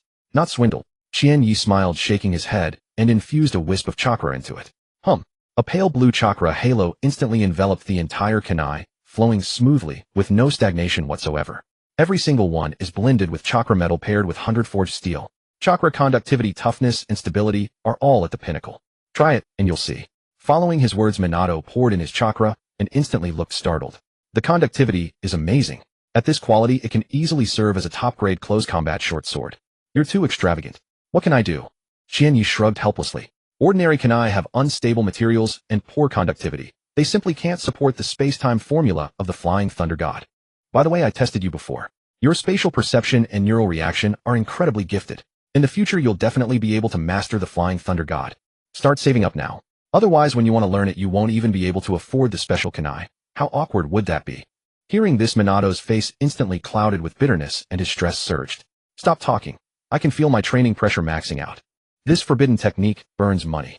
Yet there was not the slightest hint of retreat in his eyes. Space-time ninjutsu, a secret art at the pinnacle of the ninja world, was something he would never let pass him by. You should be secretly grateful for the chance to learn. How many people don't even qualify to touch the threshold? Qianyi teased with a chuckle, then stopped chatting and walked to the center of the clearing. He took out a special kunai, gathered fine chakra at his fingertips, and began carving the exclusive spatial coordinate formula onto the blade. After months of practice and groundwork, he had long known the Flying Thunder God's formula by heart. The carving process was as fluid as flowing water, flawless. In just over an hour, all 20 Flying Thunder God short swords were fully inscribed with stable and clear coordinates. Qianyi stored away 19 and planted the remaining one in the ground 5 meters away. In an instant, he precisely locked onto the spatial coordinate of the short sword. Flying Thunder God. As the low shout fell, his body instantly faded into nothingness. Chua. No afterimage, no hitch, no delay in spatial fluctuation. The next second, Qianyi was already standing steadily beside the Flying Thunder God short sword. Not far away, Minato, who had been training, suddenly stopped, eyes wide and face full of shock. No afterimage. It's completely different from the body flicker technique. His insight far surpassed ordinary people. He could tell at a glance the stark difference between the two. No matter how fast the body flicker technique was, it was ultimately just the physical body moving at extreme speed, inevitably leaving faint afterimages. The Flying Thunder God, however, was true spatial teleportation. Succeeding on your first try? This is an S-rank forbidden technique. Minato's mouth twitched uncontrollably. He was already completely numb. But the shock was far from over. Having succeeded in his first teleport, Qianyi immediately began testing his limits. 10 meters, 50 meters, 100 meters, 500 meters, 1,000 meters. He kept pushing the distance, and every teleport was astonishingly stable, without a single error. Then he launched into a dazzling training session, placing 7 or 8 Flying Thunder God short swords on the clearing tree trunks, rocks, and elevated platforms. His silver figure flickered incessantly like light and shadow, shuttling across, switching seamlessly between coordinate points at a speed almost impossible for the naked eye to track. Watching the flickering silver lights, Minato completely surrendered, muttering 2 words in a dazed monster. Then he simply turned around and resumed his own training. If he kept watching, his training Dao heart would sooner or later shatter to pieces. After a full half-hour of practice, Qianyi finally stopped his showy teleportation and nodded to himself. Not bad. The short-range 8-chain flash has reached an initial level of proficiency with almost no flaws in the transitions.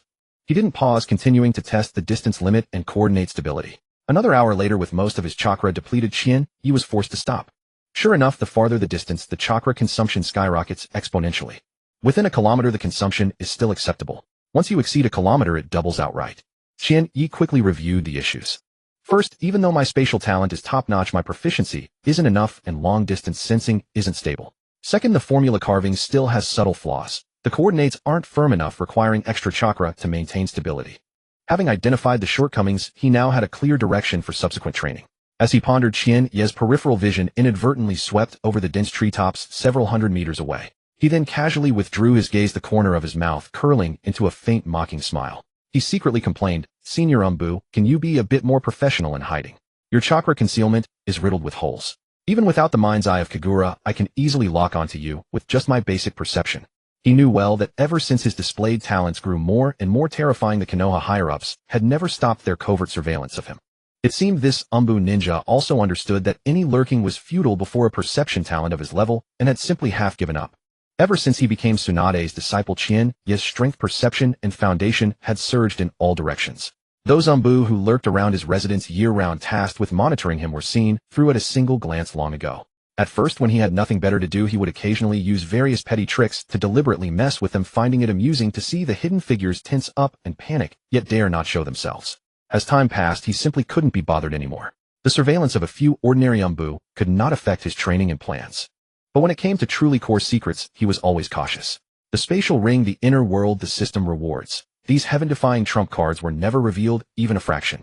All special training, pill refining, and talent unlocks were carried out within the multi-layered ceiling barrier formations he had set up in his own home, watertight and impossible to detect. The Hokage's office was wreathed in smoke. Hiruzen Sarutobi sat in the Hokage's seat, a pipe between his fingers, calmly listening to the low report of the Umbu before him. Reporting to you, Lord Hokage. Today, young Master Qianyi practiced at a secret site outside the village and officially began training in the Flying Thunder God technique. On his first attempt at spatial coordinate teleportation, he succeeded in one go with no mistakes. In the hours that followed, he completed long-distance teleports of 100 meters and 1,000 meters, while also mastering consecutive multi-coordinate flashing. His body movements flowed seamlessly. He has already entered the threshold. The moment those words fell, Hiruzen Sarutobi suddenly looked up, pupils constricting, and directly cut him off. What did you say? Qianyi only started training the Flying Thunder God today, and he succeeded on his first try. He even accomplished long-distance and multi-stage consecutive teleports. He stared at the Umbu before him, his face full of disbelief. Are you sure you didn't see wrong? That is Lord Tobarama's forbidden jutsu, the Flying Thunder God. How many ninja have spent their entire lives without even brushing the threshold? The Umbu ninja bowed deeply and said with absolute certainty, I have repeatedly observed and confirmed it. There is absolutely no mistake. The whole report is true. Hiruzen Sarutobi sharply inhaled a breath of cold air, his heart churning with tumultuous waves. He quickly raised his hand to light his pipe, taking several deep puffs, but the strong scent of tobacco could not suppress the shock within him. After a long while, he managed to calm his emotions, waved his hand, and said in a deep voice, continue. Yes. The Umbu responded and reported in detail every aspect of Chiba's training today, his chakra fluctuations, and the limits of his teleportation, without a single omission. When the Umbu finished reporting and bowed out, the vast Hokage's office fell into complete silence. Hiruzen Sarutobi slowly exhaled a puff of smoke, his eyes filled with ineffable complexity. I thought I had already seen through this child's talent, but he surpasses my expectations every time. The Flying Thunder God. Even a time-space forbidden technique like this, he can grasp and master it in a single day. Hiruzen Sarutobi muttered to himself, his heart filled with shock. Chiba, now wielding the Flying Thunder God, had a mobility, assault capability, and survivability that were utterly different from before. He was nearly invincible within the same rank, and crossing levels to fight was effortless. I must firmly stabilize him. A sharp glint flashed in Hiruzen Sarutobi's eyes as he made up his mind in an instant. He had always valued Chiba highly, and now he was even more determined to interact more with him, gradually instilling the will of fire. He must completely win over this extraordinary genius and cultivate him into a loyal follower of Konoha and himself. Given Chiba's current temperament, performance, and sense of identification with the village, he was fully confident in achieving this. As for the Senju bloodline within Chiba, in his view it was nothing to fear. Starting from Chiba's ancestors, this lineage had fully integrated into the civilian system, long since detached from the core circle of the Senju clan, and had almost no sense of belonging to the Senju. Even with Mito and Tsunade looking after him, he was still confident that his own brainwashing methods were superior. Perhaps I can guide him a little. Hiruzen Sarutobi's gaze darkened, and his mind began to churn. From a different perspective, the early deaths of Chiba's ancestors and parents could be entirely attributed to the Senju clan's policy of integrating civilians back then. By gradually influencing him, he could quietly strip away Chiba's last shred of identification with the Senju clan, making him firmly rooted in Konoha and loyal to the Hokage system. This matter must be done subtly, not rushed. He mused silently, burying this scheme deep within his heart. At the same time, in the secret base of Root, Danzo sat in a dim chair listening to his subordinate's secret report, his eyes swirling with complex emotions. The Flying Thunder God technique. He murmured in a low voice, his tone unreadable. He is becoming more and more like Teacher Tobarama. His heart was filled with contradiction. He knew clearly that at this rate of growth, Chiba would inevitably become the greatest obstacle and strongest rival on his path. Yet he was reluctant and unwilling to lay a hand on this youth. Stubborn and competitive all his life, he had spent half his existence yearning for his teacher's recognition, wanting to prove that he was the best candidate to inherit the position of Hokage. He always believed that Hiruzen Sarutobi had merely seized the opportunity and usurped the position that rightfully belonged to him. In terms of boldness, methods, ruthlessness, and responsibility, he had never been inferior to anyone. But to this day, no one acknowledged him, no one understood him. Watching Chiba rise like a new star endowed with unparalleled talent in the ninja world, a strange sense of expectation arose in his heart. In the end, all the agitation and killing intent were forcibly suppressed by him. For now he would wait and see. Time passed swiftly, and 2.5 years flew by in an instant. The once 6-year-old child had grown into a tall and upright youth. Chiba was now 8 years old. Blessed with the dual bloodline of Uzumaki and Senju along with the constant refinement of body-tempering pills and taijutsu training, his physique far surpassed that of his peers. At a height of 1.5 meters, he had a straight posture and clean lines with only a hint of boyishness left on his youthful face. Strangers who saw him for the first time would think he was a 12 or 13-year-old, never believing he was only 8. Host Chiba Talent Supreme Spacetime Ninjutsu Talent Supreme Neurological Reaction Talent Mind's Eye of Kagura Telepathy Innate Ability Bloodline Supreme Uzumaki Sage Body Initial Senju Bloodline Chakra Nature Fire Water Wind Lightning Earth Yin Yang All Nature's Perfected Spirit 145 Average Jinin 10 Physique 1524 Average Adult Jinin 10 Chakra 15240 Standard Kaga Level Reserve Ninjutsu All Basic Nature Ninjutsu Perfected Master Level Alchemy Chakra Telepathy Flying Thunder God Technique Hard Vortex Waterblade Heaven's Tears and other S-Rank Secret Techniques Pet White Wolf Mastered Wind Blade Wind Control Wind Blade Storm Wind Dragon Tornado Wind Demon Wall and all other wind release techniques items 100 cubic meter space ring body tempering pill formula 2 liters of life water various secret technique scrolls. In the evening at the dining table at home, steam rose and the aroma of food filled the air. Chiba ate slowly and methodically, then looked at the two beside him and spoke softly. Minato Kushina, I plan to apply for early graduation in a few days. What a... Kushina's eyes instantly widened, her face full of surprise, and she blurted out, why? Minato, however, smiled gently, already understanding. With your strength, you've long surpassed the teaching limits of the Ninja Academy. The school truly has no benefit for you. I thought you planned to just coast through. He then turned serious and said, since you're graduating early, I'll apply as well. Over the past 2 years with Chiba leading the way providing elixir resources and guidance, Minato's strength had undergone a complete transformation. Both his taijutsu and chakra control had reached the level of an elite chunin, and his actual combat power was no less than that of an ordinary jonin. The only limitation was the chakra volume and spirit power brought by his age. All right. Chiba nodded with a smile, then turned to Kushina, who was full of curiosity, and invited, Kushina, you should join too. I'll have Sister Tsunade and the third Hokage put in a word so that the 3 of us can be assigned to the same squad, and we'll go on missions and train together. Can we really be in the same squad? Kushina's eyes instantly lit up, all doubts vanished, and she immediately hugged Chiba's arm affectionately, smiling brightly. Then I agree. I'll do whatever Chiba says. I love Chiba the most. Minato, watching the two being intimate as if no one else was around, helplessly pressed his forehead, feeling that the food in his mouth instantly lost its flavor, thoroughly fed up with their lovey-dovey behavior. Can you guys tone it down a little? I'm really stuffed. Huh? Chiba and Kushina exchanged a smile and burst into laughter. Kushina raised an eyebrow playfully and teased, who told you not to find a girlfriend? So many girls in class like you, but you remain indifferent. Can you blame us? Minato immediately shook his head, looking enlightened. Women only slow down my training. The gap between me and Chiba is growing wider. I don't have time to be distracted. He knew in his heart that since that day Kushina's eyes had been only for Chiba. He had long since given up completely. A friend's wife is not to be crossed. Easy to say. Kushina pouted in disbelief. You just don't like her. Inazuka-tsum likes you so much and is always so forward, but you never show any interest. Hearing the name, Shuemin shuddered, his face full of resistance. Let's forget about Xuanzhongzhao. We're completely incompatible. The fierce and domineering personality, the brisk and impetuous style of conduct truly made him feel intimidated. All right, stop teasing Shuemin. Look how scared he is. Chinya chuckled, stepping in to defuse the situation, promptly ending the topic. After dinner, Chinya and Juxinai walked side by side, strolling leisurely toward the Chinsho clan's territory. Juxinai clung tightly to his arm the whole way, her small head gently resting on his shoulder as she whispered trivial secrets, tender and affectionate.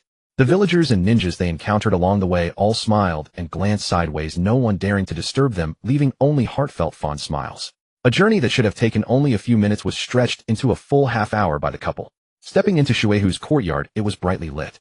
Tonight, not only Xuanhua Shuehu was present, but Gangzhou and Shengshu were also there, the whole family gathered together, exceptionally lively. As soon as they entered, Gangzhou couldn't help teasing. Tisk, tisk, tisk, can you two not be so lovey-dovey? It's making my teeth ache. Beside them, Shengshu was even more straightforward, silently giving Chinya a thumbs up, his face full of admiration. Juxinai's cheeks instantly flushed. She shyly let go of Chinya and trotted over to playfully banter with Gangzhou for a few moments, then her expression turned serious. Grandma, Chinya, Shumin, and I have decided. We'll apply for early graduation at the academy tomorrow. Moi. Xuanhua Shuehu was slightly startled, then her gaze fell on Chinya, and she asked gently for confirmation, is that true? Yes, Grandma. Chinya nodded solemnly, speaking frankly, I'm not acting on impulse. First, the 3 of us have long surpassed what the academy can teach. What we need most now is no longer book theory, but actual combat mission experience and the ability to adapt in emergencies. I also have sufficient strength to protect myself, Juxinai and Shuemin. Second, you must have noticed that over the past year or more, conflicts in the ninja world have been intensifying. Border clashes between Mai and Yanin Shan and Yuin have become more frequent, and small-scale skirmishes have never ceased. I have a premonition that a new great ninja war is not far off. Once a war breaks out, even academy students will be forced by the village to graduate early and be thrown into the battlefield.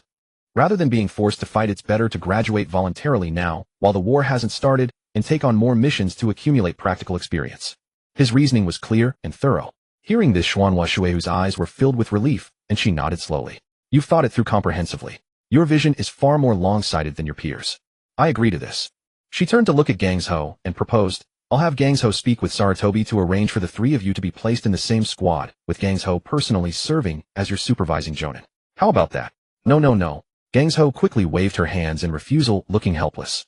My clinic has been overflowing with wounded lately. I'm stretched too thin to lead a team. Besides, the talents and foundations of these three have long surpassed ordinary students. I've already taught them almost everything I can. A teacher skilled in combat and mission coordination would be better for them. Don't worry, I'll have the third Hokage assign a reliable elite jonin to lead them. That's fine. Xuanhua Shuehu did not insist. Then Gangsho looked at Qianya and said with a smile, perfect. There's still one core taijutsu technique I haven't taught you, the monstrous strength fist. I'll teach it to you directly today, and I'll give you a complete training scroll. With your talent, you'll master it quickly. I want to learn it too. Juxinai immediately raised her hand, eyes full of anticipation. Haha, no problem. Gangsho smiled gracefully and gladly agreed. Juxinai's vast chakra, formidable physique, and precise chakra control indeed made her the most suitable to cultivate the monstrous strength fist. Thank you, Sister Gangsho. Qianya thanked her with a smile, then rubbed his hands together nervously, a bit embarrassed as he looked at the two and gathered his courage to speak. Well, I have one more presumptuous request. I wish to learn the Yin Seal. Could Grandma and Sister Gangsho teach me? At these words, Gangsho raised an eyebrow, looking surprised, and sized him up. Your chakra reserves already far surpass your peers. You're not lacking in stamina. Why suddenly want to learn the Yin Seal? Before Qianya could answer, Xuanhua Shuehu had already spoken, gently settling the matter. You can learn it. I've already taught you so many secret techniques and sealing arts. One more won't make a difference. The Yin Seal accumulates chakra, preserves vitality, and can save your life or turn the tide at critical moments. One more card up your sleeve provides one more guarantee for the future. A faint, barely perceptible melancholy flickered in her eyes as she said softly, your sister Gangsho has yet to fully master the Yin Seal to perfection. Don't bother her with it. Later I'll give you the complete cultivation method. Take it back to study first, and come over tomorrow when you have time. I'll teach you personally. Her time was truly running out. At most she had only a year or two left. She only wanted to teach as much as she could while she was still here and protect these children a little longer. Thank you, Grandma Shuehu. Qianya was filled with gratitude and bowed solemnly. Such gentle, tolerant, and unreserved care was truly more than family. Then Xuanhua Shuehu turned to Juxinai, who was watching with envy, and said softly, Juxinai, you haven't yet reached the threshold to cultivate the Yin Seal.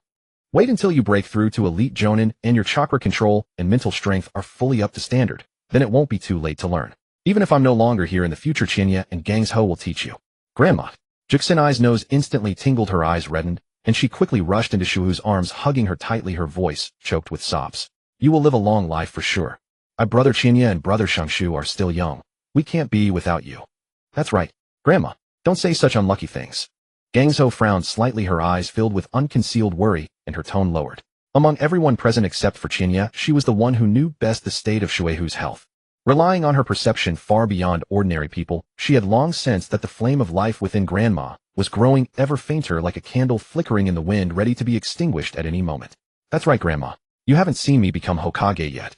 Beside them, Shangshu too shed his usual frivolity, and for once spoke earnestly to comfort her. At that moment, he shed his childishness, his eyes full of earnestness. That's right, Grandma Shuehu, you will surely be fine. Qianya spoke up at the right moment, his tone resolute, without a hint of hesitation in his eyes. At the same time, he had already made a decision in his heart. It was time to bring out the longevity pill and the water of life. He would do it tomorrow when he came to learn the Yin Seal. At that time, he would avoid Juxinai and Shangshu. These two were young and simple-minded, the worst at keeping secrets, especially Shangshu with his impulsive nature and loose tongue. If he learned the secret, it would spread throughout the entire Mai in no time, inevitably bringing endless trouble. To be safe, this matter must remain absolutely confidential. Haha. Mito Uzumaki gazed at the earnest faces of the children before her, a benevolent smile, gracing her lips, a hint of worldly detachment gleaming in her eyes. Softly she said, all right, Grandma won't say any more. I'm fine. But birth, aging, sickness, and death are the natural order of the world. When that day truly comes, you must not grieve too deeply. You siblings must support and look after one another.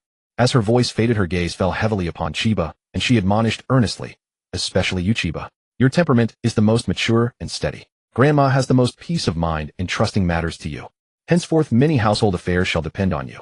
Do you understand? This trust was absolute. Even her biological granddaughter Tsunade could not compare to the Chiba of today. Yes.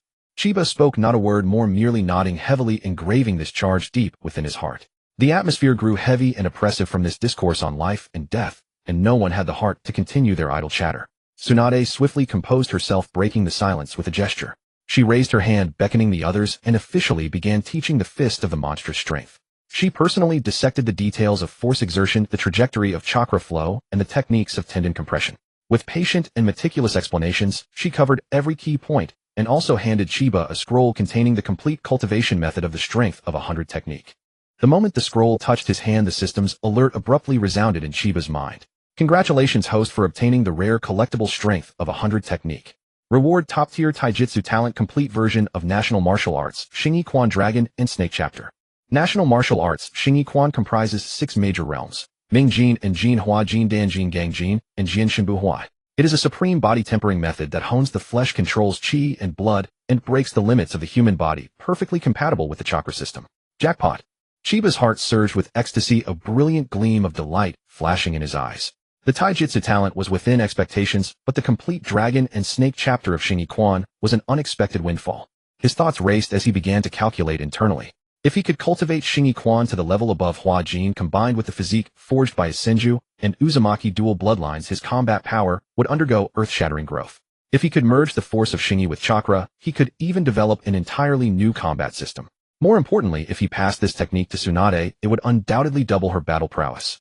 Over the past 2 years, Tsunade had been consuming the body-tempering pills refined by Chiba, and her physical foundation had already far surpassed her counterpart in the original timeline. At present, relying solely on pure physical strength, she possessed the combat power of an elite jonin, and when combined with chakra, she was firmly at the Kage level. Her only shortcoming was the lack of a body-tempering technique to refine her physique and consolidate her chi and blood. Shingi Quan exactly filled this final gap. In this shinobi world war, the original Tsunade encountered countless dangers, nearly perishing when facing Hanzo of the Salamander. The title of Sannin was in truth a gift from Hanzo's mercy, tinged with a sense of humiliation. But now, with the support of Shingi Quan, Tsunade had the opportunity to clash head-on with Hanzo and truly carve out her own reputation through sheer strength. I'll find a chance soon to teach Shingi Quan to Sister Tsunade. Chiba made up his mind. Not only Tsunade, but also Minato, Kushina, Nawaki, even the trustworthy Jiraiya, and the still-living old man were all worthy of receiving the teaching. The shinobi world war was imminent. Any increase in combat power meant a greater chance of survival. Suppressing his thoughts, Chiba devoted himself wholeheartedly to training in the strength of 100 technique. With his chakra control, physical foundation, and unparalleled insight across the ninja world, he had thoroughly grasped the core principles after Tsunade's single demonstration and explanation. The next moment, Chiba raised his hand and gathered force chakra racing through his channels, compressing and accumulating energy, concentrating it on his right fist. Fist of the monstrous strength. With a low shout, his fist power erupted. Boom. A violent roar suddenly resounded. The ground around his fist instantly cracked and collapsed. The soil within a radius of 7 or 8 meters shattered and flew apart. A deep crater was formed and debris scattered everywhere. Nawaki, standing nearby, was startled into a shiver, his eyes wide with shock. He couldn't help but exclaim, Hey, that's too exaggerated. Learned it in one go. It took me a whole year just to get started. Chiba patted the dust off his hands, his expression calm and indifferent as he casually showed off. It's not too bad, not really difficult. As long as your physique and channels meet the requirements, your chakra control is adequate, and you understand the mechanics of power, there's basically no difficulty. Nawaki's mouth twitched violently as he stared at him, utterly speechless.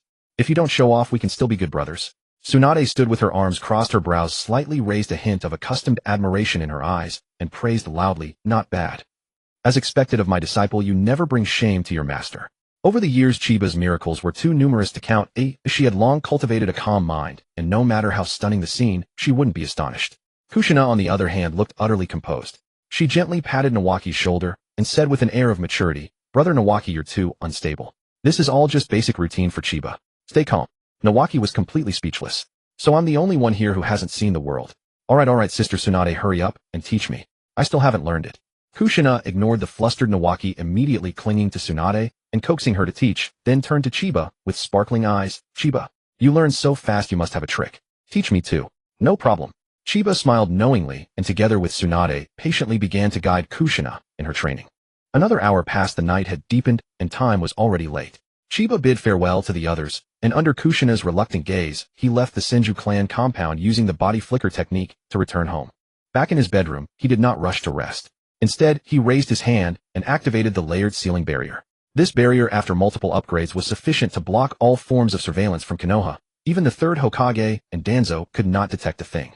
Then he created a shadow clone to lie on the bed feigning sleep, while his main body with a thought instantly flashed into the small world within his body. The small world was now vastly different from before. Its diameter had expanded to 2 kilometers, and its interior was well organized. Various functional zones, training halls, and medicine fields were all in place. Countless precious herbs grew lush and thrived, the fruits of his years of careful cultivation. Chiba stood in the central training ground, the largest of all, and silently commanded in his mind, "System claim all rewards." As the words fell, a warm and vast surge of energy instantly flooded his limbs, bones, meridians, and flesh, tempering and transforming his body in every way. At the same time, a torrent of insights into Shinyi Quan, the methods of force exertion, the techniques of controlling chi and blood, flooded into his mind with crystal clarity. Chiba immediately sat cross-legged, sinking his mind into quiet meditation to fully digest and comprehend.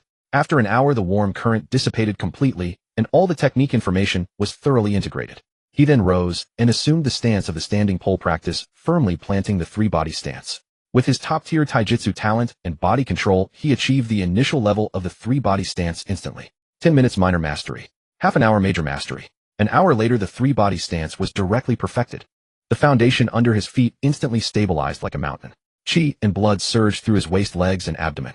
Each breath nourished his body and fortified his lower stance, causing his chi and blood power to steadily and explosively increase. Perfection was not the end, it merely meant fully grasping the essence of the standing stance.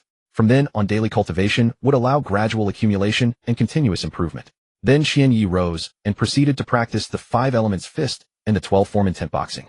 Dragon, tiger, bear, snake, ostrich, monkey, horse, rooster, swallow, falcon, harrier, eagle. The 12 forms were practiced in turn. Bang, bang, bang, whoosh, whoosh, whoosh.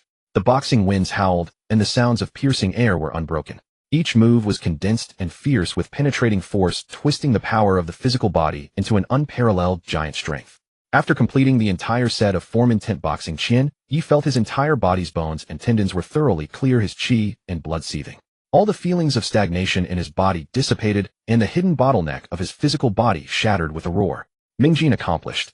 A sharp light flashed in Qian-Yi's eyes, and he clearly sensed his own transformation. After the breakthrough, his body was greatly depleted. He casually took out several body-tempering pills and swallowed them one after another. Previously, it would take an hour to fully digest the medicinal power of the pills. Now, under the support of the chi and blood channels opened by form intent boxing, it was completely dissolved in just a few minutes, allowing the pure medicinal power to nourish his entire body. After swallowing several pills in just over 20 minutes, all the medicinal power was fully absorbed. The fatigue and soreness throughout his body were swept away, and his total chi and blood directly surged by 50%. Qian-Yi stretched his muscles and bones. He threw a punch, and the air boomed with a thunderous roar, the force pure and overbearing. So this is the true use of body-tempering pills. He suddenly understood in his heart. Previously, without a body-tempering cultivation method, even with the pills, he could only slowly nourish his body with greatly reduced efficiency. Now form intent boxing had made up for the shortcomings. The medicinal power, chi and blood and force, perfectly aligned, directly doubling the cultivation efficiency.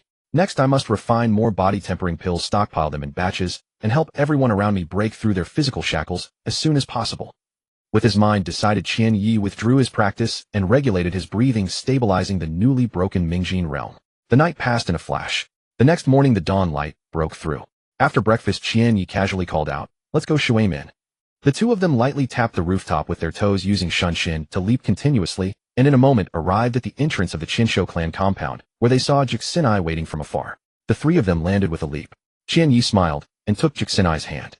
"Let's set off." They walked side by side, and after more than 10 minutes arrived at the My Ninja School.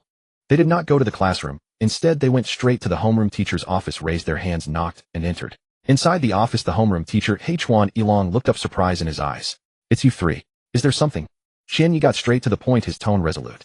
"Teacher, the three of us have come to apply for the early graduation assessment." Shuaimin and Jixinai nodded in unison in agreement. Huan Ilong was slightly startled, then his expression turned calm. He skillfully took 3 forms from the drawer and handed them over. "I understand. Fill out the forms. I'll go report to Lord Hokage later." The three of them were instantly stunned, full of surprise. None of the expected questions or persuasions came. The teacher was too calm. But they didn't think too much. They quickly filled out the forms with pins and handed them back. Teacher, may I ask when we can expect the results? H1 Elong took the forms and said blandly, the time is uncertain. At best tomorrow, at worst a week, or even longer. There is also the possibility of being rejected by Lord Hokage. However, given your strength, the pass rate is extremely high. Just wait patiently. Until then, you still need to report to school every day, even if it's with a shadow clone. The three exchanged glances, understanding in their hearts. Sure enough, the teacher had long seen through their trick of using shadow clones to attend school in their place, but had simply never called them out on it. Understood, thank you, teacher. The three nodded in unison and formed hand seals in front of H1 Elong. Bang, bang, bang. 3 puffs of white smoke exploded, and 3 shadow clones appeared. Leave the school matters to you. Just hold on for the last few days. We're leaving now. After the original body spoke, it waved goodbye, and with a flash of its form disappeared directly from the office. The 3 shadow clones glanced at each other, helplessly shrugged, and obediently turned to walk toward the classroom. Inside the office, H1 Elong stared at the empty doorway, speechless for a long time, and finally let out a helpless long sigh. The world of geniuses is truly incomprehensible to ordinary people. Shaking his head to suppress his emotions, he gathered the forms and headed straight for the Hokage building. After being announced, H1 Elong smoothly entered the Hokage's office and handed the 3 applications to the 3rd Hokage. Lord Hokage, these are the early graduation applications of Qian Yi Shumin and Xuanwujik Sinai. Yuanfei Risen took the forms, his fingertips rubbing the paper surface. He lit his tobacco pipe and took a deep draw, smoke swirling around him as a glint of sharp light hit in his eyes. I understand. He nodded slightly, his tone resolute. I approve the applications. The assessment will be set for 3 days from now. Go back and prepare the notifications. Yes, as you command. H1 Elong bowed respectfully, turned, and withdrew from the Hokage's office. The office fell silent again. Yuanfei Risen gazed out the window at the lush Mai, slowly exhaling a thick plume of smoke, thoughts churning in his eyes. 3 days from now. Just in time to use the graduation assessment to see exactly how far you have grown, Qianyi. Inside the Hokage's office, Yuanfei Risen held the 3 early graduation application forms between his fingers, a pipe in his mouth, his brow slightly furrowed in contemplation. Early graduation. The timing is too coincidental. A sharp light swirled in his eyes as he thought to himself. Did they themselves sense the turmoil in the ninja world and catch wind of the impending war? Or did Gangzhou and Shuehu give them a heads up in advance? Over 3 years of covert observation, he had long understood Qian Ye's character. This child was meticulous, far-sighted, and possessed a mind far beyond his peers, in no way comparable to an ordinary child. If he truly had foreseen the signs of war and made arrangements in advance, it would be entirely reasonable. Just as Yuanfei Risen was pondering to himself, bang, bang, a loud crash of a door being kicked open suddenly exploded. The sturdy solid wood door was kicked open inward, the door frame trembling incessantly. Yuanfei Risen's brow twitched violently, his face full of utter helplessness, unable to muster even a trace of anger. Without looking, he knew that in all of Mai, the only one who dared to kick the Hokage's office door like this was none other than Gangzhou. Sure enough, the next moment Gangzhou strode into the office. Her gaze swept casually and locked onto the application forms in the 3rd Hokage's hand. She raised an eyebrow, her tone casual, yet with a hint of assertiveness. Looks like you, old man, have already received the early graduation applications from Qianyi and the other 2. Yuanfei Risen raised his hand and rubbed his throbbing temples, completely giving up, too lazy to argue about the door. He said blandly, I know. I've already approved the assessment. A new ninja world war could break out in full at any time. Letting them graduate early, get in touch with missions sooner, and adapt to actual combat and slaughter is a good thing for them. If there's nothing else, you should go back and get busy. For the past 3 years, Tsunade had rarely been in a good mood whenever she stepped into the office. Kicking down doors, slamming desks, and smashing things had become her routine. The office door alone had been replaced over 30 times in 3 years, and the desk had shattered more than a dozen times. Repeated warnings had long lost their meaning. He had grown completely accustomed and numb to it. What's the rush? Tsunade rolled her eyes, walked straight to the desk, and stood there. I didn't come here today for something as trivial as the graduation exam. I'm here to confirm that Chiba Minato and Kushina are placed in the same team. This isn't just my wish, it's Grandma's too. Oh, Sarutobi Hiruzen was momentarily startled, then chuckled and nodded. What a coincidence. I was planning to arrange it that way. The 3 of them are close, and they all graduated early. Putting them in one team is the most fitting arrangement. With that, he pressed further. You came here specifically to emphasize this. Does that mean you intend to personally serve as their supervising jonin? Stop right there. Before the 3rd Hokage could finish, Tsunade cut him off firmly, her expression resolute. I don't have time to take on students. You're well aware that border conflicts are raging and the hospital is flooded with wounded soldiers every day. I barely have a moment to rest, let alone spare time for team training. Besides, I've already taught Chiba everything I could. As for actual combat and mission adaptability, there's nothing more I can teach him. Choose a reliable jonin as their leader. Remember, they must be a powerhouse with abundant combat experience, mission expertise, and formidable personal strength. An ordinary Jonin won't be able to handle those three little rascals. Tsunade's tone was unequivocal. The third Hokage had been secretly monitoring Chiba and his team's training progress for years, and she knew it all too well. But since he harbored no ill intentions, and it was merely routine surveillance, she had never bothered to confront him about it. Sarutobi Hiruzen was slightly taken aback. He had assumed that Mito and Tsunade, given their high regard for Chiba and the other two, would personally oversee the selection of the team's instructor or even take on the role themselves. Yet they placed such trust in him, handing over the decision entirely. He would not let that trust go to waste. Since you say so, I'll decide on the candidate. The third Hokage pondered for a moment, his mind scanning through Konoha's many elites, and finally settled on one. He asked, "What do you think of Tsukumo?" This was the most perfect candidate he could think of. Konoha's White Fang, a name that struck fear into the hearts of many. With top-tier combat prowess, an unblemished record in countless battles, and a career of never failing a single mission, his battle instincts, adaptability, and field experience were among the finest in Konoha.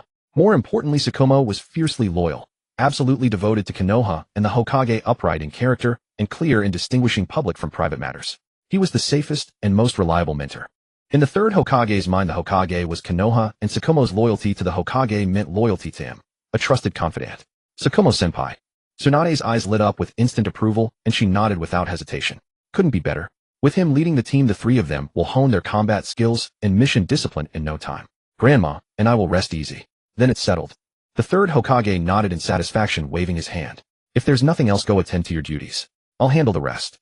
"Fine." Tsunade was crisp and efficient, wasting no words as she turned and strode out of the Hokage's office. Meanwhile, on the streets of Konoha, Chiba, Minato, and Kushina had just stepped out of the ninja academy. Chiba turned to Kushina beside him and asked softly, "Kushina, I'm heading to the Senju compound to learn the Ine seal from Grandma Mito. Are you coming with me, or should I send a shadow clone to take you and Minato for training?" Kushina thought for a moment, then looked up with serious determination. "I'll go train. Let your shadow clone continue teaching me the monstrous strength technique. I still haven't fully mastered it." Ever since hearing Chiba's prediction of an impending great ninja war, a sense of urgency had taken root in her heart. Soon they would officially graduate and step into the ninja world, undertaking missions. She absolutely could not hold Chiba back, nor did she want to become a burden to anyone. She had to grow stronger as quickly as possible and gain the ability to protect herself. Chiba saw through her stubbornness and ambition at a glance, warmth flooding his heart. He reached out and gently tousled her hair, soothing her. "Don't put too much pressure on yourself. I'll handle everything." Kushina's eyes curved into a bright smile, filled with ease. Minato stood nearby, watching their affectionate exchange, his face a mask of helplessness. Another day of being bombarded with lovey-dovey moments. He was practically stuffed. Chiba chuckled softly, stopped teasing, and quickly formed hand seals. Poof! A plume of white smoke rose, and a stable, highly condensed true shadow clone materialized. Ordinary shadow clones couldn't withstand the violent chakra of the monstrous strength technique and would easily dissipate. Only the true shadow clone was sturdy enough to handle the teaching. "I'll leave the training to you," Chiba instructed the clone. The clone nodded in acknowledgement, then led Kushina and Minato dashing off toward their secret training ground. Watching their figures disappear, Chiba wasted no time. With a flicker, he accelerated toward the Senju compound. Soon he arrived at Mito's courtyard. "Grandma Mito, I'm here." Chiba greeted her with a smile. Uzumaki-Mito nodded, gently pointing to the several ancient scrolls placed on the stone table. "These contain the complete methods for the Ine seal, which I rewrote and organized last night. The content is detailed, and the steps are clear. First, read through them carefully and comprehend them on your own. If you have any questions, feel free to ask me. Once you feel you've grasped most of it, we'll begin the actual training." Chiba's eyes fell on the scrolls, and he could clearly see the fresh ink marks. They were specially prepared for him last night. The subtle tenderness warmed his heart. But instead of picking up the scrolls immediately, he gently shook his head, his smile fading into a solemn expression. "Grandma Mito, there's no rush for the training."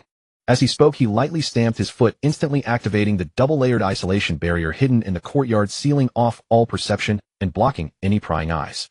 The moment the barrier took shape, Chiba looked up at Uzumaki-Mito and asked in a low, deliberate tone, "Grandma, you don't have much time left, do you?" Uzumaki-Mito showed no surprise, only a faint smile, her eyes carrying the serene acceptance of one who had seen through the vicissitudes of life. "I knew I couldn't hide it from you." She was well aware that Chiba's perception was extraordinary and his mind sharp. The waning life force within her was impossible to conceal. "Indeed, I don't have much time." Uzumaki-Mito let out a soft sigh, her tone gentle, yet tinged with the weariness of age. "Once I'm gone, the current peace in Konoha is likely to shatter completely.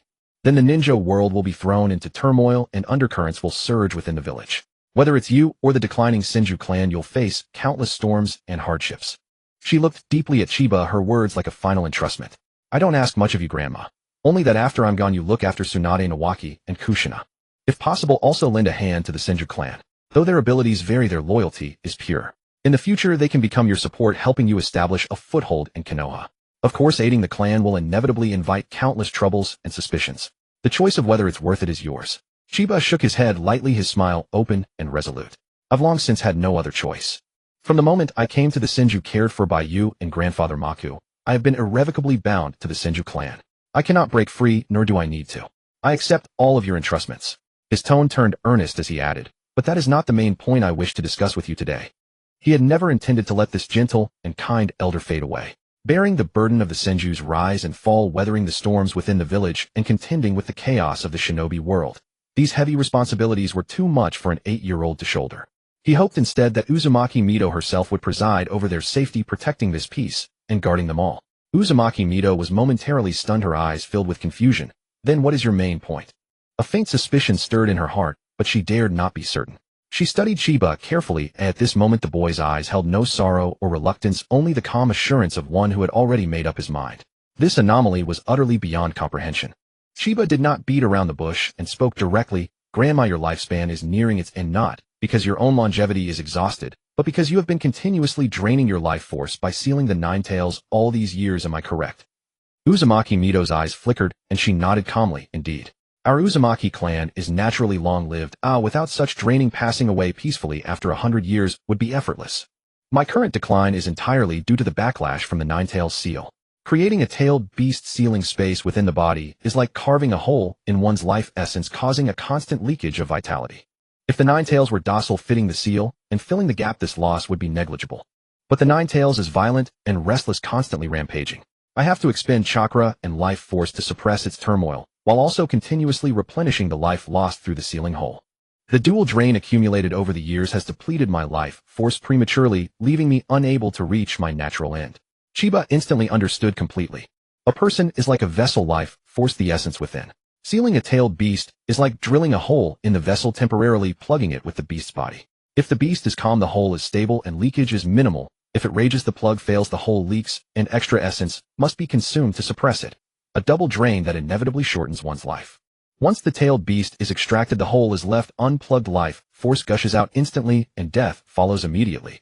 This is the root cause of a Jinchuriki's death, when the beast is removed. Now I fully understand.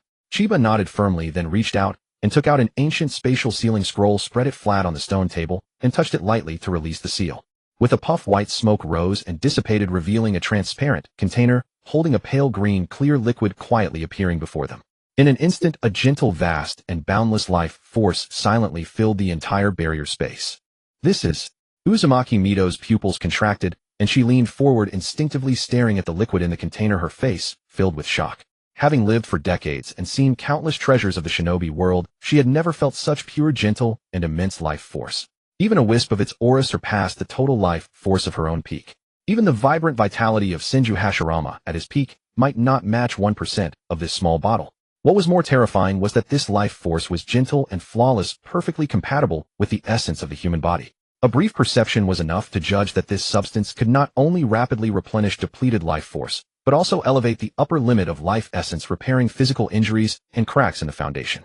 Even for her, whose life essence was on the verge of depletion, a single sip would instantly restore her to her peak. She even vaguely sensed that by drinking this, then extracting the Nine Tails, the hole left by the seal in her essence could be completely healed, preventing any further leakage of life force. Such a thing should not exist in this world. Deep within her, the Nine Tails' frenzied roar erupted violently. Long Seal, that possessed the keenest perception, instantly discerning the terrifying value of this liquid. It had endured in silence, patiently waiting for Mito's life force to wane and her body to wither, so it could break free and regain its freedom. But now a miraculous object had appeared that could directly prolong Mito's life and repair her essence. The Nine Tails went completely berserk, its massive chakra rampaging and crashing against the seal. A hum sounded. Wisps of black Nine Tails chakra spilled from Mito's body, the air turning violent and cold. Nine Tails, be still. Uzumaki-Mito's expression darkened as she barked. Golden chakra burst forth, and countless slender, unbreakable chains materialized, crisscrossing and locking the rampaging Nine Tails deep within her, suppressing all its turmoil. But forcibly suppressing the Nine Tails further drained her already depleted life force, turning her face pale. Grandma. Chiba quickly interjected urgency in his voice. Please drink some of the water of life first to stabilize yourself. No rush. Uzumaki-Mito shook her head, gently suppressing the discomfort, within her gaze fixed on the container, as she asked softly, "Is this called the water of life?" "Yes." Chiba stopped urging and slowly detailed all the effects, properties, and essence of the water of life. After finishing, his eyes were earnest as he said solemnly, "Grandma, your life force is merely depleted, not your essence withered or your lifespan severed. With this water of life, it can fully replenish your years of loss and prolong your life. Please accept it and live well. I truly don't want to bear the burdens of the clan's rise and fall and the shinobi world's turmoil at just 8 years old. It's too exhausting." Uzumaki-Mito laughed at his straightforward little scheme, her eyes tender as she tapped his forehead. "So you brought out such a heaven-defying treasure just to be lazy and avoid shouldering responsibilities early. What else?" Chiba shrugged, his expression frank. "I'm only 8. I should be focusing on my training and growth. The village's intrigues, the clan's rise and fall, the shinobi world's wars. These are not what I should bear." Though said in jest, every word came from the heart. Over these 3 years, Uzumaki-Mito had treated him as her own, nurturing, guiding, and gifting him resources without reservation, warming his heart. To him, this was true family. Uzumaki-Mito understood his thoughts perfectly, shaking her head with a mix of helplessness and affection. "You always say such clever things." "Very well, I do worry about you all. Nawaki is simple and honest, too inexperienced. If I were to leave, he might be taken advantage of without even knowing. I will accept this water of life." Her gaze fell on the bottle containing a full liter of pale green liquid, and she said gently, "I don't need it all. Just 50 milliliters will be enough to fully restore my depleted life force to its peak and heal the hidden wounds from years of sealing. With this peak foundation, I can live at least another 20 years. 20 years is enough for you to grow up completely.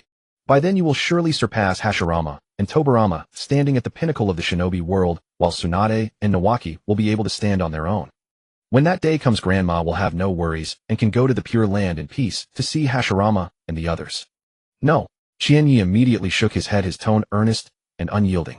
"Keep this entire bottle. Whenever you feel fatigued or your origin is depleted in the future, just take a sip to stabilize your condition."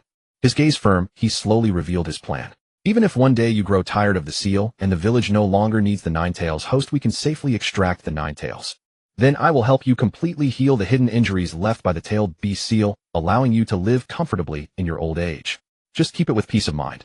I have another bottle, so this small amount is nothing to me." At this, a gentle smile curled at the corner of Qianye's mouth. "You are the elder of us all. You must live to see us grow up and succeed."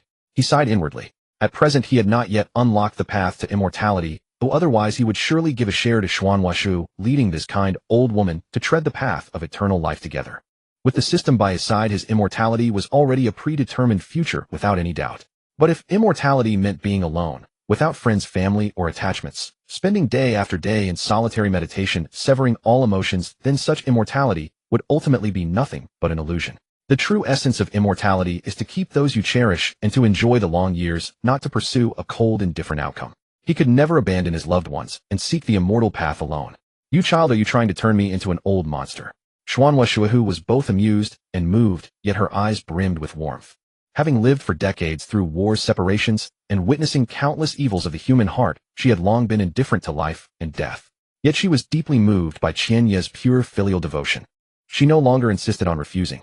She took the bottle of clear water of life, held it in her palm, and said solemnly, "Since you are so sincere, Grandmother will not disappoint you. I accept this bottle of water. I don't need much. If you ever need the leftovers, you can come to me anytime." Her voice suddenly turned serious, her eyes sharp as she warned earnestly, "But Qianyi, you must remember, this item is extraordinary. From now on, no one else must know about it except you and me. Not even Gangsho Joshinai or Shui Men. You were too reckless today. If it weren't for me, anyone with greedy thoughts would have plunged you into an abyss of doom and your life would be in danger." Qianyi smiled faintly and nodded calmly. "Grandmother, rest assured I know what I'm doing. I have never mentioned this to anyone. Not even the closest ones know anything about it. I can distinguish good from evil and truth from falsehood. It's clear to me who is trustworthy. Have you forgotten? My Shinla Xinyan has already been developed. It can perceive the good and evil in people's hearts, sense the authenticity of emotions, and see through all deception in the world. Thanks to Xuanwashue's years of meticulous teaching combined with his own comprehension and the system's enhancement, his Shinla Xinyan had long surpassed that of ordinary Uzumaki clan members. Coupled with telepathy, it was a supreme divine ability to peer into the human heart, never failing. All right, you're the cleverest one." Xuanwashu shook her head helplessly and stopped persuading. She raised her hand using chakra to manipulate the bottle and separated 50 milliliters of the pale green water of life, then slowly consumed it. In the next instant, a miracle occurred. Wang, A vast surge of life force instantly swept through her limbs, bones, meridians, and cells. The flame of life, which had been on the verge of extinguishing and flickering unsteadily, suddenly surged and soared at a visible speed, becoming extremely bright, steady, and vigorous in an instant. The life origin physical injuries and meridian cracks that had been continuously depleted by the nine-tailed seal for decades were all gently soothed, repaired, and filled. Her body, which had shown signs of aging, now had every cell reborn with vitality. Her blood and chi surged abundantly, as if she had returned to the prime of her youth. At this moment, even if she cancelled the secret technique of the Yin seal that maintained her appearance, there would be no trace of aging on her face, completely shedding the decadence of nearing the end of her lifespan. Deep within the seal space, inside the pitch-black, gloomy cage, the nine-tails suddenly sensed the earth-shattering change outside. The host's aura, which had been steadily declining and faltering, instantly surged to its peak. Decades of day after day of waiting, depletion, and torment, all turned to nothing. No. Damn it. Jin, you brat. You deserve to die. You deserve to die. The nine-tails' rage roared through the seal space, its malice and resentment surging wildly, but it was tightly bound by layers of golden chains without even a chance to leak out. It had endured its entire life on the verge of outliving Shuhu and breaking free from its cage, only to have its hopes completely dashed by an 8-year-old brat. After wailing for a long time, the enraged nine-tails was utterly powerless to struggle, sinking into self-isolation and despair. The vast seal space instantly fell into deathly silence. Outside, Xuanhua Shuehu listened to the nine-tails' aggrieved howls and watched it finally go dormant. A light, cheerful smile quietly curled at the corner of her mouth. The burden that had weighed on her heart for decades was lifted, and her mind suddenly cleared. Qianyi took in the entire scene and chuckled inwardly. So the steady, kind grandmother Shuehu also had such a playful and carefree side. At the same time, he calculated in his mind, with the water of life completely repairing her origin and extending her lifespan, I don't need to bring out the longevity pill for now. It's better to keep it secret as a backup. Plans could never keep up with changes. This game far exceeded expectations. All right, grandmother is completely fine now. Xuanhua Shuehu restrained her smile, her spirit renewed, and her eyes bright. She pushed the several Yin seal scrolls on the table, all in front of Qianyi. Now you don't have to bear the heavy burden of supporting the family at such a young age.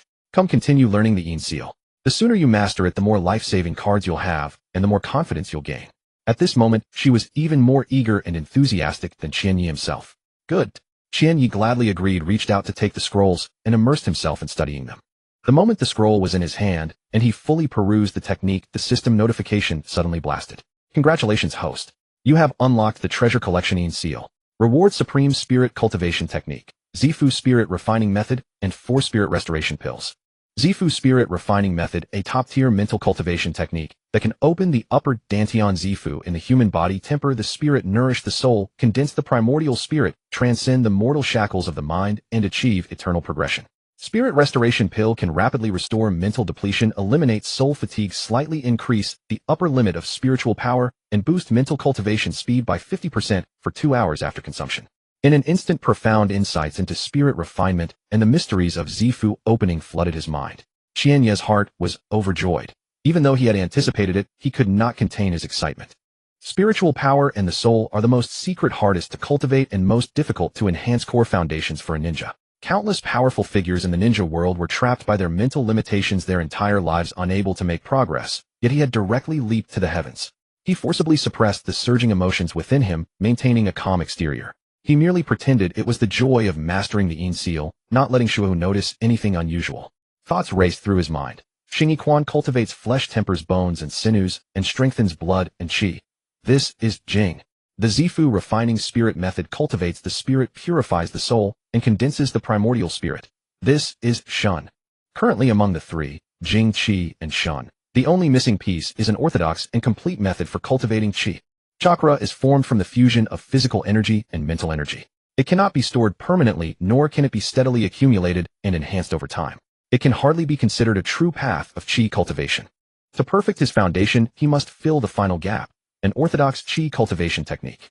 The monster strength technique's treasure rewards a body refining method, the Yin seal's treasure rewards a spirit refining method, then the sage art must correspond to a qi method. Qianyi instantly confirmed his conjecture. In the ninja world, the only known way to cultivate the spiritual energy of heaven and earth and condense primordial qi was through the sage arts of the 3 great sacred lands. Mount Miyaboku's toad sage carried a heavy aura of charlatanism, which Qianyi had never liked. Moreover, without a formal master-disciple relationship, it would be difficult to proceed. The Ryuchi cave possessed profound heritage and complete sage arts, but the snake sage was capricious and extremely dangerous. Getting too entangled with Orochimaru was also unfavorable, and the cost of transactions would be steep. Only the Shikatsu forest with its good relations with the Senju and Tsunade was the safest and most reliable choice. I'll go with the Shikatsu forest. Chinya immediately settled on the plan. Later he would pass on Shingi Quan to Tsunade, then use the opportunity to request the summoning contract of the Shikatsu forest, and subsequently comprehend the sage arts to fill the gap in Qi cultivation, thus perfecting the foundations of Jing Qi and Shun. Once Jing Qi and Shun were united as one and complemented each other, his strength would be completely reborn, surpassing all his peers in the ninja world and rivaling the top-tier powerhouses. With his thoughts settled, Chinya immersed himself fully in comprehending the Yin Seal scroll. The more he read, the clearer his understanding became. The essence of the Yin Seal was an incomplete method for opening the upper dantian. Because the method was flawed, it required an extremely profound sealing technique to forcibly tear open a special sealed space in the upper dantian, allowing the storage of vast amounts of chakra. But now with the complete and perfect Zifu refining spirit method in his possession, there was no need for such a laborious and inefficient approach. He could directly open a true Zifu and store chakra within it, safe and stable. Moreover, he could use the Zifu to nourish the chakra and refine his spiritual energy. I don't have to copy the Yin Seal's cultivation method. I'll combine the two, take the essence and discard the dross, and forge my own path. Chinya made up his mind. On the surface, he still earnestly studied and sought guidance, thoroughly mastering every principle and every sealing structure of the Yin Seal. As for the true cultivation method, he planned to later integrate and optimize it with the Zifu refining spirit method, then set up a camouflage seal on his brow to conceal his tracks and avoid arousing Mito's suspicion. The Zifu refining spirit method and the complete version of Shingi Quan were far too extraordinary. At this stage, he could not explain their origins, so he had to keep them hidden. After a few years, when his strength had grown significantly, he could claim to have realized and created them himself. A perfectly reasonable explanation. For the rest of the half-day, Chinya meditated quietly and asked questions, humbly exhausting every difficult point. His comprehension was transcendent, and he could draw inferences from one instance. His understanding of sealing techniques far surpassed ordinary people, and his progress was astonishingly fast. Uzumaki-Mito watched his progress with a face full of satisfaction, nodding repeatedly. Excellent. At this rate, you'll be able to formally begin cultivating the Yin Seal in less than half a month, several times faster than Tsunade was back then. That's enough for today. With her mind completely at ease and her lifespan no longer a concern, her temperament had become lighter and more carefree. She smiled and waved her hand. Go call Kushina and Minato. Grandma will cook today and treat you little ones well. In recent years, burdened with worries, she had rarely cooked. Today, with her heart finally light, she naturally wanted some liveliness. All right. I'll go right away. Chinya replied with a smile, rose quickly, and left the Senju compound. Using the body flicker technique, he raced straight toward their usual secret training ground. The training clearing was littered with pits and rubble covered in the violent marks of fist strikes. Kushina was gathering power, repeatedly honing the rhythm of the monster strength technique, striving to stabilize its power and shorten the charge time. Bang! Without any warning, the first shadow clone that was teaching her suddenly turned into a puff of white smoke and dissipated completely. Huh! Kushina was stunned. She looked up blankly, and in the next moment, she saw a familiar figure cutting through the air, landing steadily before her in just 2 breaths. Chinya, your real body came. Kushina's eyes lit up, and she immediately rushed forward with a smile caught steadily by Chinya. Chinya gently supported her waist and explained with a smile, Grandma Mito is in a great mood today and is cooking herself. She told me to call you over for dinner. He glanced around at the training marks and asked softly, how was your morning practice? Did the monster strength technique go smoothly? Mentioning her training, Kushina immediately lifted her face with a hint of pride. I've already truly mastered the basics. But the power isn't stable yet, and the charge time is still a bit long, so I can't use it in combat for now. To achieve instant activation and real combat readiness, I'll still need to practice for a while. She was well aware that not everyone was a freak like Chinya who could master a technique after seeing it once and perfect it after a few tries. During the morning's training, she had watched Chinya's shadow clone go from needing a charge to instinctively unleashing instantly, with fist strikes condensed and steady, on par with Tsunade's level. Her heart had long gone numb. As long as she didn't compare herself to Chinya, her training speed was absolutely that of a genius. Chinya, having merged the training memories of the shadow clone, clearly understood her progress. He smiled and rubbed her hair to comfort her. You've already done great. Others would be far behind you. Even Tsunade back then might not have been faster when she first started. Don't rush, we'll take it slowly. That's right. Kushina's eyes instantly curved into crescents, her mood greatly improved. As long as she didn't have to compete with Chinya, she was instantly happy. Alright, that's enough for the morning training. Chinya looked up and shouted toward Minato, who was diligently practicing shuriken, throwing, and chakra refinement in the distance. Minato, stop training and come eat. Minato was startled by the call. He turned his head and saw the two embracing. He immediately understood. Only Chinya's real body could casually get so close to Kushina. Come Minato replied with a smile, quickly packed up his tools and flickered over to stand before them, his eyes full of anticipation. Great. It's been a long time since I tasted Grandma Mito's cooking. Speaking of which, Grandma Mito has been troubled for over a year and rarely cooks. What brought on this sudden mood today? At these words, the smile on Kushina's face instantly vanished, and a flicker of gloom passed through her eyes. She vividly remembered the scene last night, when Grandma Mito had confessed her limited time and entrusted her final wishes. A heavy stone had been pressing on her heart. She and yet keenly caught her emotional shift. Knowing that the area was thick with Anbu watchful eyes and ears, he couldn't reveal the truth. He reached out and gently rubbed Kushina's head, soothing her softly. Don't overthink. Grandma Mito's heart knot has been untied. Everything will be fine from now on and nothing bad will happen. He had already decided to quietly tell Kushina the truth when they were alone, so she could be completely at ease. Kushina was someone he could trust, utterly devoted. This the system had already verified. Really? She looked up at his resolute gaze, suppressing the worry in her heart, and nodded. Even though she was still half in doubt, she didn't want to spoil the elder's good mood today. Perking up, she smiled, and said, Then let's hurry, don't keep Grandma waiting. Minato, who had been listening to their entire conversation, furrowed his brows tightly, an inexplicable unease surging in his heart. He pressed, What do you mean Grandma Mito will be fine? What's wrong with her? Have you been hiding something from me all along? The feeling of being kept in the dark was unbearable for him. Over the years, Uzumaki-Mito had treated him with warmth and kindness, always like a grandchild, and she had long become an irreplaceable elder in his heart. Now suspecting that Grandma might be secretly ill while he knew nothing filled him with deep self-reproach. Relax, don't overthink it. Chiba quickly raised a hand to soothe him, speaking calmly. It's completely fine now, the crisis has been resolved. This matter involves the village's highest taboo. We only learned of it by chance last night. The details are complex. Neither Kushina nor I can casually reveal it. Saying too much would do no good for Grandma Mito or for the entire Konoha. If you're curious and uneasy, find a moment alone later and ask Grandma Mito yourself. Chiba knew full well that he couldn't explain this to Minato in detail. He couldn't just bluntly tell him that Grandma Mito's lifespan had been nearly exhausted and she was on the verge of passing, and that he had used a miraculous treasure to forcibly extend her life and repair her origin. With Minato's personality, learning the truth would throw him into turmoil, and he would immediately rush to question Mito, risking exposure. Moreover, lurking ANBU agents would detect the anomaly reported up the chain and cause endless trouble. The third Hokage Danzo and the other high-ranking officials had long noticed Uzumaki-Mito's declining vitality. That was precisely why Konoha had sent Tsunade all the way to the Whirlpool country to bring back Kushina and prepare the Nine-Tails Jinchuriki in advance. But they could never pinpoint Mito's true condition. Deferring to her strength and status, they dared not probe or question openly, so they could only bide their time in silent observation. Yet no one could have imagined that this stalemate, which had dragged on for years, had already been silently and thoroughly broken by him. Such a seismic shift was not for him to announce and disrupt Grandma Mito's plans. So he simply passed it to Minato, letting him verify it himself, and left everything to Grandma Mito to handle. The most worry-free and reliable approach. I see. I understand.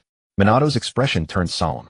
He nodded firmly, burying all his doubts and concerns deep in his heart. All right, stop frowning. If you look too burdened, Grandma Mito will notice and worry for no reason.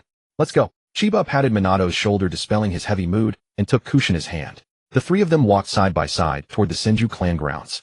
Back at Uzumaki-Mito's courtyard, Kushina carefully observed the elder's condition. She noticed her rosy complexion, steady breath, and the aura of decay that had vanished completely. Her entire spirit seemed renewed. Stunned, she instinctively looked at Chiba, her eyes filled with amazement. Chiba smiled knowingly and used telepathy to silently convey the plan of extending life, with the life water repairing the origin and keeping it from everyone. He repeatedly urged Kushina to guard the secret and follow Grandma Mito's arrangements. Kushina nodded vigorously, making a zipping motion over her lips, firmly sealing the secret. After lunch, everyone dispersed. Minato indeed found a moment alone to pay a private visit to Uzumaki-Mito. No one knew what the grandmother and grandson discussed. But since then, Minato had clearly changed. His usual warm, cheerful smile had faded, replaced by a gravity beyond his years.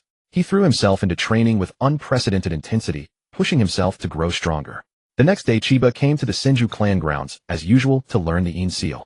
Looking at Uzumaki-Mito, he couldn't help asking curiously, Grandma Mito, what did you talk about with Minato yesterday? Why did he change overnight? So burdened and training so desperately. And it seems you haven't told Tsunade or Nawaki that you're fully recovered.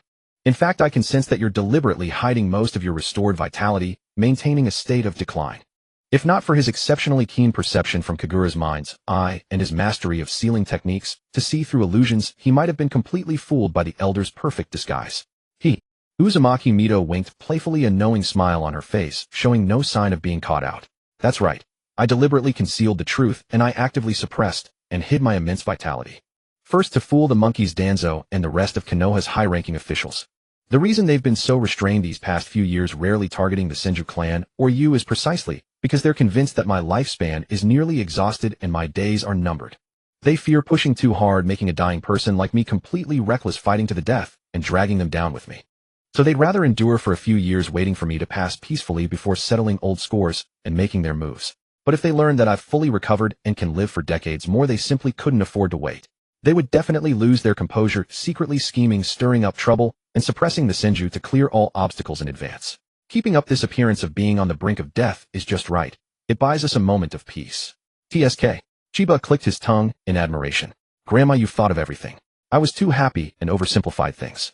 I already told Kushina the truth yesterday, but I repeatedly warned her not to leak it. I know. Uzumaki-Mito nodded gently, a warm smile on her lips. I could tell from the change in her emotions yesterday. I also warned her separately. Not a word, not even to Tsunade or Nawaki. That's the second reason for hiding the truth. I need this sense of impending departure to weigh on the hearts of Tsunade, Nawaki, Minato, and the entire Senju clan. Only when they are in crisis will they not grow complacent or lazy. They will fight to become stronger, mature, quickly shed their immaturity, and shoulder their responsibilities. Little Chiba, you must understand my good intentions. Keep this secret for me for now and don't tell anyone. Chiba twitched the corner of his mouth, laughing helplessly, and gave a thumbs up. I give up. You are truly shrewd and far-sighted. At that moment he fully realized that this seemingly gentle and kind first lady had a mind so intricate she had everyone in the village perfectly figured out. But he wholeheartedly approved of this approach. Tsunade was proud, Nawaki was naive, Minato was too gentle. This group indeed needed pressure to transform and grow quickly. It seems there's a bit of a trickster in me after all, Chiba chuckled to himself. Time rewound to yesterday afternoon.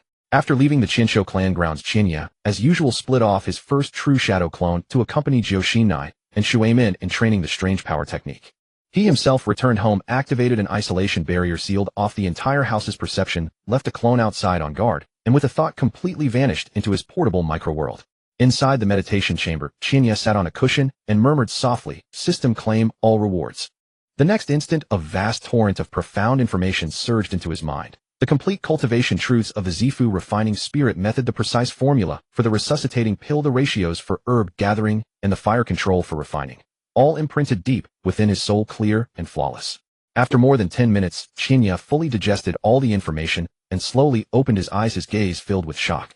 This Zifu refining spirit method is far more heaven-defying than I imagined. Cultivating the Zifu and tempering the primordial spirit allows the soul to initially break free from the shackles of lifespan, no longer decaying with the aging of the physical body. Although the primordial spirit cannot completely leave the physical body and achieve absolute immortality, and can still be slain by external forces in this ninja world, it is already a supreme path of the soul. The three foundations of essence, energy, and spirit must advance together and complement each other to forge a true supreme Tao body. Currently, he had the Xingyi fist to refine essence, and the Zifu refining spirit method to refine spirit, but he lacked a proper chi cultivation method. The weakness was clear. Suppressing his thoughts, Chinya devoted himself to comprehension and cultivation. 2 hours later, he temporarily paused. With his current mental energy volume, he was still lacking half the foundation to barely reach the entry threshold for opening the upper dantian, the Zifu.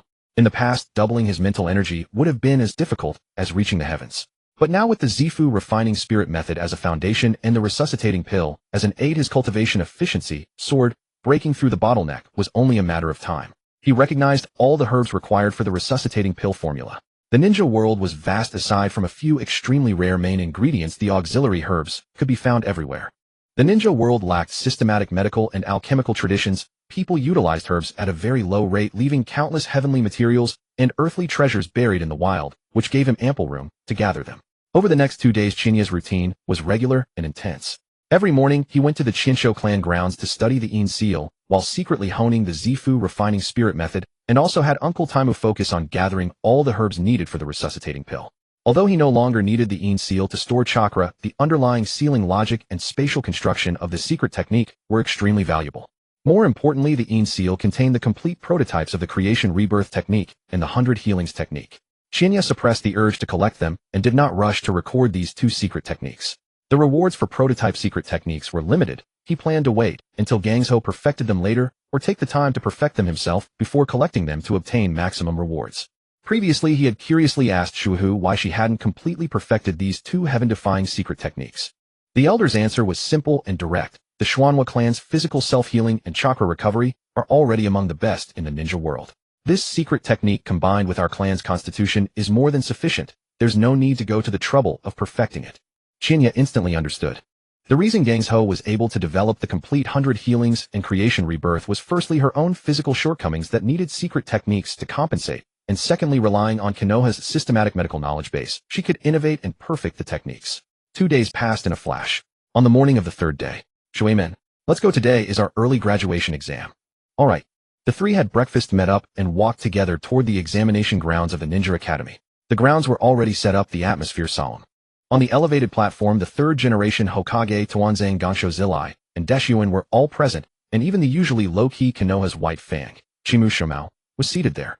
In addition, the clan heads and core high-level members of the major ninja clans in the village were all seated to watch an unprecedentedly grand lineup. Shuimen looked at the scene, his eyes a mix of nervousness and excitement. This isn't it too much? We're just graduating early, and previous year's early exams never had such a big scene. Relax, just take it easy. Shinya shrugged slightly. You are Zilai's direct disciple, I am Sister Gansho's disciple, and Jiu Shinai is a candidate for the Nine-Tails Jinchuriki. The three of us are special by nature, so it's normal to receive focused attention. A mere Jinin graduation exam was nothing in his eyes. But when he stood in the center of the arena and saw the examiner slowly rising with a smile, he couldn't help but twitch at the corner of his eye. Shimu Shomao. It was actually this Konoha's White Fang personally proctoring the exam. Shinya's composure cracked slightly on the spot.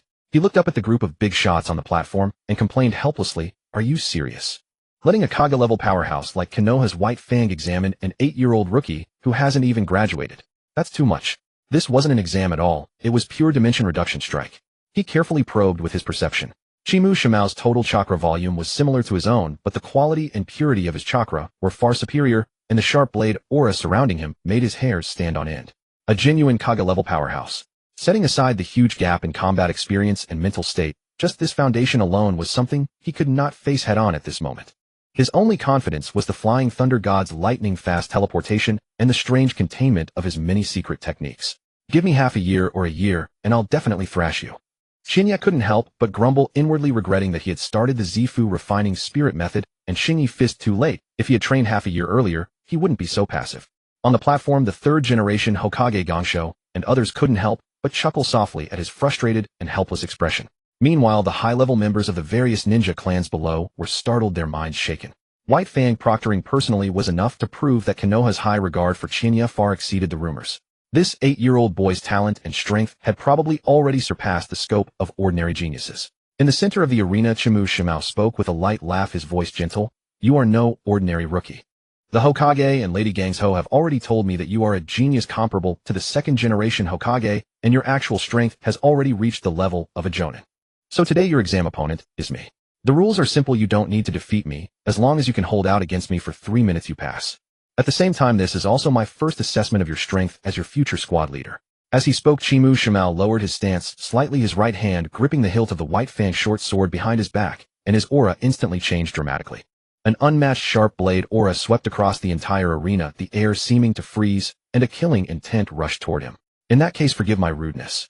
Shinya shed his joking demeanor, his expression becoming serious, and with a reverse motion, he drew 2 specially made short swords engraved with Flying Thunder God jutsu formulas from his ninja tool pouch. Everyone's gaze instantly focused on the 2 short swords, their eyes grave. The special sealing formulas glowed faintly, clearly not ordinary items. Fight! Shinya shouted, stomping his right foot heavily on the ground. Boom. The hard exam ground instantly cracked and shattered, sending debris flying. His figure turned into a blurry streak of light, his body flicker, closing the 10-meter distance in an instant.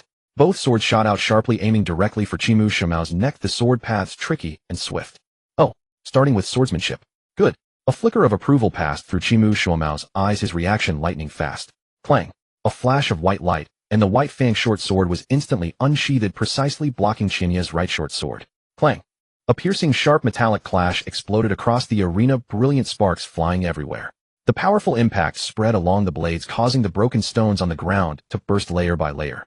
The residual tremor of the impact traveled through the blade into his arm, leaving Ye's palm slightly numb. He glanced down and saw a subtle yet distinct notch on the edge of the Flying Thunder God short sword in his hand.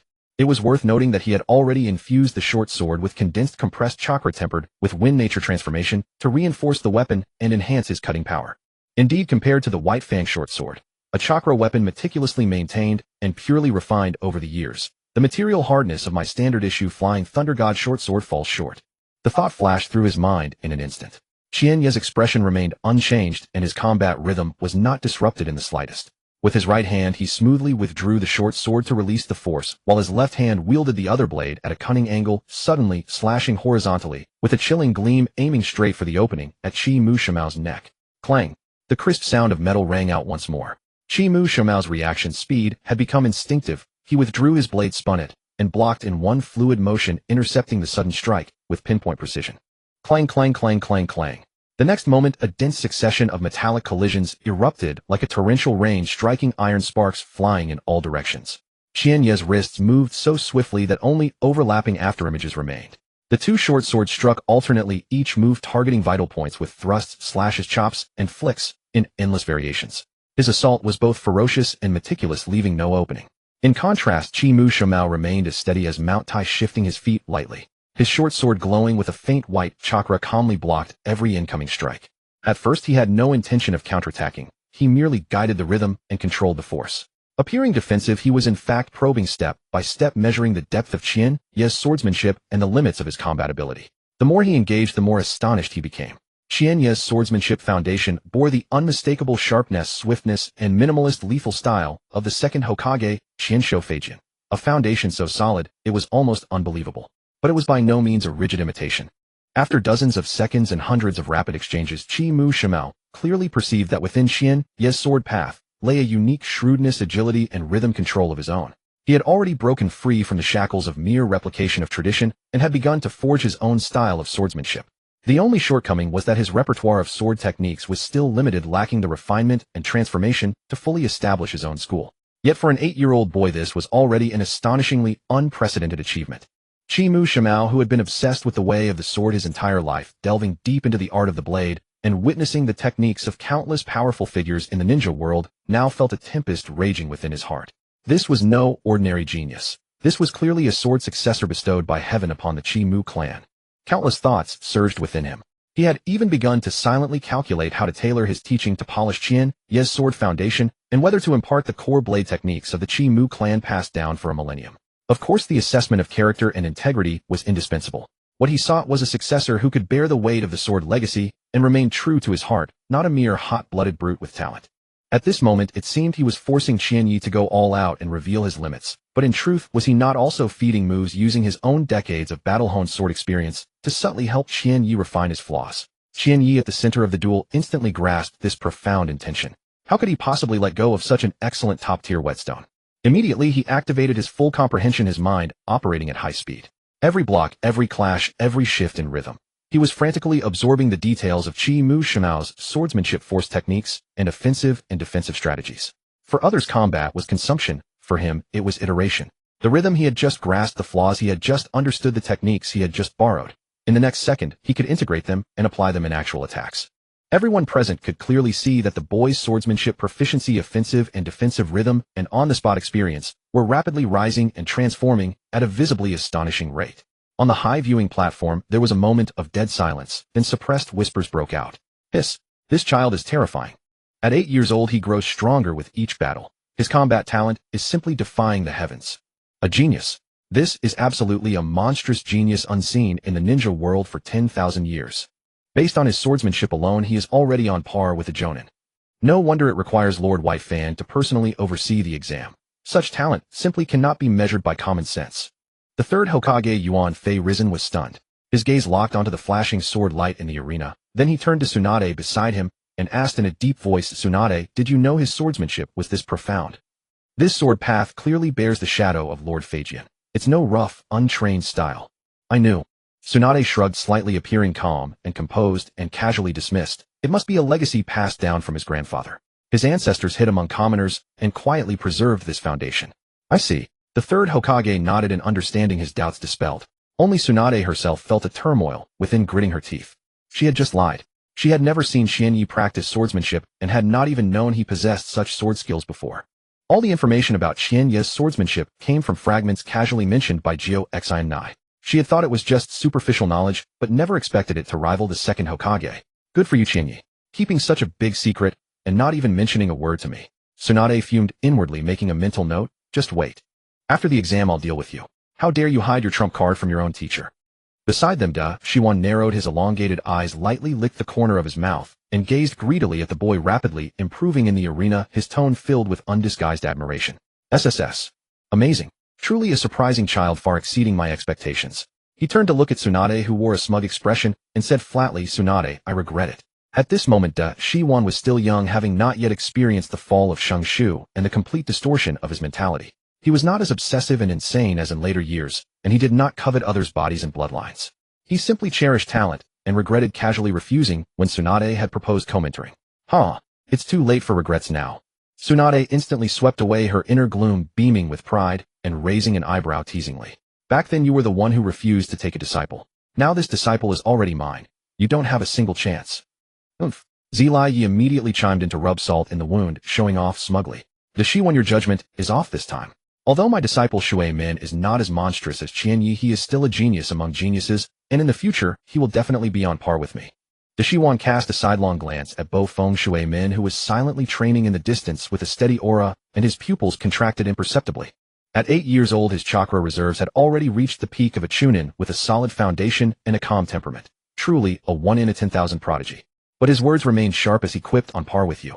Then wouldn't that make him the new dead last of the three? Shiwan, are you deliberately picking a fight? Zilai Ye's smile vanished instantly, and he growled in a low, furious voice, his hands itching to strike. That's ancient history. Still bringing it up? Do you believe I'll challenge you right now?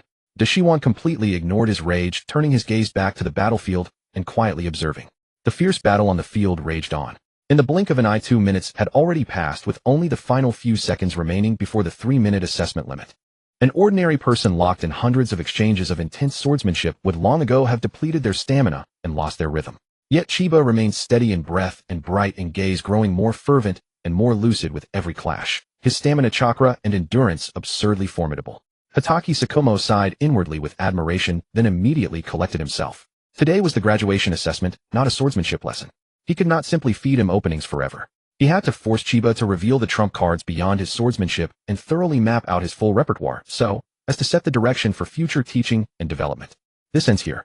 Murmuring silently to himself, Hatake Sakomo suddenly applied force to his wrist. Clang!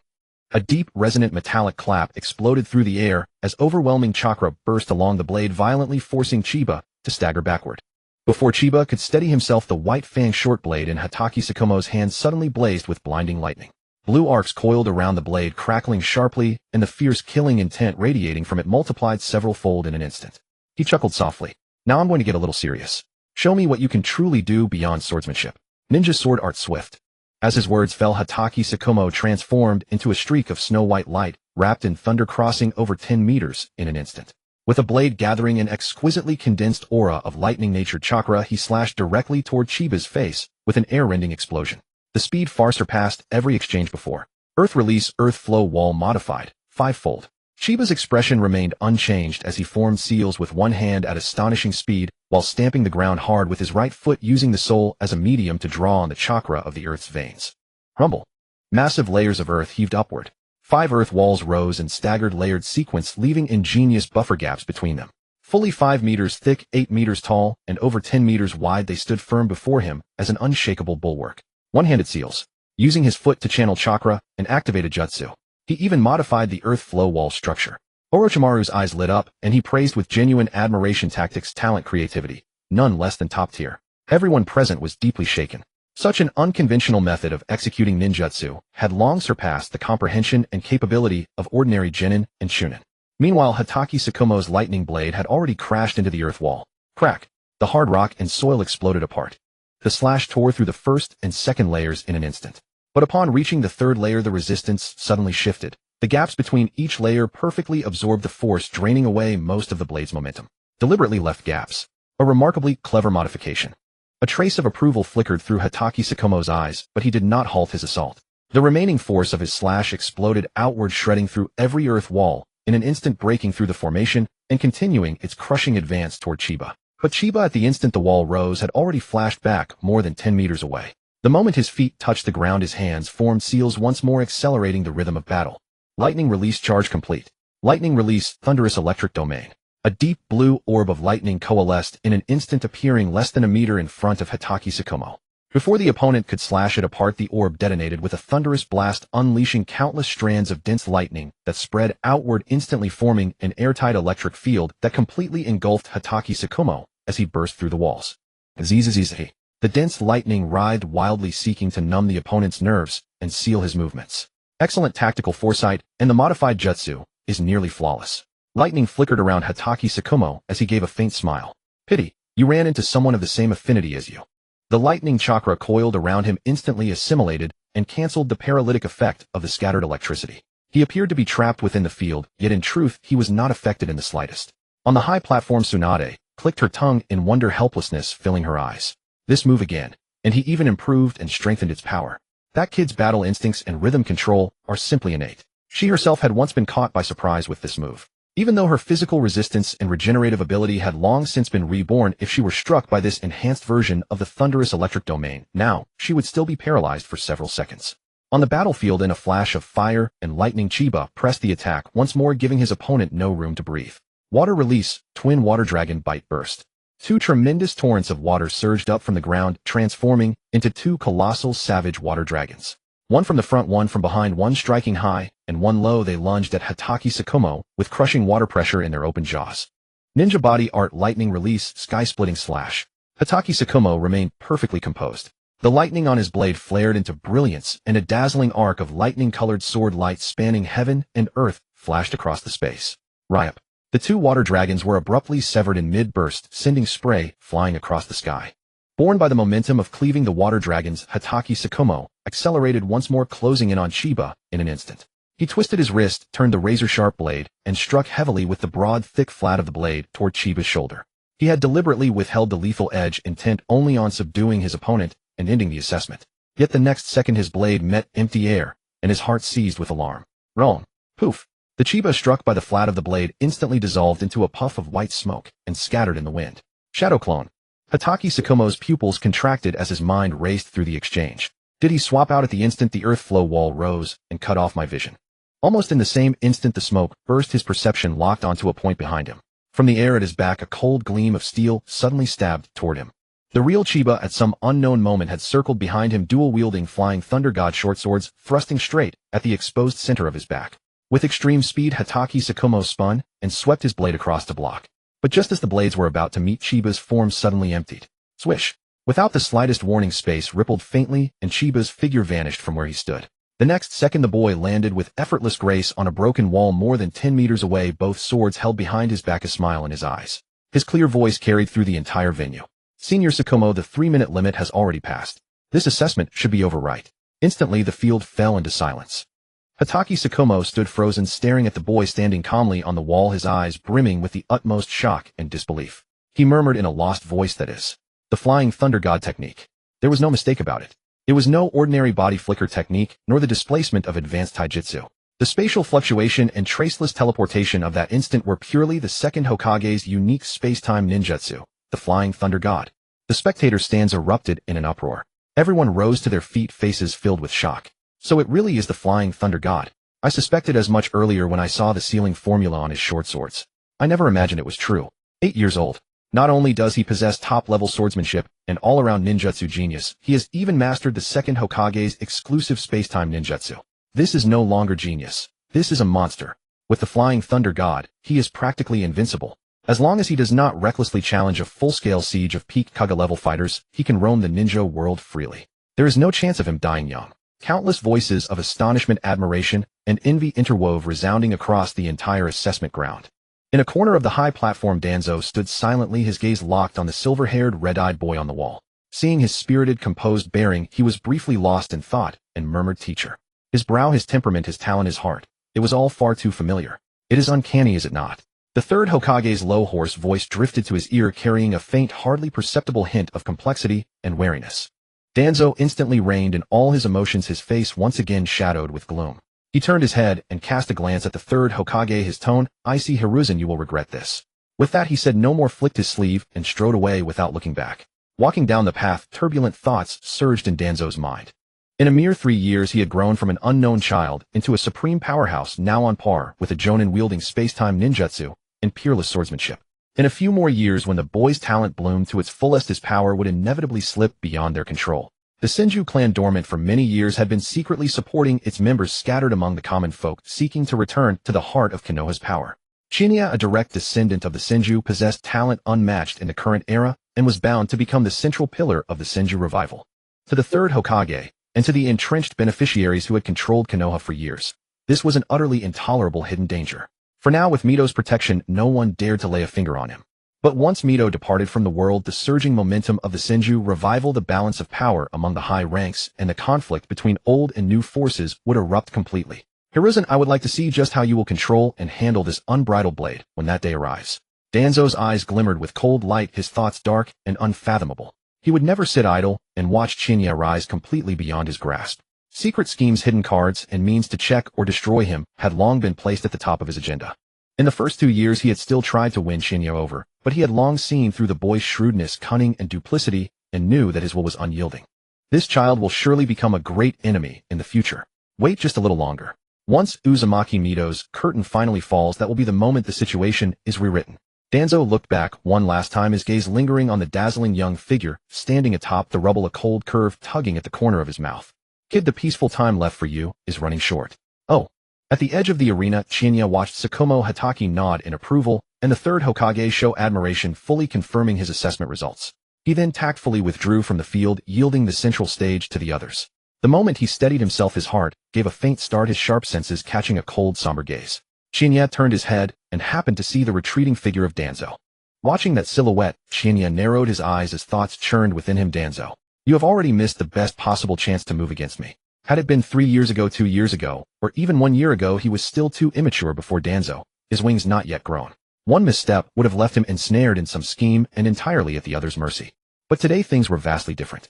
Relying on the flying Raijin space-time, ninjutsu, supreme swordsmanship, a comprehensive ninjutsu foundation, and an extremely powerful physical frame, he now had the confidence to protect himself calmly, even to retreat unscathed, right before the eyes of the third Hokage and Danzo.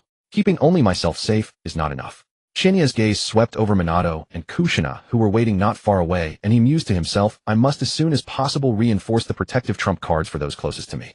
Minato and Kushina both occupied a cherished place in his heart. They were also the core bonds of his future plans to reshape the ninja world and take root in Konoha. He could not allow the slightest mishap to befall them. Perhaps I can combine sealing arts with the space-time principles of the flying Raijin to develop a specialized life-saving seal. It would lie silently dormant at ordinary times, but the moment a fatal crisis occurred, it would instantly trigger a spatial displacement, carrying them directly out of danger and leaving an escape route for them. No sooner had the thought arisen than it took root deep in Shinya's mind. He knew full well that from the moment he revealed the flying Raijin today, his name would resound throughout Konoha, and the Senju clan's quiet resurgence would be brought into the open. At that time, his conflict with Danzo, and with Konoha's old entrenched interest groups, would only sharpen and intensify with each passing day. When dealing with a veteran old schemer like Danzo, one so deeply immersed in conspiracies, forbearance, and ruthless cunning, no degree of caution could be excessive. As for directly striking to kill Danzo, the thought flickered through Chinya's mind and was immediately dismissed. The timing was not at all ripe. Should he slay Danzo, Konoha's political structure would inevitably be torn apart. He would either have to flee Konoha bearing the stigma of a rogue ninja, or fall into a desperate situation where the entire village hunted him down. This was by no means the outcome he desired. Why should he abandon his legacy and flee in disgrace? As a direct bloodline of the Senju, he was born with a legitimate claim to Konoha. His vision had never been to escape, but to seize control. By taking root in Konoha, stabilizing his foundation, and step by step grasping the levers of power, he would then make Konoha the core from which he swept across all directions, unify the ninja world, amass the countless fortuitous opportunities and rare treasures within it, and endlessly elevated the depth of his own foundation. Even in the future, when his cultivation reached a bottleneck, he would leverage the vast power accumulated in the ninja world to cross over to the myriad realms, gathering endless fortunes and treasures. Konoha was his starting point, never his shackle. Just as Chinya's thoughts soared, the battle in the arena had already erupted with a thunderous crash. Wind release vacuum sphere. Wind release vacuum wave. Fire release great flame technique. A dense barrage of fierce ninjutsu burst out in rapid succession, firelight and violent gales interweaving as they swept across the field. Compared with Chinya's hellish trial against the Kaga-level White Fang, Minato's opponent was far more conventional, merely a senior jonin of Konoha. Yet no one could have expected that from the very opening exchange Minato Namikaze would display an almost flawless chain of ninjutsu and rhythm control. Jutsu after jutsu flowed like water, seamlessly linked, pressing from both long and short range, while combining offense and defense, leaving the opponent no room to breathe or counterattack. That senior jonin had initially been dismissive, thinking an 8-year-old child required no real effort. A moment of carelessness caused him to lose his ground, and he instantly fell on the back foot.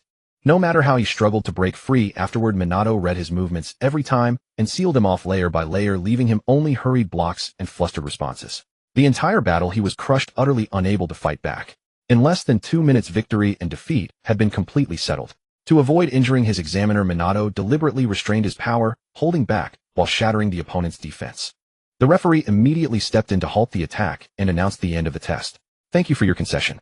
Minato drew back his stance and stood tall, giving a courteous bow to the defeated jonin, his bearing modest and composed. That senior jonin's face flushed red. He smiled wryly and shook his head. "I was overconfident and underestimated you. This loss is not unjust." With that, he could no longer bear to remain below the stands. With a flicker, he hurried off the field without even thinking to salute the third Hokage. The third Hokage watched the scene, half exasperated, yet fully understanding. Any Konoha jonin who lost to an 8-year-old child would lose all face and feel utterly humiliated. It could only be said that this senior jonin had been far too careless and had wholly underestimated Minato's strength. In the spectator stands, Orochimaru lightly pinched his chin, his narrow eyes slitted as deep curiosity churned within them. Why do I get the feeling that Minato's battle rhythm and ninjutsu chaining style look especially familiar? As he spoke, his gaze shifted, and he turned a half-smiling look toward Shinya, who was calmly watching the show nearby. Shinya met his gaze and gave an open, serene smile, neither confirming nor denying. "Hey, Orochimaru, what do you mean by that?" Jiraiya instantly lost his composure, bristling with indignation. "Minato is my disciple, so naturally I taught him. Could it be someone else taught him?" "You?" Orochimaru scanned Jiraiya from head to toe, his disdain almost unconcealed. "Better forget it." "You?" Jiraiya fumed, about to argue when Tsunade beside him couldn't help but add salt to the wound, her tone dripping with contempt. "Jiraiya, can you please have some shame? Minato's rhythm control and seamless ninjutsu integration are all honed through daily sparring and consultation with Chiba. What does that have to do with you? What Chiba has taught Minato is 10 times, 100 times more than you, his so-called master. Ask yourself, over the years of neglecting Minato, what exactly have you taught him?" The words struck home, leaving Jiraiya momentarily speechless. He opened his mouth, forcing a defense. "How can you say I haven't taught him anything? I've guided him in ninjutsu training." "Oh." Tsunade raised an eyebrow mockingly. Jiraiya's mind went blank. Thinking back, he had spent years wandering outside, rarely returning to the village, and had never properly taught Minato any exclusive techniques. Minato had already mastered chakra control and basic theory, needing no guidance from him. In truth, his role as a master was purely nominal and neglectful. Tisk tisk. Tsunade and Orochimaru simultaneously shot him looks of disdain and contempt, fully devastating. Even the third Hokage couldn't bear it anymore, reproaching helplessly, "Jiraiya, you have indeed been too derelict this time." He had originally assumed that Minato's astonishing talent owed much to Jiraiya's meticulous instruction, but now it seemed Minato's achievements were solely due to his own discipline and Chiba's help, with no credit to Jiraiya. Reprimanded by his own teacher in public, Jiraiya instantly deflated, hanging his head and muttering in defense, "I know I was wrong. I'll definitely teach him properly from now on. I was even planning to take Minato to sign a contract with the Toads of Mount Myaboku. I've been busy with that, which is why I neglected teaching."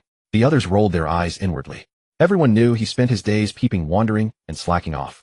Given his connection to Mount Myaboku, why would he need 3 years to prepare for a summoning contract? But they simply couldn't be bothered to expose him, so they let it drop. Just as the atmosphere grew awkward, Minato stepped forward with a gentle smile to rescue Jiraiya. "Please don't blame my master, esteemed seniors. He has indeed taught me many valuable insights into training. I already have a wealth of techniques in my repertoire. My master was worried I would bite off more than I could chew, so he refrained from teaching me new ones hastily. It was out of thoughtful consideration." Chiba cast a sideways glance at Minato, silently complaining, "Who was it that privately ranted to me about his master neglecting him, being away for years and only telling jokes and peeping?" Minato caught Chiba's look and immediately shot back a pleading, pitiful expression. Chiba sighed and looked away, unwilling to expose him. He wasn't a naive child. Breaking the facade would only embarrass both master and disciple, serving no purpose. What a good disciple. I knew I didn't spoil you for nothing. Jiraiya's eyes welled with tears, deeply moved, vowing to train Minato well from now on. After the brief commotion subsided, Chiba suddenly turned to Tsunade beside him and asked, "Sister Tsunade, can I contract the Slug clan?" He had long calculated that the Slug Sage art was complete and orthodox. If he could contract them, he might obtain a complete chi cultivation method to perfect his 3 foundations of essence, energy, and spirit. Moi. Tsunade raised an eyebrow in surprise. "Weren't you quite averse to slugs before? I remember the last time I summoned one to heal the wounded, you looked quite repulsed. Didn't you even buy a ninja dog as your summoning beast?" Why the sudden interest in contracting slugs? Chiba scratched the back of his head, awkwardly explaining with a smile. I used to be a bit uncomfortable with slimy creatures, but after years of training I've gotten used to them. Naturally I want to give it a try. He didn't elaborate that his innate fear of soft-bodied creatures from his past life had been completely worn away by years of intense training. I see. Tsunade nodded understandingly, sensing his hidden motives, but not pressing further. She readily agreed, no problem. After the assessment, come with me to the clan grounds, and I'll take you to sign the contract. Thank you, Sister Tsunade. Chiba's eyes curved into crescents, brimming with joy. At that moment in the center of the arena, Kushina's assessment officially began. Her opponent was also an ordinary jonin. Having witnessed the previous jonin's defeat from underestimation, this examiner was extremely cautious from the start, not daring to underestimate the red-haired girl before him. As the battle began, the jonin struck first, hurling several kunai and shuriken to disrupt Kushina's rhythm, while rapidly forming hand seals to charge a ninjutsu. Fire release, great fireball technique. A blazing inferno erupted, sweeping across the field. Facing the onslaught, Kushina remained calm and composed. Heavenly Foot of Pain. She stomped heavily, sending a shockwave through the ground, causing several thick layers of rock to rise, abruptly blocking and extinguishing the great fireball. Before the dust settled, Kushina's eyes flashed with sharp light as she murmured, sealing technique, adamant and sealing chains. Whoosh. Over a dozen dazzling golden chakra chains burst forth from her body, imbued with sealing power, encircling the jonin from all directions, like living entities, instantly sealing off all avenues of escape. Wind release, great breakthrough. The jonin's face changed, hastily forming hand seals as a howling gale surged forth, attempting to blow away the golden chains and break free. But he ultimately underestimated the domineering nature of the Uzumaki clan's exclusive sealing technique. The adamantine sealing chains possessed powerful anti-technique and sealing properties, and a mere wind release could not impede them at all. The golden chains instantly pierced through the gale, precisely wrapping around the jonin's limbs and torso, locking them tightly.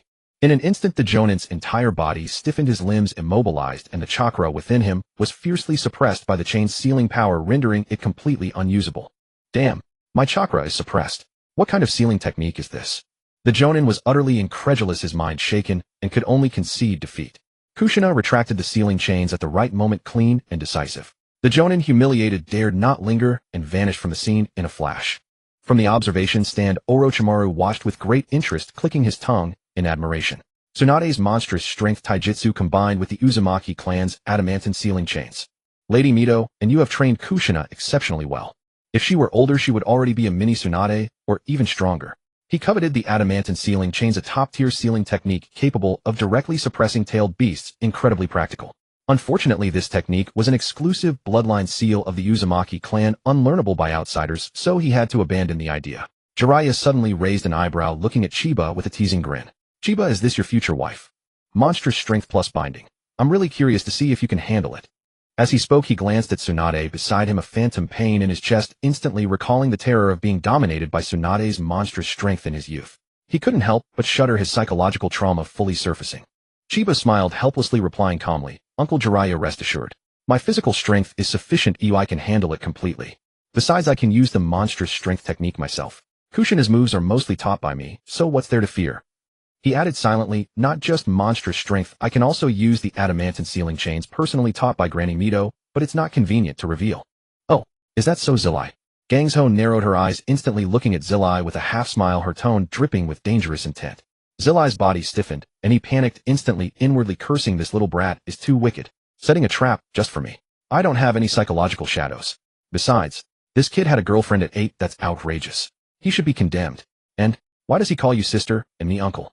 I'm still in the prime of my youth. Full of grievance, but afraid to argue, terrified that Gangzhou would immediately take action to verify his psychological shadows, Zillai decisively fled. Suddenly remembered, I have urgent business. I'm leaving.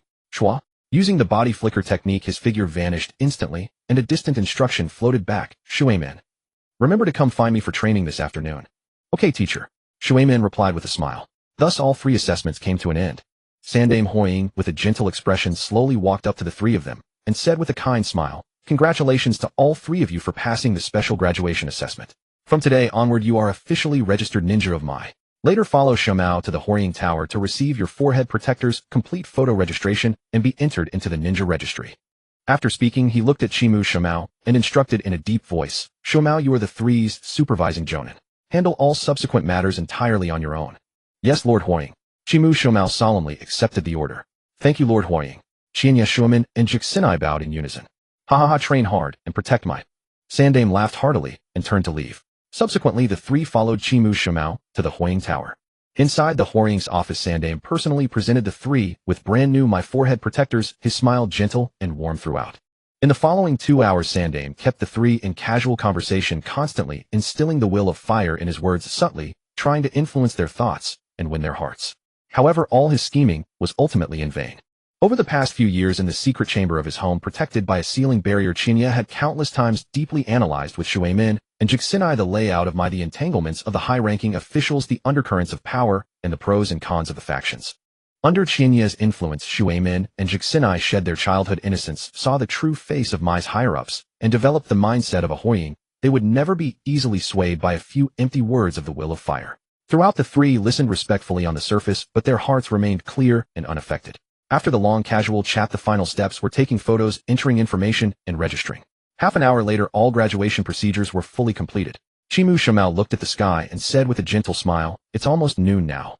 As your newly appointed supervising teacher, let me treat you to some grilled meat. How about it?"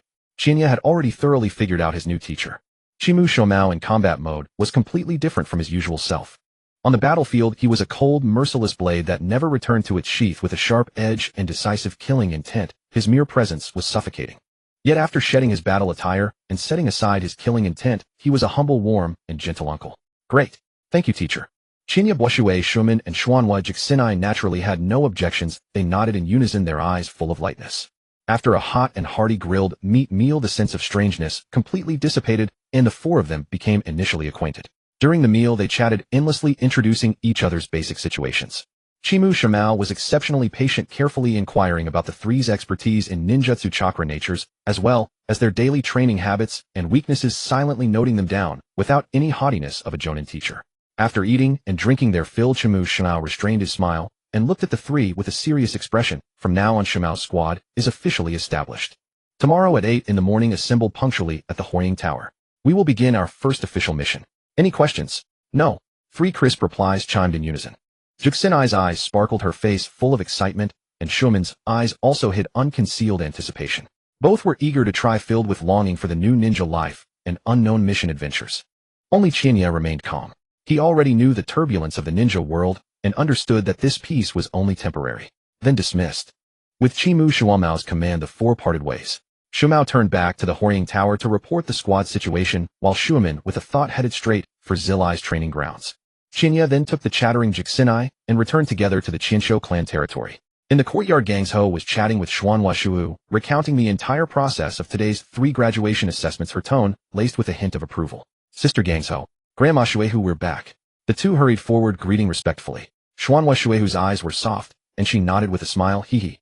It's good that you're back. I heard that your performance in today's assessment was quite outstanding." Upon hearing this, Jixinai immediately became excited and began chattering. "I'm just okay. That supervising jonin was too careless. He completely didn't understand the strange nature of the adamantine ceiling chains. I trapped him on the spot, and the battle ended right there." As she spoke, she turned to look at Chinya. "But Chinya is the most impressive. He actually managed to give Shumao teacher a good fight and held on for 3 minutes. It's incredible." Xuanhua Shu listened with a kind expression, quietly hearing her recount the details of the assessment, her eyes full of tenderness. Chinya stood aside, not interrupting, quietly accompanying them. Stealing a half-day of leisure from the busy world, this kind of peaceful and gentle daily life was the scene he cherished since his transmigration. He was clear-headed in his heart. The storm was coming to the ninja world, and this tranquility was destined to be fleeting. To protect the peace and happiness before him, he could only constantly grow stronger. After Jixinai finished recounting the assessment, Chinya turned to Gangsho and got straight to the point. "Sister Gangsho, when can we sign the summoning contract you promised me?" "Anytime. I've already prepared it for you."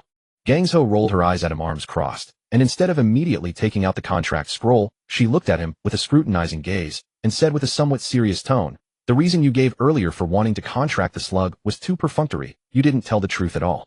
Now that there are no outsiders, tell me honestly, why did you suddenly insist on signing the Shigulan summoning contract? If you don't tell the truth, don't even think about getting this contract." Her mind was sharp. She saw through the kid's little schemes at a glance. There was no way he could fool her. Chinya shrugged helplessly and had to confess, "All right, I'll tell the truth. It was Uncle Zilai who told me. The sage arts he cultivates are extremely powerful and can enhance a ninja's abilities in all aspects. I thought that since the 3 sacred lands of summoning, Long Daidong and Shigulan, must also have their own exclusive sage arts inheritance, I'm not familiar with Long Daidong, and I have no connection with Lord Dashawan, so I could only come to you, Sister Gangsho. So that's it, you're after the immortal arts of the Shirgu Lin. Tsunade nodded in understanding, then her expression turned serious as she spoke with a weighty tone. I can tell you plainly that the Shirgu Lin does indeed possess an orthodox lineage of immortal arts. The first Hokage, my grandfather, learned them here. But Jiraiya surely didn't tell you everything. The conditions for cultivating immortal arts are extremely harsh. Ordinary people don't even qualify to begin. I myself couldn't cross the threshold and ultimately failed. Moreover, the cultivation of immortal arts is fraught with peril. The slightest misstep can lead to backlash from natural energy. Tsunade grew increasingly irritated, silently noting Jiraiya's debt in her mind. How dare he speak of such things? Immortal arts were not something a child could trifle with. Qian Yi was still young. If he rashly ventured into danger, the consequences would be dire. Sensing her anger, Qian Yi quickly spoke to soothe her. I know the dangers of immortal arts, and Uncle Jiraiya told me as well. But I'm not going to cultivate recklessly right now. I just want to sign the contract early, understand the essentials, and prepare in advance. When the time is right, I'll attempt the practice. He was already resolute in his heart. Immortal arts were a trump card he must obtain. In the later stages of the shinobi world, powerful enemies abound, and the Otsutsuki clan defied all logic. Ordinary ninjutsu and bloodline abilities were hardly enough to contend. Only immortal arts and the power of the six paths could match them. By laying the groundwork early, he could protect those around him in the chaos to come. Tsunade saw the determination in his eyes and knew that once this kid made up his mind, not even 10 oxen could drag him back. If she forcibly stopped him, he might take reckless risks on his own, which would be even more dangerous. She let out a helpless sigh. I know your nature. If I don't let you have your way, you'll never give up. I can help you sign the contract, but I must warn you again. The practice of immortal arts is not something that can be achieved through effort alone. Whether one is qualified is almost innate. If you have the aptitude, it will come naturally. If not, forcing it is useless. The more stubborn you are, the easier it is to be consumed by the backlash of natural energy. Take care of yourself. With that, Tsunade stopped persuading. Her hands moved swiftly through seals, and she slammed her palm against the ground. Summoning jutsu. White smoke billowed and dissipated, revealing a small slug about the length of an arm. Its body was pure white, radiating a gentle, soothing aura. Tsunade-sama, you called me. Is there something you need? The little slug asked, then turned to greet Qian Wishui, who, and Tsunade one by one, clearly familiar with them. Qian Yi and Zhou Xian Nai also responded politely. It's like this, Tsunade said directly. Qian Yi wants to sign a summoning contract with the Shirgu Lin. The little slug's slender antennae gently swayed as it turned to study Qian Yi seriously, its warm voice sounding. Qian Yi-sama is certainly welcome. Then please retrieve the summoning contract scroll. Please wait a moment. The little slug responded, and with a flash it vanished from the courtyard via reverse summoning. Within just a few minutes, white smoke rose again, and it reappeared carrying a heavy, ancient-looking contract scroll. The contract scroll is here. Tsunade took the scroll, unrolled it flat, and handed it to Qian Yi. Bite your fingertip, sign with blood, and the contract will take effect. All right. Qian Yi did not hesitate. He bit his fingertip, blood seeped out, and he neatly wrote his name in the blank space on the scroll. A faint light flickered on the contract, and in the unseen realm a subtle connection quietly took shape, linking him to the sacred land of the Shirgu Lin. Just as Tsunade was about to roll up the scroll, Zhou Xianai's eyes suddenly lit up, and she couldn't help asking Tsunade Slugsama. Can I also sign a summoning contract with the Shirgu Lin? She genuinely liked the gentle, soft slugs and felt drawn to them. Moreover, since Qian Yi had already signed, she wanted to follow suit and walk side by side with her companion. Tsunade raised an eyebrow, slightly a bit surprised, and turned to the little slug. What do you think? The little slug's antennae trembled as it carefully sensed the surging rich life force within Zhou Xianai, then said warmly, of course. The life force of the Uzumaki clan is deep and mighty with an excellent constitution, fully meeting the standards for signing with the Shirgu Lin. Really? That's wonderful. Zhou Xianai's face instantly broke into a delighted smile. She hopped over, gently hugged the little slug, and spun around in a small circle, her eyes brimming with joy. Then, following the same example, she bit her fingertip and signed her name in blood. The moment the contract formed, she too clearly sensed a distant sacred space, and a wondrous connection quietly came into being. Once Zhou Xianai calmed down, Qian Yi stepped forward and asked the little slug solemnly, Slug-sama, I have a question. Can I cultivate the immortal arts of the Shirgu Lin? What specific conditions must be met? The little slug was slightly startled, then said gently, the Shirgu Lin does possess an orthodox lineage of immortal arts, and we are willing to teach those who meet the qualifications. Qian Yi-sama, may I ask you to extend your hand so I can examine you? Qian Yi obeyed, raising his hand, and gently placing his palm on the slug's soft back. A faint emerald green natural energy slowly flowed out, spreading through Qian Yi's palm, and throughout his body, gently probing his constitution and bloodline. After a moment, the faint light faded, and the examination concluded. The little slug spoke with a hint of amazement. The examination is complete. Qian Yi-sama's constitution is of the highest caliber. He possesses a Uzumaki sage body of extreme purity with an exceptionally pure bloodline. Such aptitude is truly 1 in 10,000 across the entire shinobi world. Beyond that, your body also harbors the bloodline of the Senju clan, though it is not yet fully awakened and is at a low level of development. But with this top-tier Uzumaki sage body alone, you can firmly step across the threshold of immortal arts cultivation. Across the shinobi world, I have only seen such a pure sage body once before, in Hashirama-sama. However, there is a slight difference. When Hashirama-sama cultivated immortal arts, his entire bloodline and constitution were fully developed and completely awakened. As for Uchiha-sama, your sage body awakened only recently. Its potential is boundless, but there is still vast room for development. Beside them, Shien was Shuei, who remained calm, showing no surprise. She had long known that Shien possessed a top-tier Uzumaki sage body, and only such an extremely pure bloodline could have a chance to awaken a top-tier bloodline talent like Kagura's mind's eye at such a young age. Jio Xinai, however, was full of curiosity. Staring at Xianya's hair, she asked in confusion, "But Xianyi, since your Uzumaki bloodline is so pure, why isn't your hair red like mine?" She had previously thought that Xianya's hair color wasn't red because his Uzumaki bloodline was insufficiently pure. Shien was Shuei, who smiled and shook her head gently, unable to provide an answer. Tsunade, however, stroked her chin and speculated thoughtfully, "In my opinion, it's most likely that the strength of the Senju bloodline within him temporarily suppresses the Uzumaki bloodline, but the Senju bloodline hasn't fully awakened yet, which has resulted in this unique appearance. No other explanation fits." "That does seem very likely." Shien was Shuei, who and Jio Xinai both nodded in agreement. Xianyi felt a secret joy mentally noting this excellent excuse, but only showed a faint smile on his face. This explanation would conveniently lay a plausible foundation for him to gradually unlock the Senju and Uchiha bloodlines in the future, saving him countless troubles. Shinya suppressed his thoughts, looked at the little slug, and continued asking, "I am still young, and have not been cultivating for long. It is only natural that my sage body development is low. Since my aptitude meets the requirements, may I now go to the Shirgu Forest to formally begin sage art cultivation?" "I can take you to the Shirgu Forest to meet the main body, who will make the final decision. It will most likely be fine." The little slug changed its tone and warned solemnly, "But I must caution you again, Lord Chinya, and sage art cultivation aptitude is only the foundation. The true core lies in the state of mind. Only by achieving unity between heaven and humanity with a mind free of distracting thoughts can one master natural energy and succeed in cultivation. Lady Gangsho is the best example. Her aptitude fully meets the requirements, but her mind is cluttered and her attachments too strong. She has never been able to calm her heart, and thus failed to master sage art."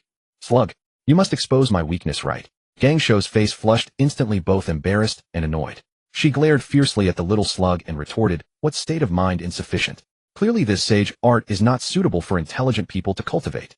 Look at the entire ninja world. The only ones who have mastered sage art are my grandfather Zhu Jian and Zilai Yi. Deshiwan, my second grandfather, and I. All of us failed.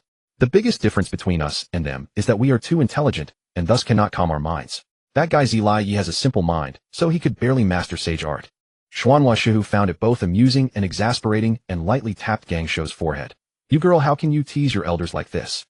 In her heart, she secretly agreed with Gangsho. She herself had once attempted sage art, but ultimately failed due to the shackles of her state of mind. She had never spoken of this to anyone, only the slug knew it well. At that moment, the slug's antennae twitched and it wanted to speak, but was stopped by a look from Xuanhua Shihu, so it obediently kept silent.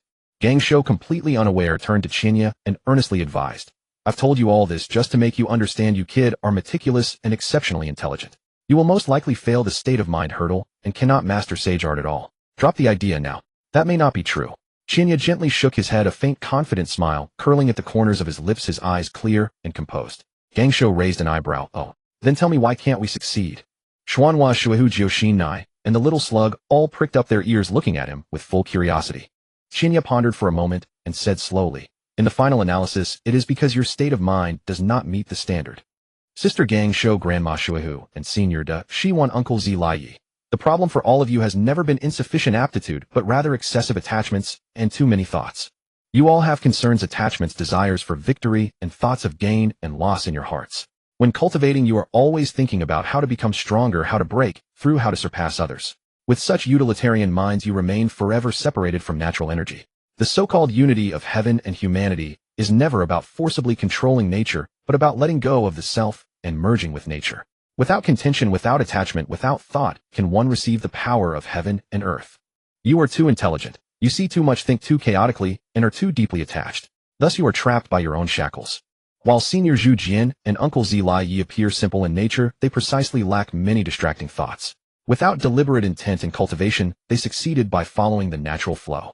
These words were so penetrating and thorough that the expressions of several people present changed instantly. The little slug's body trembled slightly, its voice full of admiration. Lord Qinya, your understanding of the state of mind already far exceeds that of ordinary people, and it perfectly aligns with the core of the Shirgu Forest Sage art cultivation. Such penetrating insight is truly rare. Gang Shou stared blankly at Qinya, all traces of dismissiveness fading from her face, her eyes filled with shock. She had never imagined that the sage art's state of mind problem that had troubled countless ninja world powerhouses would be so succinctly laid bare by the young Qinya. Xuanhua Shuehu nodded slowly, her heart full of approval. At this moment, she was certain that Qinya's future was absolutely boundless. Qinya's gaze was calm as he said softly, "The strength I seek is never about competing or chasing fame and profit. It is only to protect those around me. I have attachments but no distracting thoughts. I do not contend for gain or loss, nor seek victory or defeat. Perhaps I happen to fit this state of mind." He raised his eyes to the little slug and said firmly, "Lord Slug, please take me to the Shirgu Forest to meet the main body. I wish to formally attempt to engage in sage art cultivation." The little slug no longer hesitated. "Since Lord Qinya's state of mind and aptitude both meet the requirements, I will take you there immediately. The main body will surely be willing to teach you the orthodox sage art of the Shirgu Forest." TCH. After hearing Qinya's penetrating analysis, Gang Shou was not relieved, but instead pouted with a disappointed look. "You said nothing new. Isn't this just the same thing the slug just said? Are you just repeating it to fool me?" No, you didn't understand my meaning." Qinya gently shook his head and slowly corrected, "To be precise, you haven't truly understood what the Lord Slug meant by state of mind. In my view, the state of mind is never a vague insight but a concrete psychological realm. A person with a sufficiently strong state of mind can completely control their thoughts and emotions, firmly suppress their 7 emotions and 6 desires, and cut off all unnecessary distractions. I have not yet formally been introduced to the methods of sage art cultivation, but it is not difficult to infer from all the clues. The core of sage art cultivation is to allow the cultivator to completely calm their mind throughout the entire process, eliminate all random thoughts and emotional fluctuations, and reach a state of unity between heaven and humanity, where the heart is like still water, empty and clear without self." As he finished speaking, Qinya turned to the little slug beside him and asked with a smile, "Lord Slug, am I correct?" This penetrating insight, seemingly Qinya's impromptu deduction, actually stemmed entirely from his knowledge of the ninja world's settings and the essence of sage art from his past life, merely using the current clues to reasonably reveal the truth. "Lord Qinya, you have understood it perfectly." The little slug gently wiggled its antennae, its tone full of affirmation. "What Lady Gang Shou said earlier about intelligent people can't learn sage art actually has some truth to it. People with sharp minds and excessive thoughts are prone to scattered thoughts and fluctuating emotions. Trying to forcibly suppress all mental activity and enter a state of absolute clarity and no thought is almost as difficult as ascending to heaven. If there were a specialized method for cultivating the state of mind, there might still be a chance to compensate. But unfortunately, to this day, no orthodox method for mind cultivation has been passed down in the entire ninja world. For this reason, Gang Shou, Shi Wan, and others were all stuck at the state of mind hurdle, unable to attain sage art. After hearing the slug's words, several people in the courtyard showed expressions of regret, with a hint of disappointment in their eyes. Just as everyone tacitly accepted that the sage art's state of mind problem was unsolvable, Qinya suddenly smiled and gently shook his head. "No, the ninja world actually does have methods for state of mind cultivation." "What a—" As soon as his words fell, Gang Shou, who had been dejected and downcast, instantly dilated her pupils. She jerked her head up and stared at Qinya intently, her voice urgent and excited. "You say the ninja world has methods for mind cultivation? Where? What method?" At this moment, Gang Shou no longer had her usual lazy and tsundere demeanor. Her heart was filled with extreme urgency. She needed this method too much. Since Zilai Yi barely managed to master a half-baked sage art, the dynamic among the 3 Sannin was completely overturned. The one who used to be ridiculed as the dead last now possessed a trump card that surpassed everyone else. One saw through the shortcomings of his own mental state and feared the backlash risk of the Longdi Cave sage art, so he decisively gave up. Only she refused to accept it, insisted on trying, and ultimately failed. Since then, Zilai Yi often teased them about the sage art showing off every time, causing her and One to feel aggrieved for years. If she could master sage art, she would be able to completely avenge her humiliation and crush Zilai Yi's arrogant demeanor. Not only Gang Shou, but also Xuanhua Shuhu beside her had a flicker in her eyes, and Jiu Shinai widened her eyes. Both of them looked at Qian Yi with full anticipation. Seeing the eager gazes of everyone, Qian Yi slightly raised his hand to calm them down. "Everyone calm down. This method might not be the heaven-defying secret art you imagine. Stop being mysterious. Just say it." Gang Shou glared at him full of urgency, unwilling to listen to his build-up, eager to know the answer immediately. Qian Yi no longer delayed and said directly, "The monks of the various temples in the Hua country, who meditate and contemplate all year round, cultivating their minds through daily practice, are themselves the most orthodox method of mental cultivation. Think carefully, those true enlightened monks, have they already seen through their emotions, able to control their own feelings at will, entering a state of no thoughts and no desires, with a heart as still as water?" Edge. Everyone was stunned upon hearing this, and after a moment of thought they nodded in agreement. It seems this is indeed true. The small slug trembled its antennae and suddenly realized, Lord Qian Ye's words have awakened me from a dream. I never connected the two before, but now that I think of it, those monks with pure minds indeed fully meet the mental conditions for sage art cultivation. I suddenly recall something. The slug spoke again, adding, "In the Hua temple of the Hua country there was once a monk known as the genius of the immortal tribe. No one knew the reason, but now it seems that he was naturally transcendent in mind, meeting the core requirements of sage art cultivation." Hearing this, Gang Shou's excitement faded, her expression fell, and she said helplessly, "But what use is this? Do you want me to give up ninja training, go to a temple to become a monk, and sit in meditation every day, eh? That kind of boring and dull life would be better off killing me directly." She was naturally flamboyant, loved freedom, enjoyed excitement, and was competitive. How could she endure the ascetic life of a temple? After a brief moment of disappointment, Gang Shou quickly composed herself and forced a self-consolation. Forget it, I don't need to learn sage art. With my strength, why would I need the boost of sage art? Without it, I can still reach the summit of the ninja world."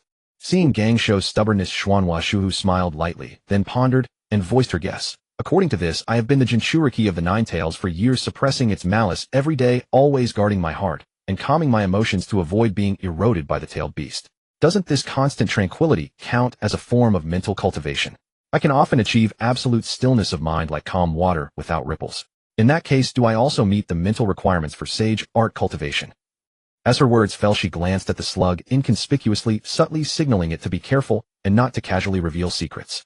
"Grandma Shuehu, this is indeed possible." Qian Ye's eyes lit up as he said sincerely, "If Xuanhua Shuehu could master the Shirgu forest sage art, not only would her own strength undergo a qualitative leap, but the vast natural energy nurtured by the sage art could also slow down the loss of her vitality, greatly improving her physical wear and tear, killing two birds with one stone." The slug also chimed in at the right moment, but at the same time pointed out the key risk. If Lady Shuehu can truly maintain a clear mind all year round, she does indeed have the qualifications for cultivation. But the biggest problem is not you but the nine tails inside you. Sage art cultivation requires an absolutely stable mind, not allowing the slightest distraction or disturbance. The nine tails' resentment is immense, constantly restless. If it interferes secretly, you won't be able to cultivate in peace, and it will be in vain. This is indeed true. Xuanhua Shuehu was slightly startled, and subconsciously sensed the restless nine tails beneath the seal in her body, shaking her head with a helpless sigh. "It seems that unless I completely reconcile with the nine tails, or completely remove the tailed beast, I will have no chance with sage art in this life." At that moment, she suddenly remembered Qian Ye's previous proposal, to remove the nine tails in the future, and then use the water of life to repair the damage to her body and the seal. At that time she didn't take it seriously, but now she thought that this was her only chance to break through the shackles and cultivate sage art. No, absolutely not. Gang Shou's face suddenly changed, and she quickly stopped her tone firm. "Grandma, don't even think about it. Once the tailed beast is removed, the consequences will be unthinkable. You must not take the risk." Even though Shuehu had little time left, Gang Shou would never allow her to risk her life for sage art. Every extra day together is a blessing. Upon hearing this, Jiuxinai's eyes instantly flashed with a strange expression. She clearly remembered that Qian Yi had already helped Grandma Shuehu restore her vitality, and her lifespan had been greatly extended, not at all as decrepit as Gang Shou thought. Qian Yi keenly caught her expression change, gently patted her back without a sound, and gave her a subtle glance, signaling her to keep the secret and not to slip up. Jiuxinai quickly came to her senses, hurriedly restrained the strangeness in her eyes, and followed suit seriously. Yes. Sister Gang Shou is right. Grandma, we must not lose you. Don't think nonsense. Yes, don't act impulsively." Qian Yi nodded in agreement. Seeing the two playing along, Xuanhua Shuehu understood and nodded gently. "Don't worry, Grandma knows what she's doing. I was just saying it casually, I won't act recklessly." Gang Shou finally breathed a sigh of relief, then turned to look at Qian Yi again, her eyes full of scrutiny and curiosity. "Back to the topic, do you still insist on cultivating sage art? Even with my mental state, I can't pass the mental barrier. You're smarter than me with even more distractions, so how can you succeed? Do you have another quick method to cultivate the mind?" "Indeed I do." Under Gang Shou's surprised gaze, Qian Yi nodded frankly. "Sitting meditation, if persisted in for a long time, is the most reliable method of mind cultivation. Accumulating day by day, you can gradually settle your mind and reach the cultivation standard. Besides that, I am naturally able to control my emotions, easily suppress distracting thoughts, and rarely experience severe emotional fluctuations. These words were half true and half false. The so-called natural control of emotions was merely a benefit from his cultivation of the Zifu refining spirit method. The method of refining the spirit is itself a technique to temper the soul and stabilize the mind. The stronger the soul, the more stable the mind, the fewer distracting thoughts, fundamentally preventing emotional outbursts and the breeding of distractions.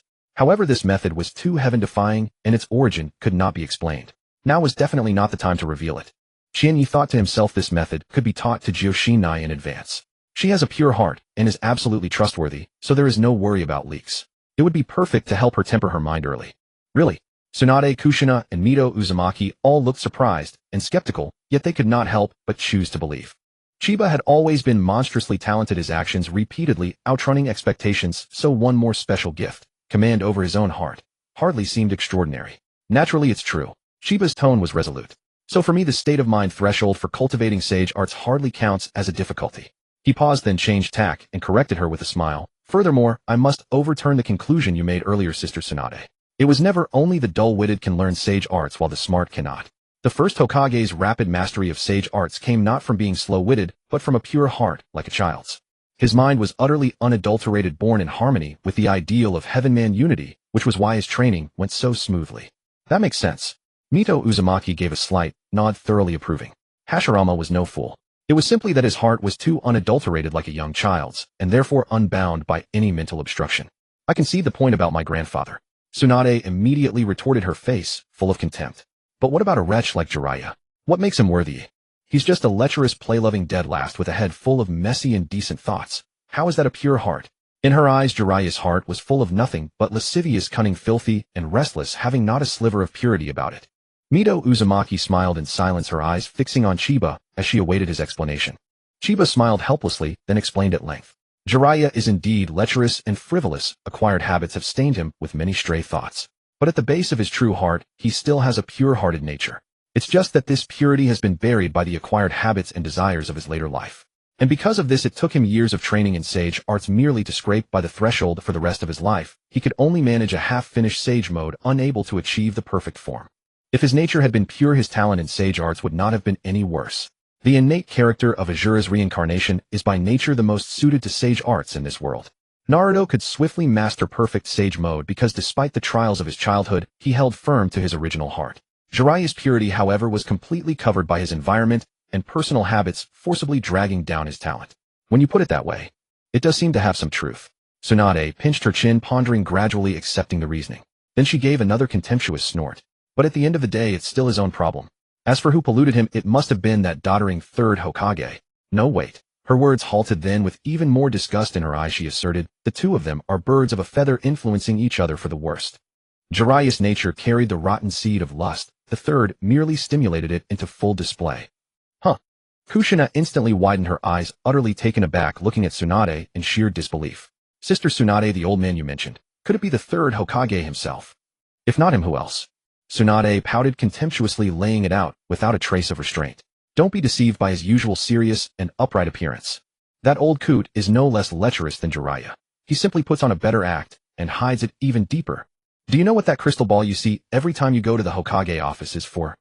Kushina hastened to nod, full of curiosity. That is no office instrument. Tsunade ground her teeth, her face full of loathing.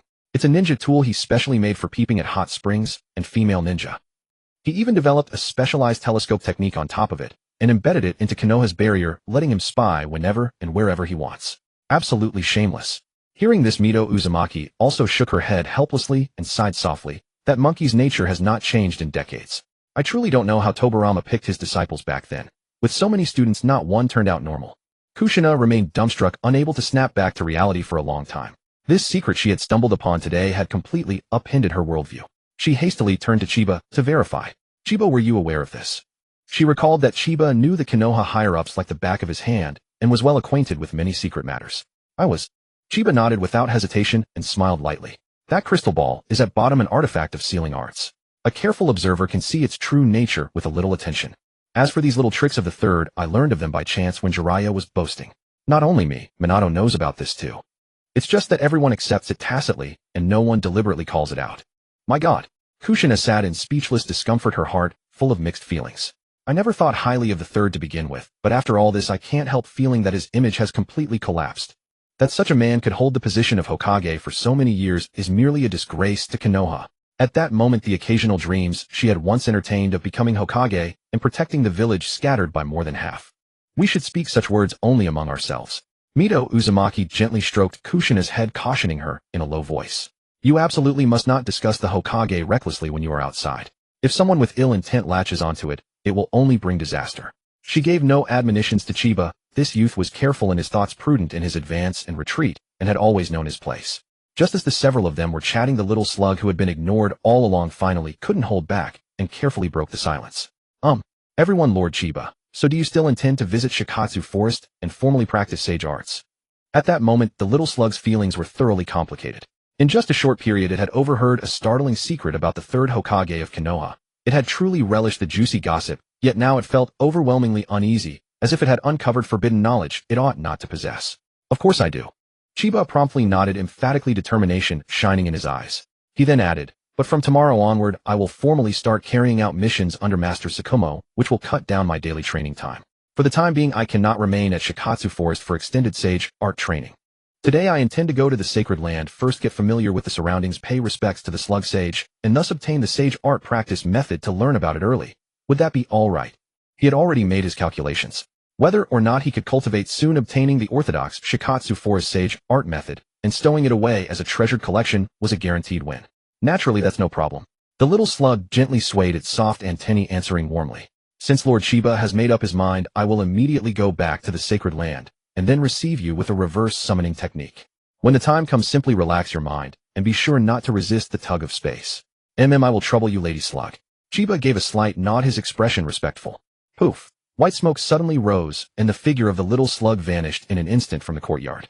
Chiba turned to look at Mito Uzumaki Tsunade and Kushina, waving goodbye with a smile. I will head to Shikatsu Forest first, and come back later. Please wait a bit. Go on then. Mito Uzumaki reminded him gently, concern filling her eyes. Sage arts can be extremely dangerous. Do not be impatient, charge ahead rashly, or be reckless. Take every precaution. I know. Chiba returned a knowing smile. The next moment a slight pinch of space suddenly wrapped around his body. With his current talent in spatial perception and his strength, if he deliberately resisted, he could easily cut through the summoning link. But this time he was voluntarily accepting the invitation, so he simply let go of his mind-body and abandoned all resistance. Poof! White smoke burst out and Chiba's figure disappeared from the Senju courtyard in a blur. After a brief, dizzying spin, the view before him abruptly opened up into a vast, yet dim expanse. Chiba landed steadily on the soft, damp carpet of moss beneath his feet. He raised his eyes and swept his gaze around, instantly struck by the scene before him. Giant leaves several meters to over 10 meters long lay layered in dense profusion, while the air brimmed with an overwhelming vitality and natural energy. The place was cold, damp, and saturated with spiritual energy, utterly unlike the outside world of the shinobi realm, like an independent hidden paradise. As befits the Shikatsu Forest, one of the 3 sacred grounds, truly favored by heaven. Chiba couldn't help murmuring in admiration. Lord Chiba, please follow me. The little slug appeared again, gently leading the way. It guided Chiba through the colossal flora deeper and deeper into the heart of the forest. A vast, magnificent cavern appeared before them. The moment he stepped inside, Chiba's breath caught. Within the cavern, an utterly colossal slug lay coiled in stillness. Its entire body was lustrous and pure white, stretching 200 to 300 meters in length with a height exceeding 50 meters. Even while resting in silent slumber, its mere presence exuded an oppressive aura that inspired reverence. Even with his mind prepared, witnessing such a behemoth with his own eyes made Chiba's heart tremble. This is too overwhelming. So you are Chiba, the young man who wishes to learn the sage arts of the Shikatsu Forest. An ethereal, steady female voice slowly echoed through the cavern. It carried far more weight and majesty than the little slug's voice, seasoned by countless years. This was none other than the slug sage herself. Chiba composed himself and bowed respectfully. This, Junior Chiba, earnestly requests the slug sage's permission to study the Shikatsu Forest sage arts. A promise once made I will not go back on. The slug sage spoke gently, yet she still gave her customary warning. The little slug should have told you of the extreme peril involved in cultivating sage arts. You are a once in 10,000 years prodigy, but I must ask you once more, are you certain you wish to walk this path? This Junior is certain. Chiba nodded without the slightest hesitation, then spoke candidly. However, I recently joined a ninja squad, and daily missions keep me busy. I don't have ample time to reside at the sacred grounds for secluded training. Today I came only to pay my respects, familiarize myself with the sacred grounds environment, and obtain the sage art cultivation method so I can study it in advance. When I have leisure in the future, I will return to focus entirely on closed-door cultivation. He harbored his own considerations. After all, the sage arts of the three sacred grounds were ultimately inclined toward beast-like cultivation methods. Mastering them would carry the markings of non-human traits and inherent limitation. What he truly desired was a supreme immortal art suited to humans, one without side effects. Seeking the Shikatsu forest technique now was merely the first step of his grand plan. No matter. The slug sage was exceedingly agreeable. With a thought, a small slug carried over a scroll and presented it before Chiba. This is the orthodox sage mode cultivation method of the Shikatsu forest. Keep it well. Then her tone turned abruptly stern. Remember this method must never be passed on. And until you have fully mastered it and stabilized your mind, you must absolutely not attempt to draw in natural energy outside the Shikatsu forest. Outside, without the protection of the sacred grounds barrier, and without me at your side, if you absorb too much natural energy and lose control, you will be completely petrified, and no one will be able to save you. Those stone statues you saw along the way were all geniuses who failed in their sage art cultivation over the ages. Let them be your warning. Chiba felt her sincere concern and admonition and nodded heavily. This junior will engrave it upon my heart. I will never recklessly attempt it outside. I value my life far too much to seek death. Rest assured, sage. Haha, that's good to hear. The slug sage chuckled softly, reassured. Since you are busy with your affairs, I shall not keep you. When you have time in the future, you may summon yourself here to train at any time. Thank you, slug sage. Chiba cupped his fists in gratitude. In the next instant, spatial energy enveloped his body, another slight dizziness swept over him, and his figure was sent back to the Senju courtyard through reverse summoning. Back so soon. Tsunade looked over with astonishment. Only a few short minutes had passed. Then her gaze landed on the ancient scroll in his hand, and she raised an eyebrow with a smirk. Looks like you successfully obtained the Shikatsu forest sage art cultivation method. Congratulations. I hope you can break through the shackles and succeed in your cultivation. She then reminded him seriously once more. Remember, the sage arts are extremely perilous. You must cultivate only within the Shikatsu forest under the slug sage's watch. Never attempt it on your own outside. I know. The slug sage warned me repeatedly as well. Chiba smiled warmly, waved at the three of them, and said, if there's nothing else, I'll head home first. Talk later. At that moment, the familiar system notification resounded in his mind. A generous reward had landed, and he could hardly contain the elation surging within him. Congratulations, host, for obtaining the treasured collectible, the Shikatsu forest sage mode cultivation method. Reward issued: Supreme Tao of Immortality Breathing Technique. Yin-Yang Qi Refining Art. Supreme Grade Pill Formula. Qi Refining Pill Danfang. Yin-Yang Qi Refining Art, a supreme immortal cultivation technique. It can absorb and refine natural energy, heaven and earth spiritual energy, and the vital essence of all things, transforming them into pure spiritual power. It washes the marrow, refines the meridians, elevates one's life level, breaks mortal shackles, and opens the direct path to the great Tao of longevity. Technique trait: the spiritual power cultivated through this art can automatically absorb the fundamental nature and advantages of all types of energy, freely transforming between them. It embraces all methods and is compatible with everything. Qi Refining Pill, an auxiliary cultivation pill. After consumption, it rapidly restores depleted spiritual power, and for 5 hours it increases Qi refining cultivation speed by 50%, an incomparably cost-effective treasure. Done. A true Qi refining immortal cultivation method is finally in hand. The path to longevity is wide open. Chiba's heart churned with ecstasy, yet his face remained utterly composed. Had the three others not been present, he would have burst into laughter long ago. Go on. Look at you, so eager to leave. Mito, Uzumaki, and the others found it amusing and waved him off helplessly. Goodbye, everyone. Chiba hurriedly took his leave, turned, and swiftly departed the Senju clan grounds. He rushed along the road until he soon returned to his own dwelling. Back in his bedroom, he immediately laid down a ceiling barrier to isolate all probing senses and sounds, ensuring no disturbance.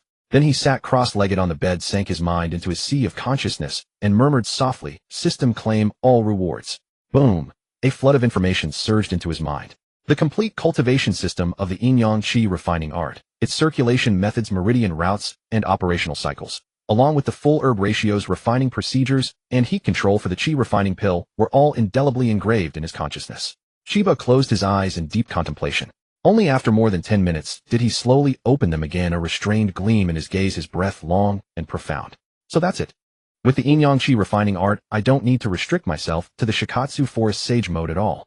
Understanding and excitement flashed through Chiba's eyes. This technique was far too heaven-defying. Its pure spiritual power far surpassed the chakra and sage chakra of the shinobi world. It could freely convert all kinds of energy, allowing him to use every ninjutsu and secret technique with even greater potency. In just a moment he had already deduced the optimal cultivation route. Though I don't need to specialize in the Shikatsu Forest Sage art, I must first cultivate Shikatsu Forest Sage chakra. With the nature of the Yin-Yang Qi refining art, once my spiritual power absorbs and fuses with the essence of the Shikatsu Forest Sage art, I'll be able to freely convert it into Sage chakra of the same origin, or even stronger, retaining all its advantages. Qian Ye's gaze grew even more fervent. Not just Shikatsu Forest. I want the sage arts of Mount Myaboku and Ryuchi Cave as well. He quickly weighed the options. Ryuchi Cave is the simplest. Orochimaru seeks immortality and is obsessed with secret arts. I only need to offer a price that moves him, and I can trade for Ryuchi Cave sage arts. Mount Myaboku alone is the toughest. Jiraiya is simple-hearted and covets nothing, so bargaining won't work. Moreover, I've already made a contract with Shikatsu Forest. Strict barriers stand between the sacred lands, and Mount Myaboku will most likely refuse to teach orthodox sage arts. Even more crucial, Gamamaru, the great toad sage of Mount Myaboku, possesses the power to foresee the future. If he ever glimpsed my secret, the consequences would be endless. Just as he was pondering this, the system interface silently refreshed. System noticed at the moment the host awakened his past life memories, and bound to the system, he had already completely departed from the ninja world's fate line. Gamamaru cannot foresee the host's future, nor can he perceive any fate trajectory related to the host in the ninja world. Excellent. The heavy weight in Qian Ye's heart was completely lifted. No one could pry into his destiny. This was his greatest trump card and safeguard. Just then a flash of inspiration struck. A faint smile tugged at the corner of his mouth. So what if I can't obtain the orthodox art? Why should I painstakingly cultivate Mount Myaboku's sage arts? Later all I need is to draw a wisp of pure Mount Myaboku sage chakra from Jiraiya, refine and absorb it with the Yin-Yang Qi refining art, and my spiritual power will be able to replicate the traits of Mount Myaboku's sage arts. It can achieve the same perfect fusion. With the plan settled, Qian Ye's thoughts continued to reach further. Sage chakra was only the starting point. Tailed beast chakra, the Ten Tails, origin, the power of dragon radiance, Morio's evil force, and even the Shinigami's soul power. He could absorb the characteristics of every special power system in the ninja world and merge them into his spiritual power. Step by step he would break through his limits and ultimately transcend the shackles of the ninja world to attain true immortality. The omnipurpose art truly lives up to its reputation. Filled with admiration, Qian Ye set aside his stray thoughts and clarified his immediate priority. First, have Uncle Taimu gather the herbs needed for the Qi refining pill, refine the pill as soon as possible, and accelerate my cultivation. Pushing down his thoughts, he hung up a do not disturb sign, sat cross-legged again, and devoted himself to comprehending the Qi refining method of the Yin-Yang Qi refining art. After more than 10 minutes, he had thoroughly mastered the art. Qian Ye formally began his first immortal cultivation session in this life. So this is the heaven and earth natural energy. With his mind emptied, Qian Ye instantly sensed the tiny energy particles that filled heaven and earth everywhere. He circulated the energy according to the art cycle and gently drew Qi into his body. Unbelievably smooth. Not the slightest resistance, not the slightest backlash. The first wisp of pure natural energy was drawn into his body, flowed through his meridians, rapidly tempered his physical body, and finally transformed into pure, gentle spiritual power that settled within his meridians. What delighted him most was that the newborn spiritual power and his original chakra were clearly separated. Each left the other alone, neither encroaching nor interfering. Unless he actively drove it, it would never aggressively devour anything. Perfect condition. A satisfied gleam flashed in Qian Ye's eyes. Since he now possessed spiritual power of a grade far superior to chakra, and could freely convert it into chakra, keeping ordinary mortal chakra no longer made any sense. The next moment, he directly activated the Yin-Yang Qi refining art, drove his spiritual power, and began devouring and assimilating all the chakra in his body on every front. With spiritual power overwhelming in grade, the assimilation was like splitting bamboo, irresistible and unstoppable. In just half an hour, the chakra he had accumulated through years of cultivation was almost completely devoured. Just as the last wisp was about to be assimilated, a sudden mutation erupted. That final wisp of chakra suddenly churned violently and trembled madly, giving rise to intense resistance as it frantically fled from being devoured, as if it possessed an independent will. Unfortunately, the gap in grade was like an unbridgeable chasm. After a moment of struggle, the wisp could not reverse its fate. It was utterly crushed and assimilated by spiritual power, dissolving without a trace. Just as I expected, a profound light flickered in Qian Ye's eyes as he instantly saw through the deepest secret of the ninja world. Chakra inherently carries the brand of its source. It does not belong to humans. In the end, it is foreign power. Every trace of chakra in the ninja world originates from Kagaya Otsutsuki. Human cultivation of chakra seems to create one's own power, but in truth it borrows and overdraws Kagaya's origin. That is the final source of chakra's resistance. In that instant, he understood the ultimate foreshadowing of the original story. Why after Kagaya awakened could she forcibly absorb the chakra of everyone in the ninja world through the infinite Tsukuyami and take it all for herself? It was because from beginning to end the highest authority over the ninja world's chakra had always been in Kagaya's hands. Humans borrowed her power and were bound by her shackles. This was the ultimate hidden peril rooted in their bloodlines and power system. Countless geniuses and powerhouses of the ninja world went their entire lives without ever detecting this peril. The corners of Qian Ye's mouth lifted and his mind was incomparably clear. But now I have completely eradicated it. All foreign chakra had been fully assimilated, transforming into pure spiritual power that belonged to him alone, unique and unmatched. Although the total amount of that's enough to open the Dantian. Without hesitation, Qian Yi activated the core method of the Yin-Yang Qi refining art, guided the pure spiritual power through his body, broke through the body's barrier, and precisely poured it into the Dantian acupoint in his lower abdomen. The sea of Qi opened, the Dantian took shape. Vast spiritual power poured endlessly into the newborn Dantian, and the Qi sea rapidly expanded, stabilized, and condensed. Not until the last wisp of spiritual power in his meridians merged into the Dantian, and his aura was fully stabilized, did Qian Yi slowly open his eyes. Qi refining fifth layer, barely enough to begin. Qian Yi evaluated himself inwardly, yet was not dissatisfied. Spiritual power and chakra were combat systems that could not be equivalently converted. With spiritual power at such a high grade, it was only natural that the chakra conversion shrank. With his current fifth layer of Qi refining, his true combat strength already far surpassed that of an ordinary jonin. From now on I will completely abandon the cultivation method of extracting chakra from cells. Qian Yi quickly established his future cultivation principle. Forcibly extracting chakra from cells overdraws one's life potential, the loss outweighs the gain. Now that his spiritual power could freely convert into chakra, there was no need to rely on mortal cultivation methods. In the future, he only needed to absorb heaven and earth natural energy, and take Qi refining pills to temper his spiritual power steadily, improving his cultivation without hidden dangers. Moreover, chakra converted from spiritual power was in essence entirely his own, no longer bound by Kagaya's origin and completely subject to his will. Once I have fully fused the sage arts of the three sacred lands and the origin powers of the tailed beasts, the origin of my spiritual power will ultimately transcend every system of the ninja world and establish a unique supreme Tao foundation. In short, the personal chakra Qian Yi now converted from spiritual power would not arbitrarily enhance the base power of ninjutsu, nor would it cause his total chakra to shrink. The two were essentially of the same origin. The only difference was that the source now belonged completely to himself, no longer constrained by Kagaya's brand. Of course, Qian Yi could directly use his origin spiritual power to perform ninjutsu. Once driven by spiritual power, the might of a ninjutsu would completely break free from the shackles of the ninja world system, far surpassing the enhancement of ordinary sage chakra, a completely different level. Correspondingly, however, the consumption of spiritual power would be terrifying. With his current fifth layer Qi refining reserves, using spiritual power against common small fry or for low-level missions was overkill and not worth the cost. More crucially, spiritual power belonged to a system beyond the ninja world. Once exposed, it would inevitably invite endless prying and trouble. Thus, the best choice was to use Shikatsu Forest Sage Chakra as camouflage to conceal his true trump card. In this way, making time to go to Shikatsu Forest to stabilize his cultivation and master complete Sage mode became the most urgent task before him. Having weighed all the pros and cons, Qian Yi ceased to dwell on the matter. He continuously circulated the Yin-Yang Qi refining art for several hours, ceaselessly absorbing the natural energy of heaven and earth, tempering his meridians and consolidating his spiritual power until his entire body's meridians were swollen and full, reaching the limit of his cultivation for the day before slowly ceasing his practice. Then, with a flicker of his mind, he entered the portable small world. Within the small world, the spiritual energy was serene and dense, making it the ideal place for honing the physical body. Qian Yi stepped out and devoted himself to cultivating the form and will fist.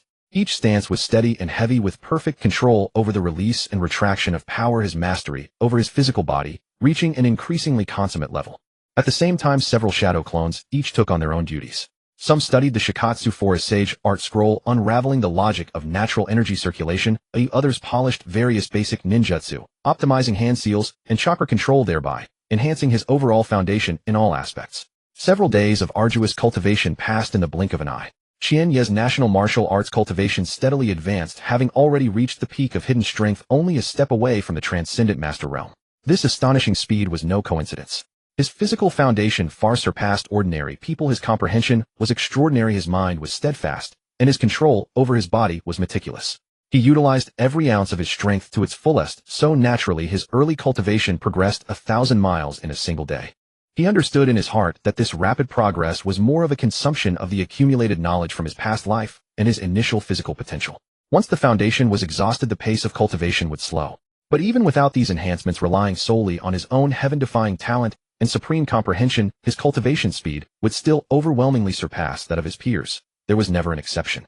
The next morning arrived as promised. Qianyi together with Shumen had breakfast, then went together to the Qinsho clan compound to pick up Joshinai. The three of them set off side by side to the base of the Hokage building. At this moment Shimu Shomao was already standing silently in wait, dressed in the standard Umbu uniform. His demeanor was calm and restrained, exuding the oppressive aura of a jonin, yet without any trace of sharpness or coldness. Teacher. Qianyi and the other two quickly stepped forward and bowed in unison to greet him. Everyone is here. Shumao nodded gently, a satisfied smile in his eyes, and raised his hand to signal. Let's go. Follow me to pick up today's mission.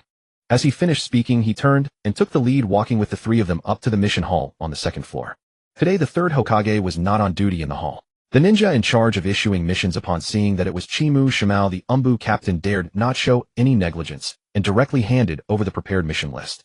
Shuamao's eyes swept swiftly over the list, and within moments he had made his selection.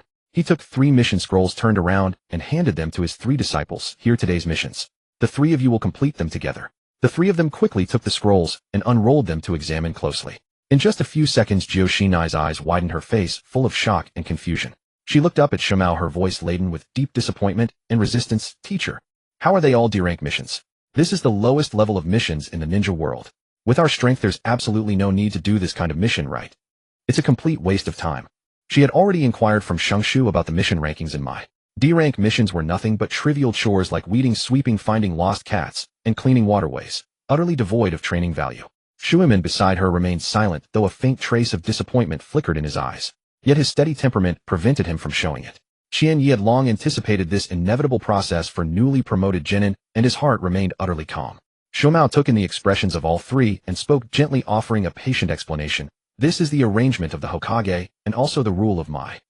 Even if you possess extraordinary talent and outstanding strength as newly promoted genin, you must still go through the process of D-rank missions. No one is exempt. The path of a ninja is not limited to combat and killing. The trivialities of the world and the myriad facets of human life, all are forms of cultivation. Many truths can only be truly understood through personal experience. Furthermore, obeying orders and adhering to rules is the primary principle of a ninja. Never take it lightly. These words were sincere and fair, but they failed to pacify the young and spirited Joshinai. Her lips pouted high, her face full of defiance, clearly still unable to comprehend such an arrangement. Shuamao found it amusing, knowing that pure suppression would only backfire. So he shifted his tone and offered a motivational condition. However, the Hokage and I have already discussed it. It's not rigidly dogmatic. If you can complete all the assigned D-rank missions within 1 week with both quality and quantity assured, then afterward I will directly take you on C-rank and above combat missions. How about that? Really? Joshinai's eyes instantly lit up, all her disappointment swept away, her face full of surprise.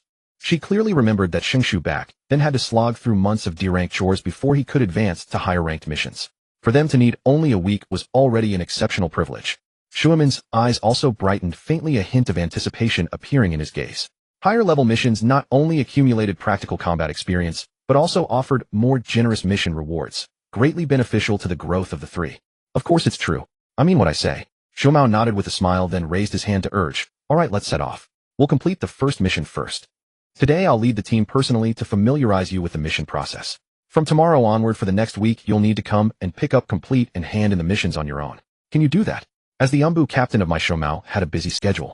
His initial appointment as the instructor of this team was purely a forced arrangement by the 3rd Hokage. But after witnessing the heaven-defying talents of his 3 disciples during yesterday's graduation exam, his heart was already full of the desire to nurture them. Especially Qianyi, whose mind, talent, and strength were once in a million years surpassing his peers, by far, even overwhelming many veteran jonin. The ninja way in his heart, where the leaves of my dance the fire burns bright. He was willing to burn himself to protect these 3 exceptional saplings of my, shielding them from wind and rain until they grew into towering trees that would support my carrying on the will of fire. No problem. Qianyi and the others answered in unison, their voices crisp and decisive. Very well, let's go.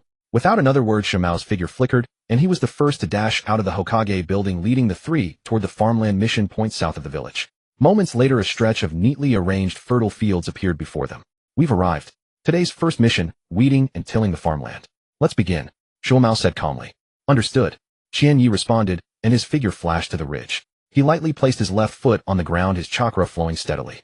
Earth release, earth turning technique. Whoosh. The soil of the entire acre of farmland instantly churned and surged. The earth layer flipped quickly and became finely leveled while all the weeds in the field were buried deep, crushed, and eradicated. The whole process took no more than a few breaths. Weeding and tilling of 1 acre were accomplished in one smooth motion, clean and efficient. Done. Qian Yi flashed back to the bank, his gaze discreetly sweeping toward the Hokage building in the center of the village, then withdrawing. In that instant, he had clearly detected a faint trace of probing aura. Without needing to think further, he knew it was the third Hokage's telescope technique. The old man is watching quite closely, Qian Yi mused inwardly with a light laugh. Beside him, Chimu Shamal looked at the flawlessly leveled farmland, his eye twitching slightly. He forced a smile of praise. Aha. Qian Yi, you did exceptionally well. Such precise control of earth release and such delicate chakra manipulation. Even an ordinary jonin might not be able to achieve that. Yet in his heart, he was frantically screaming, it's just weeding, do you have to be so over the top, eh? Remembering his own youth, he had honestly relied on chakra at his feet to pull up weeds and turn soil one by one, using it as a way to train basic control. And then he looked at Qian Yi. It was a complete one-sided crushing. He had no need for such basic training at all. Tsukumo's heart swelled with envy. His Kimura clan was born with meager chakra reserves, making them particularly envious of prodigies like Chiba and Kushina, who possessed both vast chakra stores and peak-level control. It's nothing special, just a flexible application of the basic earth flow wall principle. It doesn't consume much chakra. Chiba shrugged casually. The mission is complete, there's no need to waste time. The shadow of war was drawing near day by day, and what mattered most now was to seize every moment to cultivate and grow stronger. 4 low-level chore missions, they could be completed as quickly as possible. That's true enough. Tsukumo was at a loss for words and turned to look at the other two. You two should get started too. Leave it to me. Okay. Minato and Kushina responded in unison, both flashing into the field. Minato's fingertips formed hand seals with fluid grace, instantly dividing into a shadow clone, while the original and the clone each performed their ninjutsu techniques. Wind style, great breakthrough. Fire style, blazing flame technique. The wind and fire jutsu collided in midair, instantly triggering a violent elemental reaction. Heat waves surged and fierce winds swept through. Combined jutsu, wind, fire, sky. The howling flame storm swept across the entire field in an instant, the raging fire devouring all the weeds and burning them completely clean, leaving the farmland utterly barren. At the same time, Kushina's eyes narrowed. Sealing jutsu, diamond lock. Whoosh, whoosh, whoosh. Over a dozen brilliant golden chains burst forth from her body like agile golden dragons, instantly burrowing deep into the soil and swirling through it at tremendous speed. The soil across the entire field was thoroughly turned and sorted. The weeds were either shredded to fragments by the chains or buried deep beneath the earth, leaving the whole farmland instantly neat and clean. Tsukumo of the Kimura clan on the shore fell completely silent, his face numb with shock. Hidden in the Hokage's office, the third Hokage, Sarutobi, was also watching through a crystal ball, his mouth twitching as he silently thought of a single word: 6. This was undoubtedly the most luxurious, outrageous D-rank mission weeding scene since the founding of the shinobi world. Earth jutsu, wind-fire combination techniques, and the Uzumaki clan's exclusive diamond lock. 3 top-tier methods were being used to clear a few acres of weeds, which was simply like using a dragon-slaying blade to kill a chicken. Done. Teacher, let's go to the next mission. Kushina patted the dust off her hands, placed her hands on her hips, and wore an expression of smug satisfaction, clearly seeking praise. Minato also withdrew his jutsu and looked at Tsukumo with a hint of expectation. Let's go. Next is river debris cleanup. Tsukumo suppressed the absurd feeling in his heart and led everyone to the river mission point. The following mission process was even more eye-opening for Tsukumo. Minato created his own fancy renaming system, calling his water release Great Waterfall variant Water Channel Overturning Seas, and jokingly referring to his fire release Great Fireball as Garbage Incineration Technique, all while maintaining a straight face as he attached titles to his jutsu during the river cleanup. That's true. Tsukumo was at a loss for words and turned to look at the other two. You two should get started too. Leave it to me. Okay. Kushina even took the diamond lock to new levels, her golden chains weaving through the river, wrapping around debris and salvaging waste. Versatile and highly efficient. They even encountered a stray fat cat running amok midway, which became the final objective of a cat-catching task. That cat ran away. So cunning. It's heading toward Chiba. Kushina called out urgently. Receive. Chiba's eyes locked onto the fleeing fat cat, his fingertips making a subtle movement. Flying Thunder God technique. A flash of white light, and the space instantly shifted. The next moment, Chiba landed steadily, holding the bewildered fat cat in his hand, his movements crisp and efficient. Meow. The fat cat's 4 limbs dangled in the air, powerless to kick, having completely given up struggling. Tsukumo was utterly exhausted, too weary to even retort. It's just catching an ordinary stray cat. There's really no need to deploy the Flying Thunder God. The second Hokage's legacy would weep at how you're squandering it. All missions complete, teacher, we can return for handover. Chiba carried the fat cat, leading the joyful Kushina and the gentle, smiling Minato toward Tsukumo. Good, let's go back for handover. Tsukumo nodded numbly, his figure flashing forward as he led the way toward the Hokage Tower. Today's leadership experience had truly drained him body and soul, his mind only filled with thoughts of destruction. The three followed closely behind, using their body flicker technique to keep pace, their figures weaving through the streets before they quickly returned to the Hokage Tower's mission hall. After smoothly handing over the mission and receiving the meager commission, Tsukumo reminded the three, "You're now familiar with the mission procedures. From tomorrow onward, you'll come each day to pick up missions on your own. 10 D-rank tasks daily, completed with quality and efficiency. The 1-week agreement, I remember. You should work hard too." With that, Tsukumo said no more, his figure flickering as he vanished from sight, heading to the Umbu to handle official duties. The three exchanged glances and shared a relaxed smile, feeling at ease. "Let's go grab lunch first," Chiba called out with a smile. "Okay." Minato immediately followed. Kushina directly hugged Chiba's arm affectionately and said coquettishly, Chiba, a new Ichiraku ramen shop just opened in the village. The taste is super delicious. Let's go eat there, okay?" Ichiraku ramen. Chiba's eyebrow arched slightly, a hint of amusement flashing in his eyes as he readily agreed, "Sure, I'll go try it." He couldn't help but marvel inwardly, I didn't expect Ichiraku ramen to already be open at this time. Old man Tucci should still be young now, and he wondered whether the legendary Iam had been born yet. With a touch of curiosity, the three chatted along the way and soon arrived at the newly opened Ichiraku ramen shop. The interior was tidy and bright, with the young Tucci busily working in the back kitchen. His gentle and beautiful wife stood beside him, helping to manage the storefront. The couple's rapport was unmistakable. The moment they walked in, Kushina waved her hand boldly and called out in a loud voice, "Boss. 10 bowls of chashu ramen to start." Coming right up." Tucci hastily responded, his face plastered with an enthusiastic smile, but when he turned and saw just 3 children around 10 years old, his expression immediately shifted to doubt, and he couldn't help but ask, "Young guest, wouldn't 10 bowls be too much? Can you really finish them all?" "Don't worry. No problem at all." Kushina patted her chest confidently and declared magnanimously, "I can handle all 10 bowls myself. The other 2 will order separately." Being from the Uzumaki clan, she had a naturally robust physique and massive chakra consumption, which meant her appetite far exceeded that of ordinary people. 10 bowls of ramen was merely a small matter. Chiba and Minato maintained their composure, already accustomed to Kushina's massive appetite and showing no surprise. Tucci stood stunned, processing what he'd just heard, but seeing Kushina's unwavering certainty, he could only respond with enthusiasm, All right. I'll prepare it right away." He then turned to face the 2 boys. "What would you 2 young guests like to order?" "I'll also have 10 bowls tonkatsu ramen," Chiba said calmly. Tucci's eye twitched sharply as he forced himself to maintain composure. Right away. What kind of day was this? Young children, each one apparently a huge appetite. Turning to Minato, Tucci silently prayed that at least one normal customer would arrive. Minato spoke gently, 5 bowls of beef ramen, thank you, boss." Tucci's expression froze completely, his mind screaming that 5 bowls was hardly normal either.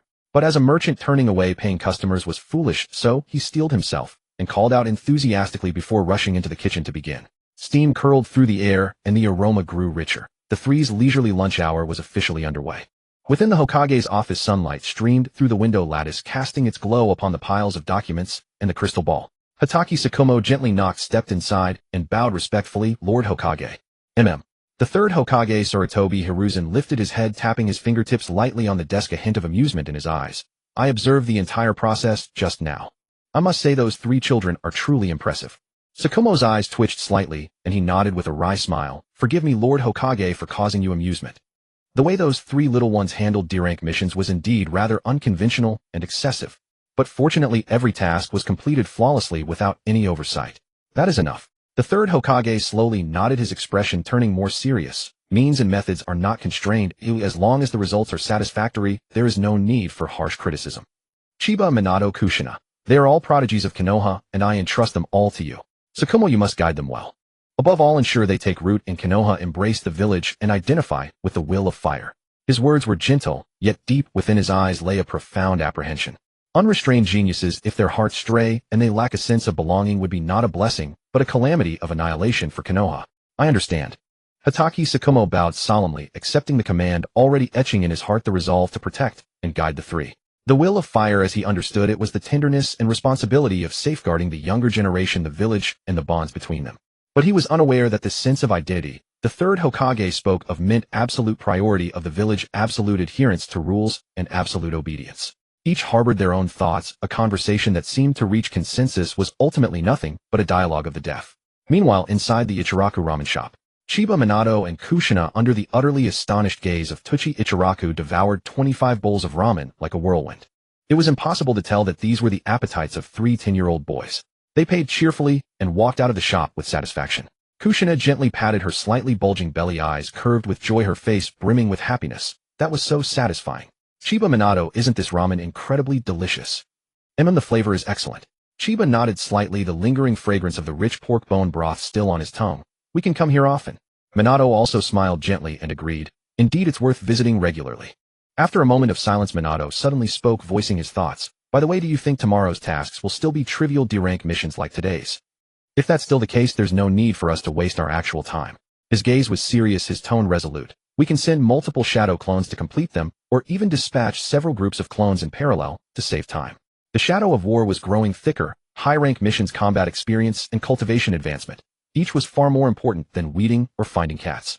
He could not afford to slack off, nor could he drag Chiba and Kushina down. Great idea. Kushina's eyes lit up, instantly clapping in agreement, then turned to Chiba. Chiba, what do you think? I have no objections.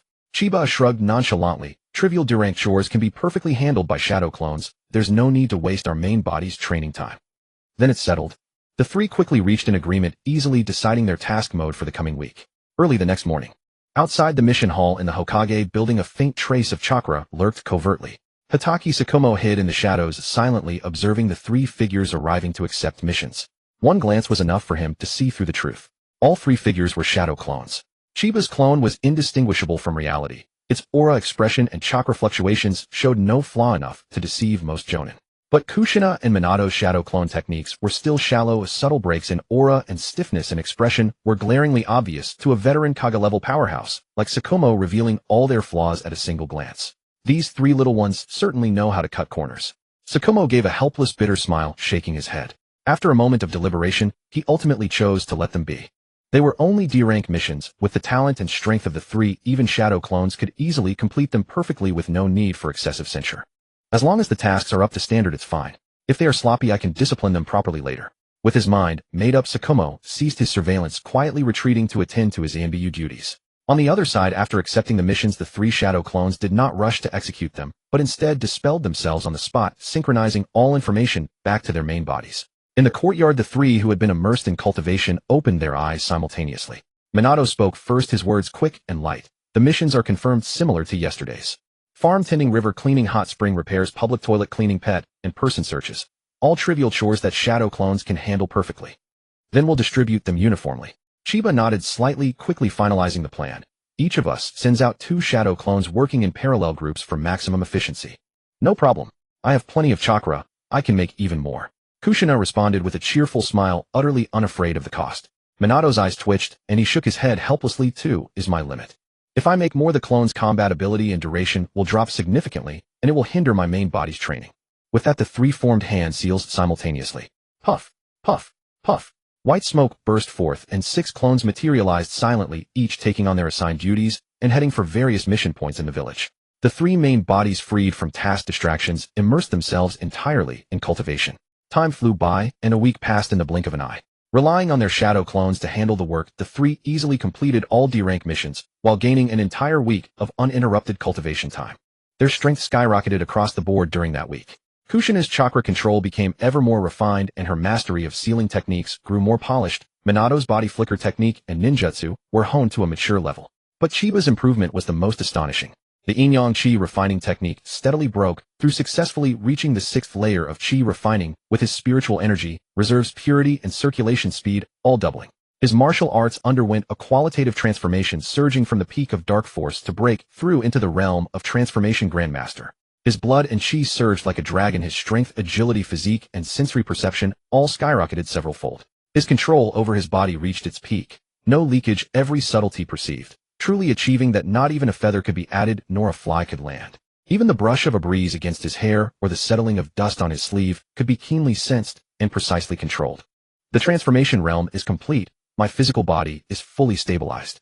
Chiba slowly withdrew his practice, a glint of light fading within his eyes, and calculated in his mind. Next, I can spare some time to teach the Shingi Quan to Sister Tsunade, Kushina, and the others, helping them refine their bodies, condense their strength, and solidify their foundations.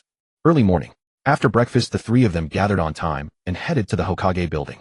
Along the way, Kushina couldn't help but ask, "What kind of mission do you think the teacher will assign us today? It can't be weeding or catching cats again, right?" "No." Chiba shook his head gently, his gaze fixed on the distant horizon, his tone steady. It's most likely a combat mission involving subjugation. War is approaching. The village needs us the new prodigies to taste blood. Only then when we step onto the battlefield we won't falter and lose our lives due to panic and mental imbalance. In his heart he had long understood Konoha's training philosophy. However, he didn't need such training. Earlier when the land of whirlpools fell, he had dispatched his first shadow clone for field experience, slaying bandits, robbers, and even eliminating lurking spies from other nations. The memories and experiences of slaughter, bloodshed, and life-and-death combat had long been imprinted in his mind, leaving his heart utterly unperturbed. Hearing the words, taste blood, and slaughter, Kushina's smile slightly faded. A shadow of gloom passed through her eyes, instantly recalling the fall of the land of whirlpools and the death of her clan. Chiba keenly sensed her emotional shift. He gently grasped her hand, their eyes meeting, and softly comforted, "Don't overthink it. It's all in the past. There's plenty of time ahead. I'll help you settle every grudge one by one." These simple words instantly dispelled the darkness in Kushina's heart. A warmth surged through her. She nodded firmly and flashed a bright smile. Beside them, Minato watched the two silently swallowing the dog food and subtly shifted the topic. "On the path of a ninja, killing is inevitable. Though I dislike killing, I understand that only by growing stronger and facing life and death can we protect what we wish to protect. Let's just handle it seriously." "Exactly." Chiba smiled knowingly. The three quickened their pace and soon arrived at the Hokage building. Tsukumo Hitaki was already waiting there. Seeing them, he said, "Today's mission needs to be received from the Hokage's office. Follow me." The three followed Tsukumo to meet the third Hokage and successfully accepted the mission. As expected, all were subjugation missions against mountain bandits within the Land of Fire, and there were 5 orders in a row. With war approaching, Konoha began to thoroughly purge all unstable forces within its borders. These bandit strongholds seemed ordinary, but in truth they harbored spies and agents planted by the major ninja villages. Eliminating these threats early would cut off the enemy's infiltration tentacles, paving the way for the coming war. During the mission acceptance, the third Hokage gave his usual lecture, instilling the will of fire and the village's greater cause. The three were already immune. They pretended to listen attentively and be deeply moved, but their hearts remained unruffled. Leaving the Hokage's office, Tsukumo's expression turned serious. He said sternly, "You have half an hour to prepare ninja tools, soldier pills, a change of clothes, and other supplies. Meet at Konoha's main gate in half an hour. Depart on time." "No problem." The three replied in unison, vanishing in an instant, each heading off. In just over 10 minutes, the three returned to Konoha's main gate. Tsukumo looked at them with satisfaction, noting their efficiency, and reminded them again, "Double-check everything one last time. Don't miss any crucial supplies. A real combat mission is no child's play. Don't take it lightly." The three felt a warmth in their hearts. They carefully checked themselves, confirmed everything was in order, and nodded in unison. "Let's go." Tsukumo waved his hand, leading the team to register their departure from the village. They traveled at full speed using the body flicker technique. Along the way, he constantly adjusted his pace to match their rhythm, quietly observing their movement techniques and endurance. After a day and night of rapid travel, crossing half the Land of Fire, they arrived at the mountainous border region in the northwest. Mountains stretched endlessly, forests were deep and misty, and a bandit stronghold built on a mountain nestled in the valley, formidable and menacing. "Kill." Without any probing, the three formed a triangle formation and burst forward with sudden speed. Their movements were swift as thunder, quick as lightning. Without even using ninjutsu, their short blades flashed coldly. The bandits on guard didn't even have time to react or cry for help before they were cleanly dispatched. Enemy attack. Intruders. It wasn't until the three had cleared the outer sentries and stormed into the stronghold that the bandits inside finally sensed the disturbance and shouted warnings. Chiba's eyes narrowed. He activated the Kagura's mind eye, and the entire stronghold's chakra reactions, personnel distribution, and strength levels were all reflected in his mind. He immediately transmitted a message using chakra, warning the other two. "Be careful. There are 3 ninjas hidden inside, 1 elite chunin and 2 elite genin. This is definitely not an ordinary bandit den. It's likely a spy base from another nation. Don't underestimate them." "Understood." Minato and Kushina tensed up, their aura sharpening as they advanced steadily. At the center of the stronghold, 3 figures shot into the air, standing on the rooftops, their expressions dark as they stared at the approaching trio. "Damn, Konoha ninja. Have we been exposed?" one muttered, angrily, panic in his eyes. Another, seeing their youthful faces, relaxed instantly and sneered. "What's there to panic about? Just 3 brats who haven't even weaned yet. They're probably not even 10. They're clearly newly graduated genin on a training mission. There's no ambush from Umbu nearby. It's just a coincidental subjugation mission. If we kill these 3 brats quickly and withdraw immediately, no one will know." "Fool." The leading elite chunin barked angrily, his face extremely grave. "Genius juniors sent out in a separate team for training. Their supervising teacher is definitely an elite jonin. We have no retreat. We must finish them off before their teacher arrives. The heads of Konoha's genius juniors are enough to offset any mistake, and might even earn us favor from the village." "Kill." With that, the three split up and charged straight at Chiba, Minato, and Kushina. They thought they had the upper hand, but they were completely unaware that every move they made was fully observed by Chiba and Tsukumo Hatake, who lurked in the shadows. Tisk, nice thoughts, but they picked the wrong opponents. Chiba smirked lightly, a trace of faint mockery flickering in his eyes. If they couldn't even handle these three mid and low-ranked ninjas, they wouldn't deserve to be called geniuses. As for Tsukumo, he remained hidden throughout, wanting to see their combat skills and on-the-spot mentality. Brat die. An elite genin grinned maliciously as he lunged at Chiba, his hands forming seals rapidly. Earth release, earth spear. The earth surged and sharp stone spears burst forth, aimed straight at Chiba's heart. Too slow. Chiba's tone was flat. His form suddenly blurred, turning into a phantom that easily dodged the jutsu. The next instant he appeared beside the genin. The short blade flashed coldly. Shing! The blade sliced across the neck, blood splattering. The genin's eyes bulged. He didn't even have time to scream before his life was cut short. Chiba didn't look back. He used the body flicker technique again, heading straight for Kushina's battlefield. He could clearly sense that the strongest elite chunin had already set his sights on Kushina. When Shinya arrived at the battlefield, the sight before him made him pause. Sealing art diamond lock. Golden chains crisscrossed the sky like an inescapable net, tightly binding the elite chunin's limbs, neck, and torso. Crack. The chains tightened abruptly, unleashing tremendous force that instantly crushed the neck and shattered the bones. The elite chunin's eyes bulged wide with utter disbelief, unable to accept until his dying breath that he had fallen to the hands of a young girl. The battle was over. Shinya stood still for a moment, then turned to Kushina and gave her a thumbs up. Well done. He had worried that Kushina's first encounter with blood might shake her composure, but it had all been unnecessary. Praised by the one she admired, the lingering discomfort of her first kill vanished instantly from Kushina's heart. Her eyes curved into a smile as she quickly ran to Shinya's side, grinning proudly. Right. I was amazing, wasn't I? Very impressive. Shinya chuckled, ruffling her hair, then his tone turned serious. Don't let your guard down. The remaining stragglers haven't been eliminated yet. Wrapping this up is what matters. Copy that.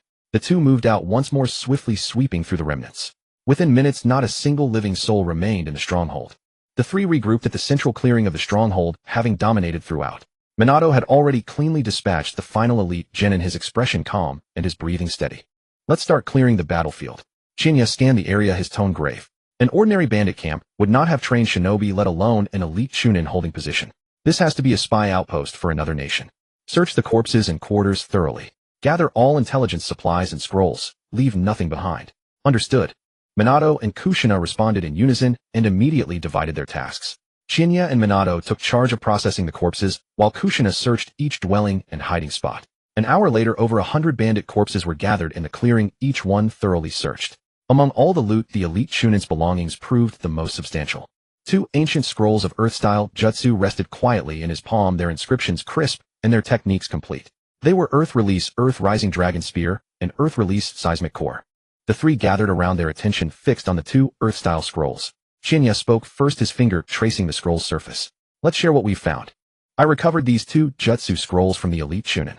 Setting aside Earth Release, Earth Rising Dragon Spear, Earth Release Seismic Core is one of Awagakure's signature techniques. My assessment is that these 3 ninja were almost certainly spies sent by the Hidden Stone Village. Your reasoning makes sense. Minato nodded thoughtfully before raising a question. Should we preserve those 3 ninja corpses carefully and bring them back to the village as evidence? I didn't find much of interest, just standard ninja tools and a handful of explosion tags, nothing exceptional. I located a large cache of provisions and supplies in the stronghold piled over there. Kushina pointed toward the towering stack of goods. That's all I found. Also, storing the bodies would require a spatial sealing scroll, which isn't cheap. While Shinya and I could craft our own, it'd be wasteful to use them this way. We should probably check with our sensei first. Before Kushina finished speaking, a hearty laugh echoed from the shadows. Tsukumo Hatake stepped forward with a hint of approval on his face. Haha, I'm impressed that you even thought to scout the supplies and details so thoroughly. Well done. I agree with Shinya's assessment. These 3 were undoubtedly IWA spies. As for storing the bodies and supplies, don't worry about it. Tsukumo reached into his robe and produced 2 low-grade spatial sealing scrolls, handing them to each of them. For missions like this, the village provides sealing scrolls in advance specifically for handling evidence and supplies. You shouldn't have to spend your own money on this. I see. Shinya took the scrolls with an understanding smile. Working together, they sealed all the valuable supplies and 3 ninja corpses into the scrolls before handing everything to Tsukumo. As for the 2 Earth Release scrolls, Shinya discreetly kept them for himself. Since the Leaf Village's technique library already contained these jutsu, there was no need to hand them over, making them rightfully his to keep alongside his teammates. Shinya pondered to himself. The system still hadn't displayed a collection notification, which meant he needed to fully replicate the jutsu for both Minato and Kushina to officially claim ownership. Kushina was already close to him, so there was no need to deliberate. His priority was to create a copy for Minato first. Let's dispose of the remaining bandit corpses here and now. Chinya turned to look at Minato. Understood. Minato sighed faintly as his hands formed seals with practiced speed. Fire release fireball jutsu. A massive fireball erupted with thunderous force, its diameter exceeding 5 meters, instantly engulfing rows of corpses in flames. The roaring inferno consumed everything, and within moments only black ash remained scattered across the ground. Tsukumo surveyed the area before giving orders. It's growing late. We'll rest here tonight, and continue at dawn to finish the remaining eradication missions. Alright, I'll go hunt some game, and be back. Chinya stepped forward, his figure flickering as he disappeared into the night. He had amassed considerable supplies in his spatial ring and personal pocket dimension. Time within the spatial ring moved almost imperceptibly, preserving items indefinitely. In his pocket dimension, he'd carved out a dedicated zone where time was similarly locked away for storage purposes. For now, however, his abilities remained limited. He could only freeze time in specific areas, unable to accelerate or decelerate it. Watching Chinya vanish in an instant, Tsukumo shook his head with a wry smile. The stronghold still holds plenty of provisions. We have more than enough to eat. It's fine, sensei. Kushina waved her hand dismissively. After traveling so long, we could use something fresh to vary our meals. Our appetites are all quite large. Rations alone won't keep us satisfied. That may be so, but on missions outside the village, caution must never lapse.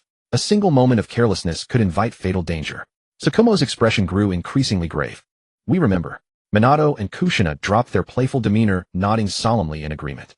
Over half a month later, before the gates of Konohagakure, after relentless campaigns and the systematic destruction of 5 bandit strongholds, everyone was utterly exhausted, both body and spirit. Kushina gazed at the familiar buildings within the village walls, exhaling deeply before turning to Tsukumo Hatake with pleading eyes. We're finally back. This mission has worn me completely out, sensei. Can we get a proper few days of rest? Chinya and Minato shared her gaze, their eyes heavy with fatigue, clearly eager for rest as well. Ha ha ha, absolutely. Tsukumo boomed with laughter. I'll report to the Hokage and request 10 days of rest for you all. Excellent. Kushina cheered and jumped with delight on the spot, while Chinya and Minato exchanged relieved smiles.